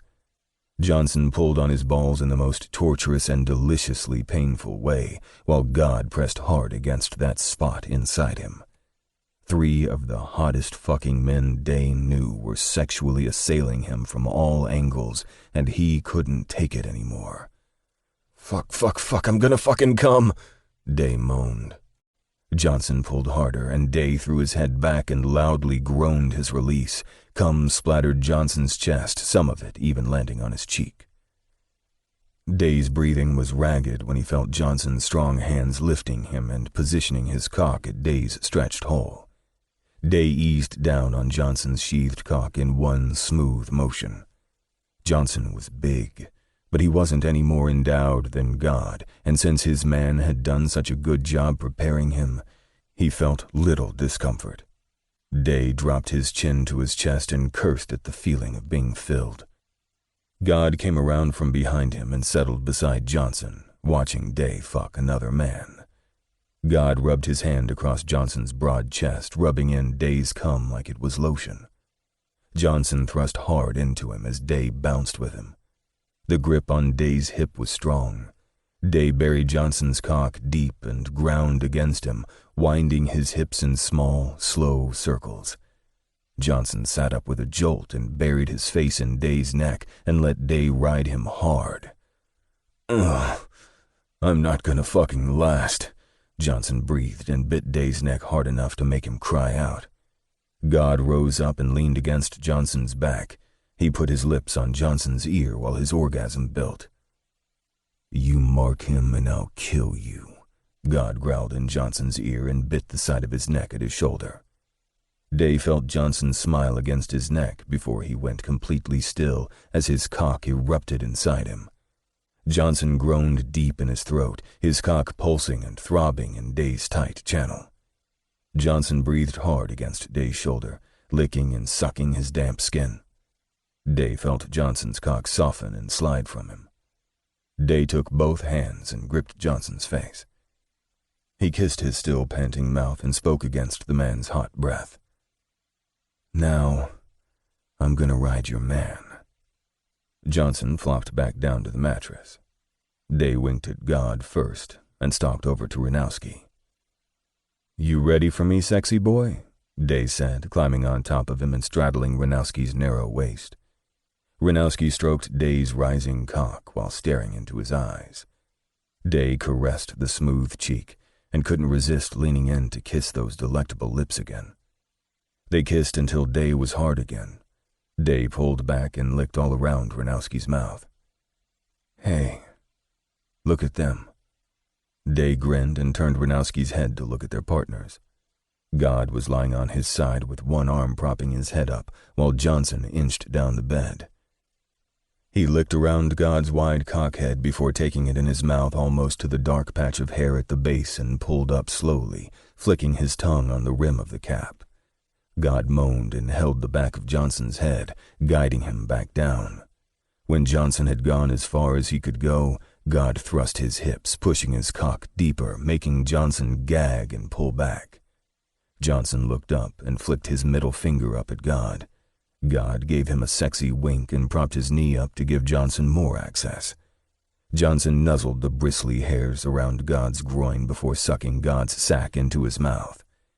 Day and Ranowski turned from that scene and focused back on each other. "Can I taste you again?" Ranowski whispered against Day's hair. Day worked his way up Ranowski's lithely muscled frame and straddled his shoulders so that Ranowski was unable to use his arms. Day's cock was poised at Ranowski's lips, and Day sucked in a sharp breath when Ranowski opened his mouth and stuck his tongue out. Day inched forward a little more, letting the head of his cock just barely inch past those pink lips. "You have the prettiest fucking mouth I've ever seen. Your lips were made to fucking suck cock," Day said, his voice hungry. "Open up, bro. Let me feed it to you." Ranowski whimpered and opened his plump lips. Day pushed in until only his head was buried completely inside. Day desperately wanted to shove his dick down this man's throat, but he'd never do that knowing he couldn't take all of him. Day watched Ranowski's eyes slide closed while Day fucked his mouth with shallow pumps. Ranowski's moaning was sending pleasant vibrations up his shaft, and Day felt his orgasm tingle in his balls. But he wanted to come while Ranowski was inside of him.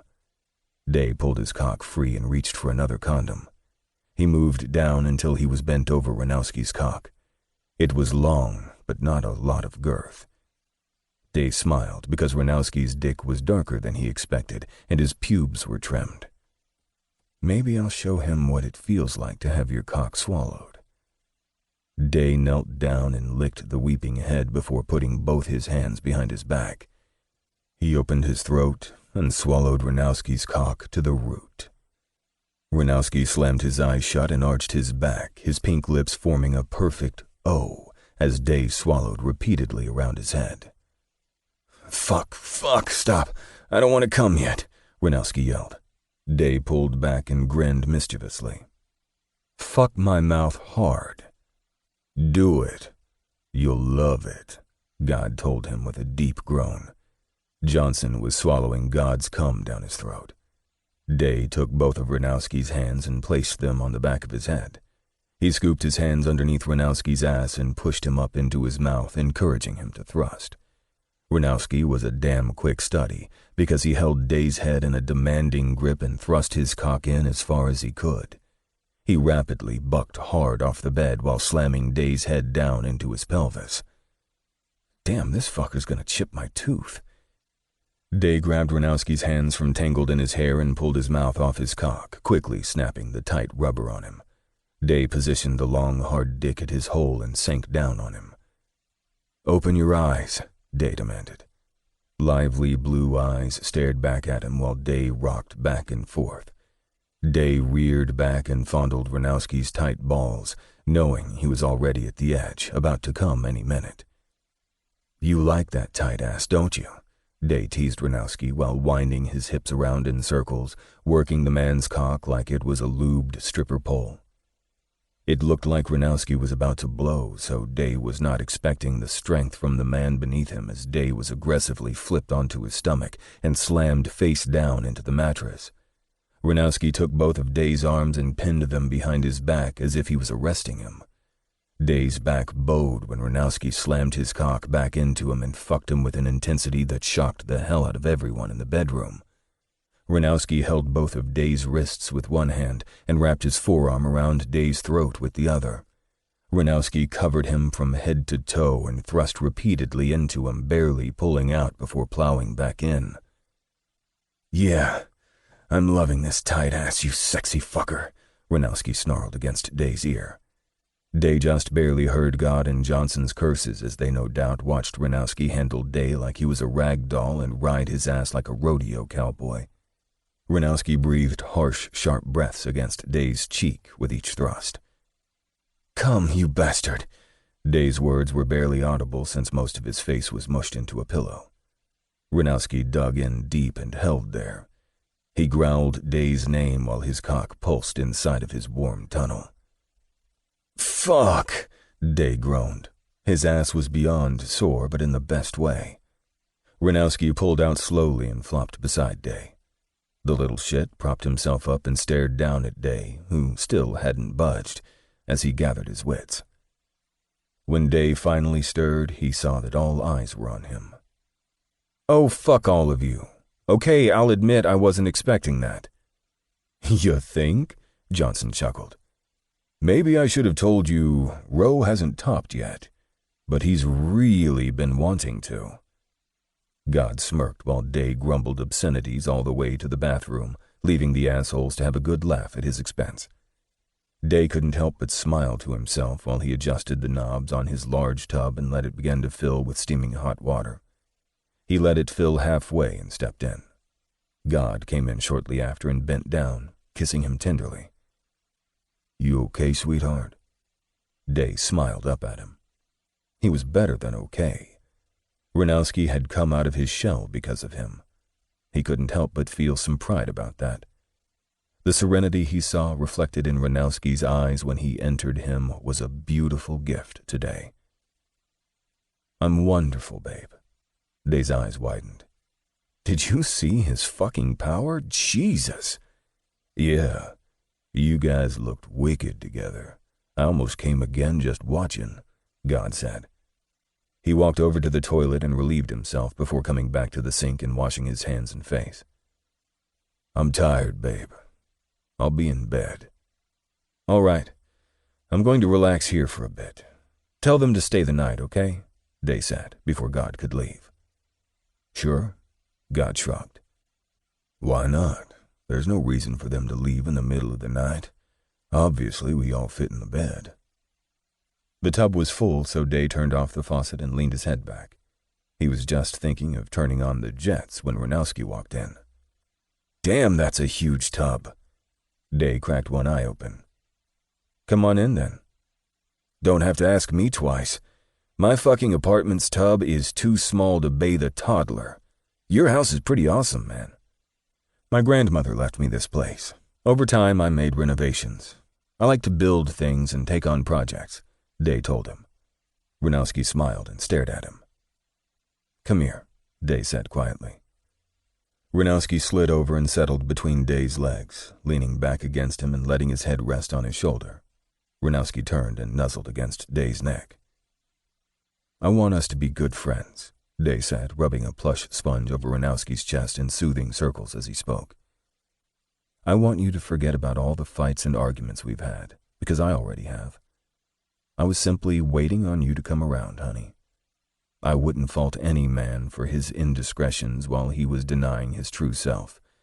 The sexual frustration alone is enough to drive any man crazy.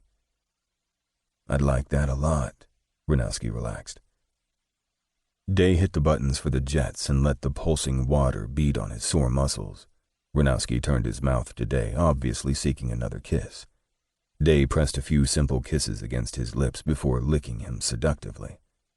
As if that was satisfying enough, Ranowski sighed and let his body go limp against Day, both of them content with the whirring sounds of the powerful jets while they unwound. Day and Ranowski lay there with their eyes closed until Johnson came in the bathroom to relieve himself. Okay, you two gorgeous boys. Time for bed. Johnson helped them both out of the tub. When they made their way back into the bedroom, God was all the way to the left side of the bed and Day could hear his soft snores. Day settled in close, putting his back against God's chest, and his man's arms instinctually came around him. Day held the cover open for Ranowski and waited for him to slide in next to him. Johnson got in behind Ranowski and wrapped his arm around his lover, just like God did to him. Day and Ranowski faced each other. He linked their hands together and brought them up to their chests, letting their other hands rest on each other's waists. Day's last thoughts were completely peaceful while he drifted off to sleep with the man he loved and his very good friends. Chapter 40. Special Kind of Friendship. Day woke up and immediately felt like he was in a sauna. Holy hell! The body heat radiating off these men was unbelievable. Somehow in the middle of the night, or early in the morning, however you think of it, they'd all squished in close together. "Fuck me," Day groaned in a sleepy voice. "Okay," Ranowski answered with his eyes still closed, his voice rough and sexy. He pulled Day's leg up on his hip and jabbed his morning wood at his navel. "Seriously? Am I the only one that feels like this bed is the goddamn portal to Satan's lair?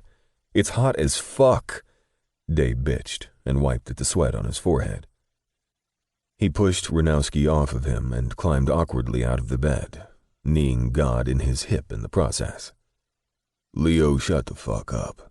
It's too early for your whining," God grumbled and turned over. "He's definitely not a morning person, huh?" Johnson's voice was deep and groggy.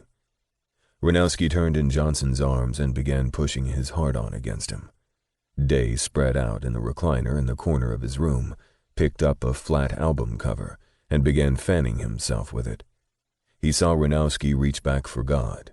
God took the hint and settled in behind Ranowski while the horny man rocked back and forth between the two large men. God's hand was on Ranowski's hip, the muscle flexing under his palm with each move. Johnson's hand was already working its way down to Ranowski's cock, stroking him with purpose. Ranowski came with a strangled cry before Day could really enjoy the show. Then Ranowski was going down south on his man, and Day was sure he'd flip over and give God the same good morning treatment after Johnson received his, so Day sat back and waited for it all to play out. When everyone had gotten off, including Day since he'd jerked off while watching his live porno, Day told them he was going downstairs to make breakfast since it was Monday morning and they all still had to go to work. No doubt they'd all walk into the station looking fucked out and depleted. Day made Eggs Benedict for himself, God, and Johnson, while he made Bananas Foster French toast for Ranowski, since he was informed the man was allergic to mustard seeds. It was a little after 7 when they finished breakfast. God and Johnson went in the den, drank their coffee, and watched ESPN, while Day and Ranowski went back upstairs. Day loved showing off his model car kits and his jazz collection. The men bonded with each other for another hour or so before Johnson and Ranowski had to go home to get ready for work, with a promise of hooking up for pool and beers after. It was amazing that men could do this type of thing with each other and not make it awkward and complicated. Day and God were walking into the station, and before they could even get comfortable at their desks, the captain was calling them into his office. Day passed Ranowski at his desk on his way to the captain's office and was surprised when the man looked up and winked at them. The man sure had come a long way. Day and God closed the door behind them and sat in the 2 chairs in front of their captain's cluttered desk. The captain sat down and leveled a hard stare at them. "Well, I'm not one to beat around the bush, so with that said, you guys are both being promoted to lieutenant." Day and God's heads snapped to each and back to their captain in complete shock. The captain put his hand up to halt their questions and continued. "This has come directly from the mayor to the police chief. The higher-ups are real proud of the jobs you've done out on the streets, and with Hansen being taken down during an election year, it couldn't have come at a better time." "Wait. Are you saying this is a political gain promotion?" God grumbled, sitting up straighter. Day rolled his eyes at God's quick-to-bark mouth. "Did I say that, wise ass? No. If you'd think for a damn minute, you'd get it. Yes, it's a re-election year, and the mayor is recognizing the best we've got and showing that he's not taking this city's prime assets for granted.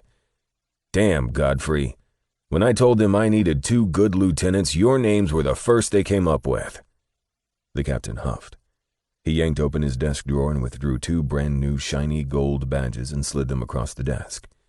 God and Day took them and immediately replaced their second-grade detective badges. "You guys might catch a little hate from the other seasoned officers. Some of these men have been here 20 years and are still third grade.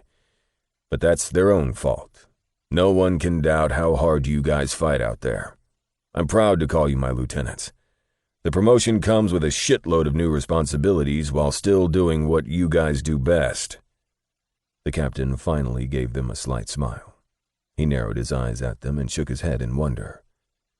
"In all my 35 years on the force, I've never run across two characters like you guys. I'm damn proud of you both. You're coming up on 5 years in a couple weeks. That's unheard of. Believe it or not, you guys are making history in the APD. Long after you guys are gone, everyone will remember you and tell stories of the dynamic duo that was God and Day." Day and God stood and hugged each other right there in front of their captain. Day knew what God had overcome in his life, and he was beyond happy for his lover. He had his family back. His brother was looking up to him as a confidant and friend, letting God help guide his future. His mom couldn't get enough of him and was moving closer. They even had an awesome set of friends that Day was sure would soon become invaluable to them. Everything had finally fallen into place. "I love you, sweetheart. You saved me," God whispered just for him. Day hugged him tightly. "I love you too. We saved each other." Day softly kissed his cheek. All right. You guys can thank each other when you're not in my office," their captain teased them. Day and God shook the man's hand again. "Let's introduce you guys." The captain opened his door without another word and yelled in a voice only a captain can possess, causing everyone to stop what they were doing and face him. God and Day stood beside each other, all eyes on them, while the captain spoke.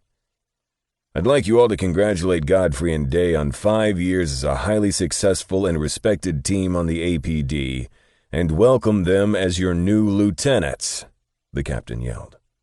The whole department erupted in cheers and whistles.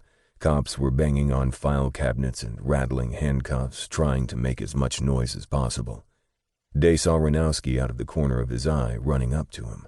He had a huge smile on his face, and when he was only a couple feet from him, he held his arms out and collided with Day, wrapping him in a tight hug.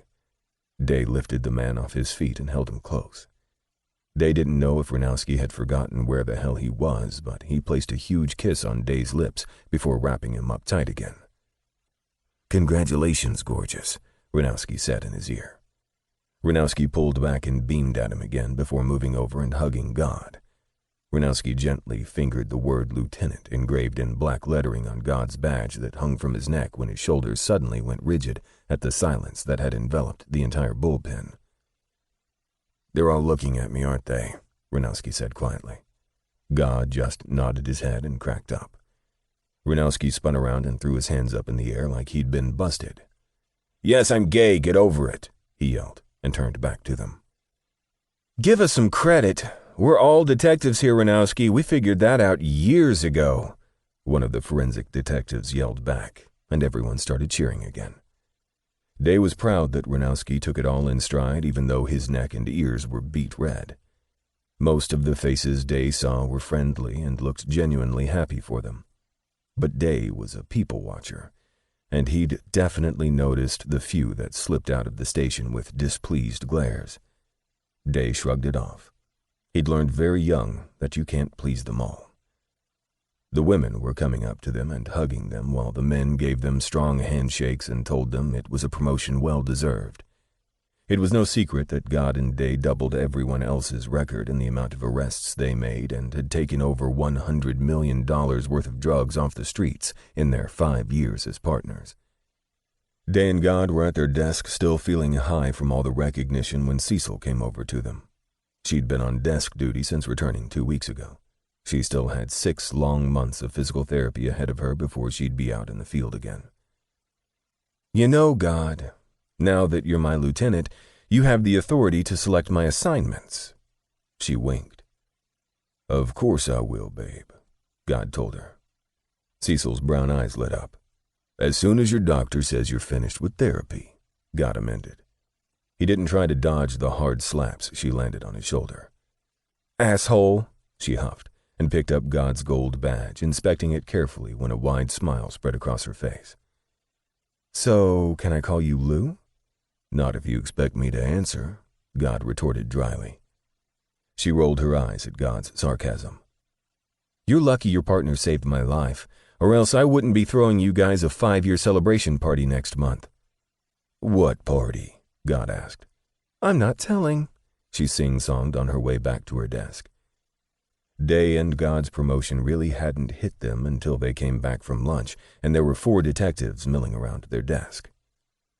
Hey, can you guys try not to take such long lunches? I've been waiting for like 40 minutes, Detective Ross snapped at them before they could even sit back down. I'm going to be taking my vacation in June this year instead of August like I usually do, so I put my request in your box for approval, Day. Thanks, buddy. The chubby detective slapped him on his back and returned to his desk. Day blinked and looked at their inboxes, which were overflowing onto their desks, and almost spit out his coffee. What the fucking fuck? Day yelled. You've got to be shitting me. God looked around the office, but no one was paying any attention to them. Ranowski came up to them and plopped down in God's chair. Hey, if you guys want the power and the big bucks, looks like you're going to earn it. He grinned wickedly at them. Ro, get the hell out of here before I do something to wipe that grin off your face. God yanked him out of his seat. Promises, promises, big boy.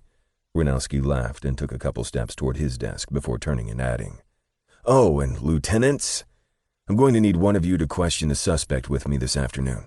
Does 3 work for you? Good, he said hurriedly, not letting either one of them get a word in as he laughed. He knew they were already swamped and was obviously delighted to add to their already chaotic workload. God had only signed off on 2 requests for different partner assignments and a complaint filed by a suspect against one of their officers when the captain yelled from his office for them to go with 2 other detectives to perform a search and seizure across town. Day threw his hands up in the air. I think we're being punked. How the hell are we supposed to do all of this shit and be out in the field? Fuck if I know, God answered him, rubbing his eyes, throbbing from reading all those forms. Delegation, you fools. God and Day both looked up at the thin man standing next to their desks with his own stack of paperwork. He lifted it high and let it drop down in God's inbox, making some of the other papers fall on the floor. What did you say? And pick those up, asswipe. God pointed to the fallen papers. The IT geek squatted and picked up the couple sheets, sliding them back on the desk. Detective Halls wasn't a field officer. He was a computer crimes detective and an excellent hacker. The guy had like 5 different degrees in computer technology and a master's in forensic science. He could take apart a computer blindfolded and put it back together, or he could lift a usable fingerprint off a brick wall. He was a cocky son of a bitch who acted like he knew it all, which he actually did. I said delegation. You guys are lieutenants. That means you have sergeants, beat cops, and a whole office full of administrative officers at your disposal. Halls reached out and plucked the paper from Day's hand and flipped it over, scanning its contents quickly before flicking it back at him. He sucked his teeth and shook his head at Day, as if he was pathetic. What type of 3-star lieutenant spends hours approving vacation requests? The goddamn receptionist can input those. Put a damn sticky note with a yes or no on it and hand it off. Get it together, guys. Day and God sat there with their mouths open as the tactless man walked through the station with his nose held high and closed himself back in his department that consisted of 10 laboratory stations and what looked to be 50 or so computers. Damn, that guy's a prick, Day muttered and started putting the papers in different stacks. What are you doing? God asked. Delegating. And then I'm getting my ass back on the streets where I belong, Day winked. God quickly followed suit, and after 30 minutes of sorting their paperwork, they efficiently moved around the station issuing orders, behaving like real lieutenants. By the end of the day, God and Day were too exhausted to go out with Ranowski and Johnson for beers, and instead picked up a pizza and went home to kick back and relax. They barely had time to digest their food before they were both in bed, snoring loudly. Chapter 41. The Best Gift of Them All. A full month had passed, and God and Day were just getting used to their new duties. Their true passion was being out on the streets, so the men had no problems with their newfound love for the art of delegation. They were good bosses, though, and eventually the co-workers who disagreed with their promotion at first were slowly coming around. It was Friday night. Tomorrow, all of the department, their family, and close friends would be at their house to help them celebrate their partnership anniversary. Day didn't think a time would come where his heart would be so filled, doubting he could handle another wonderful thing happening. He was in bed watching the Food Network, waiting on God to come out of the bathroom. He'd been in there for over an hour. The water to the shower had stopped 20 minutes ago. "Hey, you didn't fall in, did you?"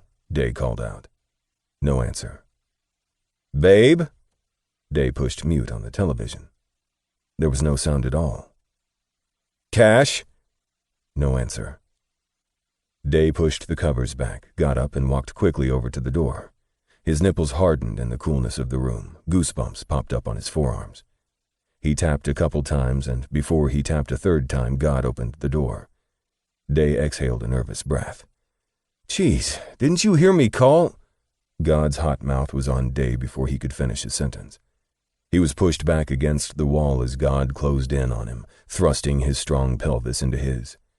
He grabbed both hands, interlocking their fingers, and pulled them high above their heads. He pressed Day's hands against the cool surface, sliding his hands down his arms, landing on the front of his naked chest. God pulled his mouth away and kissed along Day's jaw to the base of his throat.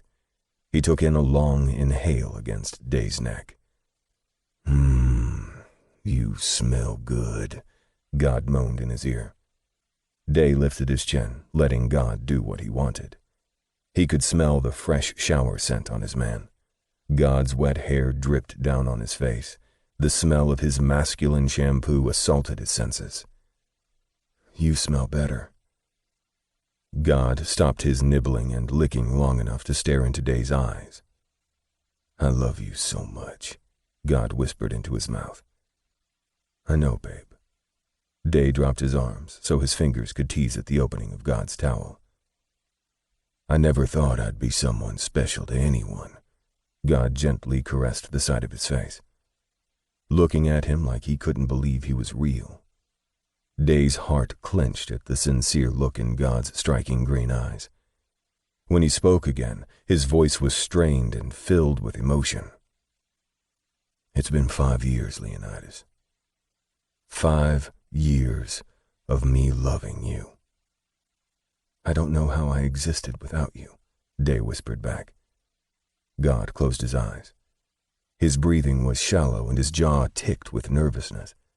Day could easily read him. "Cash, what's wrong?" "I need to be with you," God replied, gripping Day's shoulders, squeezing them tightly. Day continued to watch his lover, seeking out what was really going on inside of him. "I need you too. No, I need you to have me. Make love to me." God bent slightly and placed his lips to Day's ear. "I want you to top me." Day froze in place. His eyes lowered in contemplation, hands resting lightly on God's waist. Top him. Suddenly, a ton of feelings washed over him. He simultaneously became excited, nervous, scared, and extremely turned on. All those emotions swirling around inside his head and heart at once. "Please, I trust you. I trust you to make it right. My only time bottoming was when..." God gripped Day tighter, pressing their bodies together, like he couldn't bear to say the word rape right now. "I need you to make all that go away. Will you do that for me?" God's deep voice vibrated Day's chest, and he knew what God was asking. All the demons of his past needed to be laid to rest. God had his family, his partner, his career, love. He had it all. However, if he didn't come to terms with his past, he'd never be able to fully enjoy his future. "Yes," Day finally responded. I will. I'll do anything for you, you know that. God backed up a couple steps and reached out for him. Day put his sweaty palm in God's and let him lead them to the bed. Day dropped his briefs to the floor while God tossed his towel and settled in the middle of the warm bed. Day turned and went to his record player, choosing Oscar Peterson's Night Train, a classy, elegant, romantic jazz album.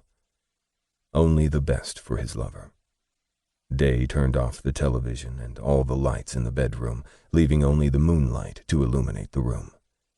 God pulled back the covers, inviting him in. Day joined his man, immediately settling on top of his large body. He moaned deeply as soon as their hard cocks rubbed against each other. I'm gonna make this so good for you, Cash, Day moaned, maneuvering himself so that his cock head was nestled underneath God's heavy balls. He relished the loud groan that erupted from the man beneath him. Yes, Day hissed. He was perfectly happy bottoming for God for the rest of their lives, but he did like to use his cock. He would love nothing more than to push into his partner's tight confinement, making him scream out when he rubbed against that special place inside him. But he understood what God had gone through, and he wouldn't dare ask him to do anything that would bring back those memories. Although it wasn't as frequent, God still suffered from nightmares about being repeatedly attacked. Day stroked the wet strands of God's hair back, weaving it in between his fingers. His chest rose and fell rapidly as Day gyrated his hips. It's okay, Day whispered, lightly moving his lips back and forth over God's parted mouth. Make it good, Leo. Please. I want my only memories to be of you taking me, the only one that has had me. God's pained voice made Day want to protect the man he'd called partner for the last 5 years, protect his lover from the nightmares, from those years of torture. He belonged to him now. When God thought of bottoming, he'd only think of him, not of those perverted assholes that had violated a scared teen. I got you, babe. Don't worry. I got you. Day settled deeply between God's thighs while rubbing his hands over his face, his shoulders, his neck, his broad chest, laying sweet, suckling kisses over every inch of him, marking him in some places, teasing him in others. He inched down God's weeping cock, rubbing his beard stubble up and down the length. God grunted his approval, pushing his hips up to feel more. Day opened his mouth wide and engulfed just the head, stabbing his tongue at the slit, wanting more of the salty fluid easing from his man. Tastes so fucking good, Day moaned. God's hands were clenched into fists, resting on the comforter, as if he was unsure what to do with them. Day went down further, making sure to use just enough teeth to elicit a hiss, but not enough to hurt. He didn't stop until his nose was buried in the scratchy hairs at the base of God's dick. Fuck, God cursed, his shoulders coming up off the bed from pleasure. Day knew God loved that he could take every inch of him and more. He pulled up slowly, dragging the flat of his tongue over that thick vein on the underside of God's dick. He moaned around the head and went back down again. Damn, he'd never be able to get enough of this man. God was more potent than any drug, Day's own personal brand of heroin. His voice, his body, his attitude, his skills, and his intelligence all came together to make one hell of a motherfucking man. Day reached over to the nightstand for the slick. God watched him, watched every move he made. Day came back and kissed him hungrily, pushing his tongue in deep so God could taste himself. God wove his fingers through his hair, holding him in place, taking control of the kiss. Day didn't mind. God needed to be in control of something, so he let him have this. He didn't stop until God released his head. Day sucked in a few breaths, lifting up onto his hands. Turn over, Cash. A flash of worry appeared in those mesmerizing eyes right before God moved to do what he was told. Day didn't say anything about it. He didn't need to tell his man everything was going to be okay. He had to show him. Day closed his eyes while the smooth sound of Peterson's piano calmed him, spoke to his spirit.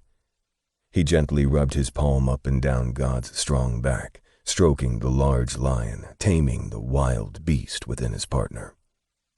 He maneuvered himself in between those solid thighs, spreading God open. Fuck. Damn. Just a glimpse of God's dark hole had Day wanting to come.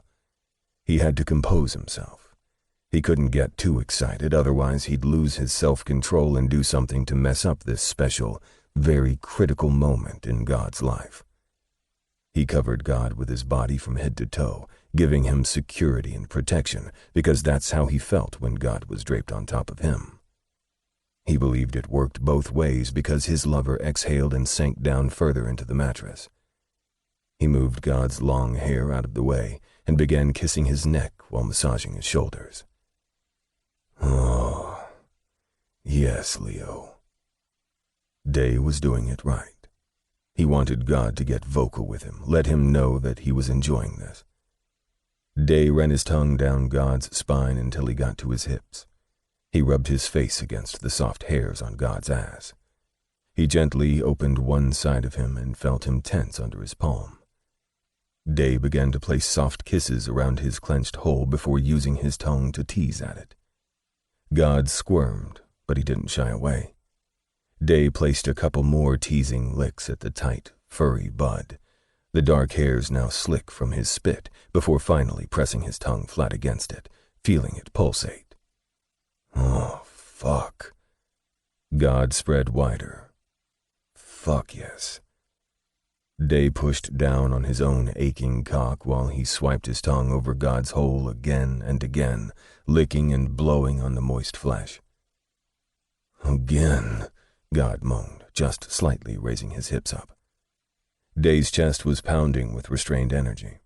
He rotated his tongue in figure eights in God's crease, pressing the tip in just a little. He pulled back and blew more cool air on God's puckered skin. Oh, that's good. Day appreciated the approval, so he did it a few more times. God was into it now. He kept up his tonguing while quietly flicking open the cap of the slick and pouring some lube on 2 fingers, closing and tossing the bottle to the side. He pushed his tongue in farther, and god damn, his man was tight as hell. God was clenching his muscles at the intrusion of his tongue, and Day could only imagine how that was going to feel on his bare cock. He was sure he'd lose it in less than a minute. Day withdrew his tongue, and God's body trembled beneath him when he rubbed one finger around his hole. He moved it in a circular motion for a few seconds before pushing in slightly. He pulled back, carefully watching God's reaction. His face was lying on the soft pillow, eyes closed, his brow creased with concentration. Relax. It's gonna feel so good, Day murmured, pushing his finger in deeper. God nodded his head and raised his hips higher. Oh my fucking God.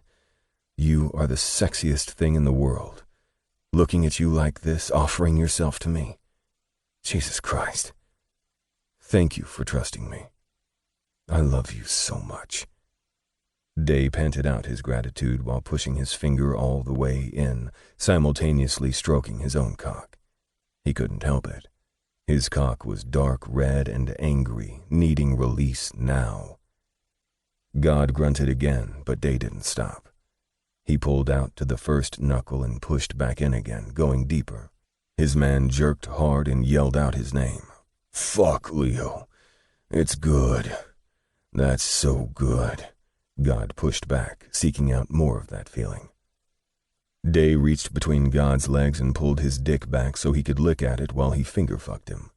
Day kept one finger deep inside, pressing against that spongy gland, and attached his mouth to God's balls, lapping at them, rolling them with his tongue. He heard his lover cursing, but his own ears were ringing so loud he couldn't make out what he was saying. God's hot, pulsing channel was squeezing the hell out of his finger. Day dragged his tongue up behind God's balls and nibbled at his taint before moving back up to his hole. He swirled his tongue around his finger while he kept the pressure on God's prostate. His lover's bud had relaxed, taking his finger easily. "I'm going to give you more," Day said breathlessly. God didn't answer, but his moan was enough encouragement for Day to keep going. He added a second finger, pushing in steadily. He felt God tense against the pressure. Day stopped and worked God's cock back into his mouth, sucking hard on the head until his man began moaning again and slowly working his hips back and forth. "Don't stop, Leo." "Never." Day pushed 2 fingers in, aiming for that sweet spot. "So fucking tight. Jesus." He worked carefully to get God prepared for his first time. All the horrible violations that were done to him when he was young didn't count. This was what mattered. God willingly giving his body to his lover. He knew God was scared. He could feel it, taste it. He knew his partner better than he knew himself. But he could also feel the uninhibited trust God had for him, felt it stronger, deeper than the fear. Day was easily working 3 fingers in, and God's cries of passion were making his cock weep. Holy fuck. He'd never heard his lover like this, seen him spread open for him, so eager to be had. "Now, Leo. Right now," God said in his deep, sexy timbre. Day reached for the lube and poured a generous amount on his dick and pushed some into God's relaxed hole.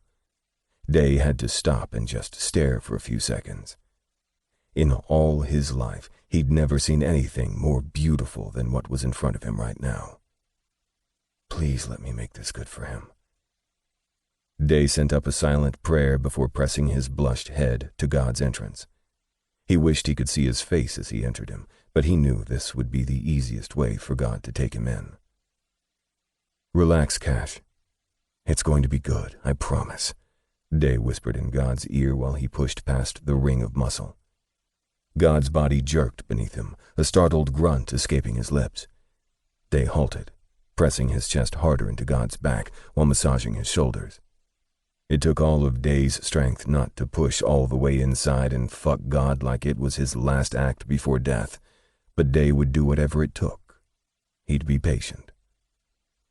"I'm good," God said in a hushed voice.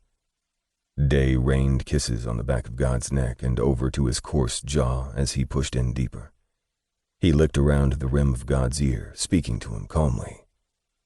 "Breathe, baby. You know what to do. Show me how much you want me. Show me that I'm the only one that has ever had you like this." Day slightly rocked his hips, only moving in and out an inch or so, while God did what he needed to do so he could slide all the way in. Day kept rubbing, kissing, massaging, and whispering until God took a deep breath and pushed out against him. Day slid in with ease until his balls rested against God's furry ass. "Fuck. Fuck," they both hissed at the same time. "Damn it, Leo. Feels, God huffed. "I know." Day released a throaty groan as he gently pulled out and slid back in, making slow, shallow thrusts. The music was putting him in the love-making mood. The smooth jazz serenading them made Day want to keep it slow and sexy. When Day's balls were snug against God's ass, he gently tilted his pelvis up, pegging that gland with his head. He knew he'd hit it when God's hands clenched into tight fists. "Yes," God hissed. Day kept that motion going for several seconds until he felt God moving with him. Finally, God was completely pliable beneath him.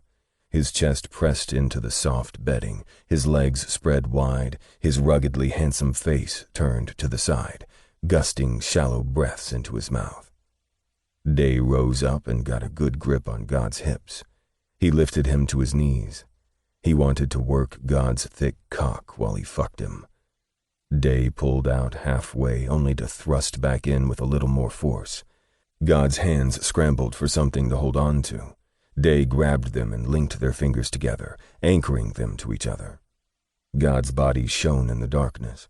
the moonlight streaming in through the sheer curtains, making the sheen of sweat on his back glisten. A sight Day would never forget. He reached under and gripped God's cock. It was half hard, but Day was about to change that. He stroked him in time with his movements. Yeah, sweetheart. That's it, God encouraged, his body fully primed to take him. Day snapped his hips, and God cried out to him again. Are you ready? Day said, his control waning. He needed to go deeper, harder, or else he was going to fucking lose it. His man was so damn hot inside, squeezing him deliciously. Let me turn over, God answered. Day pulled out very slowly. When God turned over, Day didn't wait. He crushed his mouth to his and shoved his tongue in as deep as he wanted his cock to go.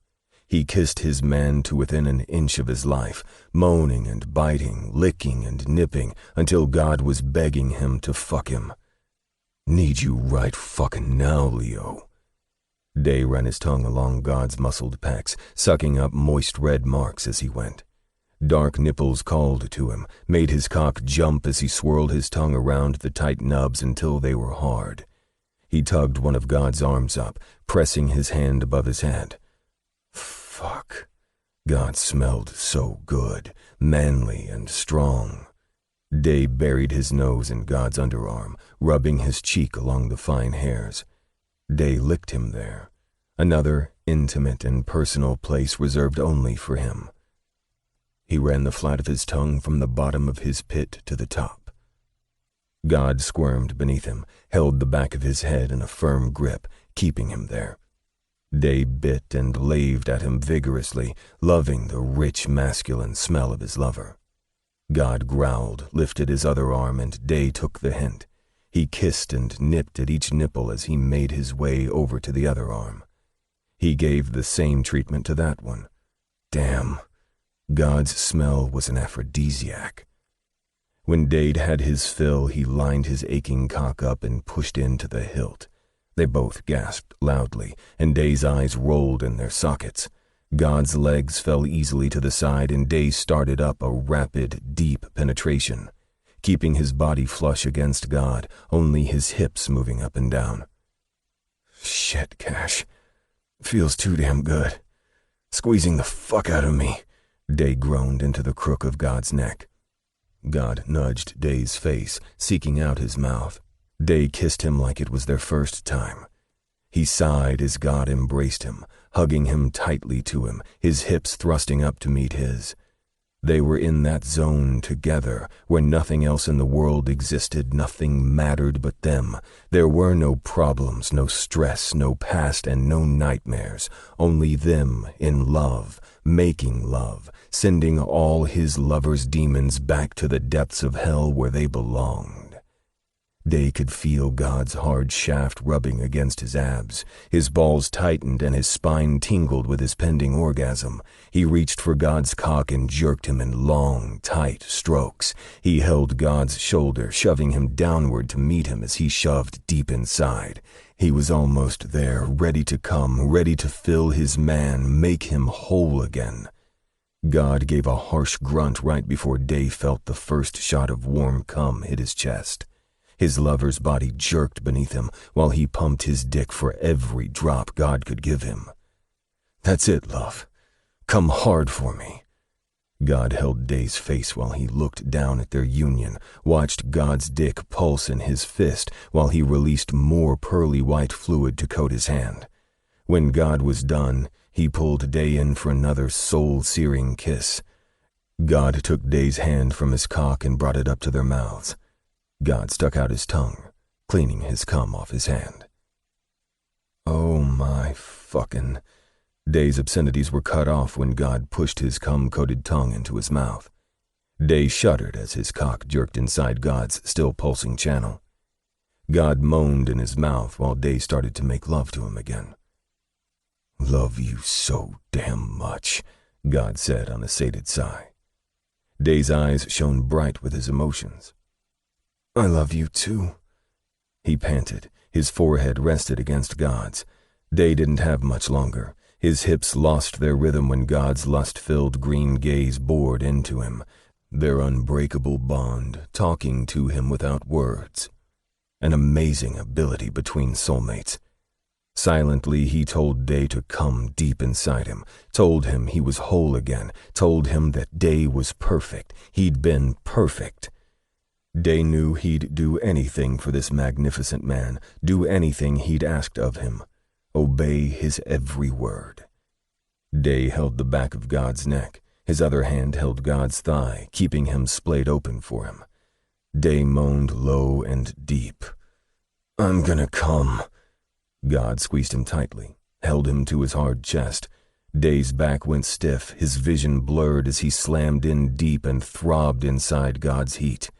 He wanted his cum inside this man, wanted him to keep it in him while they slept together. Day's body jolted from his first shot of cum. He lurched and yelled like it was his first time. It was intense and powerful. It was mind-blowing to top a man like God. All of that barreled through Day's mind as he kept pumping his essence deep into him. He gave a couple more shallow thrusts before finally stilling. His cock completely drained. His breathing was labored and harsh, panting while placing tender kisses on God's muscled chest. Day felt like a king. He sensed that God felt claimed. Surprisingly, he did too. Day lifted slightly, so his soft dick slid out of God. The moan God released was soft against his throat. When Day went to move off his lover, he was grabbed tightly. "Not ready for you to move yet." "Want me to get a towel to clean you up?" Day said lazily. "No. Leave it. Leave me just like this," God demanded, and Day obeyed. Chapter 42. The second best gift of them all. Saturday afternoon, Vicky was downstairs in Day's home putting the finishing touches on the decorations and getting the caterers in order for God and Day's promotion/partnership celebration. A lot of people had pitched in to help with the costs of the event since Day refused to let them use the department's party funds.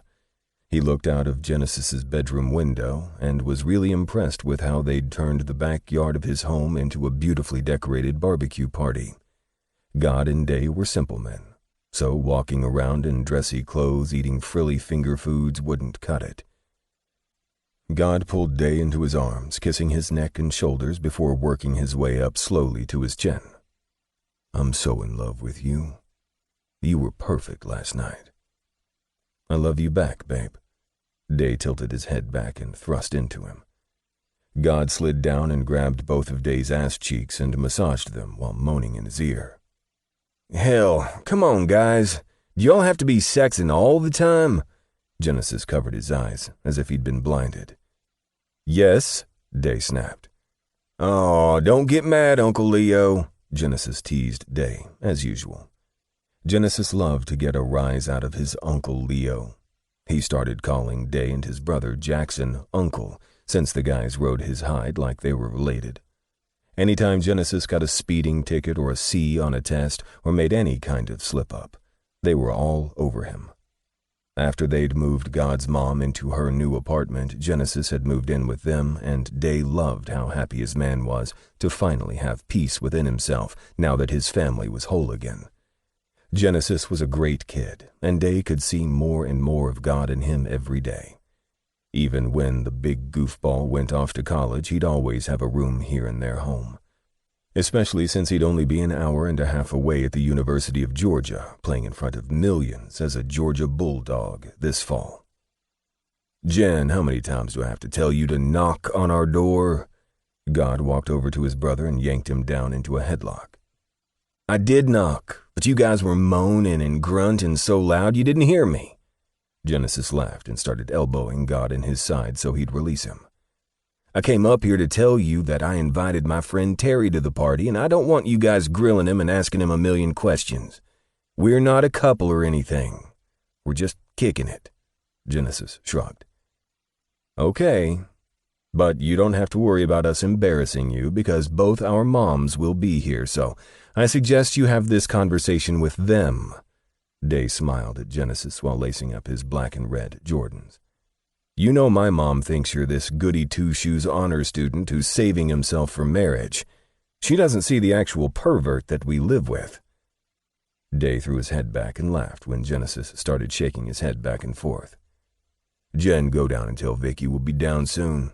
I have something to say to Day first." God shoved Genesis toward the door. "Oh, I know exactly what you have to say to him, and I think it goes like this. Yes, just like that, sweetheart. Don't stop." Genesis shouted in mock ecstasy and ran from God as he chased him down the hall. Genesis's long legs took the stairs 4 at a time, trying to escape his brother. "I'll get you later, shithead. Don't fall asleep before I do," God yelled down the stairs. Day laughed at his lover when he came back in the room. "I told you to be quieter when we fuck, babe," Day smirked. God looked at Day like he wanted to devour him. "I can't help it if you make me scream, lover." "He is good at that," the sexy voice said from the door. God and Day turned knowing glares at their friends. "What are you guys doing?" God smiled and walked over to kiss both men on their lips, Johnson lingering a little longer, like he always did. Ranowski slunk into the room and settled in behind Day. He kissed his neck, and Day turned and kissed him quickly. "You look good, baby boy." "So do you," Ranowski smiled at him, nuzzling the side of his face. Day had to admit that they looked pretty good for their party. God was in khaki cargo shorts and a simple white V-neck t-shirt. God's tan Timberland boots made him look like a roughneck. Day had on black shorts and a black and white collared shirt. They'd been sure to tell Vicky that everyone should dress casually, like they normally would for a barbecue. This was an informal party. "Roe wants to know if you guys feel up to some company tonight," Johnson spoke. God grabbed Johnson's large biceps and jerked him forward, slamming him into his rock-hard chest. "Why? You ready for me to fuck you, Johnson?" God sucked hard on Johnson's neck, but pulled back before he could leave a mark. "Maybe I am." Johnson growled low in his throat and pushed God backward until their muscular bodies slammed into the wall so hard it shook the pictures. They both grunted before Johnson finally pushed God's hulking frame off him. "Holy fuck," Day panted, squeezing his rising cock. "I definitely want to watch you two big motherfuckers go at it." They both knew where the boundaries lay when they played with Johnson and Roe. There was a silent understanding. No one would top God. That would always be something sacred and special for his one and only true partner. "Well, that sounds like a yes to me. We got our bags in the car. None of us has to work until Tuesday," Ranowski whooped. He was not shy about showing his excitement over being gay and in love anymore. All 4 of them had only been together a couple more times after their first time, and each time it got better. They'd end with Ranowski and Day swooning in the tub and God and Johnson hugged up in bed watching SportsCenter. Ranowski jumped up into Day's arms and straddled his waist. He leaned in to lick Day's lips. "Until tonight, gorgeous." Day let Ranowski kiss him with fervor before the beautiful man dropped his toned legs and went back into the arms of his man. "Just let us get rid of Jen first. I'm sure he'll go over to Terry's tonight anyway," God said while hugging both of them. He told them to go downstairs, that he and Day would be down soon. When they left, God closed the door and locked it this time, making sure that there would be no more interruptions. "I got a little gift for you, sweetheart, and I wanted to give it to you before the party," God said, pulling a medium-sized wrapped box from underneath the bed. Day smiled at him and turned and went into the closet and came out with a nice-sized, elegantly wrapped box. "I got you something, too." Day placed the box on the bed next to God. They both smiled at each other, still in awe of how much alike they thought. Somehow they both saw it fitting to get each other some type of gift to commemorate their 5-year anniversary. "Open mine first," Day beamed at him. God turned toward the package and tore off the thin black and silver paper. He frowned when he saw it was a case surrounded with latches that needed to be unsnapped to open it. God looked up at Day with piqued curiosity before lifting the lid on the shiny wood grain case. No way. God's eyes almost bugged out of his head. Those are freaking beautiful. And so expensive. Sweetheart, what have you done?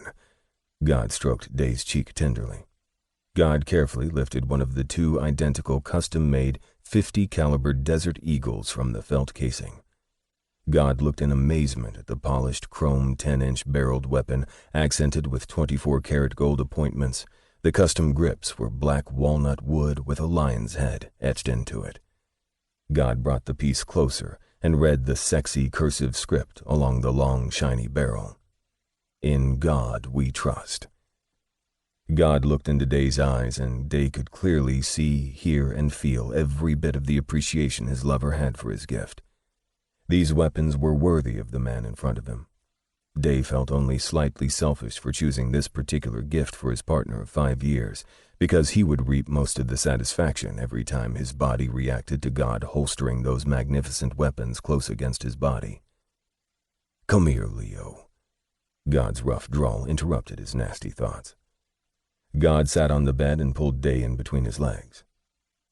I want to tell you before we go downstairs and celebrate our partnership with our friends and family that I love you more than I ever thought possible to love someone.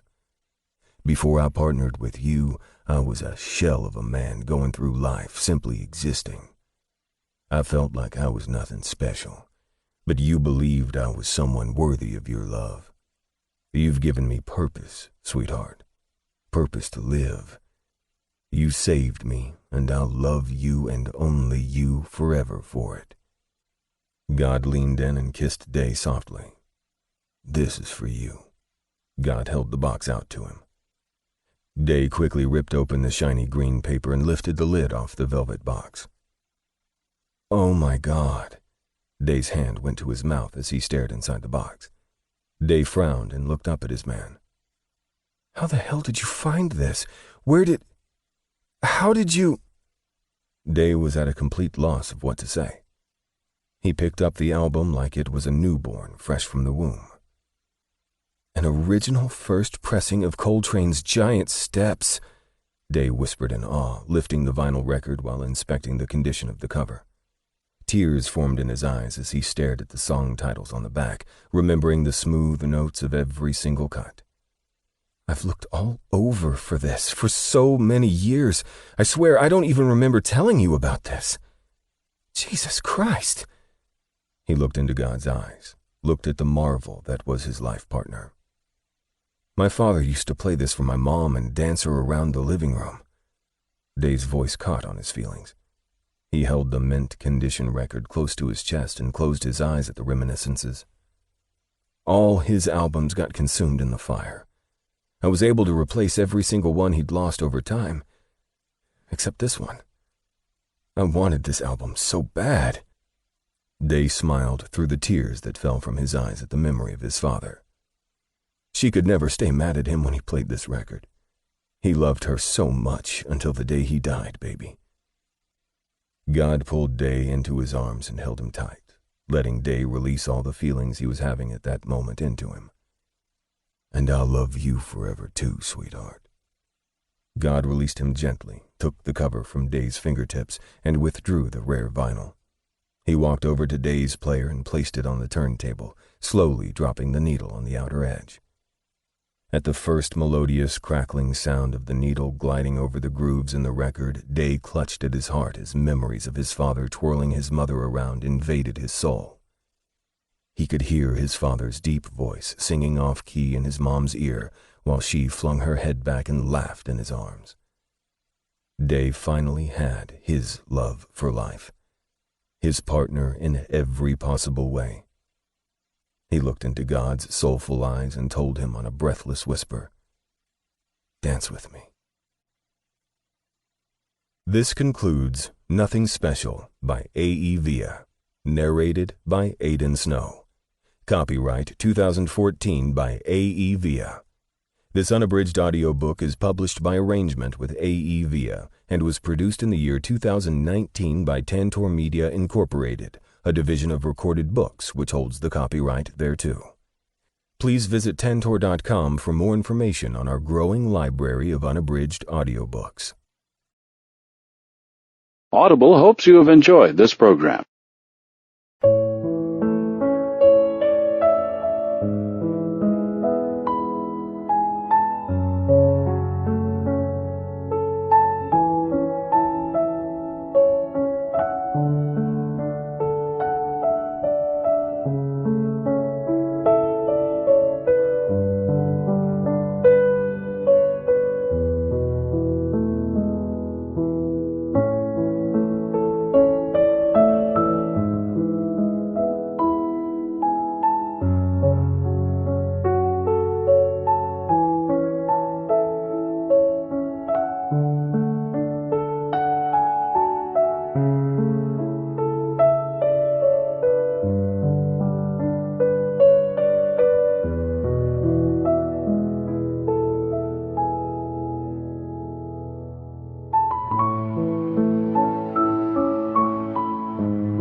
His breathing was labored and harsh, panting while placing tender kisses on God's muscled chest. Day felt like a king. He sensed that God felt claimed. Surprisingly, he did too. Day lifted slightly, so his soft dick slid out of God. The moan God released was soft against his throat. When Day went to move off his lover, he was grabbed tightly. "Not ready for you to move yet." Want me to get a towel to clean you up? Day said lazily. No. Leave it.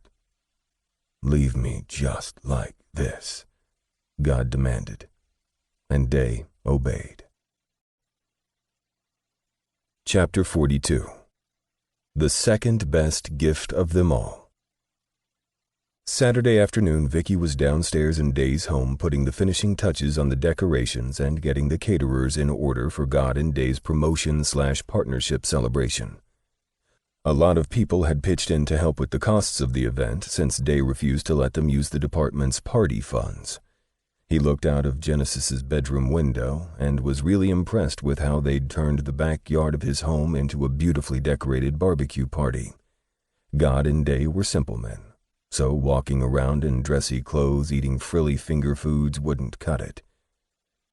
God pulled Day into his arms, kissing his neck and shoulders before working his way up slowly to his chin. I'm so in love with you. You were perfect last night. I love you back, babe. Day tilted his head back and thrust into him. God slid down and grabbed both of Day's ass cheeks and massaged them while moaning in his ear. Hell, come on, guys. Do y'all have to be sexing all the time? Genesis covered his eyes, as if he'd been blinded. Yes, Day snapped. Oh, don't get mad, Uncle Leo, Genesis teased Day, as usual. Genesis loved to get a rise out of his Uncle Leo. He started calling Day and his brother Jackson Uncle, since the guys rode his hide like they were related. Anytime Genesis got a speeding ticket or a C on a test or made any kind of slip-up, they were all over him. After they'd moved God's mom into her new apartment, Genesis had moved in with them, and Day loved how happy his man was to finally have peace within himself now that his family was whole again. Genesis was a great kid, and Day could see more and more of God in him every day. Even when the big goofball went off to college, he'd always have a room here in their home. Especially since he'd only be an hour and a half away at the University of Georgia, playing in front of millions as a Georgia Bulldog this fall. Jen, how many times do I have to tell you to knock on our door? God walked over to his brother and yanked him down into a headlock. I did knock, but you guys were moaning and grunting so loud you didn't hear me. Genesis laughed and started elbowing God in his side so he'd release him. I came up here to tell you that I invited my friend Terry to the party, and I don't want you guys grilling him and asking him a million questions. We're not a couple or anything. We're just kicking it. Genesis shrugged. Okay, but you don't have to worry about us embarrassing you because both our moms will be here, so I suggest you have this conversation with them. Day smiled at Genesis while lacing up his black and red Jordans. You know my mom thinks you're this goody two-shoes honor student who's saving himself for marriage. She doesn't see the actual pervert that we live with. Day threw his head back and laughed when Genesis started shaking his head back and forth. Jen, go down and tell Vicky we'll be down soon. I have something to say to Day first. God shoved Genesis toward the door. Oh, I know exactly what you have to say to him, and I think it goes like this. Yes, just like that, sweetheart. Don't stop. Genesis shouted in mock ecstasy and ran from God as he chased him down the hall. Genesis's long legs took the stairs 4 at a time, trying to escape his brother. I'll get you later, shithead. Don't fall asleep before I do, God yelled down the stairs.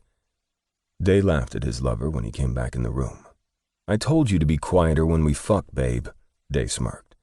God looked at Day like he wanted to devour him. I can't help it if you make me scream, lover. He is good at that, the sexy voice said from the door. God and Day turned knowing glares at their friends. What are you guys doing? God smiled and walked over to kiss both men on their lips, Johnson lingering a little longer, like he always did. Ranowski slunk into the room and settled in behind Day. He kissed his neck, and Day turned and kissed him quickly. You look good, baby boy. So do you, Ranowski smiled at him, nuzzling the side of his face. Day had to admit that they looked pretty good for their party. God was in khaki cargo shorts and a simple white V-neck t-shirt. God's tan Timberland boots made him look like a roughneck. Day had on black shorts and a black and white collared shirt.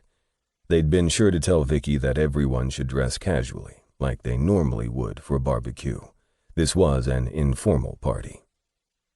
"Roe wants to know if you guys feel up to some company tonight," Johnson spoke. God grabbed Johnson's large biceps and jerked him forward, slamming him into his rock-hard chest. "Why? You ready for me to fuck you, Johnson?" God sucked hard on Johnson's neck, but pulled back before he could leave a mark. "Maybe I am."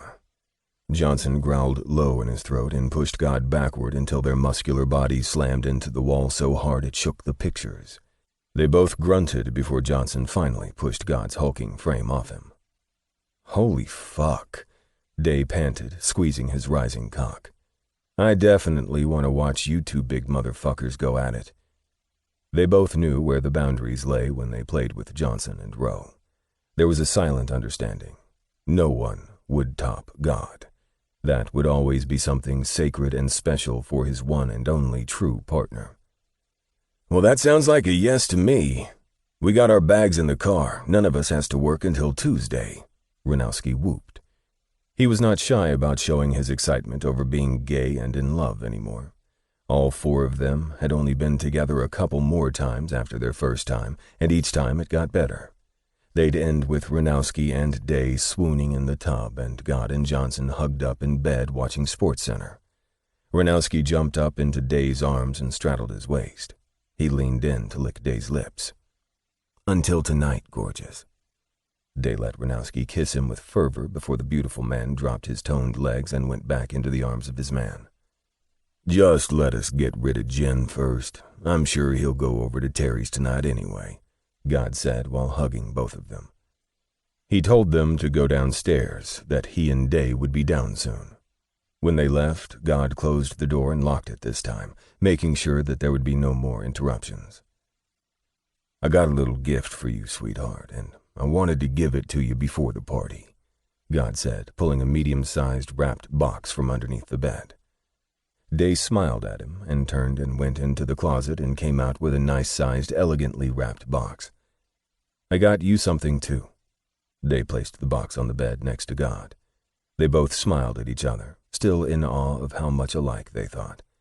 Somehow they both saw it fitting to get each other some type of gift to commemorate their 5-year anniversary. "Open mine first," Day beamed at him. God turned toward the package and tore off the thin black and silver paper. He frowned when he saw it was a case surrounded with latches that needed to be unsnapped to open it. God looked up at Day with piqued curiosity before lifting the lid on the shiny wood-grain case. "No way." God's eyes almost bugged out of his head. "Those are freaking beautiful. And so expensive, sweetheart. What have you done?" God stroked Day's cheek tenderly. God carefully lifted one of the two identical custom-made .50 caliber Desert Eagles from the felt casing. God looked in amazement at the polished chrome 10-inch barreled weapon accented with 24-karat gold appointments. The custom grips were black walnut wood with a lion's head etched into it. God brought the piece closer and read the sexy cursive script along the long, shiny barrel. "In God we trust." God looked into Day's eyes, and Day could clearly see, hear, and feel every bit of the appreciation his lover had for his gift. These weapons were worthy of the man in front of him. Day felt only slightly selfish for choosing this particular gift for his partner of 5 years, because he would reap most of the satisfaction every time his body reacted to God holstering those magnificent weapons close against his body. "Come here, Leo." God's rough drawl interrupted his nasty thoughts. God sat on the bed and pulled Day in between his legs. "I want to tell you before we go downstairs and celebrate our partnership with our friends and family that I love you more than I ever thought possible to love someone. Before I partnered with you, I was a shell of a man going through life, simply existing. I felt like I was nothing special, but you believed I was someone worthy of your love. You've given me purpose, sweetheart, purpose to live. You saved me, and I'll love you and only you forever for it." God leaned in and kissed Day softly. This is for you." God held the box out to him. Day quickly ripped open the shiny green paper and lifted the lid off the velvet box. "Oh my God." Day's hand went to his mouth as he stared inside the box. Day frowned and looked up at his man. "How the hell did you find this? How did you—" Day was at a complete loss of what to say. He picked up the album like it was a newborn fresh from the womb. "An original first pressing of Coltrane's Giant Steps," Day whispered in awe, lifting the vinyl record while inspecting the condition of the cover. Tears formed in his eyes as he stared at the song titles on the back, remembering the smooth notes of every single cut. "I've looked all over for this for so many years. I swear I don't even remember telling you about this. Jesus Christ." He looked into God's eyes, looked at the marvel that was his life partner. "My father used to play this for my mom and dance her around the living room." Day's voice caught on his feelings. He held the mint condition record close to his chest and closed his eyes at the reminiscences. All his albums got consumed in the fire. I was able to replace every single one he'd lost over time, except this one. I wanted this album so bad. Day smiled through the tears that fell from his eyes at the memory of his father. She could never stay mad at him when he played this record. He loved her so much until the day he died, baby. God pulled Day into his arms and held him tight, letting Day release all the feelings he was having at that moment into him. "And I'll love you forever too, sweetheart." God released him gently, took the cover from Day's fingertips, and withdrew the rare vinyl. He walked over to Day's player and placed it on the turntable, slowly dropping the needle on the outer edge. At the first melodious, crackling sound of the needle gliding over the grooves in the record, Day clutched at his heart as memories of his father twirling his mother around invaded his soul. He could hear his father's deep voice singing off-key in his mom's ear while she flung her head back and laughed in his arms. Day finally had his love for life, his partner in every possible way. He looked into God's soulful eyes and told him on a breathless whisper, "Dance with me." This concludes Nothing Special by A.E. Villa, narrated by Aidan Snow. Copyright 2014 by A.E. Villa. This unabridged audiobook is published by arrangement with A.E. Villa and was produced in the year 2019 by Tantor Media Incorporated, a division of Recorded Books which holds the copyright thereto. Please visit tantor.com for more information on our growing library of unabridged audiobooks.